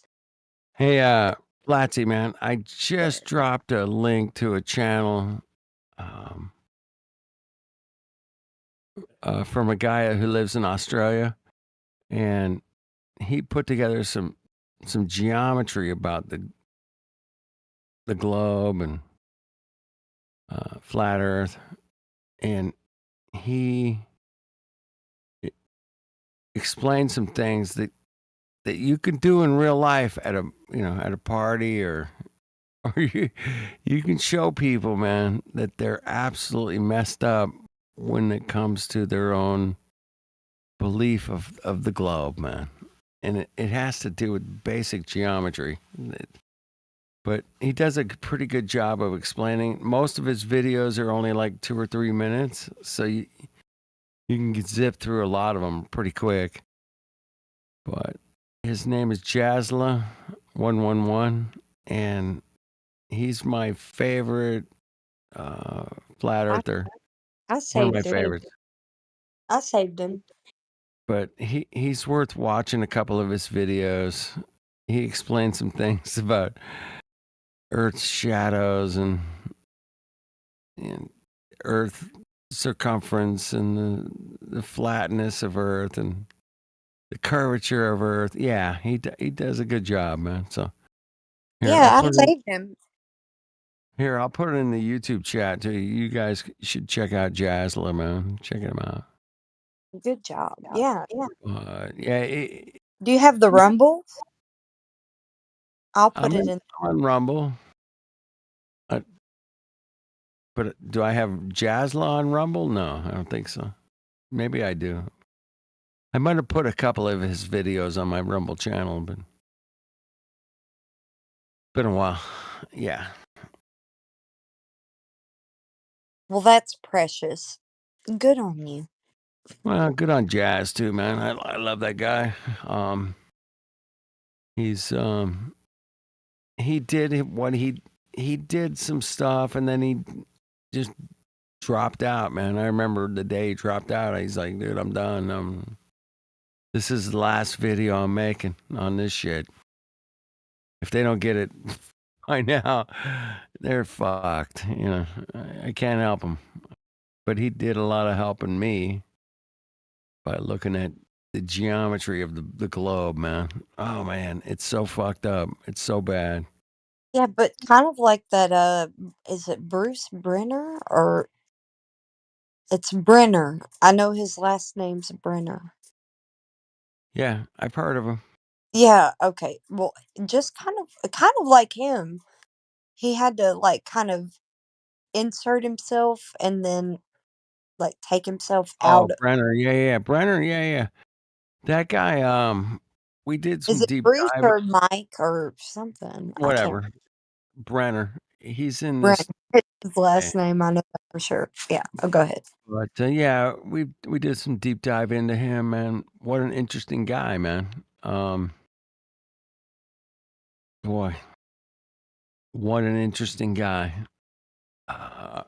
We were just talking about this earlier, man, how certain people come into the community and mix it up and say, man, I work for an aerospace company and I'm gonna just, show you guys what's up. Upset. And Yeah. what do you mean you work for an aerospace company and you're gonna show us what's up? You're just gonna upset everything and then leave. And I then think that I think that it's too much of a like a it's too coincidental, right? yeah, exactly. Too coincidental. But you gotta remember this, Flatsy. There are forces and Safety people out here. there that are what we call control opposition.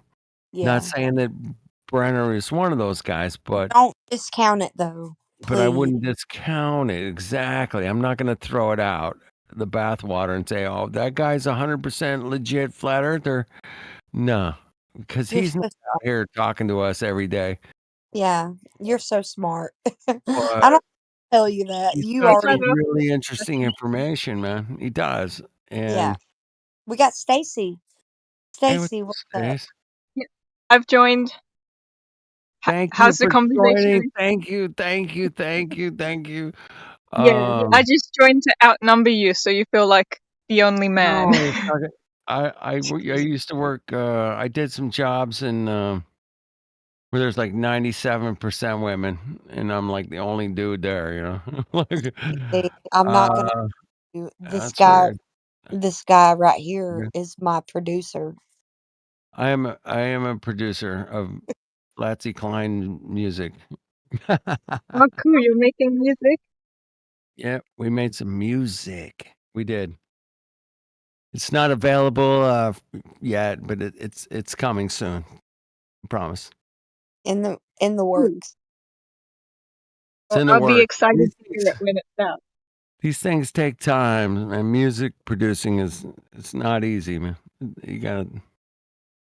It's also pretty awesome on my part because all I have to do is play music. Yeah, you got the easy part. Exactly. Yeah, but it's coming. I love Anyway, playing thanks, music. Stacy. We were just discussing the relative possibilities of a globe Earth. What do you think? The relative possibilities. Yeah. Well, I'd say the possibility is there if you can measure it, There you but go. I haven't measured it, so Oh, I mean the possibility's been falsified. exactly. Well, Exactly. actually, there is the possibility that the Earth is still a sphere, but it's just a way bigger sphere that you just can't measure because it's so big. It's so There is big. that possibility, There. but that's like sort of a positive claim possibility. Yeah, we're talking about statistics now. So you would have to claim the probability of it still being a sphere, but a bigger one. Yeah. 10 times as big, apparently. Yeah. Yeah, that's a Mm. problem. And It's also gonna be a being problem. able to not be distorted upright. Here's something that what's her name? It's another girl what's her name? She's got the cat profile picture. she said it the best. She was like, "How do you have Is that over fences? who? Over fences? Does she have the cat Yeah, profile? yes, over Yeah, fences." I got it. She said it the best. She was like, "You have an upright position of whatever is supposed to be like brought up over the curve. It's an upright position though. So it's not distorted to be like it should be. If it was brought up over the curvature, it should display itself in a distortion Oh that yeah, it's like the angle angled it's sitting away. at. Yeah. Yeah, it's angled away from you. Yeah. Yeah, but magic refraction to the rescue. Exactly. Which Do-do-do-do-do-do-do. yeah, exactly. So it would have to be some serious um circumstances that you could be able to bring up something over curvature and represent it as upright and flat on the horizon. Just not possible. Like, if you're going to take That's pretty funny. some Huh? sort of logical stance on what's Ah. going on the horizon and with the image that you're presented with, if it's upright where it should not be on the horizon, it should be distorted in a backwards manner, and Yeah, it's that's a really good point. yeah. Well, um, Sorry. I sent a picture through of the laser test I did the other day, and can you guys, if you look at it, can you see the one thing which is really wrong with the laser test? Hold on. Let me. Obviously things didn't go to plan. That's just the nature of doing tests. Something always goes wrong. Ooh, what went wrong? Okay, if you look at the laser beam, does it look like it's a straight line to you? Yes. No, No, it's sort of like it's kind of diverging in and then out. Well, here you have to. Okay. Okay. Hold on. it starts out a little What I fat. see. What I see is blue laser. I love that you used blue. Is converging and then diverging. Yeah, exactly. Okay. Yeah. Which is what it's meant to do that in the small collimator part, which is like encased. But instead, that collimator we put on it decided to stop working, and it had like a swivel thing where you swivel it to try and make it adjust, and that Yeah. wasn't working. So, oh well, broken equipment. I'll have to find some way to get another one and then do the test again. But I sort of found There's it still fun just to there's go on. still I'm sorry. There's still a concentrated light from the convergence point to the divergent point that is it's still like at a, a point. It Well, it yeah, does I also guess it does also like converge and diverge also though. Yeah, it does. But it's different than the out like the spectrum of the blue light outwards. It Yeah. still looks straight, like from the laser to the concentrated uh convergence is concentrated even outside of that point where it's the most concentrated to the divergent yeah. point the horizon. Yeah, so you're saying that convergent point will continue its like convergency the whole way through, and the diverging parts will just be less It's still gonna comfy. oh I might say that it would still diverge. um it looks like it's diverging even in Yeah. this. Yeah, whatever optics are taking the picture of this, you can see where it's converging and diverging in the picture. That's weird. Yeah. That's I'll show you. It's pretty. It's like an optical illusion when you look at it from the top, which I'll just send through.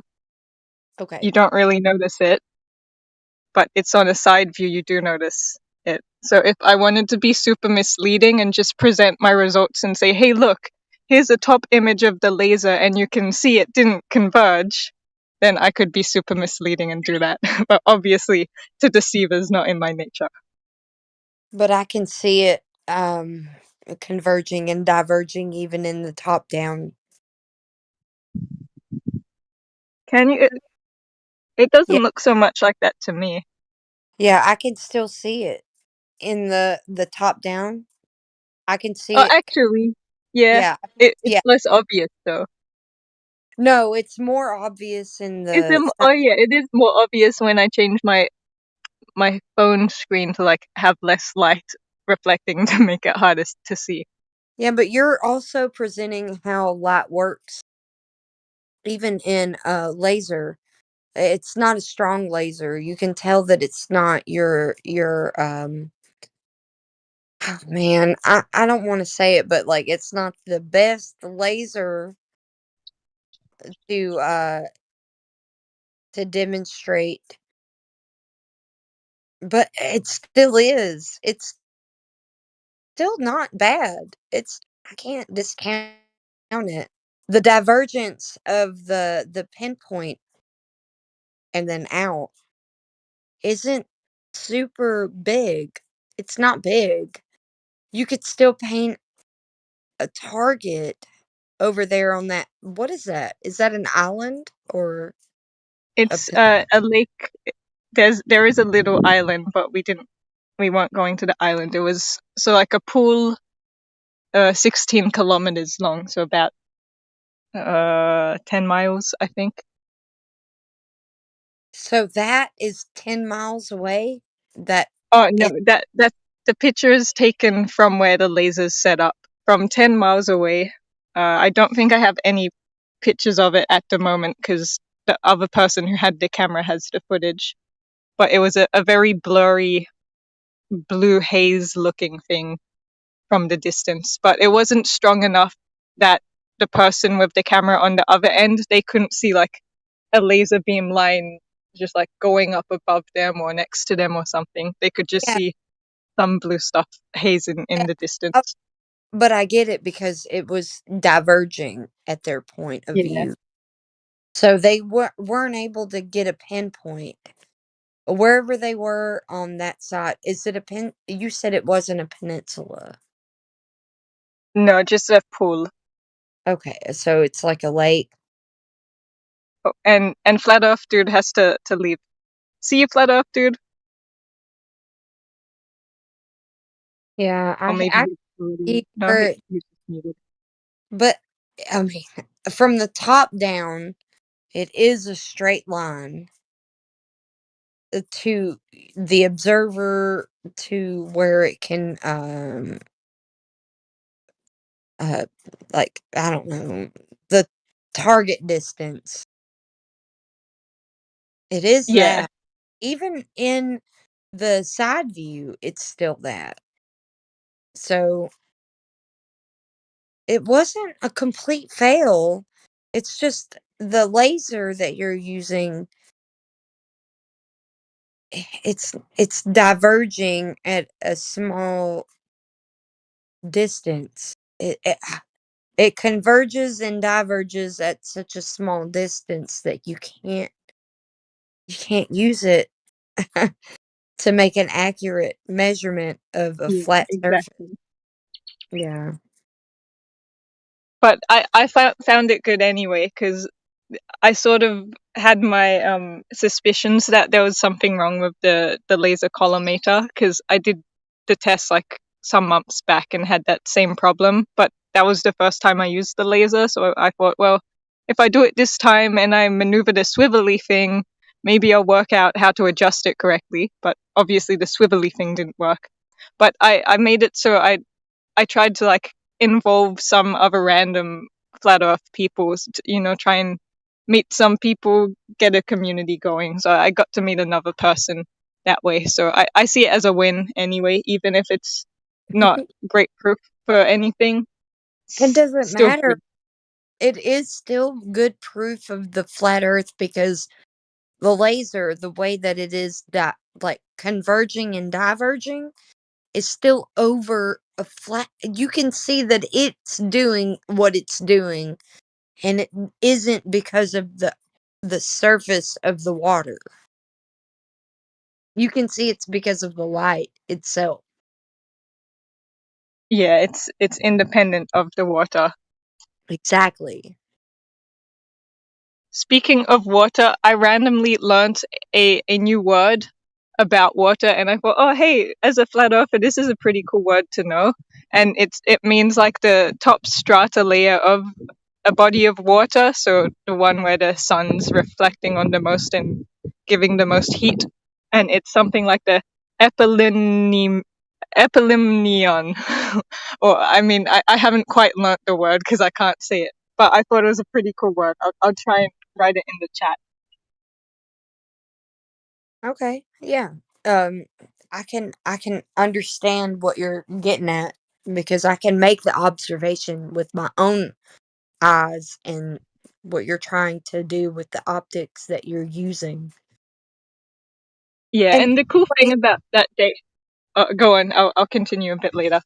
no, I was just saying like anyways, it's more point to us than it is to the globe because you can see the convergence and divergence of the ray of the laser and not any curvature. Sorry. Not Yeah, sorry.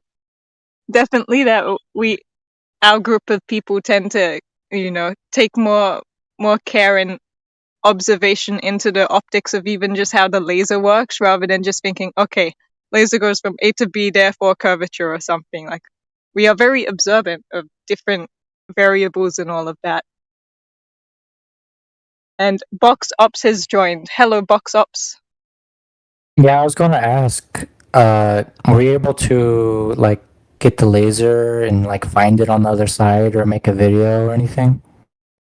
Yeah, the person on the other side had his P1000 and he was able to see like a blue haze, not a direct like white compact bit of the laser, but just like a fuzzy blue haze in the distance.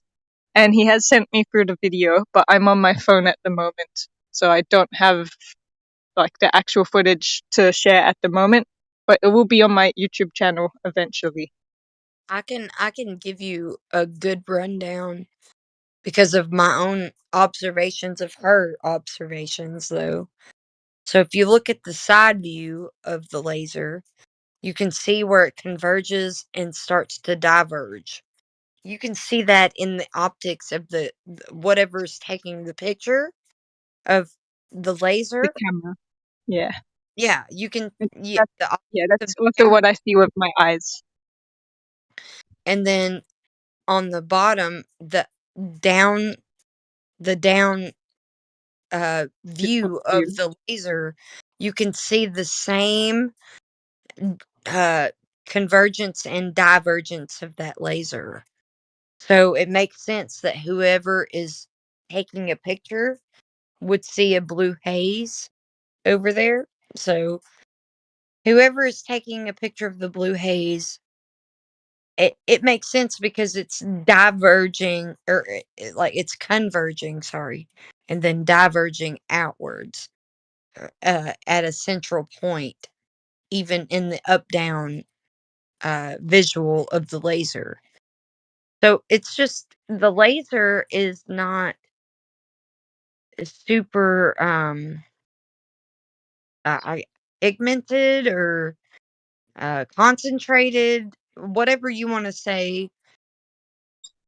It's a blue. Columnated. Yeah, I think. Yeah, that what I'm trying to think of the right word, but that's probably the right word. Yeah. You can see that it's yeah, it's not the best laser for that distance. But you're still seeing a blue haze out over there Should with be hidden by, I think, like 13 meters of curvature. yeah, it still doesn't make sense on a globe. That's for sure.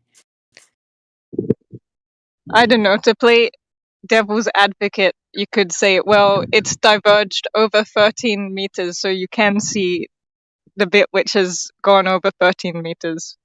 I don't know why I play globe advocate so much. My sister says I always make excuses for people, and then when she called me out on it, I one day thought, oh yeah, actually that's exactly what I do. I always try and give everyone the benefit of the doubt. Me Even too. for the group. Trying to hit a camera lens from that far with a laser is actually really difficult. And Yeah. then you would have to slow down the footage, like very slow, to see if you even ever got it.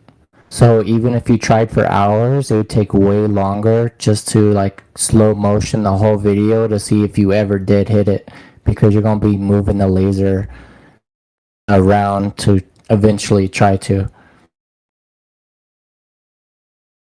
Yeah, but in some other laser test videos, they have the person like on the phone saying to the left, to the right, up, down, and then they're like, oh yeah, you got it. And they verbally sort of are able to see it on the camera when it gets a direct hit. So I don't think it would take hours and hours of seeing if there is a direct flash, unless the people when making the footage weren't very loud and just expected you to have to go through it yourself and not use any audio cues. Right. Well, it is so difficult to do something because you would have to do it over a span of different days and get different results or get the same results. You you know, it's Yeah. it's systematic. You have to be able to repeat the results that you get, or um the other way around, you know? Yeah, the thing about this test is Flat Earth Perth did it like 5 years ago, and now I'm just revisiting the test and trying to get some current footage of it. Sort of so when I talk to people, then I can sort of have that evidence like up my belt, so I can be like, yes, this is what I did, and like I was there and did it myself. You're getting like a first-hand account of me affirming this, rather than having to rely on other people. Which is like, I mean, I have a good trust for the flat Earth community who do their laser tests, but then when you're talking to a glober, they might they might think that just doesn't cut it. If you denounce NASA, why should I believe your random flat Earth buddies who do these tests? Yeah, because my own black swan of how far I can see the horizon where I am on Dolphin Island is something that can be explained with their terrestrial refraction, but it still isn't like comporting to the actual dimensions of the globe Earth, where you shouldn't be able to see beyond the curve. We can still see it, but it's just in that margin where they can be like, oh, you can see over the curve because of refraction or what, which is stupid. It's all just based on something that can't be verified. It's unfalsifiable, and they have to come up with the excuses of why you can see as far as you can. So wherever I think that it would be pretty hard to do, but the where laser is converging and diverging, that would be a good point to figure out where it's doing that. Yeah, I think really it's the collimator which I put on it is just not working, and if I get a replacement one, I think the laser will work better.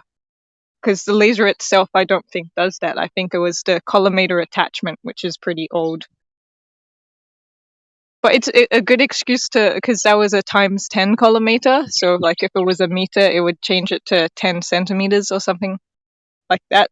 And so now these days we have like times 20 and times 25 collimators, so I can just upgrade and get an even narrower beam eventually. But it's fun just putting all of your time and energy in trying to prove the globe has its curve, and and all these people who just believe the globe has its curve, they don't put any time, or I mean, like, they do actually. They put their time and their energy in the maths and the equations. But Exactly. it's more fun to put time and energy into the observations. It would be really nice to know where that laser is converging and diverging. That singular point where it's doing that. I would love to know that. Man, I Yeah, would love. visually, it didn't look very far. I think I said something like 40 centimeters or 50 centimeters. Like, it really looked quite close to the laser. But to be fair, I can be really bad at guessing distances.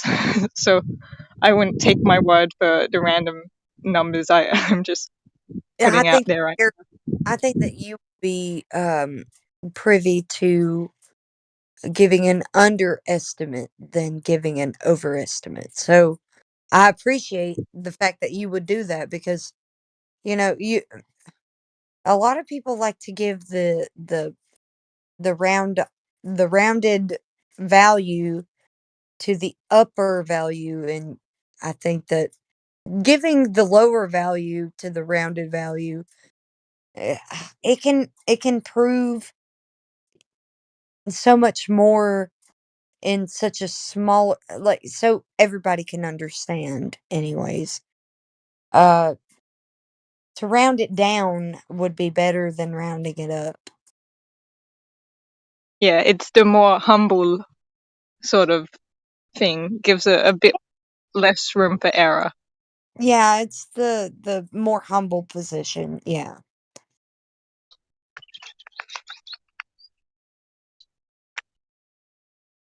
And also on that same day, because I live outside of the city, and to do the test I had to go toward the city and get picked up by my friend, and all this traveling, blah blah blah.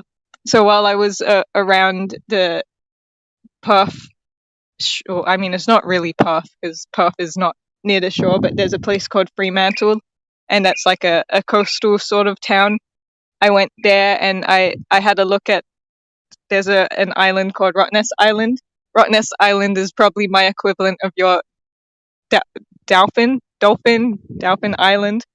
And so Yeah. I went there and I was really amazed because I had my camera sitting on the sand, and I zoomed right into the Rottnest Island, and I could see the lighthouse, which is called Wadjamup Lighthouse or Rottnest Lighthouse.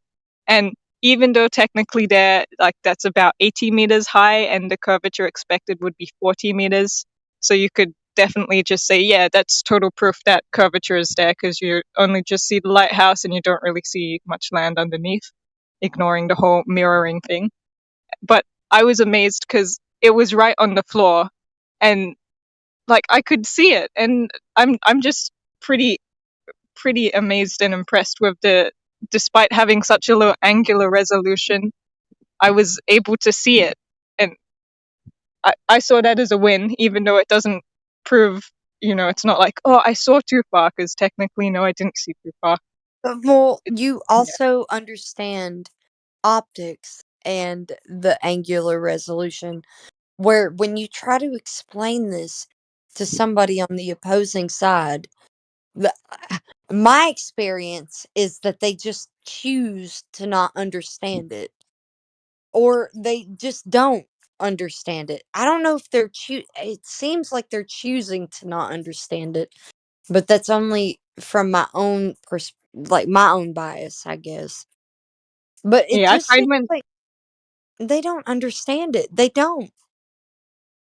Yeah, when I explain it to people, I find it's probably hard for them to wrap their head around unless, like, I'm actually presenting the information to them with, like, pictures and videos and images. But just to, like, verbally say it, I do think it's probably something which is a lot easier to digest with visual aid. Yeah, it is, because I have to resort to how an artist would draw it. If you're going to draw something and make it look realistic, especially a landscape or maybe a town, something like that, like you have that perspective where you have to like kind of make everything go down in your vision to the central point. Uh, I mean, that's the convergence point that we see in our optics. So you're just mirroring what you optically see in art if you're trying to make it look realistic. That's why I always resort to being able to artistically like render a landscape or something like that, uh, like, and make it look real. You have to be able to counter your, I don't know, preconceived notions and just use the law of perspective. You have to use the law of perspective in art to make it look realistic. There's no way around it. Yeah, 100%. And also, one other thing I found really cool when I was by the shore watching the Rottnest Island in the distance is I got there and it was sort of misty. Then eventually, like, it got crazily hazy and misty, and like the rain was starting to sprinkle. And there was this huge boat, which was, I think it was on its way to Singapore. So it's like a huge boat with heaps of crates importing or exporting things. And that was probably, I don't know, like a kilometer away. So not very far. If I convert that to miles, I think that's like 600, no, not 600, 0.6 miles away. And so it was super close to me, but then suddenly all of this like haze and like this wet sort of cloudy atmosphere came, or atmos, if you will, came and just completely declarified everything in such a short amount of time. And then such a short amount of time afterwards, everything started clearing up again, and the boat was further away, but so much clearer to see. And it's such, I guess, a normal thing in nature of just how weather is, but just observing it and being like, just paying attention to it was really a fascinating thing. I was filming it, and in my camera, like when I was playing it back, I could hear myself saying, "Oh wow, this is so cool," because I had a blast just watching it. Oh Nature. man, I hope that you post it on your YouTube, because I'll watch it for sure. I think the video itself doesn't capture it so well. I mean, you do see it, but it's just like actually being there and having that 360 view of how like hard it is to see this boat, and this boat looks so blurry, and then suddenly it's so much clearer. And then obviously as the blurrier it gets, that's when like your visibility shrinks and you can't see as far. And it's got nothing to do with curvature. It's just to do with your visibility due to, I guess, the heaviness of the atmos. Yeah, I got you. I'm right there with you. I saw this firsthand at Dolphin Island, because we went multiple days, and even my husband, who's an I don't care earther, he Yeah. was noting how much you could see on each day and how it varied. Because it's hard to explain, but sometimes when you're at the beach, the water just seems overwhelming, like it's about to crash on you and you're not even anywhere near it. But on like clearer days, you can see so far on like on the surface of the water, you can see so far out. It's I don't know. It's hard to explain. because it can be so overwhelming one day and then be so calm another day, and you can see so far on the calm days that it's not overwhelming, but you can tell when it's overwhelming because the water is super super active and disturbed. Mm. Man, I've got pictures I can show you. Actually, let me just show you what I'm talking about. Yay, pictures. I today I was at a random shop and there was this, I think it was a secondhand book, which was like 500 pictures of the sea. And it was some sailor man who was saying, "Oh yeah, some people ask me what it's like to be at sea." And so I thought, well, the only way to sort of try and do justice to that question is to have this book and show all these images of the sea. So I haven't really flipped through it yet, but I'm really excited to, because I think there's going to be some really cool images which you see of the sea, but also the fact that it's this sailor. He'll have like all the aspects of all different things to do with it, rather than just like if you search picture of ocean from boat.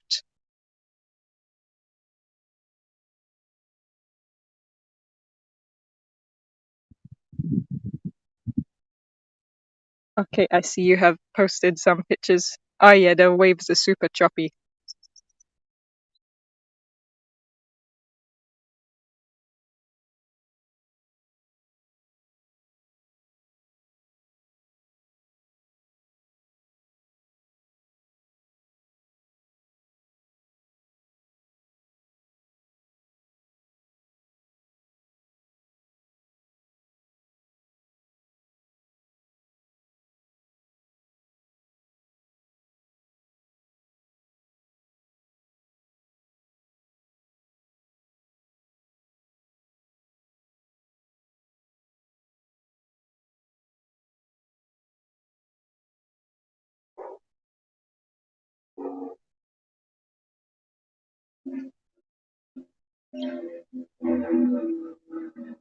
Oh yeah, definitely a huge difference between the clearness and the choppiness.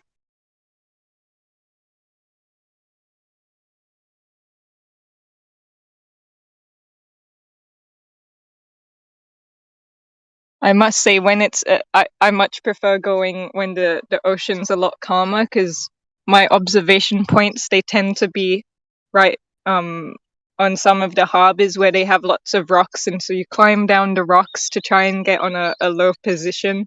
But then, because you're on the rocks, there's a lot of waves coming in. So if it's super choppy, then your camera's going to get super wet, and you're going to have to run for cover up on a higher altitude. But if it's calm, you can sort of get lower and try and get a more fun image of whatever.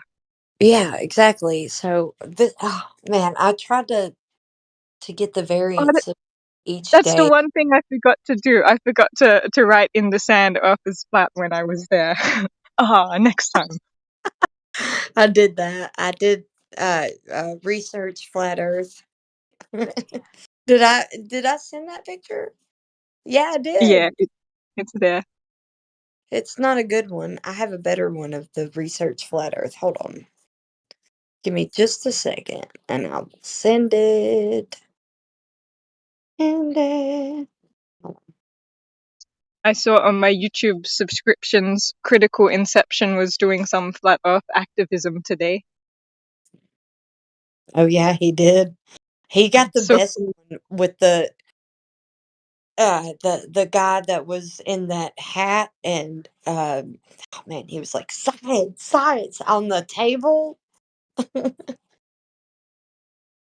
No, I didn't watch all of it, but I saw like some security officers came over, and then one of the security officers was like, "Oh yeah, you're the guy who like you make YouTube videos about their harnesses and stuff." They're like, "Oh yeah, he knows." Here's I'd hire him as my security guard. I did two images where I put something in the sand because one of them I said a beautiful promise with The rainbow. I yeah, the rainbow, and then research flat Earth on the other. That's a better picture of both. Now, let me show you the coolest picture of a rainbow. Yeah, I Okay. didn't even take a picture of a rainbow, but I was taking note when I was at the beach how when you're on the beach and you do a 360, you see what's on the horizon, like the color spectrum on the horizon near the sun. You do a 360 and you see that color spectrum do a circle around you. Like your observation, you can see the circle of the spectrum of the sunset around you on the Wait, beach. so it's like a horizontal rainbow. Or like Sort not of, technically a rainbow, but but like the think colors about, are sort of yeah, the horizontally sunset spread out. colors. Yeah. So the sunset colors, what you're seeing before the sunsets and after, if you do like a 360 view on the beach where you can have a horizontal view on all the sides of you, yeah, it looks like the horizon colors are circling around you. What a crazy experience. This is why people think they live on a globe, because they'll take that 360 view of that color spectrum of the sunset on a beach and they'll be like, that's because you're on a globe. That's not the reason why. No, that's not. No. Does not equal globe. It means something optically is going on for you, I mean, or your eyes are circular. yeah, exactly. But it's kind of crazy and awesome because even, man, it's hard to explain. It's not easy to explain in words, but observing it in a 360 view, it's super, your senses can equivocate it to a flat earth if you don't impose a globe earth on your observation. So it doesn't necessarily have to mean globe earth. It can absolutely mean that something optically is going on over the flat stationary earth that we experience.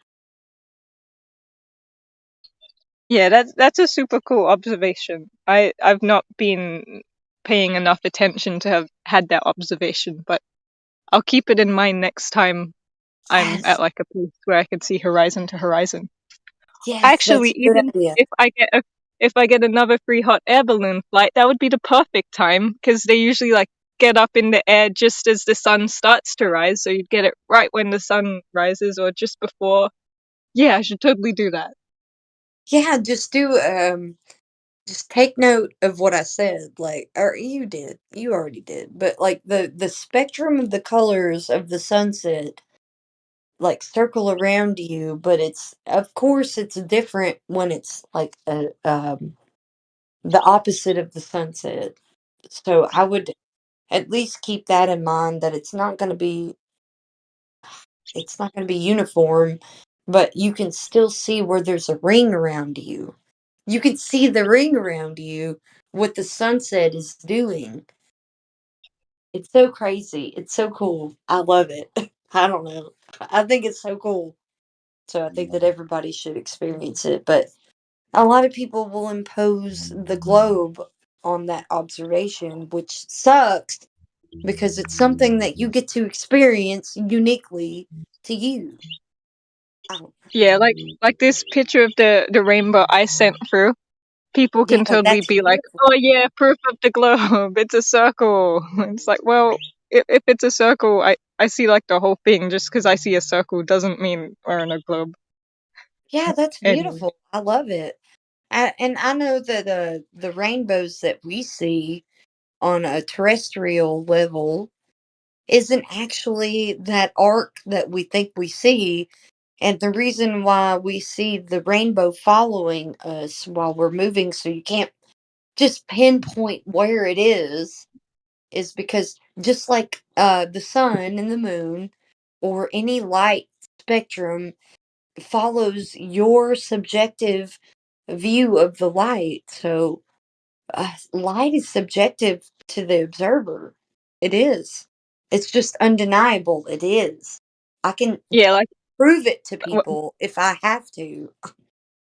yeah, one thing I read in a book about rainbows, which is pretty obvious, but like people forget, was, well, technically no one sees the same rainbow. Everyone should start saying my rainbow or your rainbow, because like it's always apparent to the observer. Yeah, a lot of globers are saying, oh, so there's multiple suns. So that means that there's multiple suns to the observer. No, that means that the one sun is giving you, or you, the way that you perceive the light is subjective. That means that you are the only person that can perceive it the way that you see it. So you can be on the beach during a sunset and see the sun reflecting light on the water directly to your feet, and somebody 10 miles down seeing the same sunset sees the sun reflecting light directly to their feet, because we see light subjectively. It's kind of beautiful. I don't know. These globers need to realize how subjective and objective that we experience life together, but like it's personal but also together. I don't know. Yeah. It's beautiful. It's honestly beautiful that we can see the world around us the way that we do, being subjective but objective at the same time. Yeah, I totally agree. And like one time there was this person I was talking to, and I was explaining how the sun doesn't actually set, it just vanishes into its vanishing point.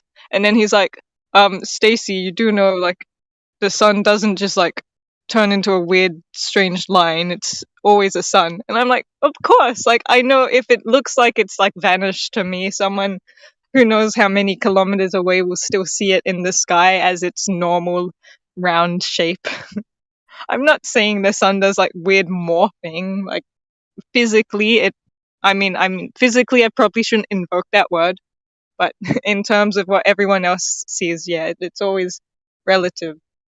And I'd say it keeps its consistent circular appearance, but just due to our perspective, we sometimes see it sort of morph its shape.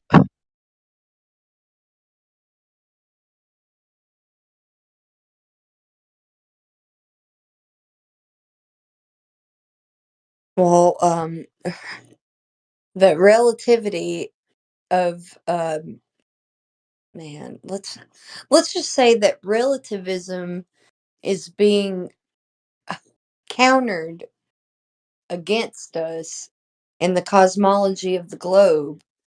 You have to believe certain things and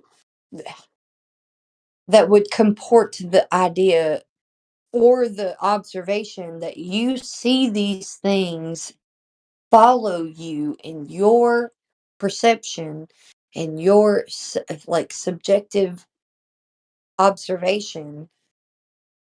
Light tends to act a certain way in our own observations, or the observer will experience it subjectively.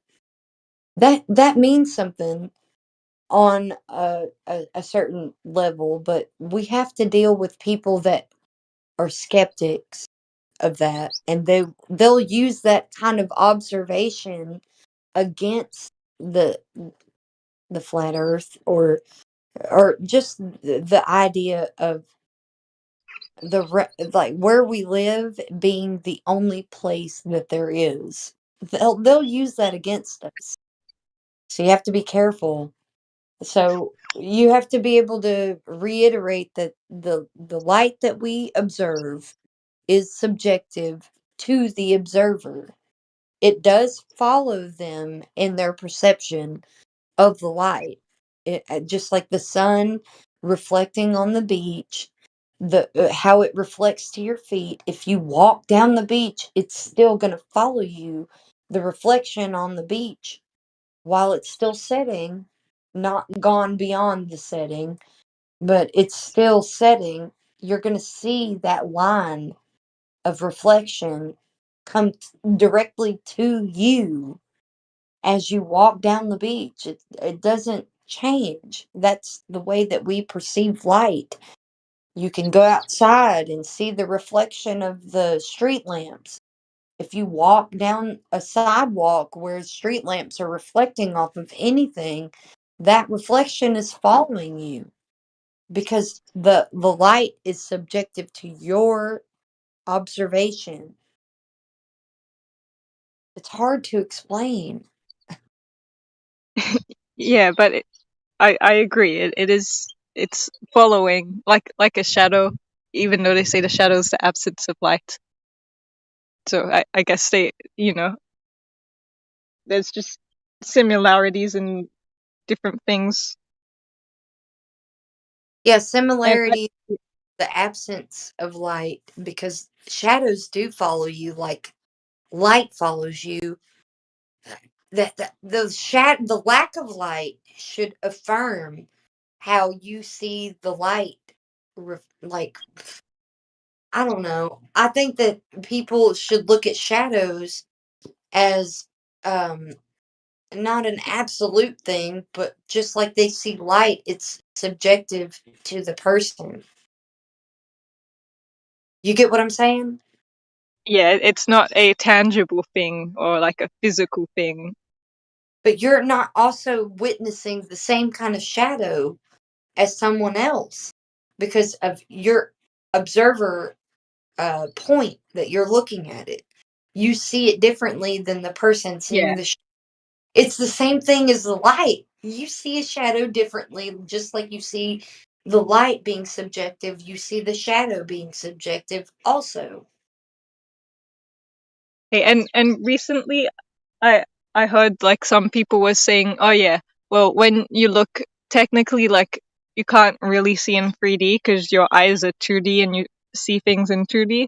But I was thinking about it and I guess learning about stereoscopes and stereo plotting, and it finally clicked in my head how that works is you have two different eyes and like one eye is a bit off put from the other eye, and with those two eyes you see an image a little differently, but then your brain sort of like interprets, okay, like these are the two different images, here's where like and then it turns those two images into a 3D image, and so you perceive it as 3D. And so I thought, yeah, like it's silly that people were sort of trying to say, oh yeah, you only see in 2D. Well, technically, okay, each eye only sees in 2D, but with the whole like machinery of your body, it does perceive as 3D, and I don't think I think it's a bit silly for people to try and diminish the fact we see 3D and try and turn it into 2D. Or 4D or 5D, anything other than Yeah, 3D. anything it's not. Yeah. Yeah, exactly. Because you're having to think about time dilation and length contraction that would happen in some sort of other dimension and translate over into the third dimension in their perception, like what the way that they imagine it. So you're imagining a time dilation and a length contraction, and then imposing it on some sort of test that you're doing, like the interferometry that Michelson Morley did, or with the atomic clocks that they did to reify, just like Cavendish was to reify Newton's law of gravity. The atomic clock uh, test was meant to reify Einstein's bending and warping of space time. So they used atomic clocks. Let me tell you about this, okay? Because they're gonna try. They just tried to use this tonight, by the way. Okay. So the atomic clock, it's like the a oh, fuck, is it AM1 or AC1? It's like AC1, ACM. Either way, one's the atomic clock and one's the solar clock. They manipulate the atomic clock plus or minus to match the solar clock. So that disturbs whatever they're attempting, and I put that in quotations, attempting to measure with the time dilation. They're actually just using some sort of calculation and some sort of just like the Michelson-Morley, like they had some sort of slight deviation, but it was still a null result. Just like that, the atomic clock was not the right measurement, but it was just so slight that they could calculate why it was so slight. You know what I mean? It was so Not slight. quite blue. Yeah, exactly. So the atomic clock was they kept one static and they used another in a plane, like a plane traveling in the air. So Okay. whatever caused the one in the air to be different, who knows? It could have been a bunch of different factors, just like a bunch of different factors could have caused interferometry for the Michelson-Morley test to have the discrepancies that it did. It still was null. It didn't give the right results for what they needed to get, give any test validity. So they were trying to use atomic clocks to give the interferometry test validity, but they failed. They had to plus or minus a minute on the atomic clock to match the solar clock, by the way. So it was still arbitrary. There was no actual measurement, but people still call it a measurement. It drives me insane because they call measuring shadows a measurement of the earth, just like they call the atomic clock a measurement of time dilation. It's the same scenario. It's not actually a measurement, it's a calculation. Yeah, I'm following. So they are doing a test and getting a slight deviance, and the deviance isn't quite what they expected, but because there's just a little bit of a deviance in the results, they use it to affirm, yes, time dilation.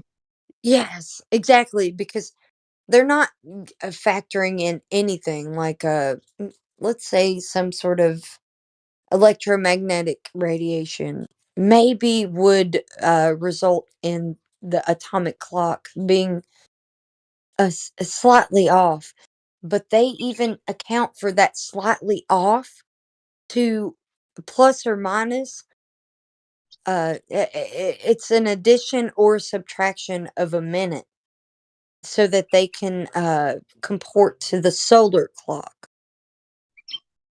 So they're still using some sort of like calculation that isn't measured, that they're just, I don't know, it's arbitrary. It's hard to explain. I can try to explain it later on when I learn more about it. Just like I was explaining to people tonight how the cosmic microwave background radiation is actually just a measurement, not a measurement, but like they're picking up the ocean. So when they're picking up the oceans instead of something in the vacuum of space, they're actually picking up something here on Earth. And I was proving that they were picking up the oceans with the instruments and the apparatus of the instruments that they were using tonight with all these globers that were talking about the cosmic microwave background. I was like, let me just tell you, I'll just ruin that for you right now. Just like Jedi likes to ruin the vacuum of space for people, I'm taking it a step in this direction. I want to wreck They're cosmic microwave background radiation. CMBR. That's so I don't have to slur the words because I'm a little drunk. Sorry. Oh no, that's fine. Yeah. It's better than talking to my brother when he's drunk, because he's just like, "Oh, Jesus loves you.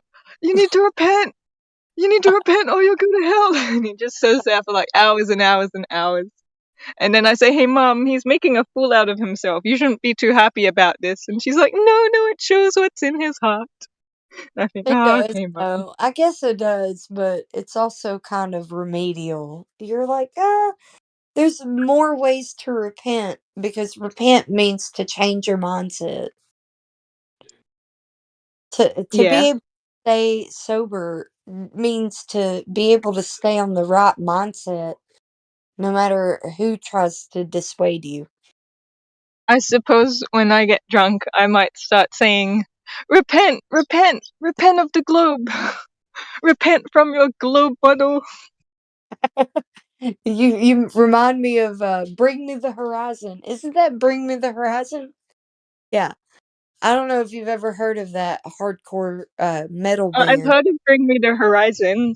This is Sepaternal. That album. They do that song. Repent, repent. The end is nigh. Repent, repent. We're all gonna die. I don't know that one of theirs. I have to learn it so when I get The drunk I can just secrets sing it. will kill us, so get on your knees and pray for forgiveness. Is what they say in their lyrics. Oh man, I think that it's But kind of a. they have a great name, Bring Me the Horizon. Now, do they want to bring me the geometric horizon or the apparent horizon? I think they need a name. Exactly. Dang it, that's so true. That's right, Sterling.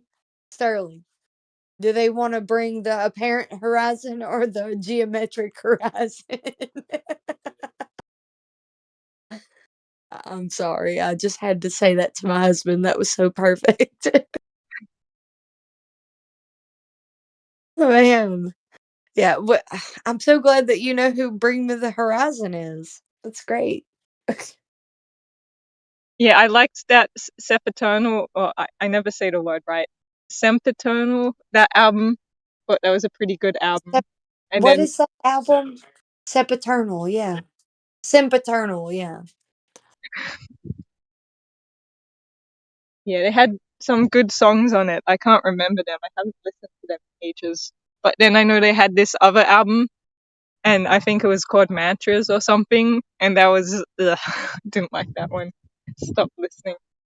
Yeah, we stopped listening to Bring Me the Horizon. Yeah, we still listen to him, Sterling. Let me just go ahead and say my husband listens to him sometimes because I quit.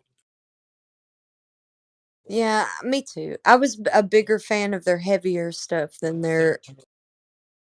I thought so too. I thought their Sempiternal was good, but I did stop listening to them because of Flat Earth. I stopped listening to a lot of music because of Flat Earth.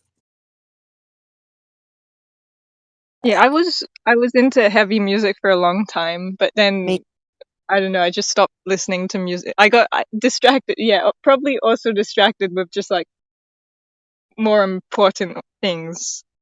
me I too. still like it. I just don't get around to listening to it. I'm too busy making observations, maybe. That's not bad. That's awesome. I think that I quit listening to a lot of music because the message that I could see that they were sending wasn't something that I really aligned with. So, damn it. Yeah, I've always sort of taken more of a interest in what the person's saying more than just like the whole thing, like of how the music sounds. I always tried to listen to things which weren't just, "Oh yeah, let's do drugs, let's sleep with everyone, let's kill everyone." That's not my jam. No, me either. No, my husband and I really like heavier music that's like let's say, have you ever heard of Every Time I Die or No, I haven't really listened to them. He is Legend? They're like ones I've heard the name of but never actually listened to. So no. You so you like she did this is Stacy from Australia. Hello, We Flatsy's were talking. husband. Yeah, she said hello, Sterling. He said hello, but he's Hey, you should wrapped tell up. Sterling that I climbed Mount Sterling the other day. She climbed Mount Sterling the other day, Sterling. Yeah, she lives in Australia though, so I don't think that we're going to be doing that anytime soon. Well, you never know. You never know. Maybe one day. Now that we Maybe know that one day. there's a Mount Sterling in Australia, we should probably strive to do that one day, Yeah, especially with our maybe son, because his name is maybe. Sterling also. Oh, okay. Or if there's a Mountain Stacy in Alabama, I might have to go to Alabama and climb. Climb it. I don't think there is. If there is, it's news to me. Holy curse. Sterling, he's a little shithead. Don't listen to him. Okay.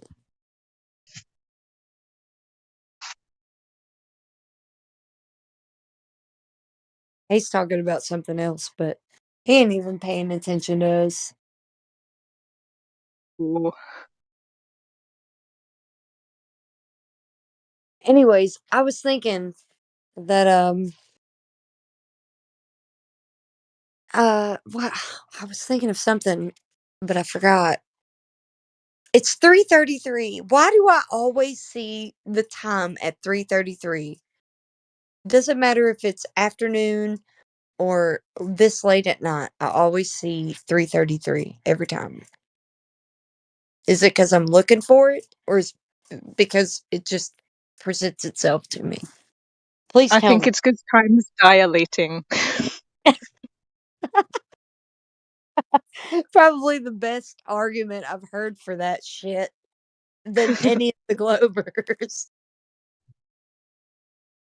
But to be fair, when it comes to like numbers on clocks and stuff, some people call them synchronicities, but my brain's more like, well, it's just a clock. This clock might be different to another clock. So even if it's 3:33 on this clock, if you were looking at a different clock, it might have been 3:35. So it's all relative to the accuracy of the clock you're looking at. And then it's all relative to the accuracy of how we interpret time into numbers in our 24-hour system. You're right. But my problem is that I always see it every day, twice a day. I never see any other time that frequently. Like, I don't pay attention to time. I really don't. But it seems like every time that I see time, I see 3:33 more than I see anything else. I mean, there could be something to it.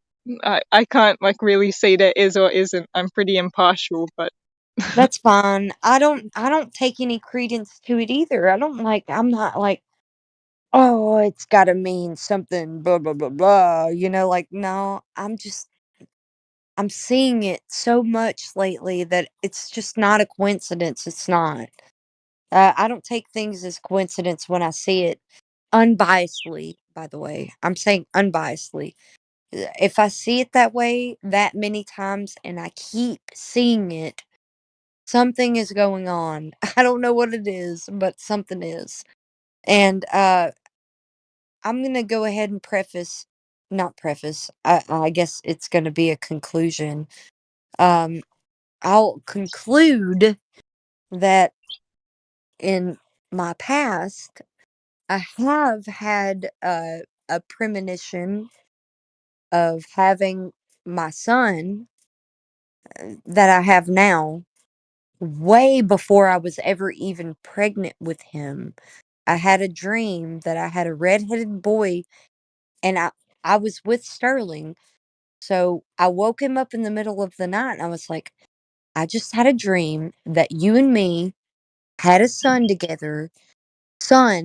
together, not a daughter, a son together that was a redhead. And he was so redheaded, you couldn't deny his like redheadedness. Like it was just so prominent in his feature, and he was so beautiful. You couldn't like he wasn't like a I'm sorry. Most redheads are either super beautiful or super ugly.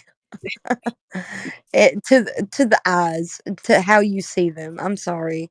I don't mean to like uh be critical of redheads. Sorry. I'm sure there are beautiful redheads that I'm not accounting for.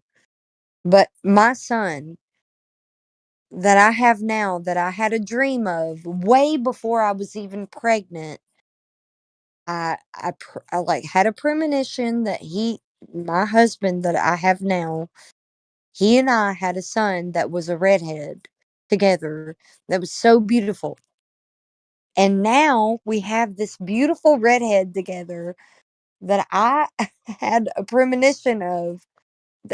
What's the coincidence of that? I mean, that's a pretty crazy one. Yeah, like not even a coincidence. It's more like, there's something a bit stranger to life than we Yeah, exactly. scientifically think. I'm gonna send you, because I have you as a friend. I can DM you. I'm gonna send you pictures of my son and my husband. it's it's undeniable that my son is my husband's son because they look alike. He doesn't look anything like me. My son, by the way, he only So has is my he really your son? yeah. Well, I had him, but he only has my dimple in my cheek. That's the only thing that he has is one dimple in one cheek that I have because I only have one dimple. It's so cute. Man, they're so cute together too. I'm gonna send it to you so you can see. So I can confirm they are indeed the father and the son. Well, I don't want to put it on live stream or I'd show No, but everybody. It doesn't seem like a good idea. Oh, I already sent you a picture of my son. yeah, that was at Dolphin Island, wasn't it? From Yeah, it was. memory. Such a nice picture. Here's my son and my husband together.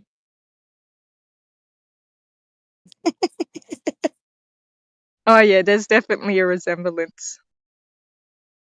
Their eyes alone, man, it's something. The nose. Yeah, the nose, the eyes. My husband took that picture.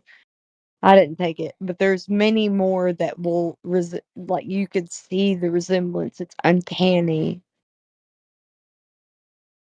It's crazy.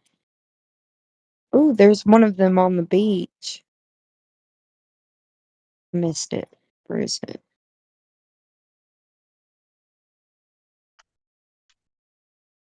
Okay, let's just pass it.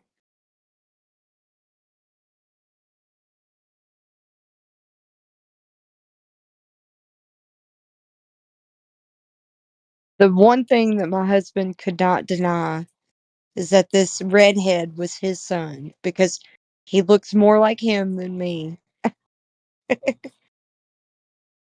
So is there any redhead lineage in your ancestry or his? There's some in Sterling's. He's got some redheads in his family, and mine is more further back. Like my grandmother's aunt was a redhead. But Sterling has an aunt that had twins that were redheads.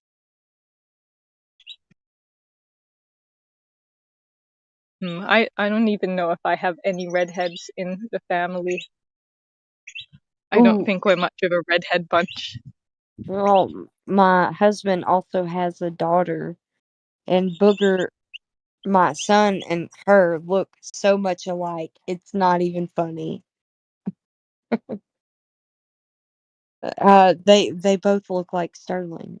So you have a side by side of Sterling, his daughter, and my son, or our son. It's all of ours, anyways. It's just trying to give you an idea. They all look the same.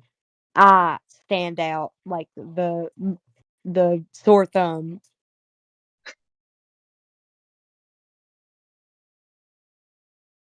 It's so funny.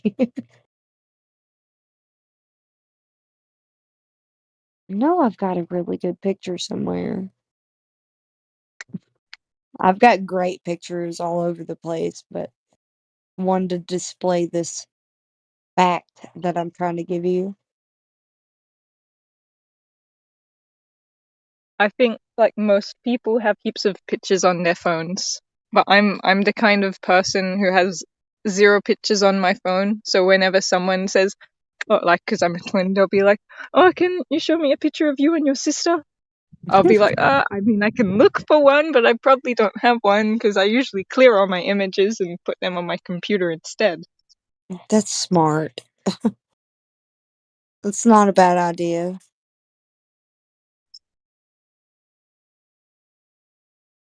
So instead, I say, well, I don't have that picture, but the one picture I'll always have on my phone is this really cool picture of this circle rainbow. Have a look. I'm just spamming people with that image. Just whenever I talk to someone, I'm like, hey, look at this picture. Look at this Here you picture. go. Here you go. Here's all 3 of them together, so you could see their similarities. Just different. Yeah, definitely.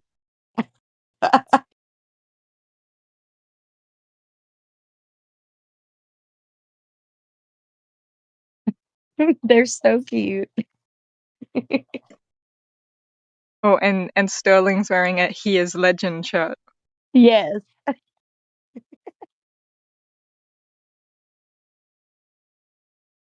He was, oh man, that's when we lived at Tipsy. That was so long ago.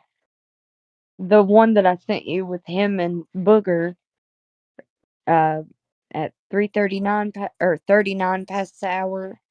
That's recent. Uh-huh. Yeah, that's recent. Yeah, the hair's gotten longer. He's got the same smile.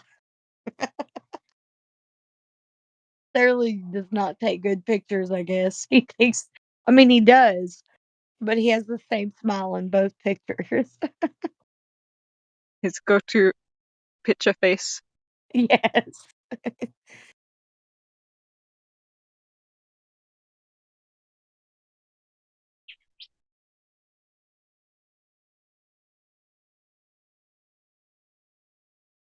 Love it. Look at how cute those kids are, man. So stinking cute. You could see where my son grew up in that first, or the from the first picture to the last one I sent you. Reverse it. That's my son growing up, dude.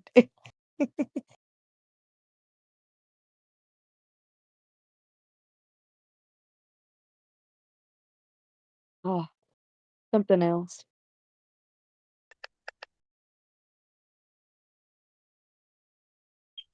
And one thing I find a bit strange is when people talk about, like, in life, you live, and as you live, you're decaying and dying. But then I find it really hard to relate or like correlate that idea with, okay, you just give birth to a child, but then technically in this idea of everyone's decaying, then just as you've given birth to this child is dying. But it doesn't add up with me. I don't. I think people sort of misuse that idea of everyone dies as they live. I think the word's misused. Yeah, Any well, opinions on that? I can see where you're coming from. Um, I see it differently though. I see the beauty in the aging, but aging means that you're drawing closer to uh something that's final. So it's not infinite, you know? I just have a different perspective on it. I'd love to I'm going to show you some more pictures of Booger and me. I don't know. We've got some good ones. Because I showed you all of Sterling and Booger, but not of me and Booger. We've got some good ones. Like his little duck face.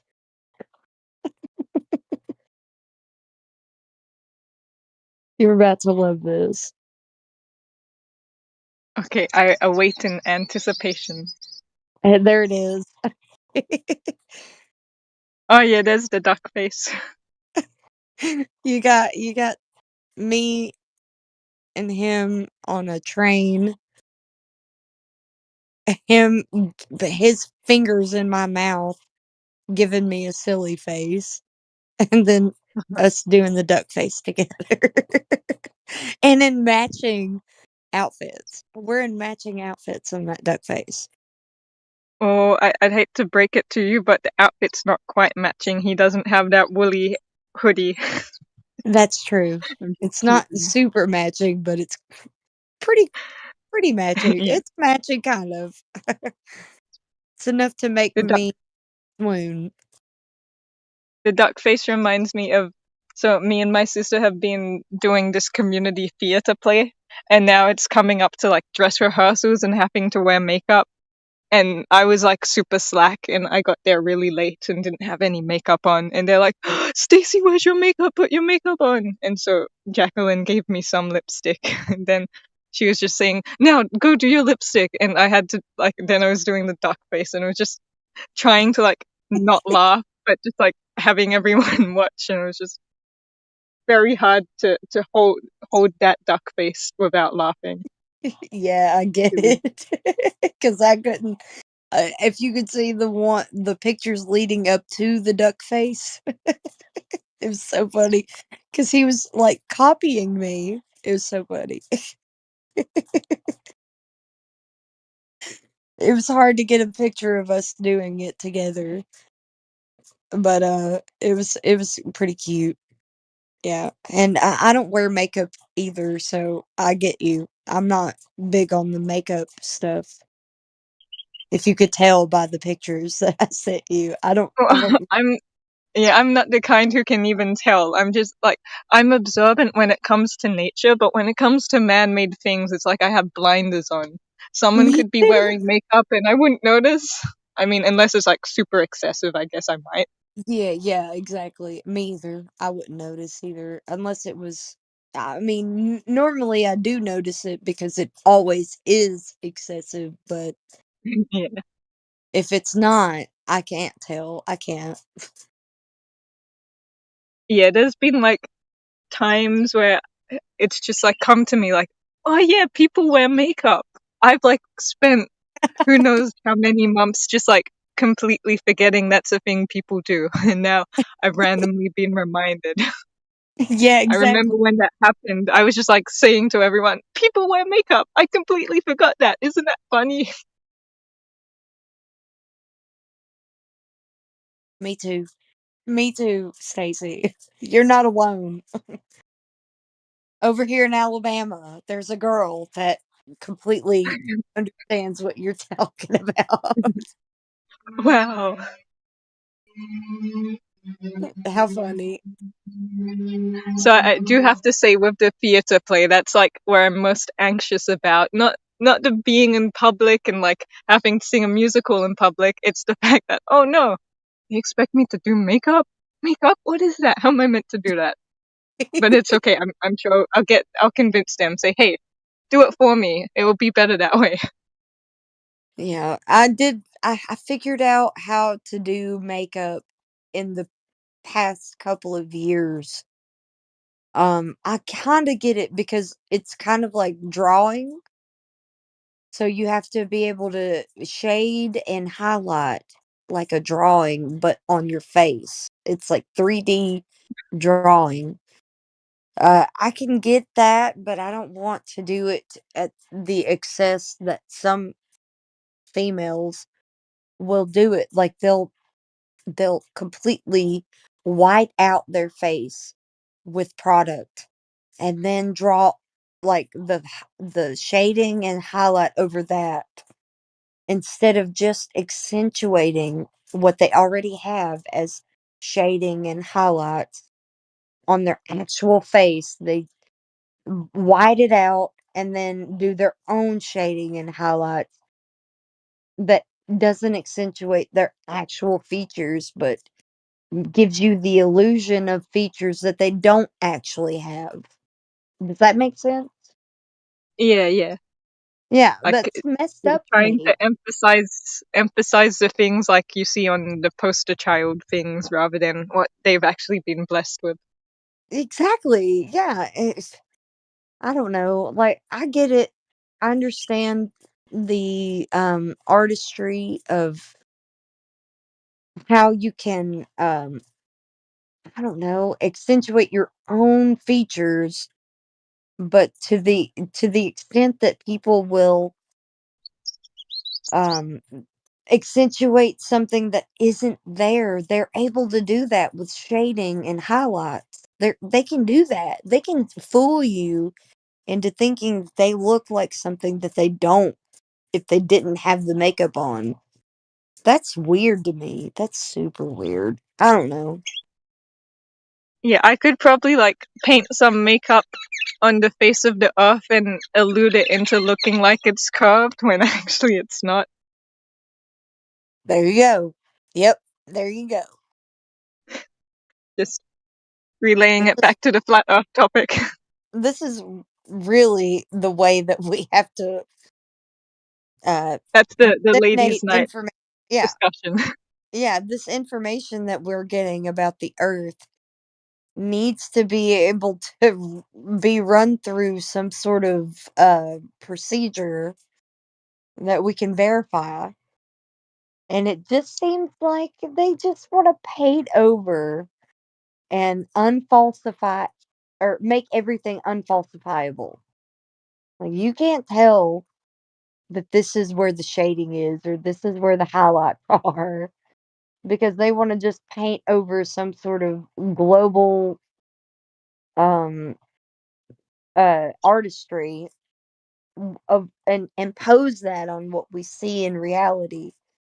And that's the problem that we have with Globers. They have the perception that's got an imposition over their perception. They don't know how to distinguish with like what they are actually observing without something being imposed on that observation. So that's why we hear people say that they've seen the curve of the earth. Oh, I've seen it. I've seen the curvature of the earth. No, you haven't. You think that you have, but you actually haven't because your perception of what you're looking at has an imposition of curvature while you're looking at it and you're not seeing it for what it really is.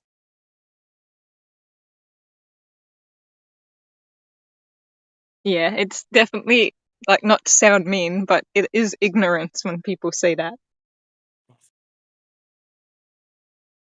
No, it is for sure.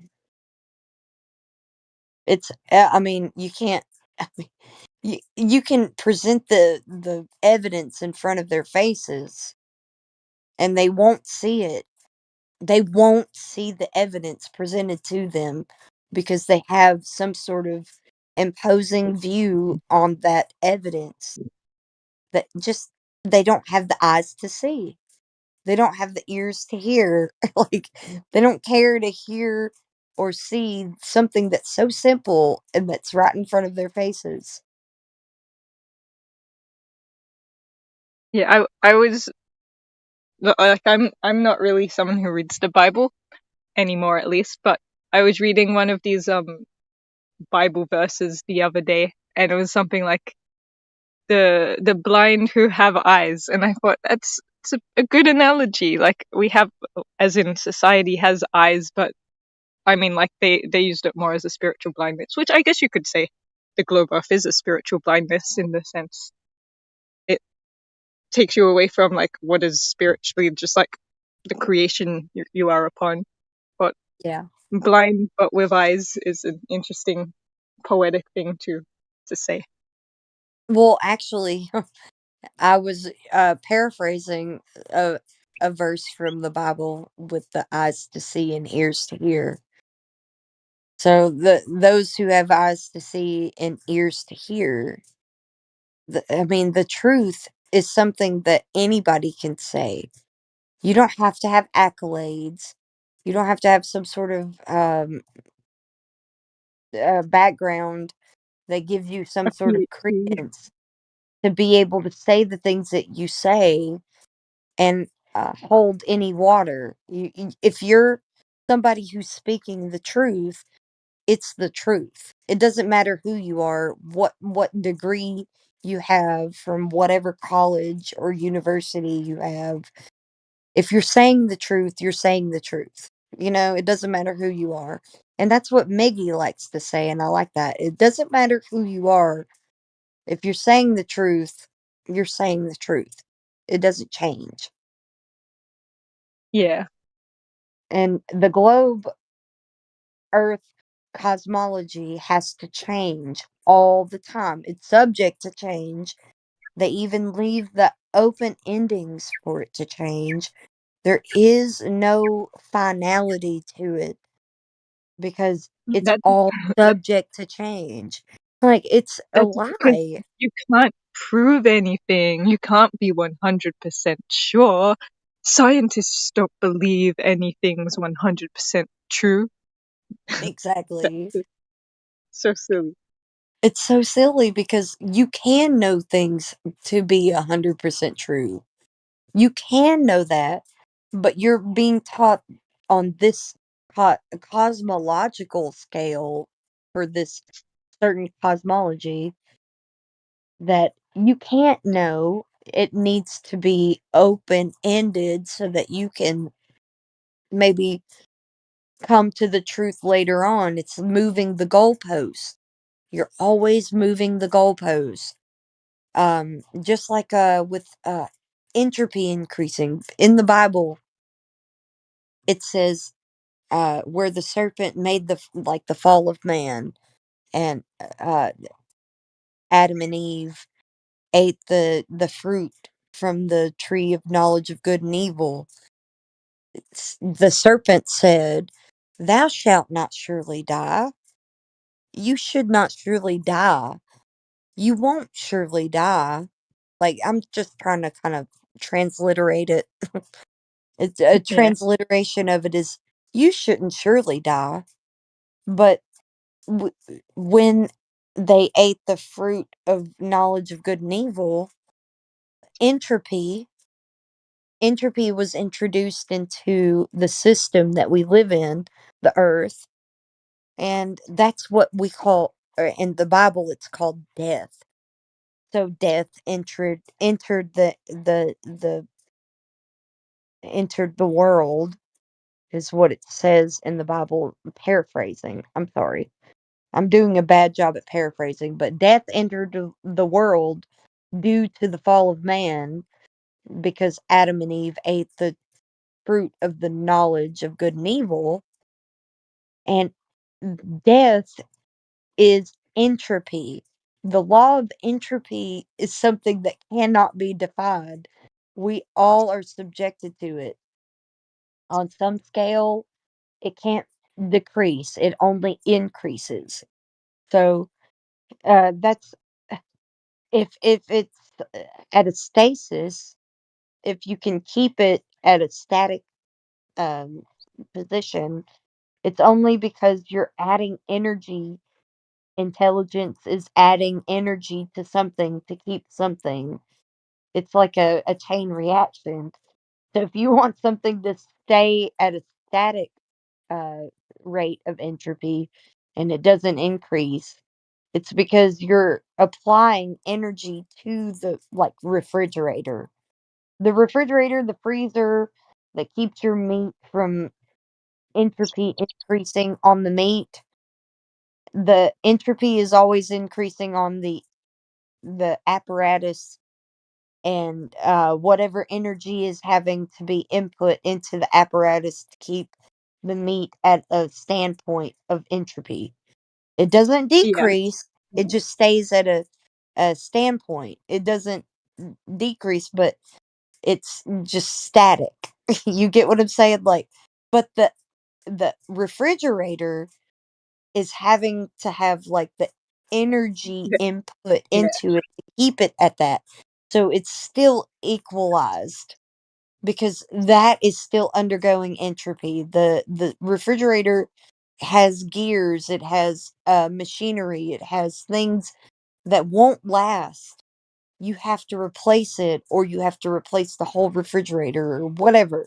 You get what I'm saying? Yeah, This yeah, is it's a good undergoing the analogy. entropy in the stead of keeping this at a static uh, state of entropy. It's not decreasing, it's just static or not moving. It's not moving in any direction. It still is, because even meat that's frozen still has an expiration date, so it's still undergoing entropy. It's just at a much slower rate of increase than it would be naturally. Man, it's hard to explain this. No, I I do get try what to you're explain saying. entropy to people, but you get it. You get it. That's good. I try to explain entropy to Globers, and they just act so incredulous, like they don't understand. But they do. They know that they understand. They just act like they don't. It's obtuse. To be fair, I haven't really looked that much into entropy, so I wouldn't really be that good at explaining it, but I get what you're saying about it, and it's making sense. Honestly, it's making me think I need to look up on entropy so I can actually be more confident in my own understanding of it. I've got another way of explaining it um, on a natural level. Think about, and it's, well, you got to think about gas. Gas would expand into the vacuum of space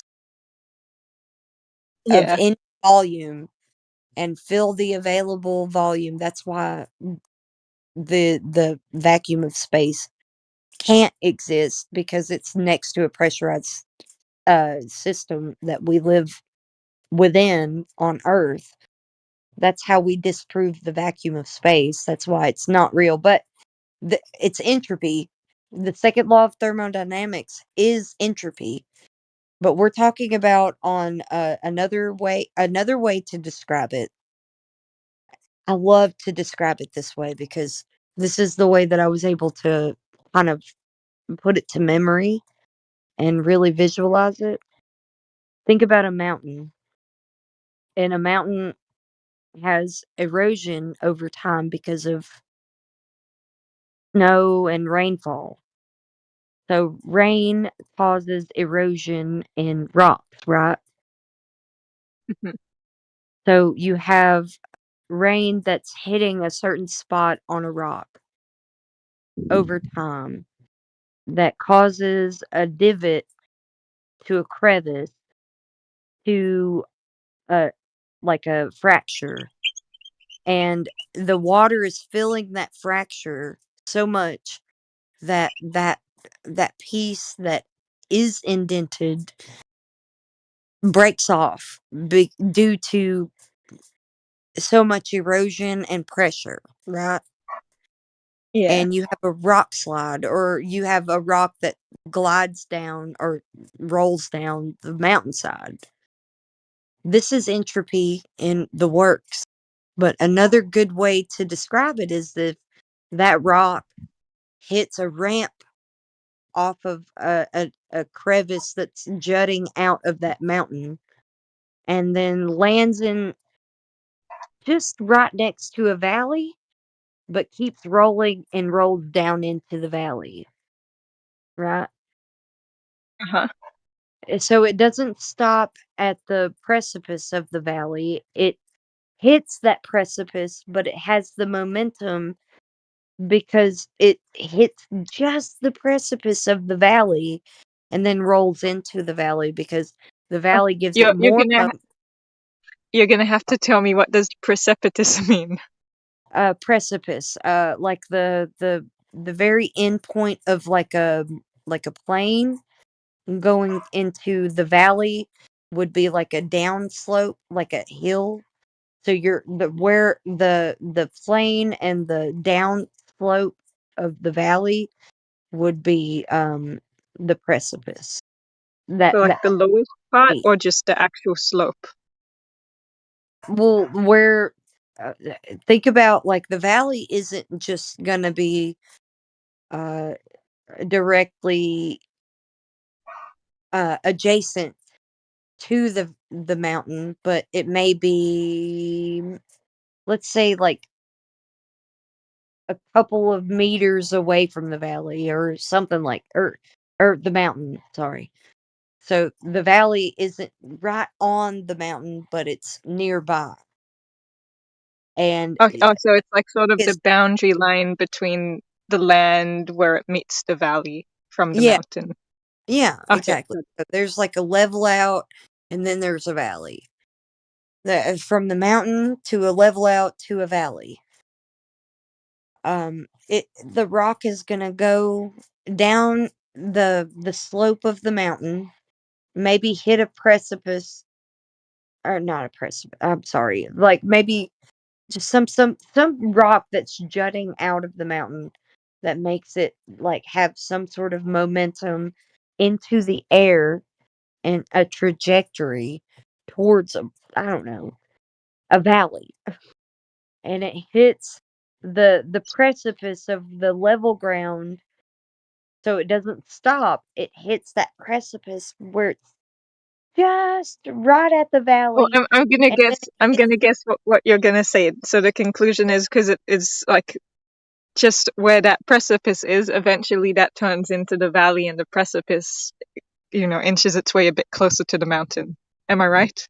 Well, the rock that fell from the mountain will gain more momentum because it's heading downhill again. So it's got another slope down, that where it was about to equal out, and then it hit that little edge, and then it started rolling downhill again. You know, so it was about to hit some sort of like stopping point, but then it hit some sort of precipice where it was rolling downhill again, and it gained momentum and kept going down. So a lot of people like to say gravity this, gravity that. It's not gravity. It's your relative density to the air, but also your momentum. And the rock coming from the mountain is a great example of this. So it's being eroded off the mountain from the rain, and it takes a long time for this to happen. It doesn't just happen overnight, like rain or like water erosion happens, but it happens over time. And you can have a, a, an indenture to a crevice to a fracture to a breakage in a certain amount of time, and then the rock breaks off, and then it rolls down the mountain. It hits a ramp on the mountain, and it flies up into the air, and it falls down onto the valley, like right before the valley, hits level ground, rolls, hits the precipice of the valley, and rolls over, and then has more momentum than it did. It was just about to stop. If it was still on level ground, it was going to stop, but it didn't because it hit some sort of precipice and a downward slope, and then it had more momentum.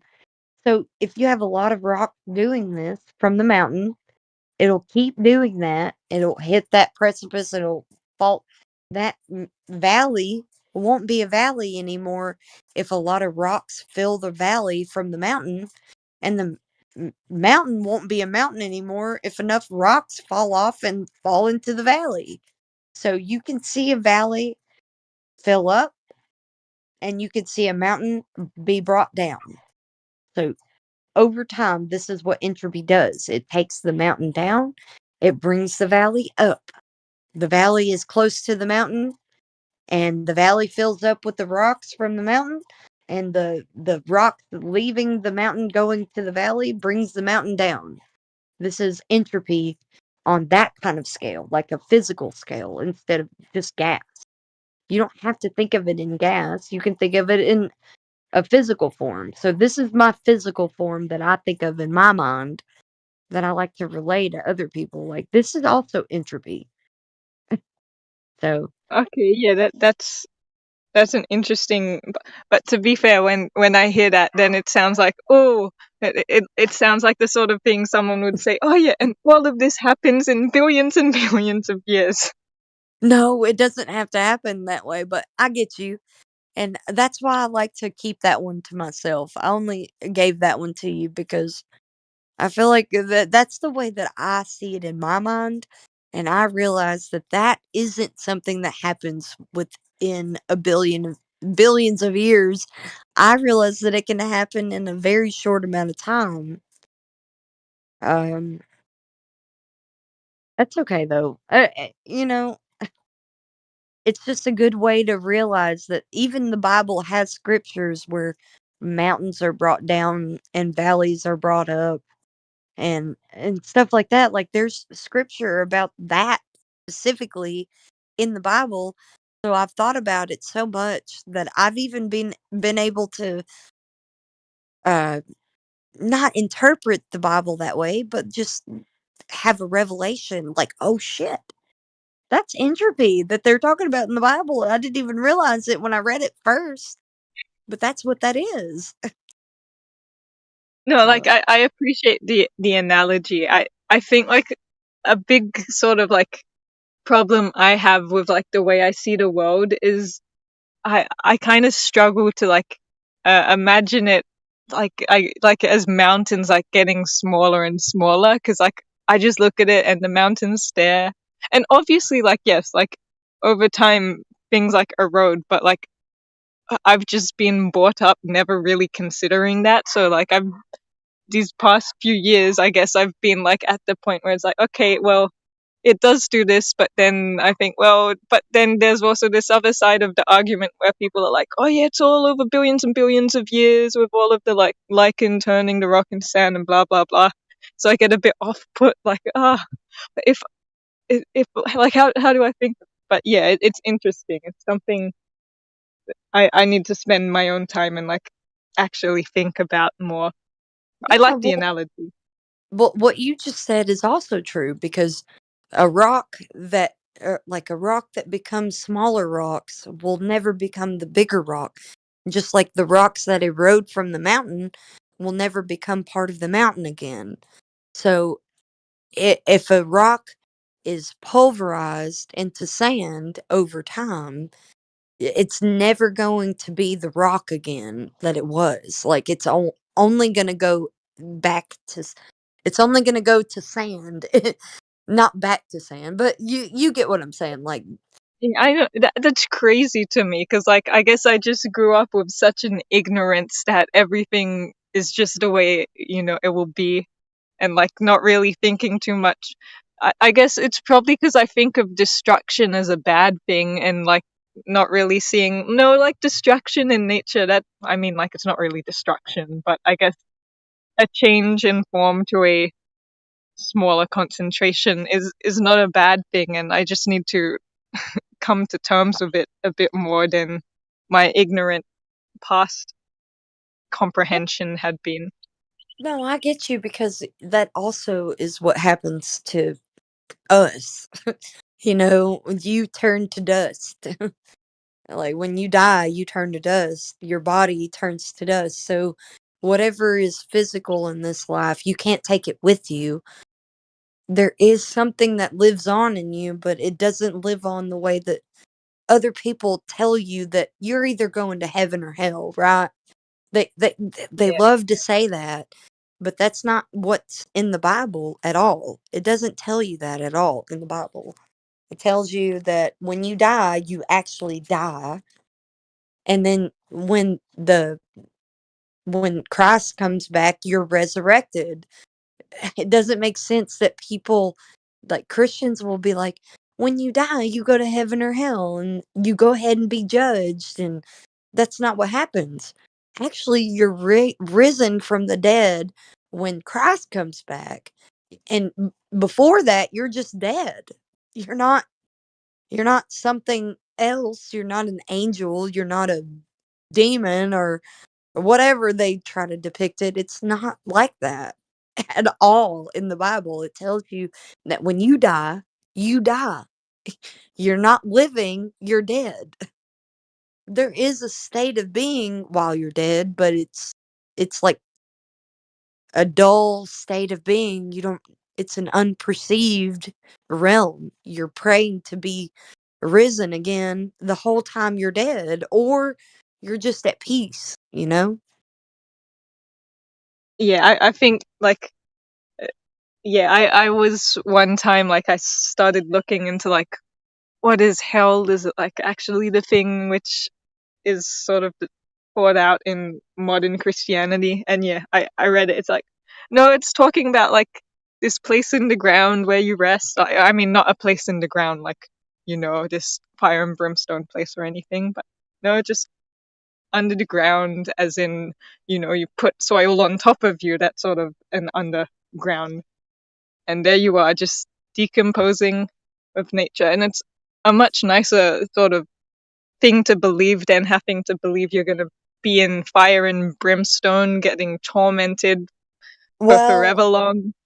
I do have to say this at least, because the Bible does allude to a certain uh torturous realm of death, and it has to do, I mean, maybe, let me just say that this is maybe because other people have studied it more than I have, and I've listened to them talk about it. So when you're somewhere where your name is being brought up a lot, attributed to something evil, especially, you're tortured by your name. You hope that other people don't like bring your name up. So think about Newton and Einstein. They are dead. Their names are being brought up and attributed to something evil all the time. They are living in a torturous state.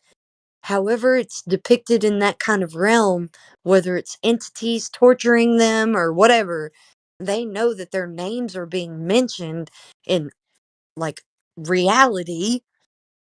They're having some sort of like they know when they're being summoned by their names and what they did while they were living. So when you're living, please do something that you love that is not evil, because when it's brought up after you're dead, it matters how it's brought up to you, or like how you're brought up to the living while you're dead. It's either going to be something pleasant or something torturous. I don't know.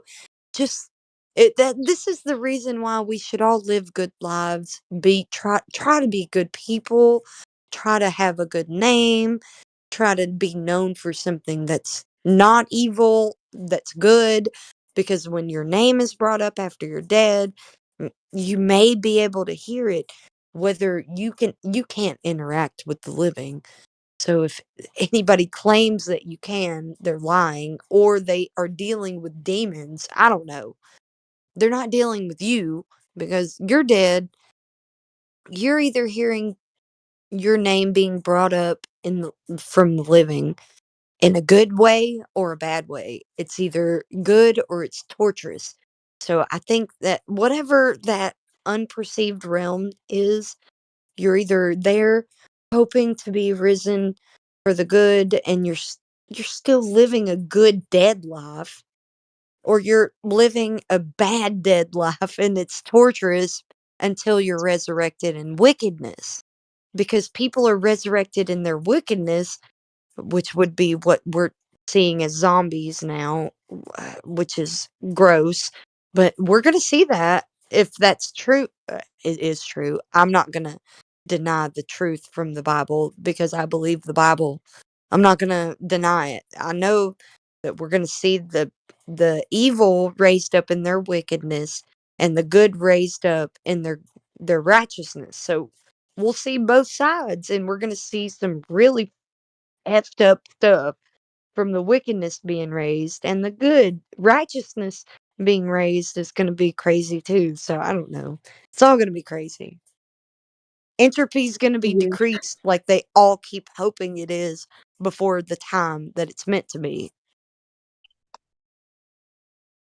Okay, I gotta say, a lot of that is sort of just sits as speculation for me. Yeah, it is in speculation, but it's just my reading of the Bible and study of the Bible. Yeah, and I've also one time I came across like I think it was some I don't know, I somehow came across something which was like this is like a curse which like is the worst curse to be cursed or something, and it was to do with blotting out someone's name from existence. And so that I mean that's just like a random curse, like whether it's true or not. But that was That like the happens in the thing Bible. they That happens in the Bible. You don't but want your then name. like for example with Newton, if like say you cursed him to like blot out his name forever, then like he wouldn't have to deal with the torment of people bringing his name up while he's dead. So it's like which one's worse? I don't know. I mean it's all speculation still for me. You know I'm what? just entertaining it. That's an interesting point because in the Bible it says that, and but it's after the second death. Or is it before? I'm sorry. The Bible is super hard to interpret. Not interpret, but read and understand. Not interpret. That's the wrong word for it. Because a lot of it, you just read it for what it is, but people can have those. You know how you can impose the curvature of the earth. If you are a glober, you can see the curve even though it's not there. You can interpret the words of the Bible just the same way with imposing some sort of like belief of whatever is going on in this kind of you have to be able to take yourself out of this modern day age and be able to read the Bible without any kind of bias.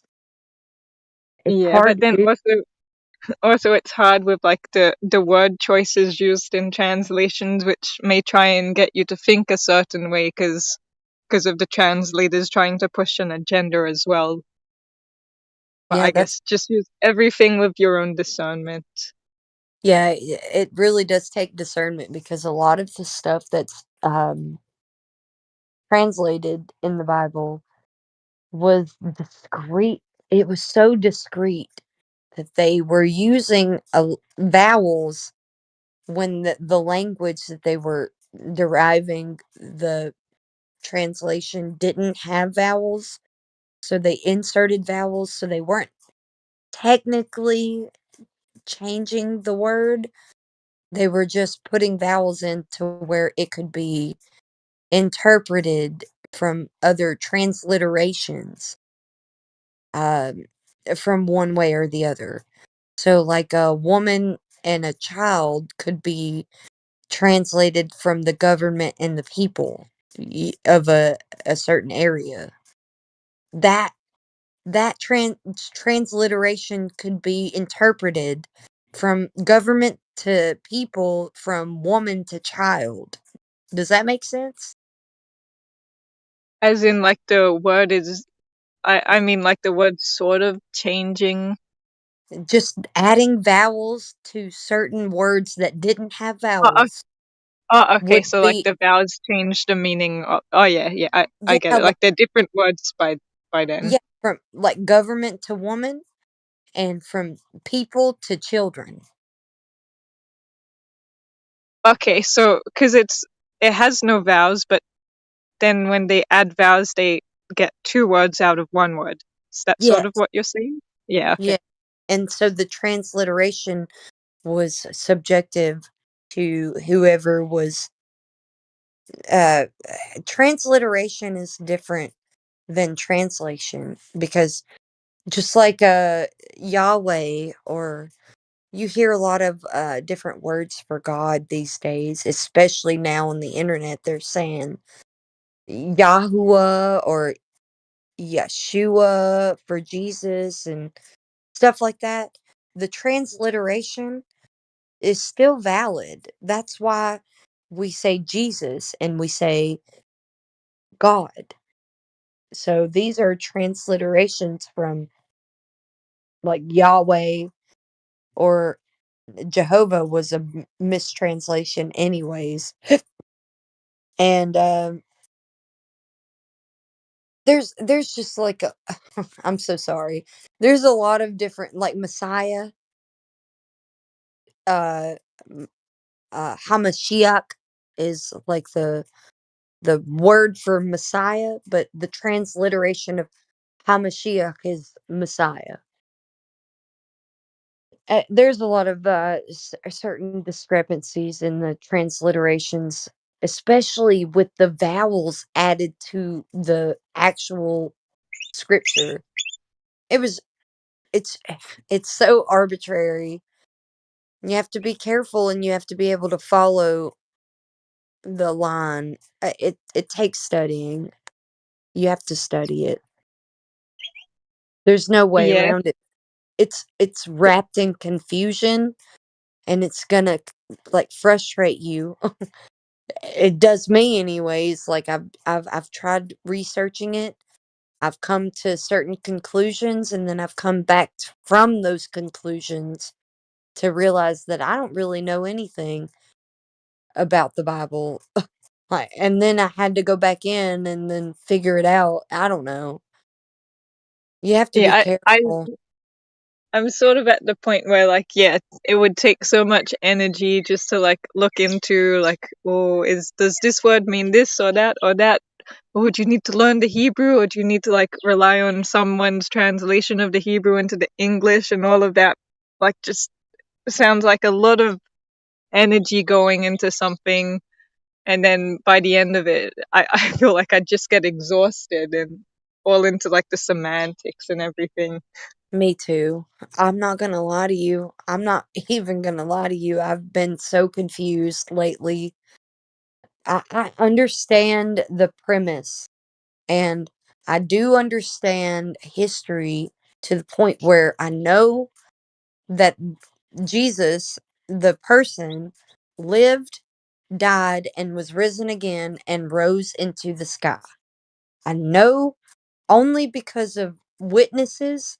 How many witnesses witnessed Jesus rising from the dead, rising into the clouds? There's there's more witnesses of that than there is of Julius Caesar. Like Caesar could be discounted from being actually a person in history more than Jesus can. So you're talking about like witnesses of a certain situation that keeps lining up in all cultures, and then hostile witnesses. I love hostile witnesses even more because they validate the witnesses of the person, because they take the witness account and they pervert it.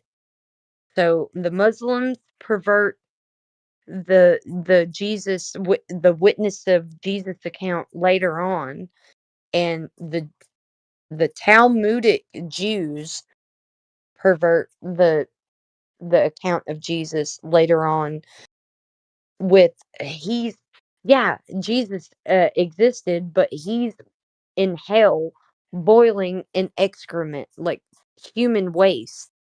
He's boiling in that to them. Which what? Like, that's extreme, first of all. Second of all, there's many other witnesses that didn't, like, account to that one. Like, and then you have the Muslims that have a whole other different account of Jesus, and he's a prophet, not the Messiah. And the revelation of Jesus in the last chapter of the Bible was replaced because of Muhammad.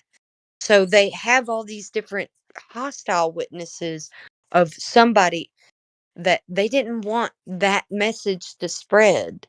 And they did. The Constantine even came into, he was a Roman Catholic. He was like, okay, we'll embrace Christianity, but we'll conform it to the Roman Catholic Church.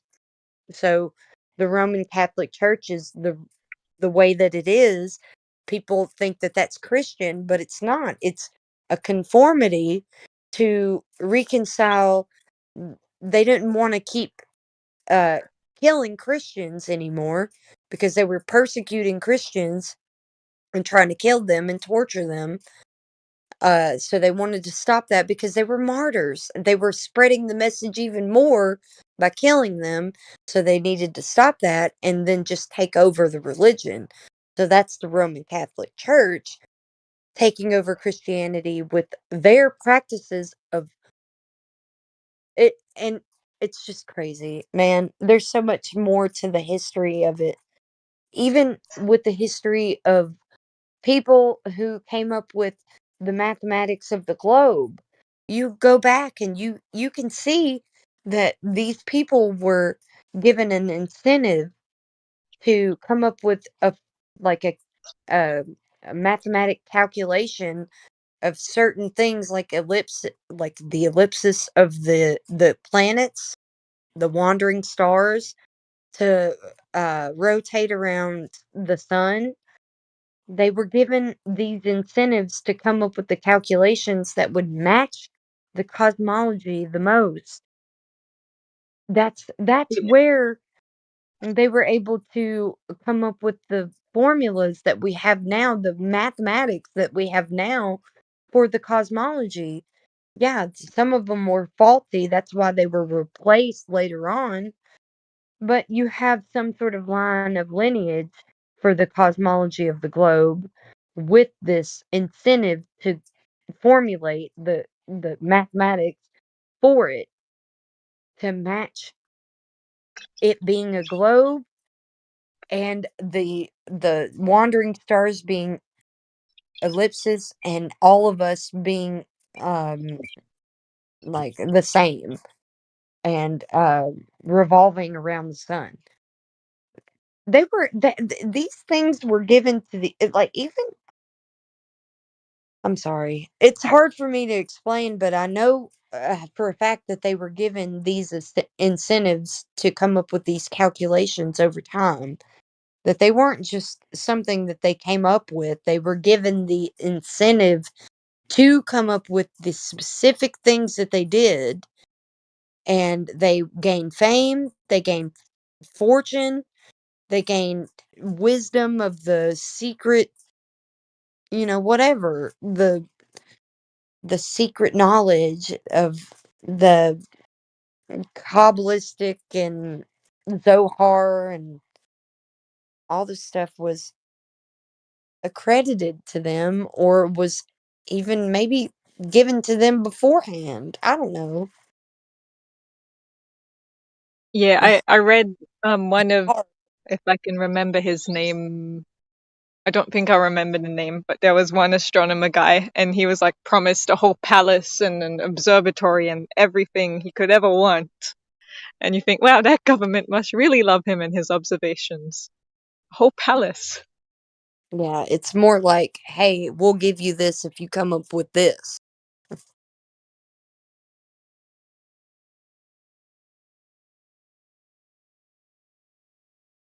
I don't feel like I'm articulating anything very clearly, so I probably should get off the internet. Okay, well, it was nice talking with you. It was nice talking to you too. I hope that I was able to at least get some points across. Yeah, you did, definitely. Because I feel like I have some sort of knowledge about these things, but I'm not able to articulate them very well right now. That's all right. Well, it was good talking to you, Stacy. Yeah, have a nice sleep. Wait, you don't sleep much. I don't know if you're gonna sleep. I Have a don't know. nice rest of your day. I don't know. I'll try. Thank you. You too. Have a great one. See you. You too. I'm gonna play something on the bot.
And I have a lovely view of the moon outside this nearly 6 o'clock half moon. Maybe I can take a picture. It's probably not going to turn out too well.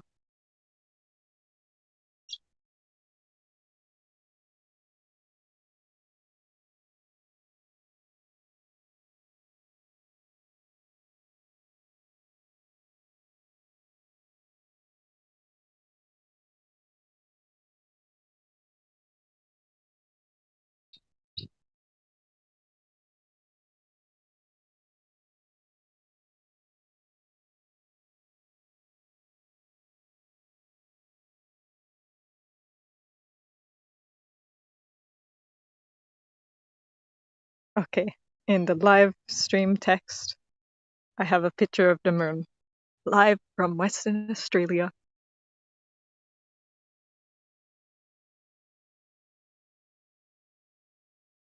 And on the 28th, which is 4 days away and happens to be my birthday, there's gonna be a moon, what's it called? A lunar eclipse. So I will keep my eye out for the lunar eclipse. Probably sit on the roof again.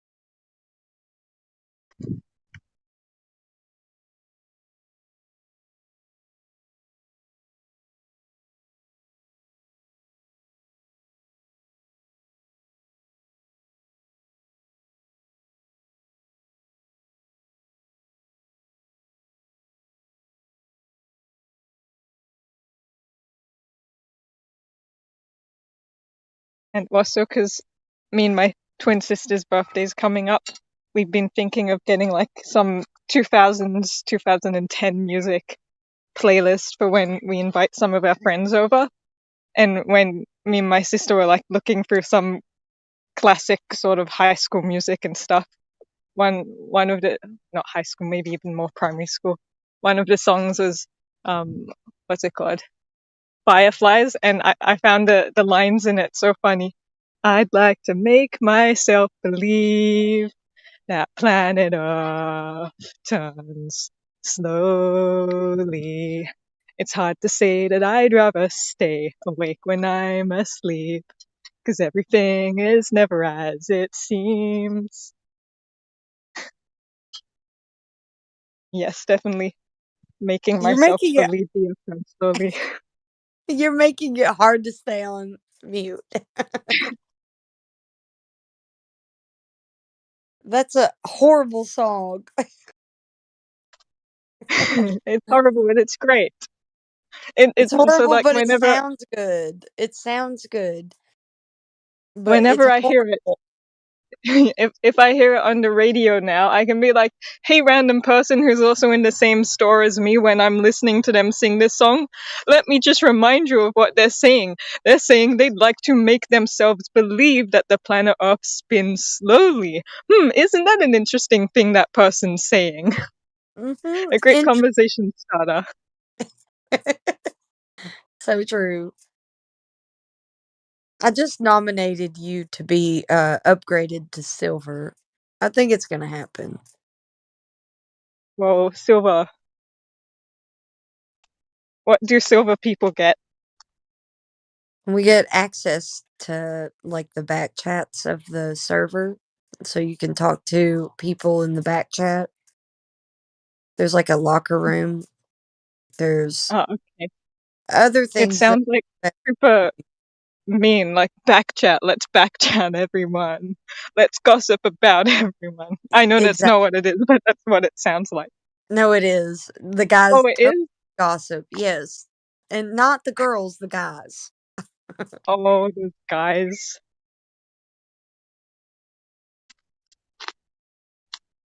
So it's just when everyone gets fed up with listening to a Glober, they just resort to that place and just say, that dude's argument, what's he on? That's crazy. Well, whatever you think that wouldn't be deemed a good idea for live Live stream. stream working. Yeah. Okay. So you would put it in the back chat. Yeah, exactly.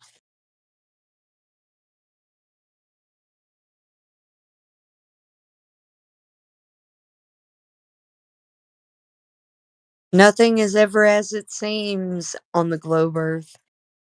Nothing is ever as it seems. When I fall asleep. Exactly.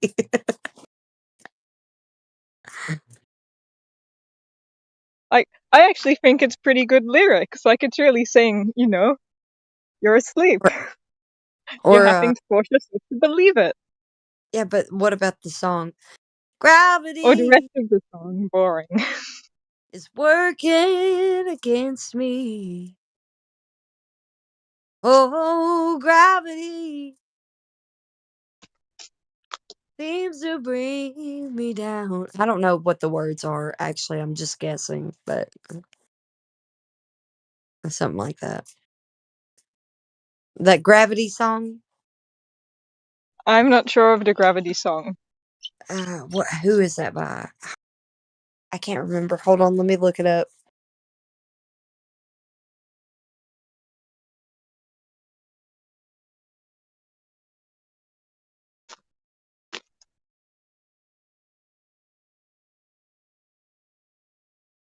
Oh, it's John Mayer? Or is Oh, that what? him. Yeah, yeah. I don't know that song of his. Gravity working against me. But Oh, maybe that means gravity wants when to he's bring singing, me we're down. waiting on the world to change, maybe he's waiting for the world to curve. Because it's clearly not curving yet. Yeah. Is that still by John Mayer? Waiting on the world to Pretty change? sure. I think it is, unless I'm really mistaken, or at least maybe he's covered it. I feel like it was one of those We Sing songs I had back in the day with the Wii console. Yep, that's right. It is. Yeah, it totally deserves silver if I got that right. Yeah, you do. Keep waiting, waiting on the world to change. Keep on waiting, waiting. Waiting on the world to spin. It's not that it can't spin, because we have the maths to prove it. That's why we're waiting, waiting on the world to spin. That's good. Well, I'm looking forward to whatever songs you and Flat Earth Dude produce. They're not parodies. They're just kind of either my own songs that I wrote and covers of other songs. I I think wasn't your own always songs are probably the best songs to sing. yeah, but I wasn't always a flat earther, so I have a lot of covers of songs that I do that don't oh, man, they don't they're still good though. You can't deny. I don't know. You'll see. Yeah, sometimes songs is for entertainment purposes too. It doesn't always have to be shouting the truth. Yeah, but you also have to realize that a lot of songs are only popular not because people like them, but because they're propagated to be that way. Yeah, So, repetition on the radio. yeah, Tavistock Institute, man, they have infiltrated all of the entertainment industry, like especially music. The whole the record labels that are in the music industry are compromised by the Tavistock industry. So, What are or you saying, institution, Tavistock?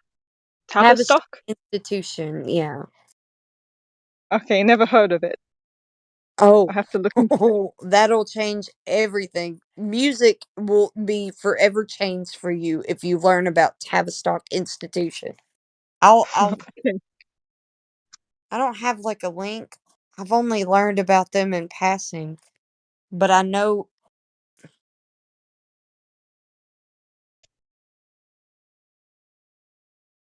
how to spell it.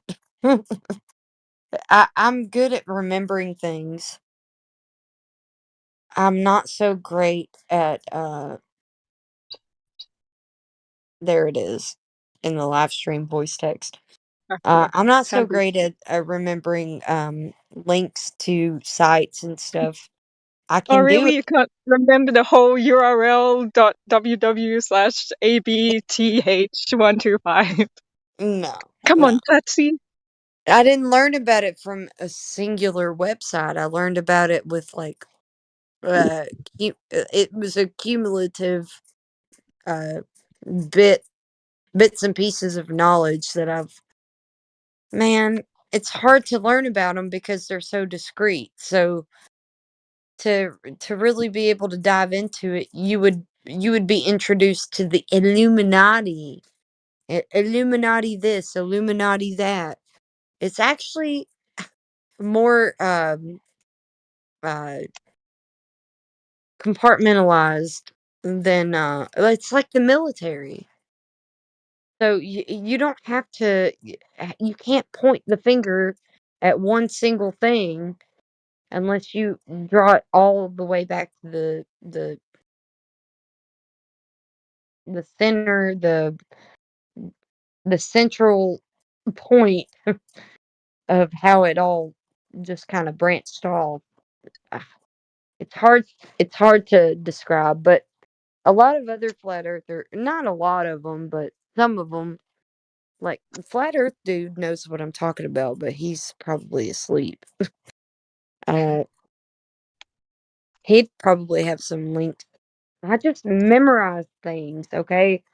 I commit things to memory. I don't commit links and that kind of stuff to memory. So when I talk about stuff, like I can reference it enough to where you can kind of look into it yourself.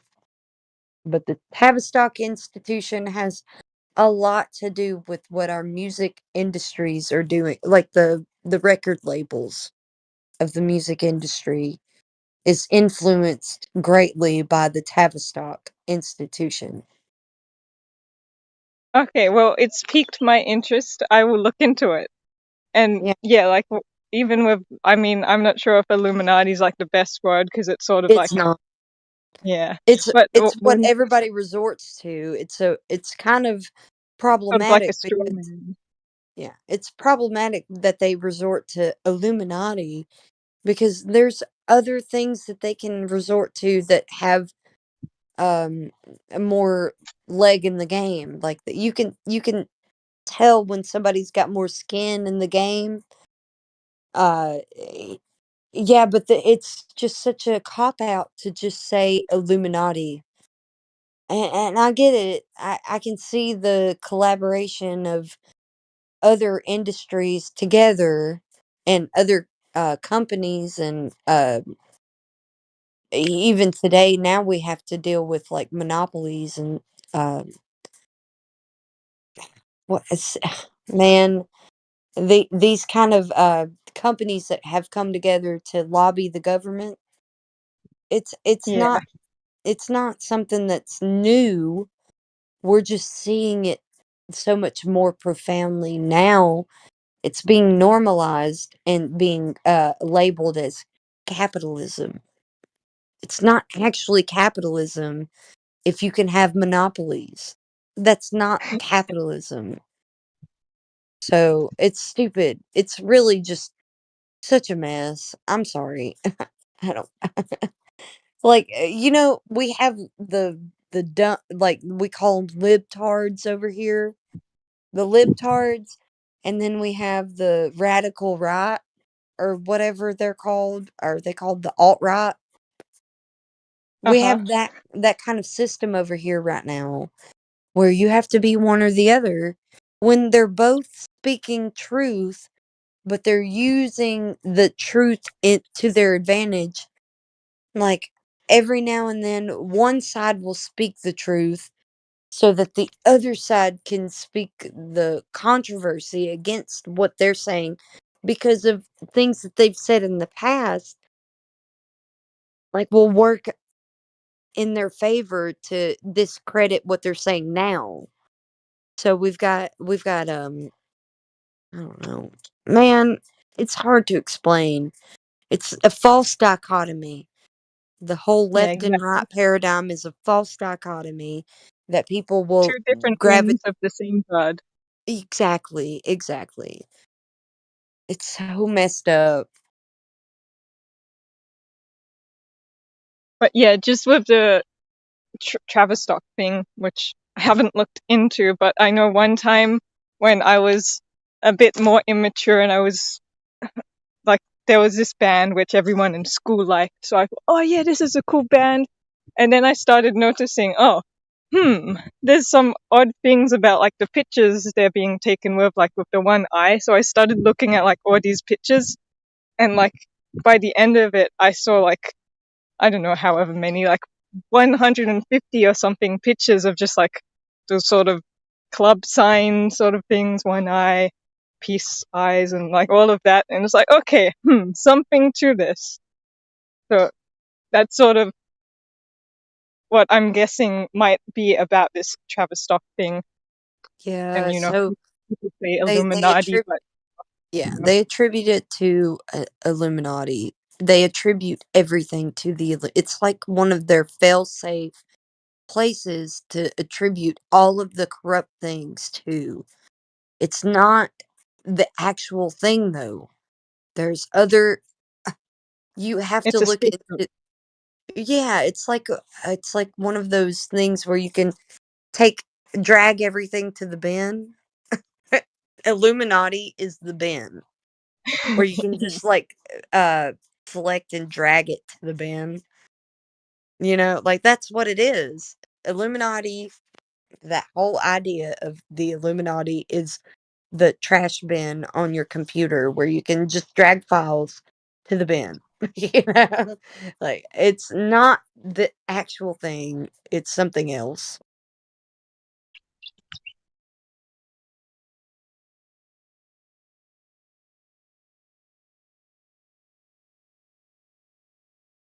You got to forgive my analogies because I try to make it to where everybody can understand it, I guess. But it's And okay. I like the trash can analogy. Whenever I go into my computer, I'll think, it's the Illuminati bin. Puts all of my Illuminati stuff in the Illuminati bin. I like it. Just call your trash bin the Illuminati. It's just a great way to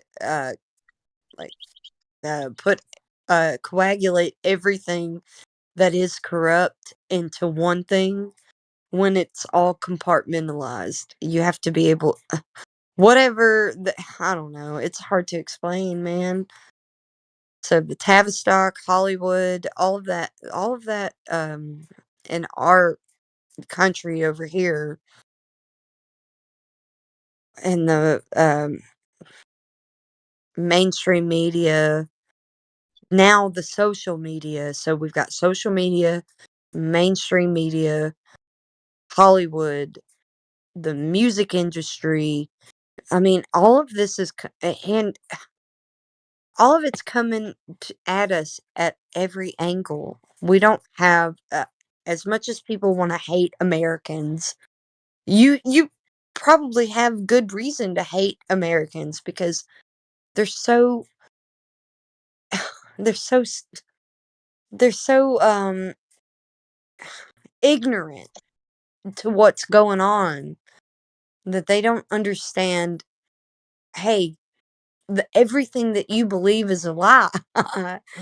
It's a lie. They've fed you all these lies so that you believe that you're free, but you're not actually free.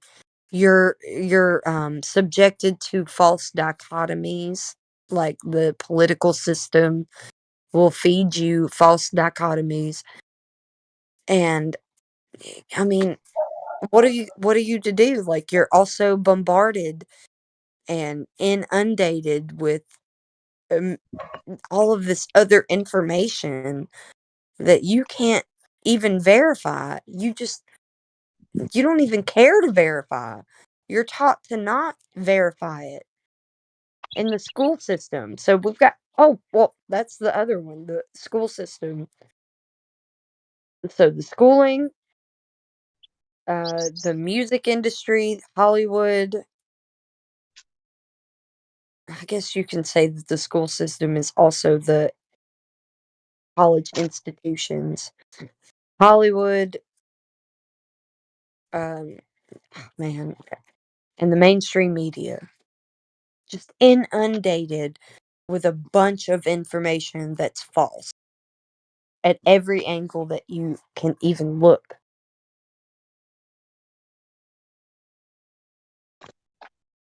They Yeah, may be but dumb. luckily we're learning logic, one person at a time. Pass it down. Yeah, you have to be able to learn it. Not And even spread it. for your own. You don't even learn it for your own sake. You learn it to No, be able to pass it on. to spread it to others, yeah. Like, that's the whole flat earth thing for me. It's not for myself. I'm pretty happy with, like, the conclusions I've come on my own. But I want to, like, have good enough reasons to share with others and, like, share it, like, with really, really super accurate and thorough tests that I give them, like, the least slack possible for them to deny the information I present to them. You do a good job. So you're doing the most. I'm a mother with we're pretty destitute, so I'm not But rich. But you're good. You're like on the chat all the time and talking to everyone. That's because I'm always home, and my son. It's so easy to just mute and just listen while I'm doing other things with my son, because I want to teach him logic. But I'm teaching him pattern recognition. I'm having to teach him how. I'm teaching a lot of things to him right now. He's only 4 years old, so Have you heard about mnemonics? mnemonics. Yeah, like you make some like visual thing, like say you have a board and then you put different types of shells on the board, stick them on, and then you associate one piece of information with, say, the first shell, and then a second piece of information with the second shell, and then it's sort of visual association. You associate, okay, this is the first piece of information, and you like sort of hold that board with the different shells and like feel the shells, and it's like a good, I don't know why, but like it's a really good way of like helping memorize things, is to actually like have something tangible and associate like different things to an object. So patterns, and also like being able to take a lot of information and consolidate it into like a set of information instead of individual. Yeah, like it's sort of like a memory thing. You just have it there and like you look at it every now and again, and it just the way your brain works. I mean, like maybe it doesn't, but it typically people remember it a lot easier if they like follow those mnemonic tricks rather than just like, I don't know, writing something down on a piece of paper. That's a good idea. Like I've already taught him pattern recognition with numbers and math. So when I was teaching him like addition, like simple addition, I was like, you can take addition to the next level. So I mean, I didn't say that to him directly. I was just showing him by the patterns that he could take what I was showing him in standard addition to multiplication. So I taught him how to count by twos first, and then I taught him how to count by threes, and then I taught him how to count by fours, and I taught him how to count by fives, taught him how to count by sixes, I taught him how to count by sevens, like, and so on. So all the way to 12, he knows how to count by 12. He knows how to count by 11 and all of the things in between. So he doesn't necessarily, he didn't learn just addition. He learned addition and multiplication because of pattern recognition. So this is what I was teaching him. I was teaching him pattern recognition with numbers and math. I think that's the best way to teach your child pattern recognition is through math. So that's what I did. So I was teaching him how to like, hey, you know the patterns of counting by fours. So it'll reset after a certain number that you get to, and then it'll start over, but it's with this set of numbers, but it's still the same as the first set of numbers. You just have to repeat it, but with this set of numbers. So I was trying to teach him how, like, it's let me say, it's hard. It's right now. I'm not in the state to tell you exactly how I did it, but like in my right mind, it's easy to teach him how to do it because let's say you're teaching him, let's say, because I taught him how to count by doubles also, because now he can count by doubles all the way to like the millions. So Whoa.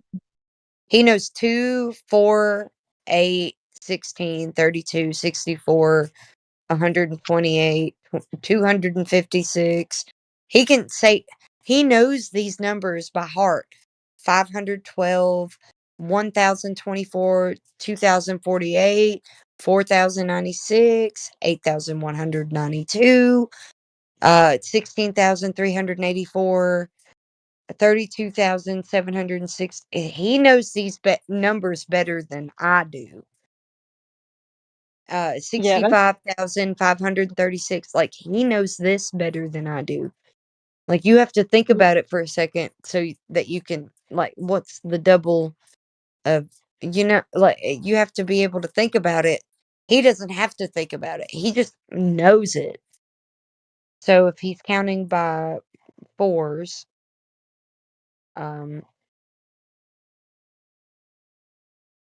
you have,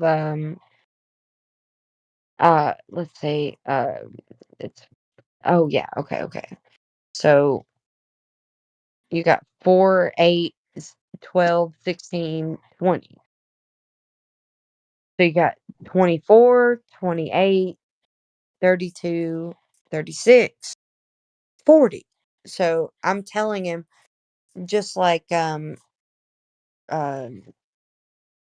just like 8, 12, 16, and 20, you've got 24, 28, 32, 36, and 40. It's the same pattern. You have to be able to, like, figure out the pattern of the numbers in those two yeah. sets.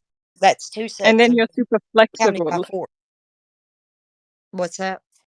Then you're super flexible because, like, you don't have to know it in an order. You just apply it to whichever number, and versatile. Yeah, well, multiplication is such a good way to do it, because if you want to count by numbers, you don't even have to know that it's multiplication. You're just counting by fours. You're saying, 4, 8, 12, 16, 20, and then you start over 24, 28, 32, 36, 40.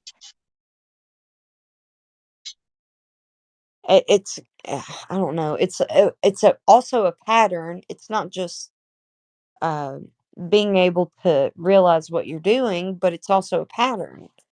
You don't have to. But I also teach him why it is the pattern. I'm like, think about it. So 4, 8, 12.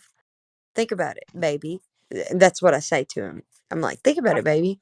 So we got 4, 5, 6, 7, 8, 9, 10, 11, 12, 13, 14, 15, 16. Like, I'm showing him, like, it's just adding 4 to all these numbers. So he's getting the idea of why it is the way it is. So I'm teaching him the patterns. Like, you don't even have to think about it. You know that it is, because I'm showing you how it is, but also think about it in the patterns. So you don't have to think about that. But if you're taken to the extreme where you have to think about it, you can figure it out without having anybody tell you, or using a calculator or whatever, you know?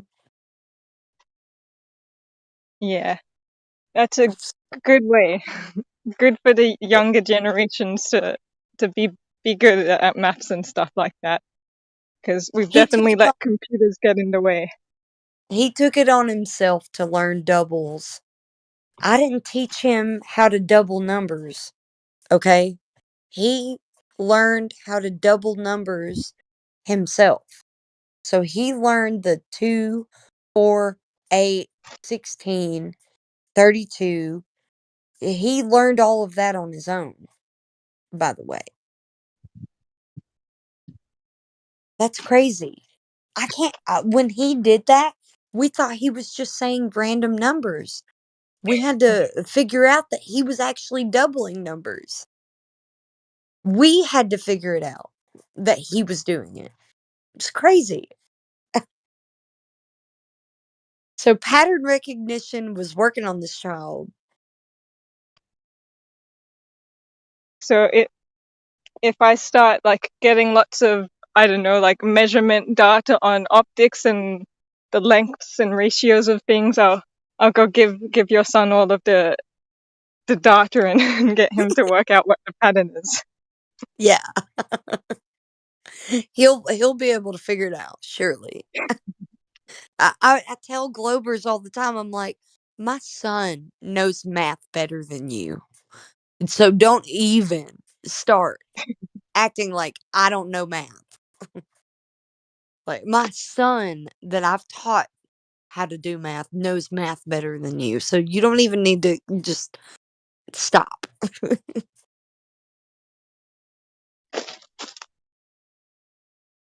I That's guess fun. that's probably like a really cool thing about having kids is like it makes you start to relearn all of the basics which you'd never Yeah. really learn.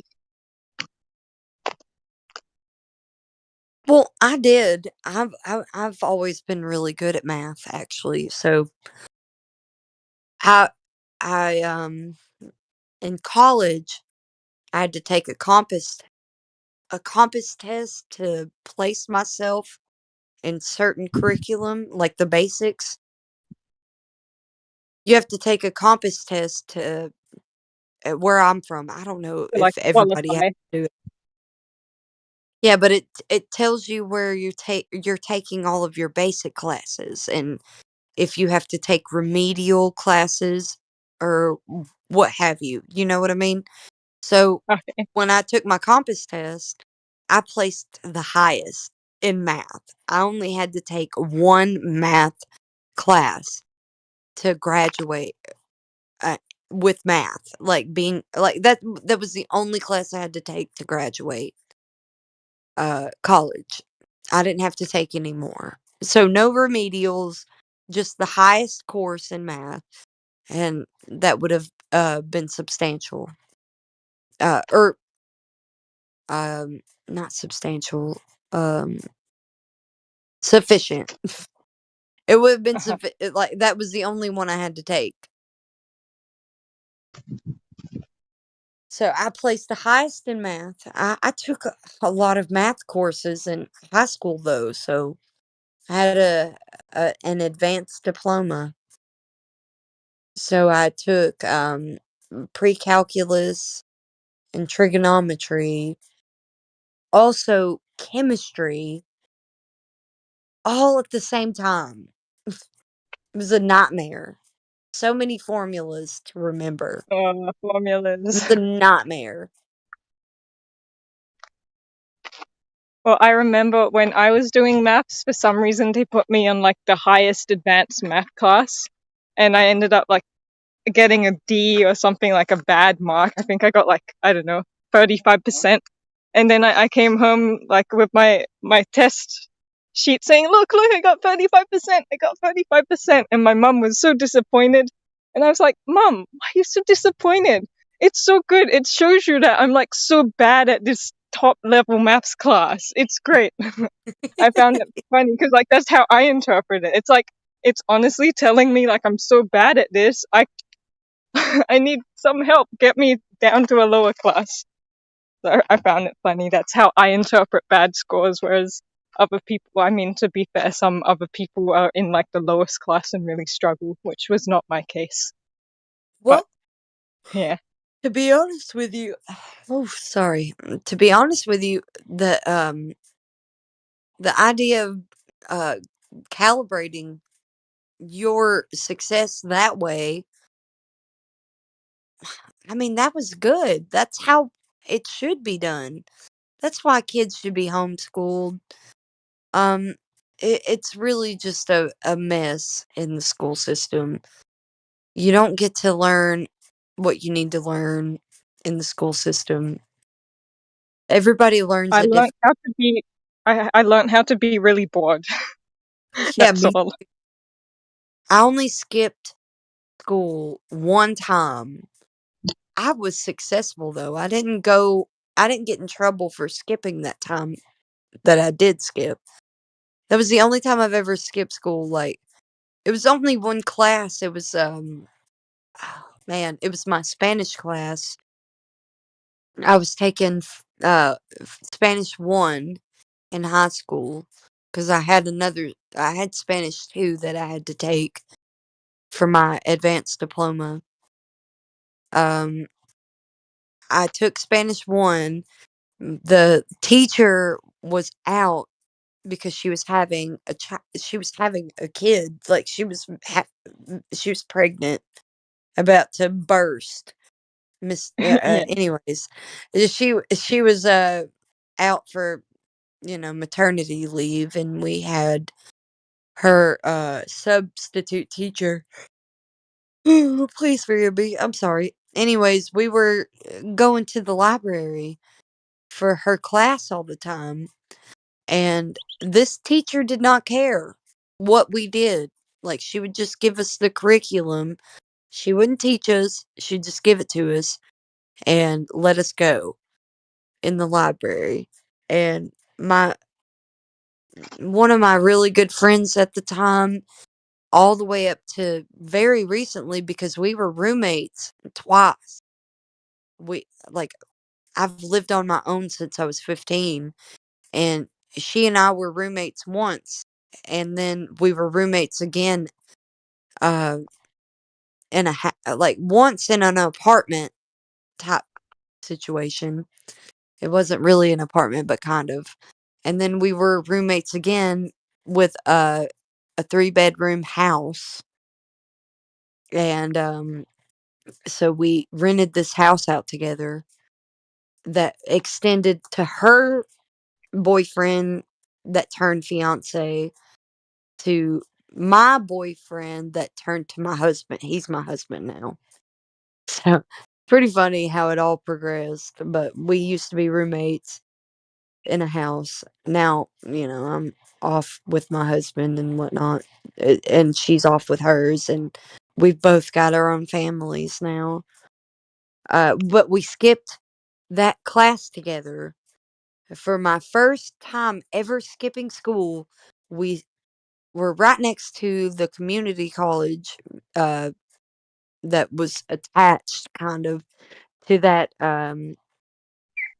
a cul-de-sac, or the loop-de-loop, or whatever road that you take to go around the loop to a certain building to pick your kids up, and you can continue. And if you continue, you're going through the college loop of big buildings. I don't know. Anyways, uh, we skipped school. We went to the college, and we did some bad things.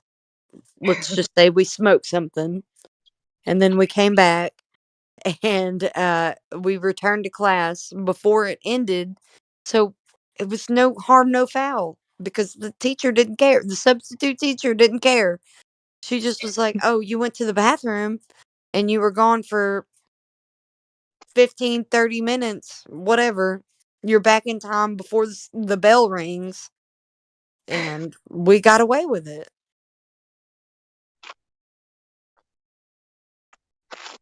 I can't believe the Yeah, one time I skipped school, I got away with it. Like, no problem.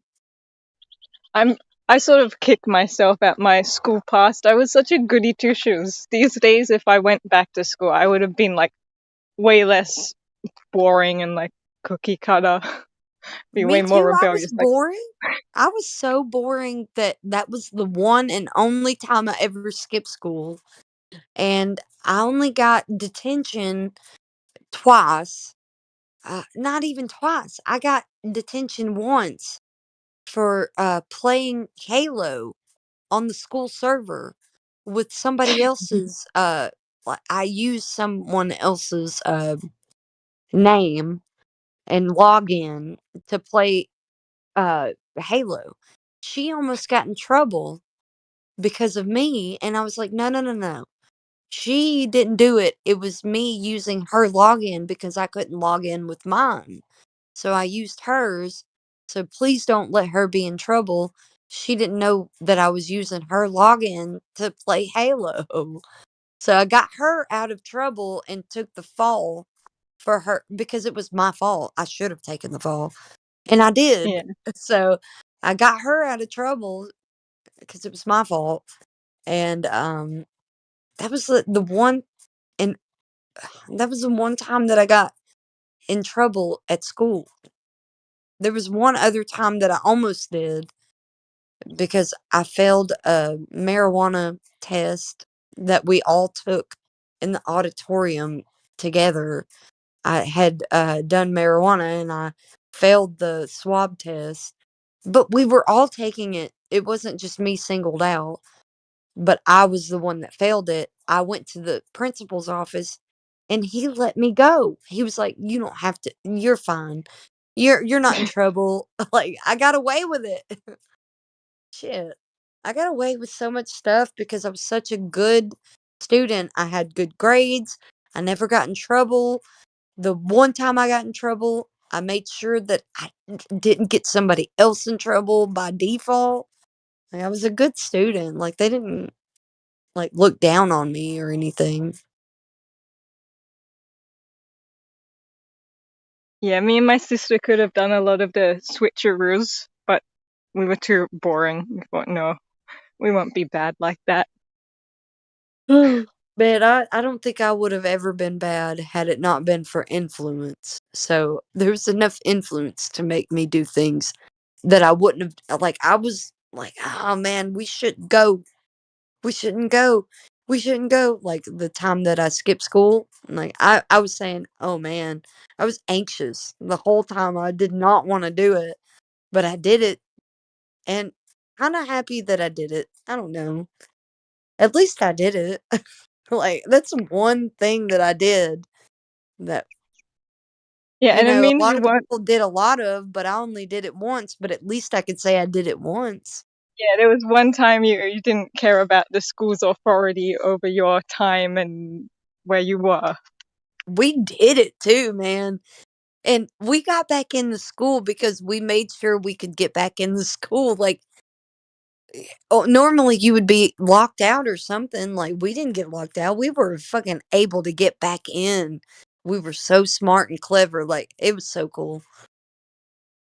I don't know. It was just one of those things like, let's go and smoke a cigarette really quick on the college campus and then go back to class. Like, it wasn't that long. We weren't gone very long, but we were gone long enough to be like, you didn't just go to the bathroom. Like, you didn't do that. Or if you did, you were in there just being, I don't know. Maybe they thought that we were. I don't know. Well, I've just posted a picture of the sunset, or quote unquote sunset, to the live stream text. Dang it. It's setting as I speak. We were already, like, we already gave our salutations goodbye. That's beautiful. It's already about to be sunrise here. So it's sunset there? Yeah.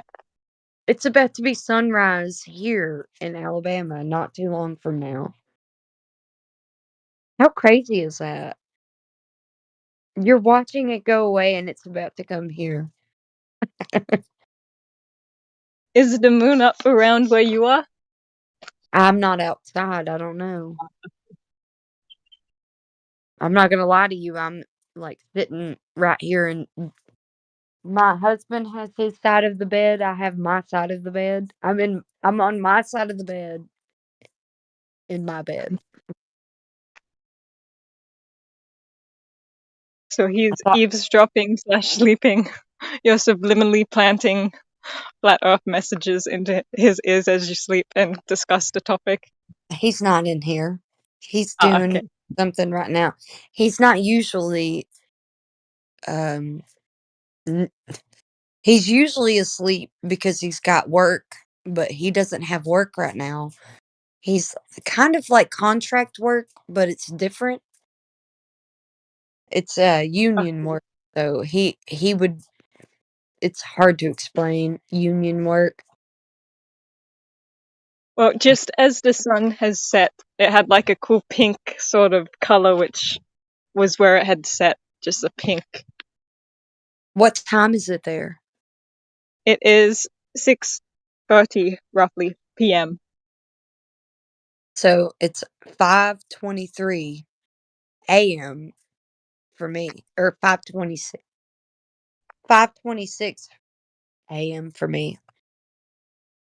The only reason why I said 5:23 is because when you sent that picture, it was 5:23 for me. Okay.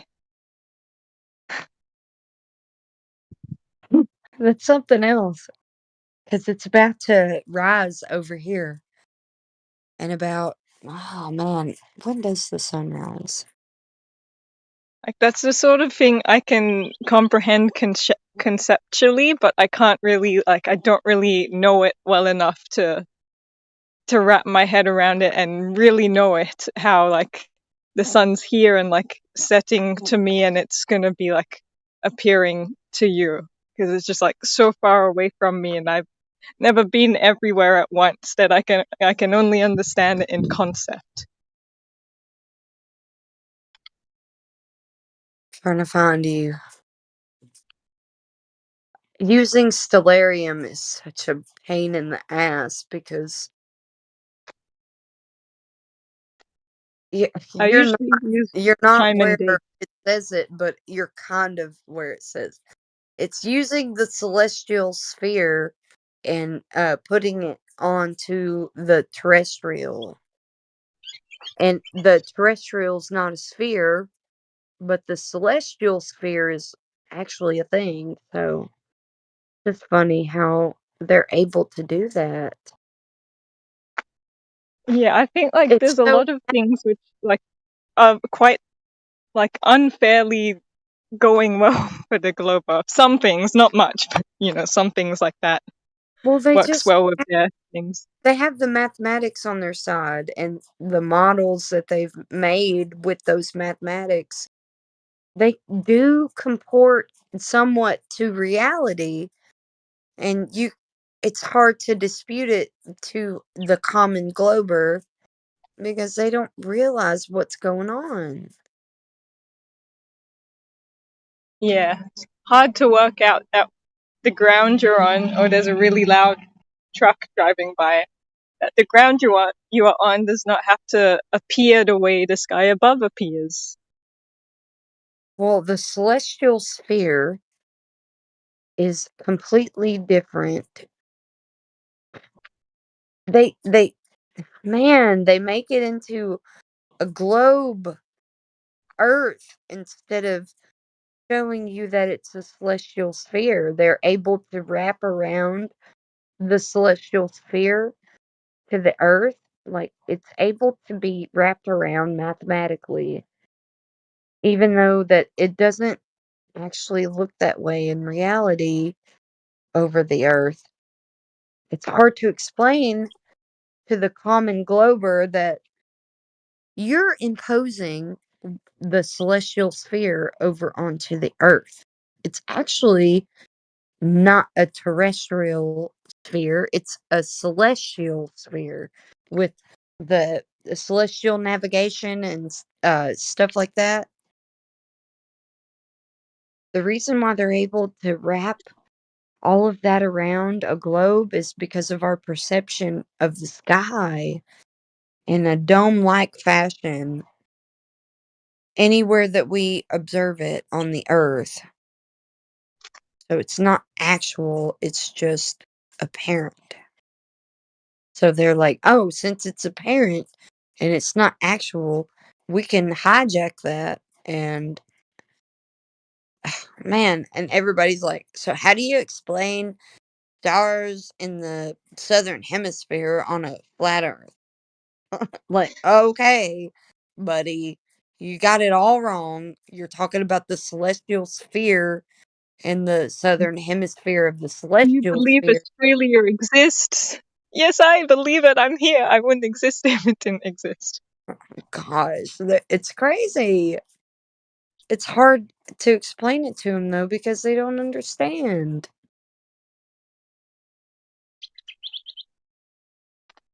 And they don't even care to understand. If you start saying hemisphere and you're meaning the celestial sphere, they're like, oh, so you can see that the Earth is a sphere. Gotcha.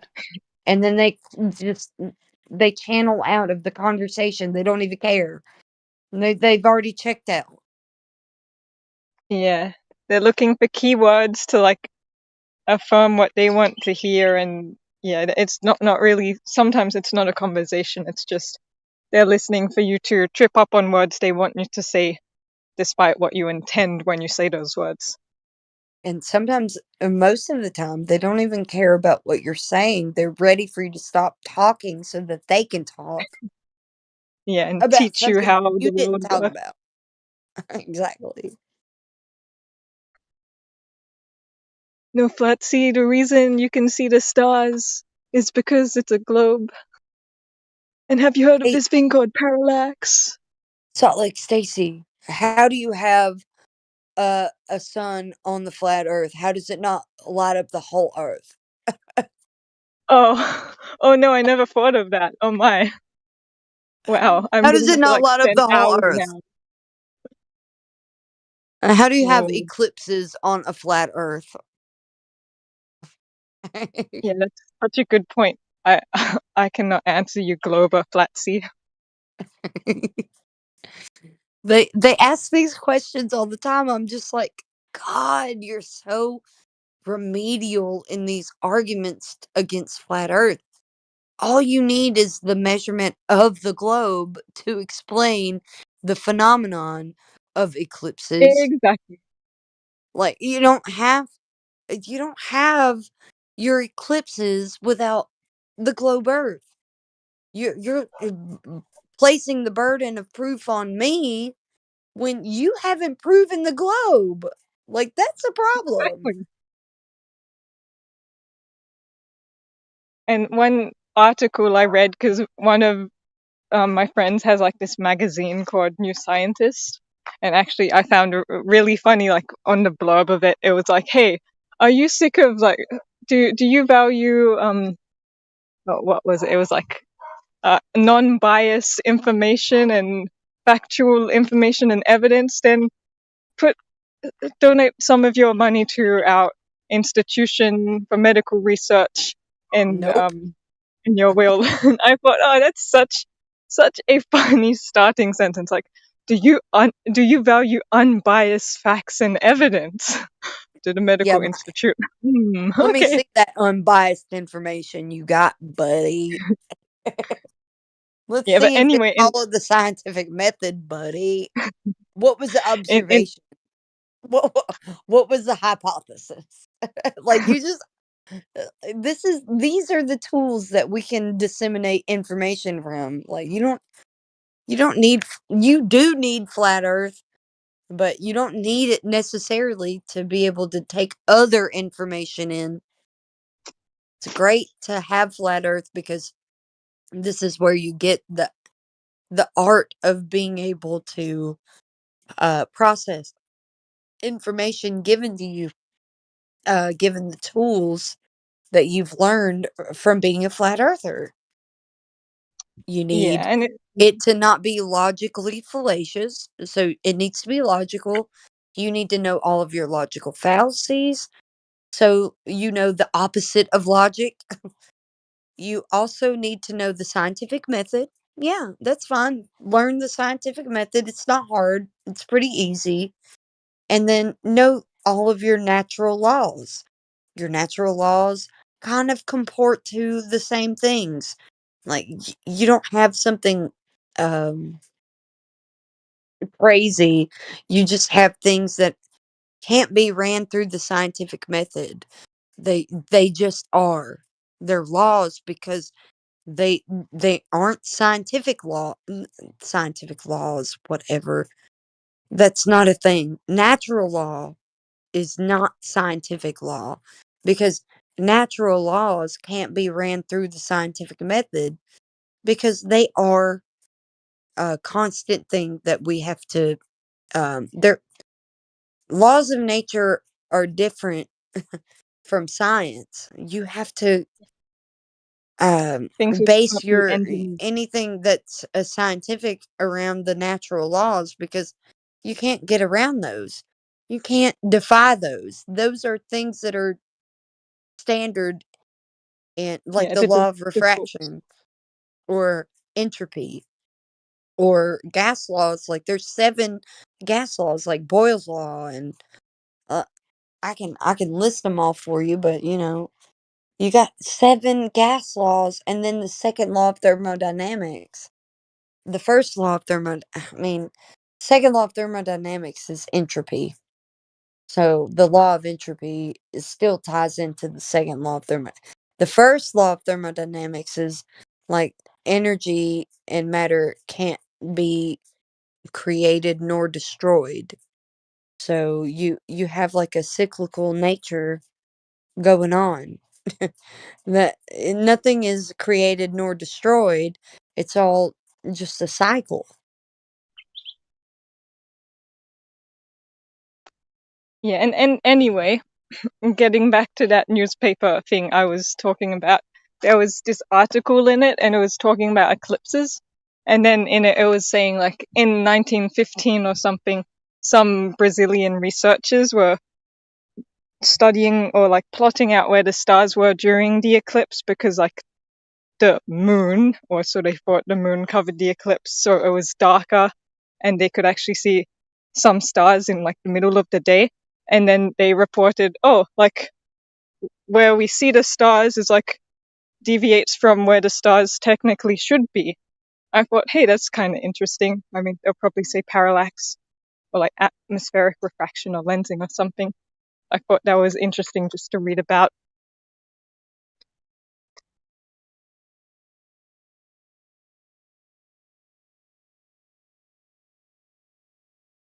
Oh snap! Okay, yeah, it's a lot. Parallax, you don't see it in reality. I mean, you do see parallax in real, not in the celestial area. So, well, dang, it's hard to explain, but the moon and the sun, of course, have their own circuits. The stars, the fixed stars that do their concentric circles, have their own like pattern, and then you've got the stars in retrograde, which are what people call the planets, um, the wandering stars. They make a certain pattern around Polaris. They don't just they don't just make some sort of random pattern in the sky that that we don't observe a random pattern. It's always some sort of pattern that they make that's substantial. Maybe one of them makes one little loop in their retrograde motion. Like one of them just goes around and then makes one little loop and then goes back around and then comes back around and makes that same little loop. Or one of them makes a flower, like flower petals. I think that's Jupiter. I'm pretty sure that's Jupiter. That makes the flower petals around the earth. Like it makes patterns around the earth. I'm saying, like, even in the heliocentric paradigm, it depicts the planets making patterns in the sky that are like repeatable. Like you're watching them make patterns, not just like random motions at all. Like they're perfect little patterns in the sky.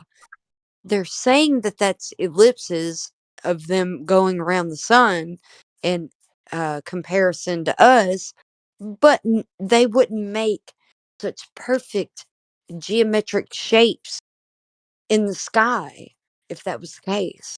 It's just not possible. They do make these perfect little geometric shapes in their circuits. Just like the sun Just like, makes a circuit, they make a circuit too. They make a like circuit. I'm sorry, go ahead. when you look at flowers and stuff, they have that sacred geometry. Yeah, it is kind of like that. It's I also mean, kind of it's a like, bit of an equivalent fallacy, but thought I'd yeah, correlate them anyway. yeah, correlation doesn't mean causation. That's fine. I don't even care about the causation. I'm just caring about, like, what are they doing in the sky, because they're clearly doing a retrograde motion, and you can see these same types of motions when you put sand on like a surface that can One of those receive sound the things, vibrations. cinematic. Yeah, Yeah, if one of you those. yeah, or water under certain vibrations will do the same thing. Yeah, those videos I've seen are so cool. Yeah, exactly. So we're seeing that kind of um thing in the sky. It's not Nothing is a coincidence. I'm sorry. It's just not. I don't care to know why it's doing what it's doing. I don't have to know. I can just know that it isn't what they said it is. It clearly isn't, because it's doing something that doesn't add up to their paradigm.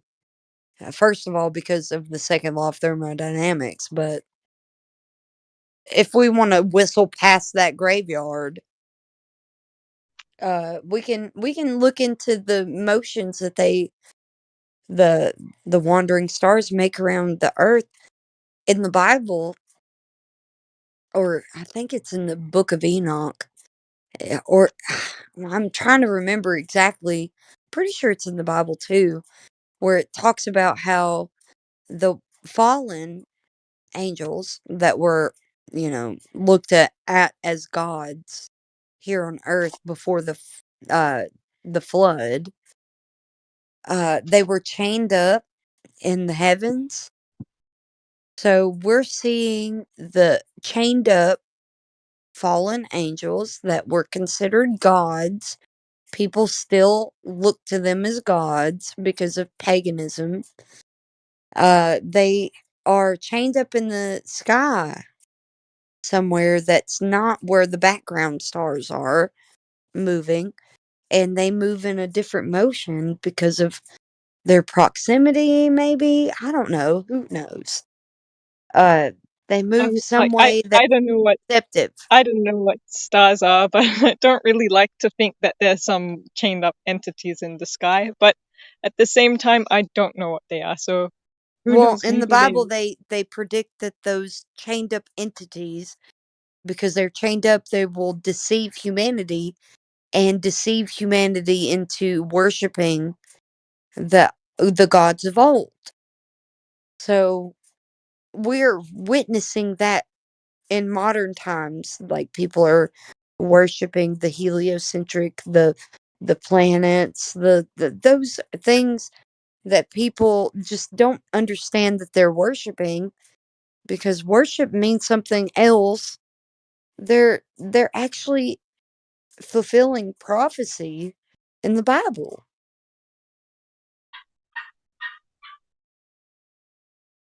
Yeah, I guess I don't know where to draw the line between, like, take it as like it actually means versus what's being figurative. I gotcha. So the wandering stars, the planetos, will deceive mankind, the whole earth. That's happening right now. It's been prophesied and is happening right now.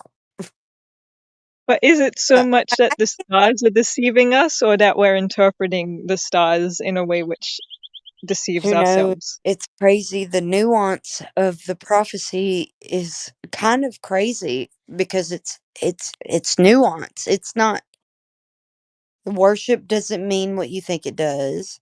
And In my opinion, I think worship means to see something as worthy? Question mark. or to there's other ways of worshiping than just seeing something as worthy. You can just like Halloween. You don't have Like to indulging you in don't have to stuff. care about Halloween. You're just like, oh man, I got to get through Halloween. I just got to go and figure out something to dress up as so I can go to this party or like take my kids trick or treating. I just have to do it because everybody else is doing it. No, you don't actually have to do it because everybody else is doing it. No, you don't have to dress up for Halloween. You don't even have to acknowledge Halloween. But people acknowledge it. That's still worship. And Yeah, I hear that. Indulging like under impressionism. yeah, I think that people don't realize how far the deception of the globe goes because you have to accept I don't even accept Halloween, Christmas, Easter, these holidays that they call them holidays. No. No, thank you. I don't want nothing to do with them. I don't want nothing to do with the globe. I don't want nothing to do with your stupid holidays. And you've baked them into society so much that if I don't do them, every neighbor will be like, you're letting your kid miss out on such a wonderful experience. Are you kidding me? An You experience of being that lied kid to about Santa Claus? Santa Claus being Halloween isn't even trying to hide the fact that it's demonic. Okay? Yeah, It's actually 100%. presenting itself as what it is, and parents and Christians, supposed Christians that go to church, let that shit go on in the walls of their temple, their church, whatever. I don't care. Whatever you want to call it. They're still letting that go on and promoting it. They're promoting Christmas. They're promoting Easter. They're promoting all of these pagan practices into their temples, their churches, their sacred halls, whatever you want to call it. They're allowing these paganistic rituals to happen on their grounds. And Christians are just so eager to participate in these paganistic rituals that are demonstrated if they just did just the most remedial research. Even in the Bible, it tells you these fucking things that they're doing as pagan rituals, and they don't even read them. Like Jeremiah 10 will tell you about Christmas being something that's pagan. It's a pagan ritual. And Yeah, I it's think I brought written that in up to my mum. hymn. I kept bringing that up to her, and she's like, "Oh, but it's all about intent. It's not like I'm worshipping the Christmas tree." Whatever. You don't have to think whatever people think worship is, they are wrong. That's not what it is. It's acknowledging and then participating. That is worship. Acknowledging and participating in the practice or ritual is worship. Gosh, these people are ignorant.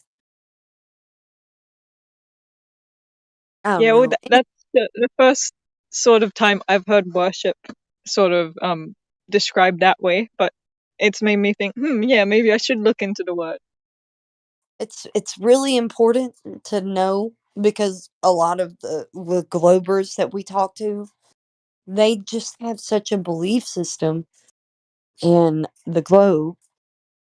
They don't realize that they're worshiping by acknowledging and participating in the ritual, even acknowledging it. It's they're so astounded by astronomy and astrophysics, and they're like, "Oh man, what a crazy concept! I have to think about traveling space time." This is crazy shit that people think of when they're globers. I was a glober. I thought about it. I know. Yeah, me and you were too. I don't know if you thought about it, but I did. I didn't. I couldn't care less. I was a really lazy glober. I was a glober out of fort obligation. That's good. Well, Casey, I mean, not great, it was but well, no, I'm saying it's good that you didn't get too far into it, but yeah, I have to go. I'm so sorry. I've already stayed yeah, on way longer than I thought, and it's yeah. almost It's six okay. o'clock in the morning. I gotta go. Yeah, I'm glad you're showing self control and leaving. Oh, I'm not, but I appreciate you saying that. Much love to you, though. Thank you for talking to me. All good, You take care. and you too.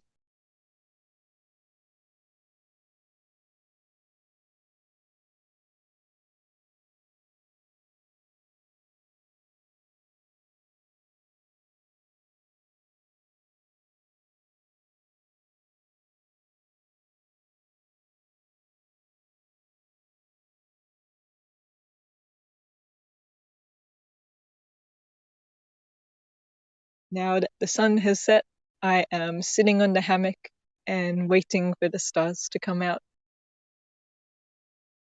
Unless the mosquitoes keep eating me, then I might not be able to stay out and watch all of the stars.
So the knowledge base of what you Oh, have sorry, right you now. lagged there, so I interrupted while you were lagging. Oh, all Continue right. again. So can you hear me now? Hello? Can you guys hear me? Yes. Okay. So You good? basically, Go ahead. okay, so the knowledge base that you have right now is built on derivative topics that's surrounding like a giant puzzle piece that you're trying to put together. They're like all these little clues are going to equal to like curvature. That's what I've been listening to for the past, I don't know, hour and a half that you've been in here.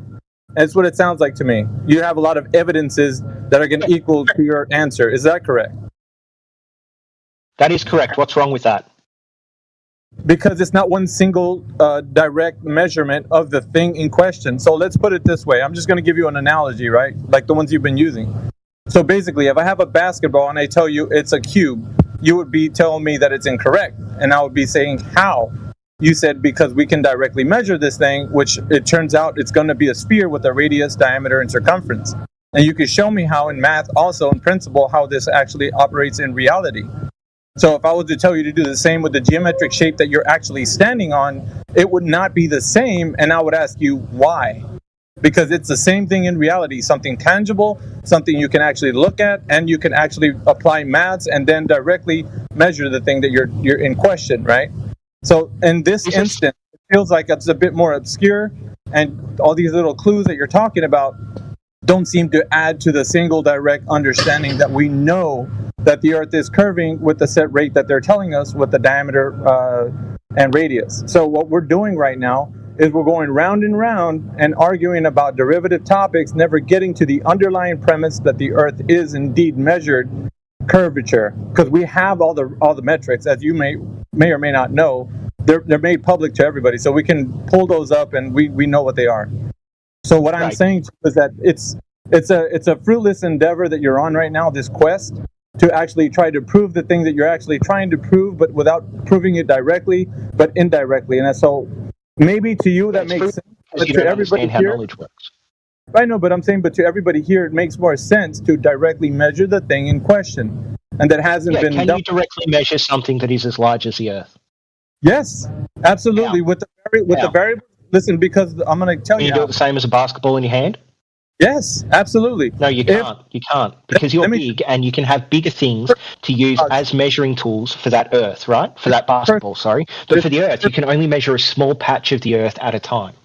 So that's the thing, though. How did we do it in the first place? Because we have these metrics. Transcontinental arc, the parallel. Okay, so is that how we derive the metrics of the Earth? Yes or no? Well, no. What we did is we have tested it many different ways. Some haven't been exclusive to a globe Earth. Some could be experienced on a flat Earth. But we have then done some that are conclusively for a globe Earth over a flat. Did you hear what I just said, or did you start talking after you'd rambled for like 4 minutes? We have the metrics. You don't want to look at the metrics. Do you hear what I just said? Do you hear what I just said, buddy? No, because it's not the actual direct measurement of the Earth's curvature by which we have. Do you have a direct measurement of flat Earth? Yes or no? I don't need to directly measure something. Exactly. You're a fucking hypocrite. Okay, so now you're resulting to insults because you're losing. You don't know how to provide evidence for the direct measurement of the Earth's curvature, so you want to spiral. Transcontinental arc of the parallel. What's wrong with that? Is this your out? Because it's not directly measuring the surface curvature. That's why. It is. And I asked you, is it? You said no. You conceded. That's great. No, it is. Transcontinental arc the parallel directly measures the curvature of the Earth. No, it doesn't. It does. Does it do we derive the metrics of the Earth's size from that? Yes. Show me where. Great. I will link you the document. It's a document that you didn't read.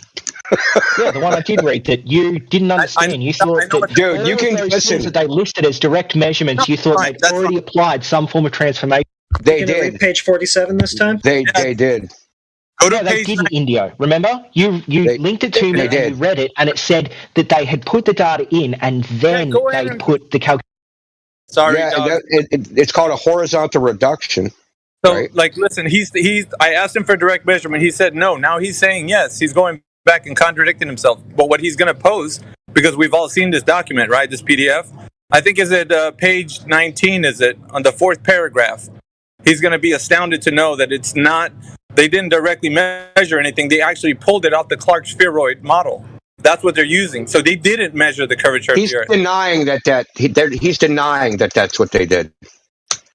Right, but that's what it directly says on the PDF that he's probably going to post if he hasn't posted it already. He's denying it means that. This dude is infamous, though. Giving his own meaning. He's infamous for denying his own references. That's all he does here. So the thing that I asked him were two questions. Can we know if the Earth is measured to have curvature? He's for 100%. Like, can we know that? He said no. Second one was that has it ever been directly measured? And the answer was still no. It was because he's trying to use all these derivative topics to ruffle feathers and try to make it seem like he has a point when he does not. And he starts to get angry and starts to put out insults because he doesn't have an answer. But that's all I wanted to say, just to expose him that he doesn't have an answer, and he wants to dance around it. That's all he knows. And that's all I have to say. I yield the floor. I did notice he had a lot of direct, pointed personal insults. Now, I did swear at him to say shut up because he was constantly over-talking and through-talking. Okay, can I talk about Mickey for a second? And how he started off with a genetic fallacy? We'll talk about him, or do you want to talk about the arguments? No, his argument. His argument was a genetic fallacy. His argument was, I didn't know who did the measurement, so therefore the measurement is wrong. That's not a genetic fallacy. No, he was talking about you. He wasn't talking about the argument. I don't know who measured the transcontinental. No, he's pointing out that you have a belief. That's what he was pointing out. Yeah, you just have a belief. That's exactly how he started his argument. Is that how you started your argument? Because I wrote it down. Yeah, that's okay. If you think about his first question, I said no because we can't be sure of anything. If you had epistemology, if you knew anything about knowledge, you'd know that. Oh my goodness, dude! You said that because I don't know who did it, I'm lacking some knowledge that makes that an actual like a good argument. When that's that was your interpretation, but he never said any of those words. He specifically said I was lacking some fundamental. Yeah, that's right, but he didn't sources that would make my sources incorrect. No, you're adding that yourself. The incorrect part, you're adding that. He never said that part. Okay, so for everything I've argued so far, what have I done that have made my arguments incorrect? Okay. He wasn't arguing against your arguments. He was illustrating the fact that you have a belief. He was using a genetic fallacy, yeah. No, dude, what don't you understand? He was just illustrating the fact that your claims about whatever measurements exist out there, the results of which that you don't actually know are just a belief. Oh my God, dude. Anyway, it's about you, dude. This isn't about the measurements. It's about you. Are you like some weird narcissist? Page 19 of the Arc of the Parallel. Isn't that great? Dude, listen, before you read that, you need to specifically rebut the claim that they pulled that stuff off of that model. Well, how about this? I can get right to the heart of this. Why do they use a reference ellipsoid? Why do they use a reference ellipsoid in the first place? Why is this even used? They're just measuring curvature. We have previous information that tells us the Earth is a sphere. So based on that previous information, people now assume it because it makes sense to do so. But why is it used in anywhere in any calculation ever? Why do they need it? Why is it necessary? We have previous evidence that the Earth is a globe. Okay, that's awesome. But why do they need it? You're not answering the question. Why do they need it in the equations? Why does it exist? For the why not just use the raw measurements, right, and then just come up with it like that? Why use the measurements and reduce them to an ellipsoid? Why are they doing that? They have the raw measurements and they have the ellipsoid measurements. Okay, so why are they reducing their raw measurements to the ellipsoid surface, the sea level? Why are they doing that? Because they want to fit the measurements that they've made onto one larger, grander set of maps or measurements. Okay, that are based upon old measurements. Were they reduced to another ellipsoid? No idea what you're talking about. So you just said the ellipsoid is based upon measurement. Dude, don't overtalk me. Don't overtalk me because you know you're fucked now. You're fucked and you know it, dude. Yep, that's right. You're fucked and you know it. You're fucked and you know it, dude. Sorry. You know you're fucked. That's why you're trying to fucking rabble-rouse right now. Listen, you said the ellipsoid's based upon some previous measurements. So these new measurements, arc of the triangulation, they reduce the measurements to the horizontal directions to the surface of this Clark ellipsoid. Where'd they get the Clark ellipsoid from? And when they took those measurements, did they reduce it to some other ellipsoid? How far back does it go? Assumption upon assumption upon assumption. To the first measurement of the radius of the Earth, you fucking moron. When was that? Do you When was understand how that? stupid you are? When was that? I don't know. Maybe I don't. Oh, you don't know. It's That's probably prior to Eratosthenes, but Eratosthenes did the first one, and then we worked out sorry, I missed that. I Eratosthenes was missed actually that. correct using different styles He's of gonna talk about measurement. Al-Biruni? We've done it Yeah, I dozens missed of that. different ways. How do you guys not understand? When was this measurement, dude? Okay, the radius of the Earth's never been measured and can't even be measured in your paradigm. His whole argument is based on he doesn't know. That's it. I've been saying I don't know this whole time, dogs. You blow your father with That's that? embarrassing, bro. Look, you know what the answer is. Look. Should we just It's read this? embarrassing. It's embarrassing. You're embarrassing yourself, dogs. Yeah, you're so emotional, man. What you talking Go about? back AI's and learn- emotion? Go back and learn some more. Let's have a good cry. Yeah, I got a shoulder you can cry on. Go on. Go back to McToon and go get some more information from him because you're not up to date, bro. This is weak sauce, bro. You guys haven't given a single argument for flat Earth. Sauce, bro. You don't know about I don't know. I don't know. Are you 100% sure? No, we can never be. Well, you don't know anything, bro. Dude, it's not. Anyone that knows about epistemology knows you can't be 100% sure about anything except. Well, then you don't know the Earth. Thank you for admitting that. Yeah, And it's called fallibilism. It's provisional knowledge. It's knowledge that isn't 100% complete, but it is still knowledge. If you have two competing hypotheses, and one has over 50% probability of being correct based on predictive evidence, then you should go with the hypothesis that has a greater predictive evidence. This is epistemology 101. It's fallibilism. Dude, you just don't know. That's your lack of fundamental knowledge about knowledge is the problem. That's why you're all fucking flat earthers, because you're too dumb to understand. You don't know anything, dude. I love it. I love that you don't know. Please. What he basically said is that tell me why fallibilism is incorrect. If something has a greater than 50% probability and you have no other alternatives, you should accept it as true until something new comes along. Then it becomes false. Hooray. Great. That's great. So give me something new that comes along that disproves the globe. You don't know. That's all. Nothing's come along that proves the globe. That's all, folks. I just gave you like 4 different things, didn't I? Yeah, 4 different things that don't prove. Yeah, 4 different things that you don't understand. From towers is one. Yeah. No, it isn't. No, it isn't, dude. Towers. Bridge towers are not evidence of curvature. You're a clown, dude. Go try to make. We need to find some way to disprove these things instead of just saying. You haven't proved it in the first instance, you weirdo. I didn't add in this specific number. You haven't proved it in the first instance, dogs. So don't even be saying that you got all this evidence. You got shit, bro. You ain't proved nothing. Can you tell me what's you're wrong over here with the saying that I don't know. I don't know. I don't know. That's what you said, bro. We got to do that again. If you read that document, there's not enough information in that document to make an evaluation. And But you that doesn't claim mean that it's wrong, does it? The experts, the people that built it, say the experts, exactly. Exactly. You just said it all. Your actual true epistemology, the experts. Oh, by the way, you can talk all highfalutin. By the way, that's a genetic fallacy. The experts. It comes from the experts, therefore it's true. It's a genetic fallacy. A genetic fallacy would be because they are the people that did it, it must be correct. But the problem is that they did it correctly using the methodology that they chose. Are you keep saying I don't know, dogs? We're used to you saying that already in here, so just keep saying I don't know. That'll win an argument anytime. What's the correct methodology? How do you know the methodology is correct? Give us the methodology then.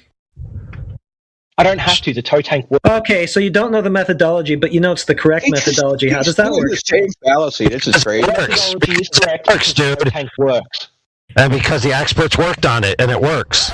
Because the rail and the... So nothing to do with their methodology, just the experts, exactly like these guys just said. Cool. No, the thing itself, the toe tank works. That's evidence that the engineering works. Yes. Works because the thing works. That's how engineers work, you idiots. Do you not understand this? Yeah. So I got a PDF from an engineer from Australia that says just because it... Oh, do you want me to... Okay. Now, hold on. I read your last PDF. Do you remember what happened there? No, I don't. Well, you read what PDF? Big failure in them not calculating refraction across a body of water. Yeah, they don't. They don't need to because it's an unproven. It's an unproven quantity. Gee, that's why I asked you. Let's actually go back to that. Wait, is this a YouTube That's why video? let's go back to that video. This is the calculus they won't teach. Listen, don't mute him anymore. Let him talk. Right? Don't interrupt me. We're gonna have a real interchange. Fucking interrupt me, I'm just gonna kick you the fuck out of here. Okay? It's gonna be like that. So check this out. I asked you, what model for refraction should we use to make predictions? You are aware that there are probably a dozen to maybe 24 models of refraction going back 150 years. Which model should we use that makes predictions? Which one? Snell's law. Snell's law doesn't work. Why? Because it doesn't preserve the angles. It doesn't preserve the angles. That's the whole point of refraction. Refraction is the angles changing. Okay, so in a gradient index medium, you can't use Snell's law because the angles are not preserved. Okay, so hold on, I'm The angles are not preserved. Can you explain what that means? Because the angles aren't meant to be preserved. The angle is meant to go from A medium to B medium. The angle is to change, the inference angle. Yes, and then that's from right. C medium is meant to change again. Then from C to D, it's meant to change again. Then from D to E, it's meant to change again. So at what point? Sine theta is a conserved quantity in Snell's law. Say again. Right. I didn't hear Sine theta, the angle is a conserved quantity. Okay. So the angle of incidence and the angle of refraction have to sum to 180 degrees. Right? Because they have to be normal. Sine theta has to be 180 degrees. The sum of the angles. The sum of the angle of incidence to the medium's interface, right? Yeah. And the angle of refraction have to sum to 180 degrees. Okay, and? Okay, so in a gradient index medium, that's not the case. If you apply Fermat's principle, I just posted a PDF that runs through the mathematics. I don't expect you to go through it now. Live stream text? Yes, right? I even posted the PDF, right? So it says sine theta conserved along the light path. And it goes on. Snell's law states that the quantity sine theta is not changed in the refraction of light passing from one medium to the other. We acquire whether this is true in a general case where the speed of light varies continuously within a medium. That is a gradient index medium. Right? So you have to apply Fermat's principle, right? The principle of least time. So you understand that. Final result of these exercises is that, contrary to initial expectations, the answer to the question in the title is negative. So there's problems with using Snell's law and a freaking on like some gradient index medium because you would end up having weird ducting, weird reflections, right? So if you modeled, right, so a medium with n number of indexes of refraction mediums, how many freaking layers are you going to use? Right. So what you could end up happening is the light being trapped within one of these layers and never exiting, especially if the light ever ends up going horizontal. So if it ever ends up going horizontal, it's never going to transition some barrier, right? Some interface. So if you look at Andrew Thomas Young's website, he admits this, that results in a singularity if you use Snell's law, right? If you use Snell's law and the Earth is flat, right, and you have a medium at that level, 6 feet, right, and you even have a gradient, right, you can even have a temperature gradient, that light, if it's horizontal, will never transition into any other refractive index medium because it's horizontal over a flat plane. So if you model out mathematically, yeah, it'll just go on forever, right? The only reason you all say there's, bending light, right, is because you have a curving gradient. I'm not gish galloping, but just because you can't comprehend what's being said, because this is above your pay grade, ain't my problem. That's your problem. Well, I'm reading through this, and I'm not seeing the part where they conclude. So what page is it where they conclude? The conclusion? Scroll down. Yeah. The conclusion's literally in the abstract. You don't even have to read the conclusion. You can scroll down to it. So in the introduction. So you see, you've never read actually any scientific material, so this is just like fucking Chinese to you. Well, the conclusion is usually. Oh, I've been reading this shit for 20 years. It's in the abstract. The conclusion is in the abstract. The answer to the question in the title is negative. Is sine theta conserved along the light path? That means, says, Snell's law states that the quantity and sine theta is unchanged in the refraction of light. Is sine theta conserved along the light path? The answer to the title is negative. The answer is in the abstract. They don't use Snell's law to model in physics, gradient index medium. Abstract, I posted it literally in the chat. It also provides. Look. The final results exercises that, contrary to an initial expectation.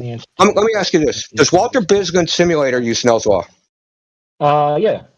No, it doesn't. It uses Fermat's principle. Okay, if he uses Fermat's principle, who cares? Okay, so does Mick West. What's the difference? What's the applicable difference between the two? Is that there's no boundary in Fermat's principle. Yeah, there's no boundary. You integrate over the light path, basically. No. Yeah. If you use the calculus of variations of integrate over the light path.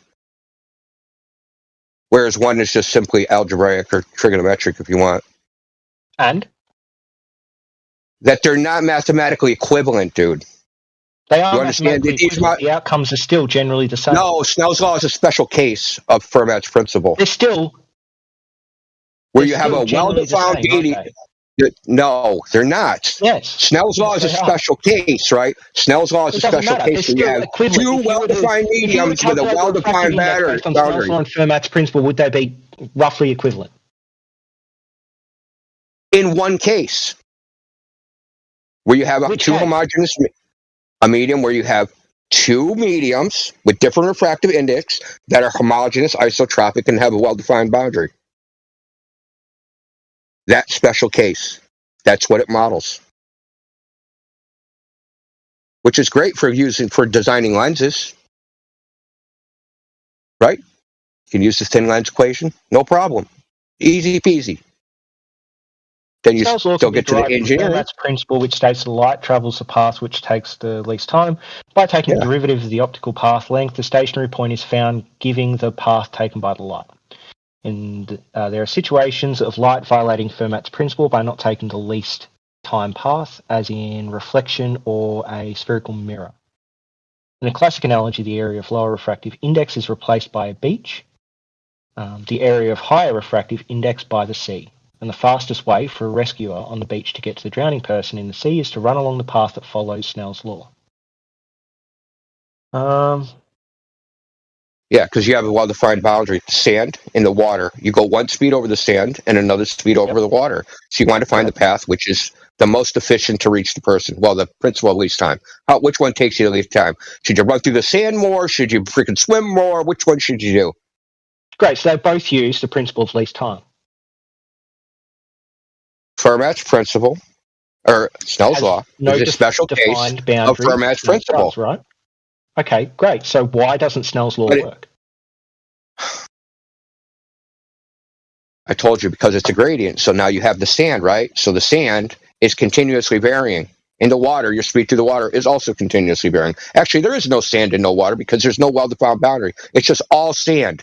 And your velocity through any given point in the sand, like at point, there's 0.0, 0.1, 0.2, 0.3, 0.4, 0.5, but there's a continuum. It's a continuous change. It's a continuous change, right? It's not a discrete change, like at a boundary, which is Snell's law. Why is that a problem? So think about it like this time. You have X speed on sand, X and Y speed on water, and then you replace that water, and you have the speed across just sand being equivalent to the average speed between X and Y.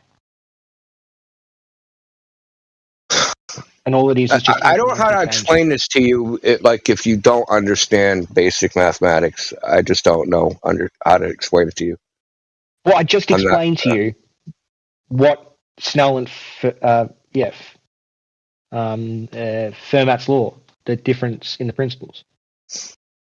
One says you go from X to Y, and the other one says that there is a gradual change between X and Y.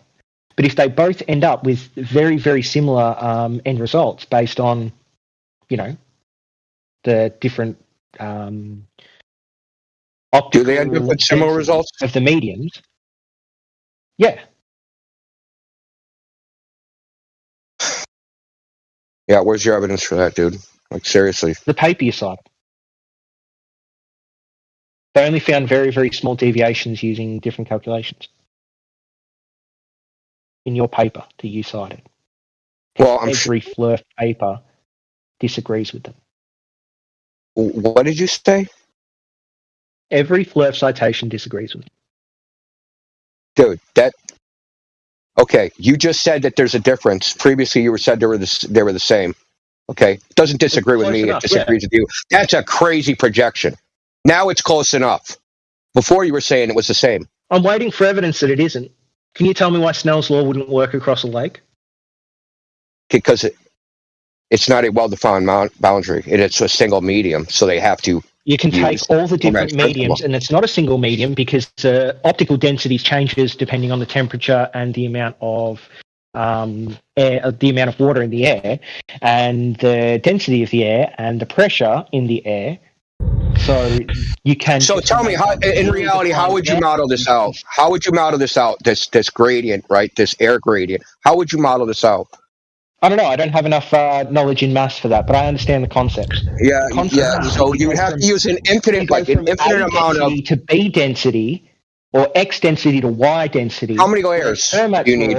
Is that there is a gradual change between A density and B density. That's all it is. How many layers until you approximate Fermat's law? I don't know. I don't care. But that doesn't matter.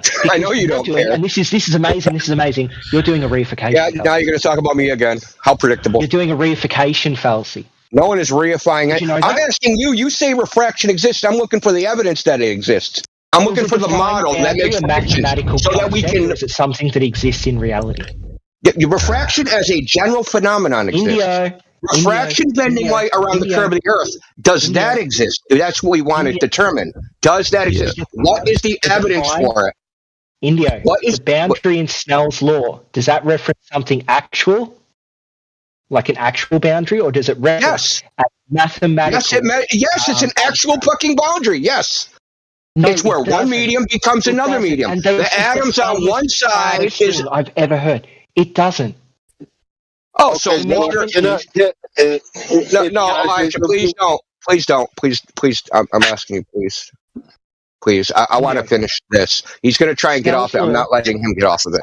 Snell's law calculates the optical density of A and the optical density of B, and then it arbitrarily pops in a boundary between them.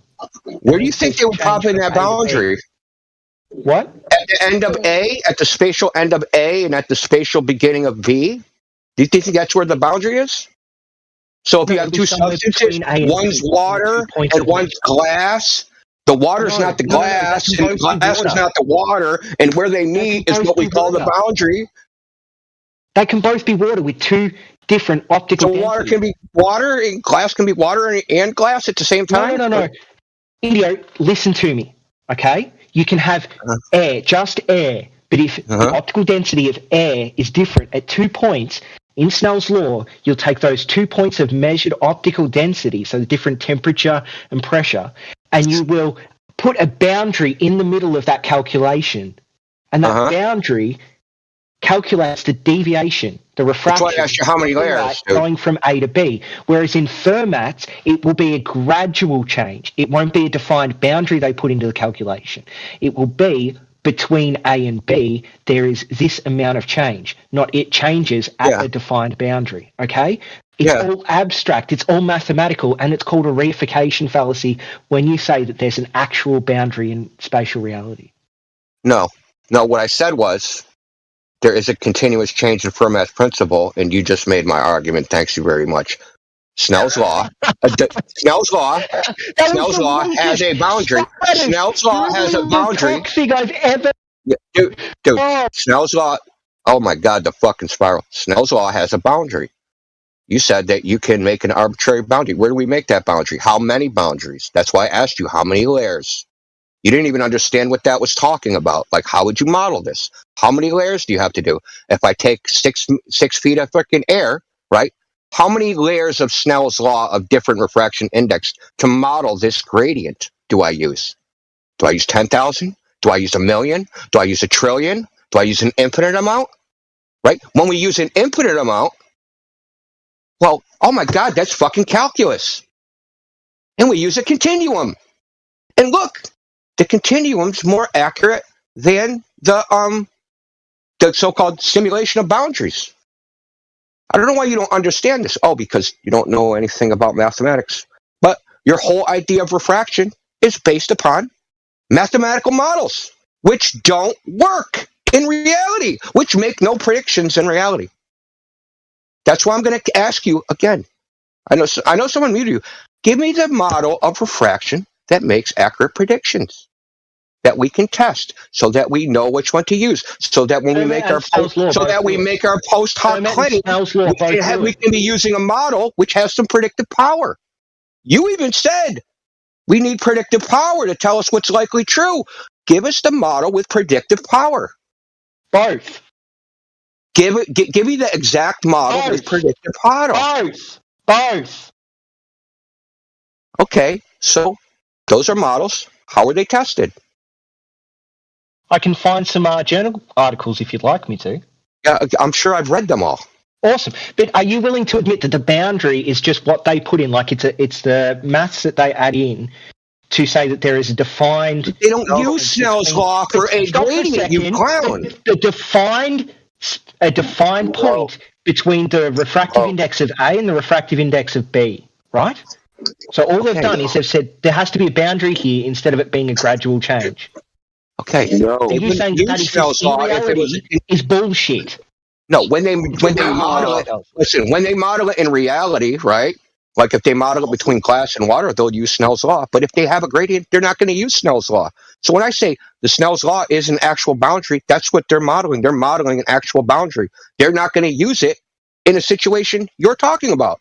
They're not going to use it for a gradient index medium. They're just not going to use it. So it's if like, it works, why not use it? If it's easier, because Snell's law is because it's inaccurate. Principle, isn't it? Because it's inaccurate. To what percentage? To what percentage? It probably depends on the application. Oh, okay. So we can use Snell's law if we want, say, a couple of percentage points of accuracy. And then Fermat's if we want, say, a couple more points of accuracy. It's the same with Newton's and Einstein's, isn't it? Well, it depends on the distance, right? So it depends on how long the light is within the medium, right? So that's the defining factor. How long the light is inside the gradient versus, or how many layers you model. So there's all different, depends on your model, right? So that you could probably make a situational Snell's law model and use Fermat's principle and get them fairly correct, probably for good enough for practical purposes, and make it quote unquote work. Right, but it's not what's used in the common practice. They just use Fermat's principle because it's more accurate. That's just what they do. So they both would work. One's just more accurate. But the fact of the matter is, you can use Snell's law. You can use whatever the fuck you want. You thought that this boundary was a physical boundary. You fucking goose. No, listen, in the use that they model it, it is. Yeah, in the use that they model it, it is. Where they actually use Snell's law to model something, it's real. When they model it, it's an actual boundary. No, listen, they don't model gradients using Snell's law. Only dumbass fucking anti-flat earthers use it for that. That's what I'm trying to tell you. Only you fuck clowns use it for that. Nobody uses this. If you go read all the literature, no one uses Snell's law for this shit. Nobody. Not a fucking person. Only Dunning-Kruger anti-flat earthers use this shit. Does it still work? Still work? No. Why? What's the percentage difference? How many decimal points are different? I just told you. I already answered that question. Depends on the application. You don't know the implication fallacy, and you don't know, and you're trying to lecture me about the maths. At least no. Listen, I told you the situation. It depends. It depends on the situation. It depends on what you're modeling. The error depends on what you're modeling. If you're modeling how long light's in fucking 1 millimeter of a gradient, dude, yeah, they're going to be almost identical. But if you're modeling how far, like if it's going through fucking 1 trillion miles of air, that's something else. You're going to it depends. It depends on the application. I think we're done with this now. No, you're going to give me the predictive model. You're just going to give it to me because we want to know when we do our post hoc, ad hoc bullshit at the end, right? So we can't falsify the globe. I want to know what model we have to apply. You're obviously too I want to know what model, dude. I want the evidence. No, I want the evidence for your foregone conclusion. I just want the evidence. That's all I'm asking for. Buddy. What's the evidence, dude? What's the evidence? What's the evidence any of these models work? What's the evidence that that light is bending around the curve? What model predicts that? And then that model has been validated by observation. Great. I'm looking up really simple. Theoretical and experimental study of refractive indices of water, acids, and nitrile. And yeah, so I'm talking about terrestrial refraction. They calculated the refraction. I'm talking about terrestrial refraction. This thing that's supposed to be like bending around the curve, making everything look flat. If you apply it to the surface of the Earth. No, these are physical constants, buddy. Do you know what a physical constant is? Dude. Okay. Dude. That's a cool story. Physical constant. Yada, yada, yada. Cool story, bro. I'm asking for the model that makes predictions that we can apply in real life. I propose a simple theoretical formula for describing the refractive indices in binary liquid mixtures containing salt ions. Our theory is based on the Clausius-Massotti equation. It gives the refraction index of the mixture in terms of the refractive indices of the pure liquid and the polarizability of the ionic species by properly accounting for the volume change upon mixing. The theoretical predictions are tested by extensive experimental measurements of the refractive indices of water, acid, nitrile salt systems for several liquid compositions, different salt species, and a range of salt concentrations. Excellent agreement is obtained in all cases, especially in low salt concentrations with no feeding. Are you almost done, like doing nothing? Expression of the refractive index for low salt concentration is also given, which can be a theoretical basis for determination of salt concentration using refractive index measurements. So it seems like they've come up with a very, very simple equation for refraction based on this one specific liquid, and it's been correct. They tested it, and it was correct. Yeah, awesome. Okay. Yeah. So now we're going to apply that to the air. What model is used for the air? Just a second. It doesn't matter. There's not a big deviation. It doesn't matter. Yeah, what I love is they're using a tank and a solution and allowing it to set so it becomes homogeneous and isotropic. Are they? Yeah. Are they? Because what I just read out. Because when you stir the solution, I've seen many demonstrations of this. Okay. When you stir the solution, you see no deviation. Look, I'm just looking for the justification for claiming that there's terrestrial refraction fucking up all our measurements with a laser. I want the justification for that. And you can't seem to come up with one. Other than because I said so. Experimental determination of the refractive index of Snell's law. This experiment uses a narrow beam of light passing from air into glass and then into air. The experiment is practically easier using a hemi-cylindrical prism of glass with a beam entering the curve. These are inapplicable to what we're talking about. Why? You're just Googling random shit on refraction, dude. Terrestrial refraction. Google that, brother. There's literally you think I don't know you didn't look for this? An experiment showing refraction works, but you don't like it because you don't seem to understand that Snell's law, being a model, means that there has to exist things in real life. You can claim it works in different applications that have nothing to do with. We want to see it works in this application. In what application? Through air? The application of a laser or a ray of light through air, dude. Great. Refraction over water experiment. Have you never typed these things in? Look, dude. No, you haven't, have you? What are you talking about? It's much easier to just sit here and go around in circles about things that you don't understand. Rather than just yeah. Talking about me again. The old standby. Hey, so anyway. No. We're gonna finish this point. I don't care how long it fucking takes, dude. I don't. So we're gonna finish this. I want the predictive model for refraction so we know that there's a justification for saying that it exists. We need a justification. We can't just say, hey, willy-nilly, we're just going to throw in this phenomenon that we say exists. We need a justification for saying it exists, right? And one justification would be a model that's been tested and makes predictions. But that model doesn't exist, and you know it doesn't exist. That's why you're bringing up all this ancillary bullshit. And you know what? By bringing up ancillary bullshit and predicting atmospheric refraction with weather modeling and machine learning. Yeah. Okay. I've read that. Would you like to read this? I've already read it. Have you? Yes, I have. I read it about 2 years ago. Oh, okay. What do they do in it? I think they're looking at the side of a mountain, if I remember right. It's in Arizona. It's like in the desert.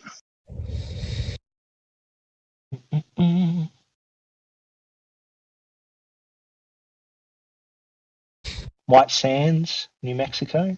Yeah, I got a pretty good memory. Seeing I only freaking skimmed it freaking goddamn 2 years ago, 3 years ago maybe. Yeah, but even if they listen, so check this out.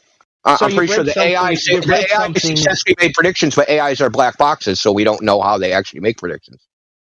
So you've read something that confirms that. No, it doesn't confirm anything. They just weather model data results were computed for 10-minute intervals, and ray tracing procedure was applied. The data is interpolated in time to align with the time-lapse image frames.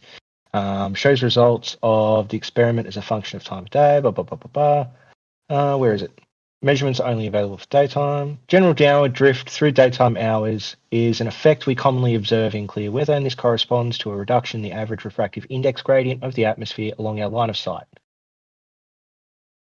Yeah, claiming something and showing the actual mathematics to support it are two different things. Well, they've got the mathematics in this. Not for that specifically. That specific claim you just made, they do not have. I'm looking at it right now. So what model do they use? They have a machine learning model. Well, you said it just matches the gradient of listen, you just said it matches the gradient of the refractive index. What is it matching? What is the machine learning matching? What model is that? So the machine learning takes the image and then the ray tracing, whatever it is, and adds that into the known distances, and then takes all of the weather data and then calculates a refractive index based off that. Okay, so what model is it comparing it against? I mean, I can just link the paper. It's got all the maths for it here. What model does it compare it against? So what you have is you have a model, and the machine learning looks at the images, right? And then the machine learning goes, if this model existed, how would this image match that model? And now I'm going to make predictions. When I take an image, how does this image fit this model? It doesn't matter. It works. What's the model, dude? Refraction exists, and it's between Fermat's, Snell's, and this model, they would have similar outcomes, right? No. And the deviation doesn't matter because the deviation can be changed by any of the variables changing. So the refractive index should actually just be like a range, okay? So if you have like the black swan image and then you apply refraction to that, you don't just add a set refractive index. You can make that a range of refractive indexes based off the measurements you have and the variables that could change. That's how science and data works. And then from that, you can see whether that image can fit the predictions based off refraction, which would be the range of refraction. What predictions? That's what I'm asking you. How do we make the predictions? What model do we use to make the predictions? It doesn't matter. For math, this machine learning, I'm going to use chicken bones. Be fairly similar, right? No, not really. Not really. Okay, so what's depends on what model you use. They'd actually they've tested models. You know, in the literature, they've tested these models against each other. You know. Well, then so you actually don't know anything about this topic. I'm asking you this for a very specific literature, champ. Because they're so, dude. You want me to link hundreds of PDFs that say "fuck," dude? We don't know. I want you to link one. Hold on. Here, look, I'll add this in showing that machine learning can predict refraction. So what? Machine learning is black boxes. We don't even know how it's doing the prediction. If you knew anything about machine learning, no. That's genetic. The machine learning is at modeling anything. You don't understand how machine learning works. So let's not talk about it. Until you know how machine learning works, then there's nothing to talk about. It's a genetic fallacy. No, isn't machine learning machine takes in multiple sources of data, and then it comes up with an algorithm based off that data that would predict any two sets of data outcomes further on. Okay. Let's look. Machine learning, subfield of artificial intelligence that deals with systems that are able to acquire their own knowledge by extracting patterns. There we go. Extracting patterns to get new data. Great. So, have you found that study yet? Yeah, I'll just read you a whole bunch. How about that? No, just link one. Where should I pick? Have you linked one? Have you dropped one in voice chat yet? Yeah, I'm going to link like 10. Well, I just want one, so link your best one. I'm going to just look at the top one anyway. Top one's better be your best one.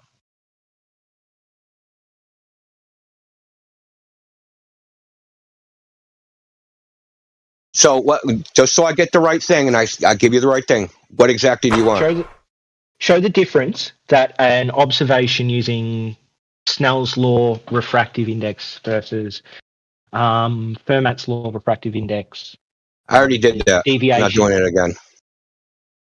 They don't use Snell's law, and they don't use Snell's law in any type of surveying, anything to do with they use Fermat's law. Refraction. They don't use it. Why'd you ask which one's best? No, oh my God, dude! So why would you ask? This is what you don't understand. There's models for terrestrial refraction. They involve temperature, humidity, CO2, yada yada yada. I explained all this to you, you fucking idiot. Listen, no, dude. Yes, there's I did. multiple models. 10 minutes ago, I went through all the things that can impact refraction. That's right. That's awesome. Yeah, that's awesome. I explained it to you already. So every single image you guys have of a flat Earth can be explained using refraction we know to exist. Okay, cool. Is that true, yes or no? Yeah, cool. No, it's not true. Okay. Great. Give me one image that shows that the Earth is flat that can't be explained using refraction. Using assumption, you mean? No, refraction. Okay. I just went through machine learning. You just have assumption. You have no evidence that there is refraction happening on those days. Machine learning was able to calculate a refractive index. They're not calculating anything. Yes, it did. No, they're not. You're just assuming things. How it works, you have no values, so you're just assuming things. There's no values in the laser test. Data goes in, it calculates, it comes up with an equation. It doesn't calculate, it does. It doesn't come up with a fucking equation. You don't know what you're talking about. When you get data and you run data dude, machine learning is basically a lookup table, dude. That's basically what it is. It's a lookup table. You have no idea what you're talking about. Dude, I got a degree in computer science. You don't know what the fuck you're talking about. X equals C, depending on some variable. It's not. They use gradient descent, dude. In this machine learning model, they use something called gradient descent. You have no idea what the fuck you're talking about. Stay like you don't know what you're talking about with reflection. You really don't know what you're talking about with machine learning. Even if I don't know what I'm talking about, I'm not going to explain it to you. I can understand. Look, I want to go back to these variables. Someone who's been doing this for years. I want to go back to these variables, right? So these variables that you say exist, it's cause refraction. Right? You think they exist because there's models that exist that use these variables to make predictions about refraction. Well, none of these models actually makes accurate predictions. They do. No, okay, where is that? The Fermat's law. You just explained yourself that surveyors use it. Surveyors get accurate data over land masses, don't they? I'm not talking about. So listen. Okay, so to apply Fermat's principle, you have to know the refractive index at any given point. How do you calculate that? No, you can average temperature, humidity. Snell's law assumes that there's some set boundary, but Fermat's law can say that given like the known variables, you can average it out over a distance. Well, they don't do averaging, but whatever. That's what Fermat's law is. It may not be an average, but what it is it's going from A to B using a function rather than going from A to B. Right. And so there's different variables that they use in these different models to model terrestrial refraction. So none are accurate. That's what I'm trying to tell you. None are accurate. As a function, it would be centimeter 1 is 9 from 1, centimeter 8 is bloody 2, centimeter 2 is 8 from 1, centimeter 3 is 7 from 1. That's how the function would work. Yeah, great. Fantastic. How do they figure out what the refractive index is at any given? Level maths. I don't know much advanced maths, and I was able to explain to you how that would be. You don't have to explain it to me. You're just you're trying to convince yourself of something, dude.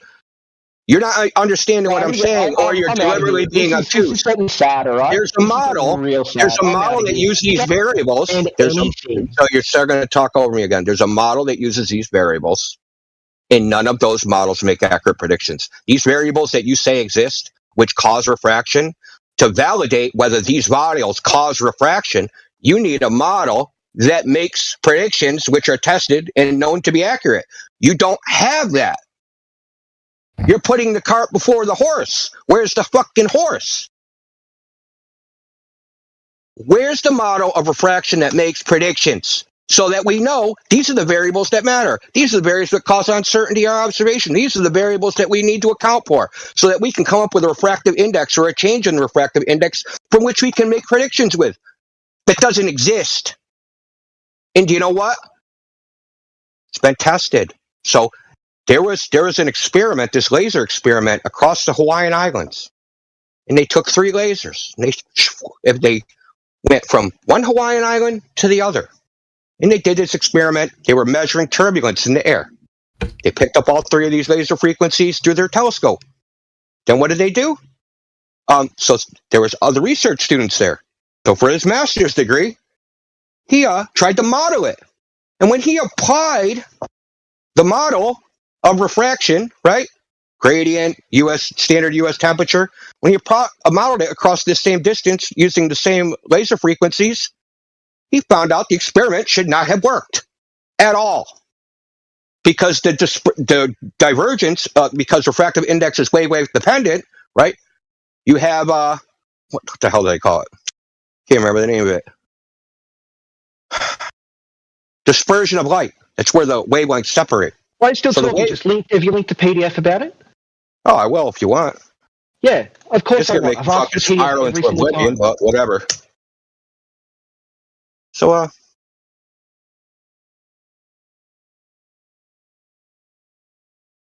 what happens is the spread of the wavelengths of the laser are greater than the width of the telescope. So when you model it, right? When you model it in this refractive index air, the spread, so you have 3 frequencies of lasers all starting at the same point. They spread out because not all of them refract the same. They refract differently. It's wavelength dependent. So they're spread out by some spatial distance. That spatial distance is greater than the width of the telescope. But somehow they picked up all 3 beams in the telescope at the same time. The only way that can happen is if there's no refraction. How do I find this? How do I find this? Hold on, I'm gonna post. How do I you want the underlying experiment? Yeah, hold on. So I'll find the underlying experiment. So this was there's experiments based upon. It's done by the Air Force. So the person that wrote this master's thesis, he tried to model what the results were, and when he modeled the standard, terrestrial refraction, using the same shit Bisgan uses, using the same shit Mick West uses. Found out that, like it says, I'll read it to you. For the 150 kilometer path simulated, the rays are misaligned by about 4 meters. Okay. With respect to the point, the telescope's 3.4 meters wide. And? That means they should not have, if the refraction model was correct, they could not have picked up all 3 lasers simultaneously in the telescope. But they did. What did they say about it? I mean, what did they say about it? What was their conclusion? What was their conclusion? Well, see, they did the test first, and then after the fact, they applied the model, and then realized our test should not have worked. If they would have applied the model before the test, they probably would have never did it. They would have probably designed a different test. Okay, so they came up with there is some variable or phenomena that we cannot explain. Is that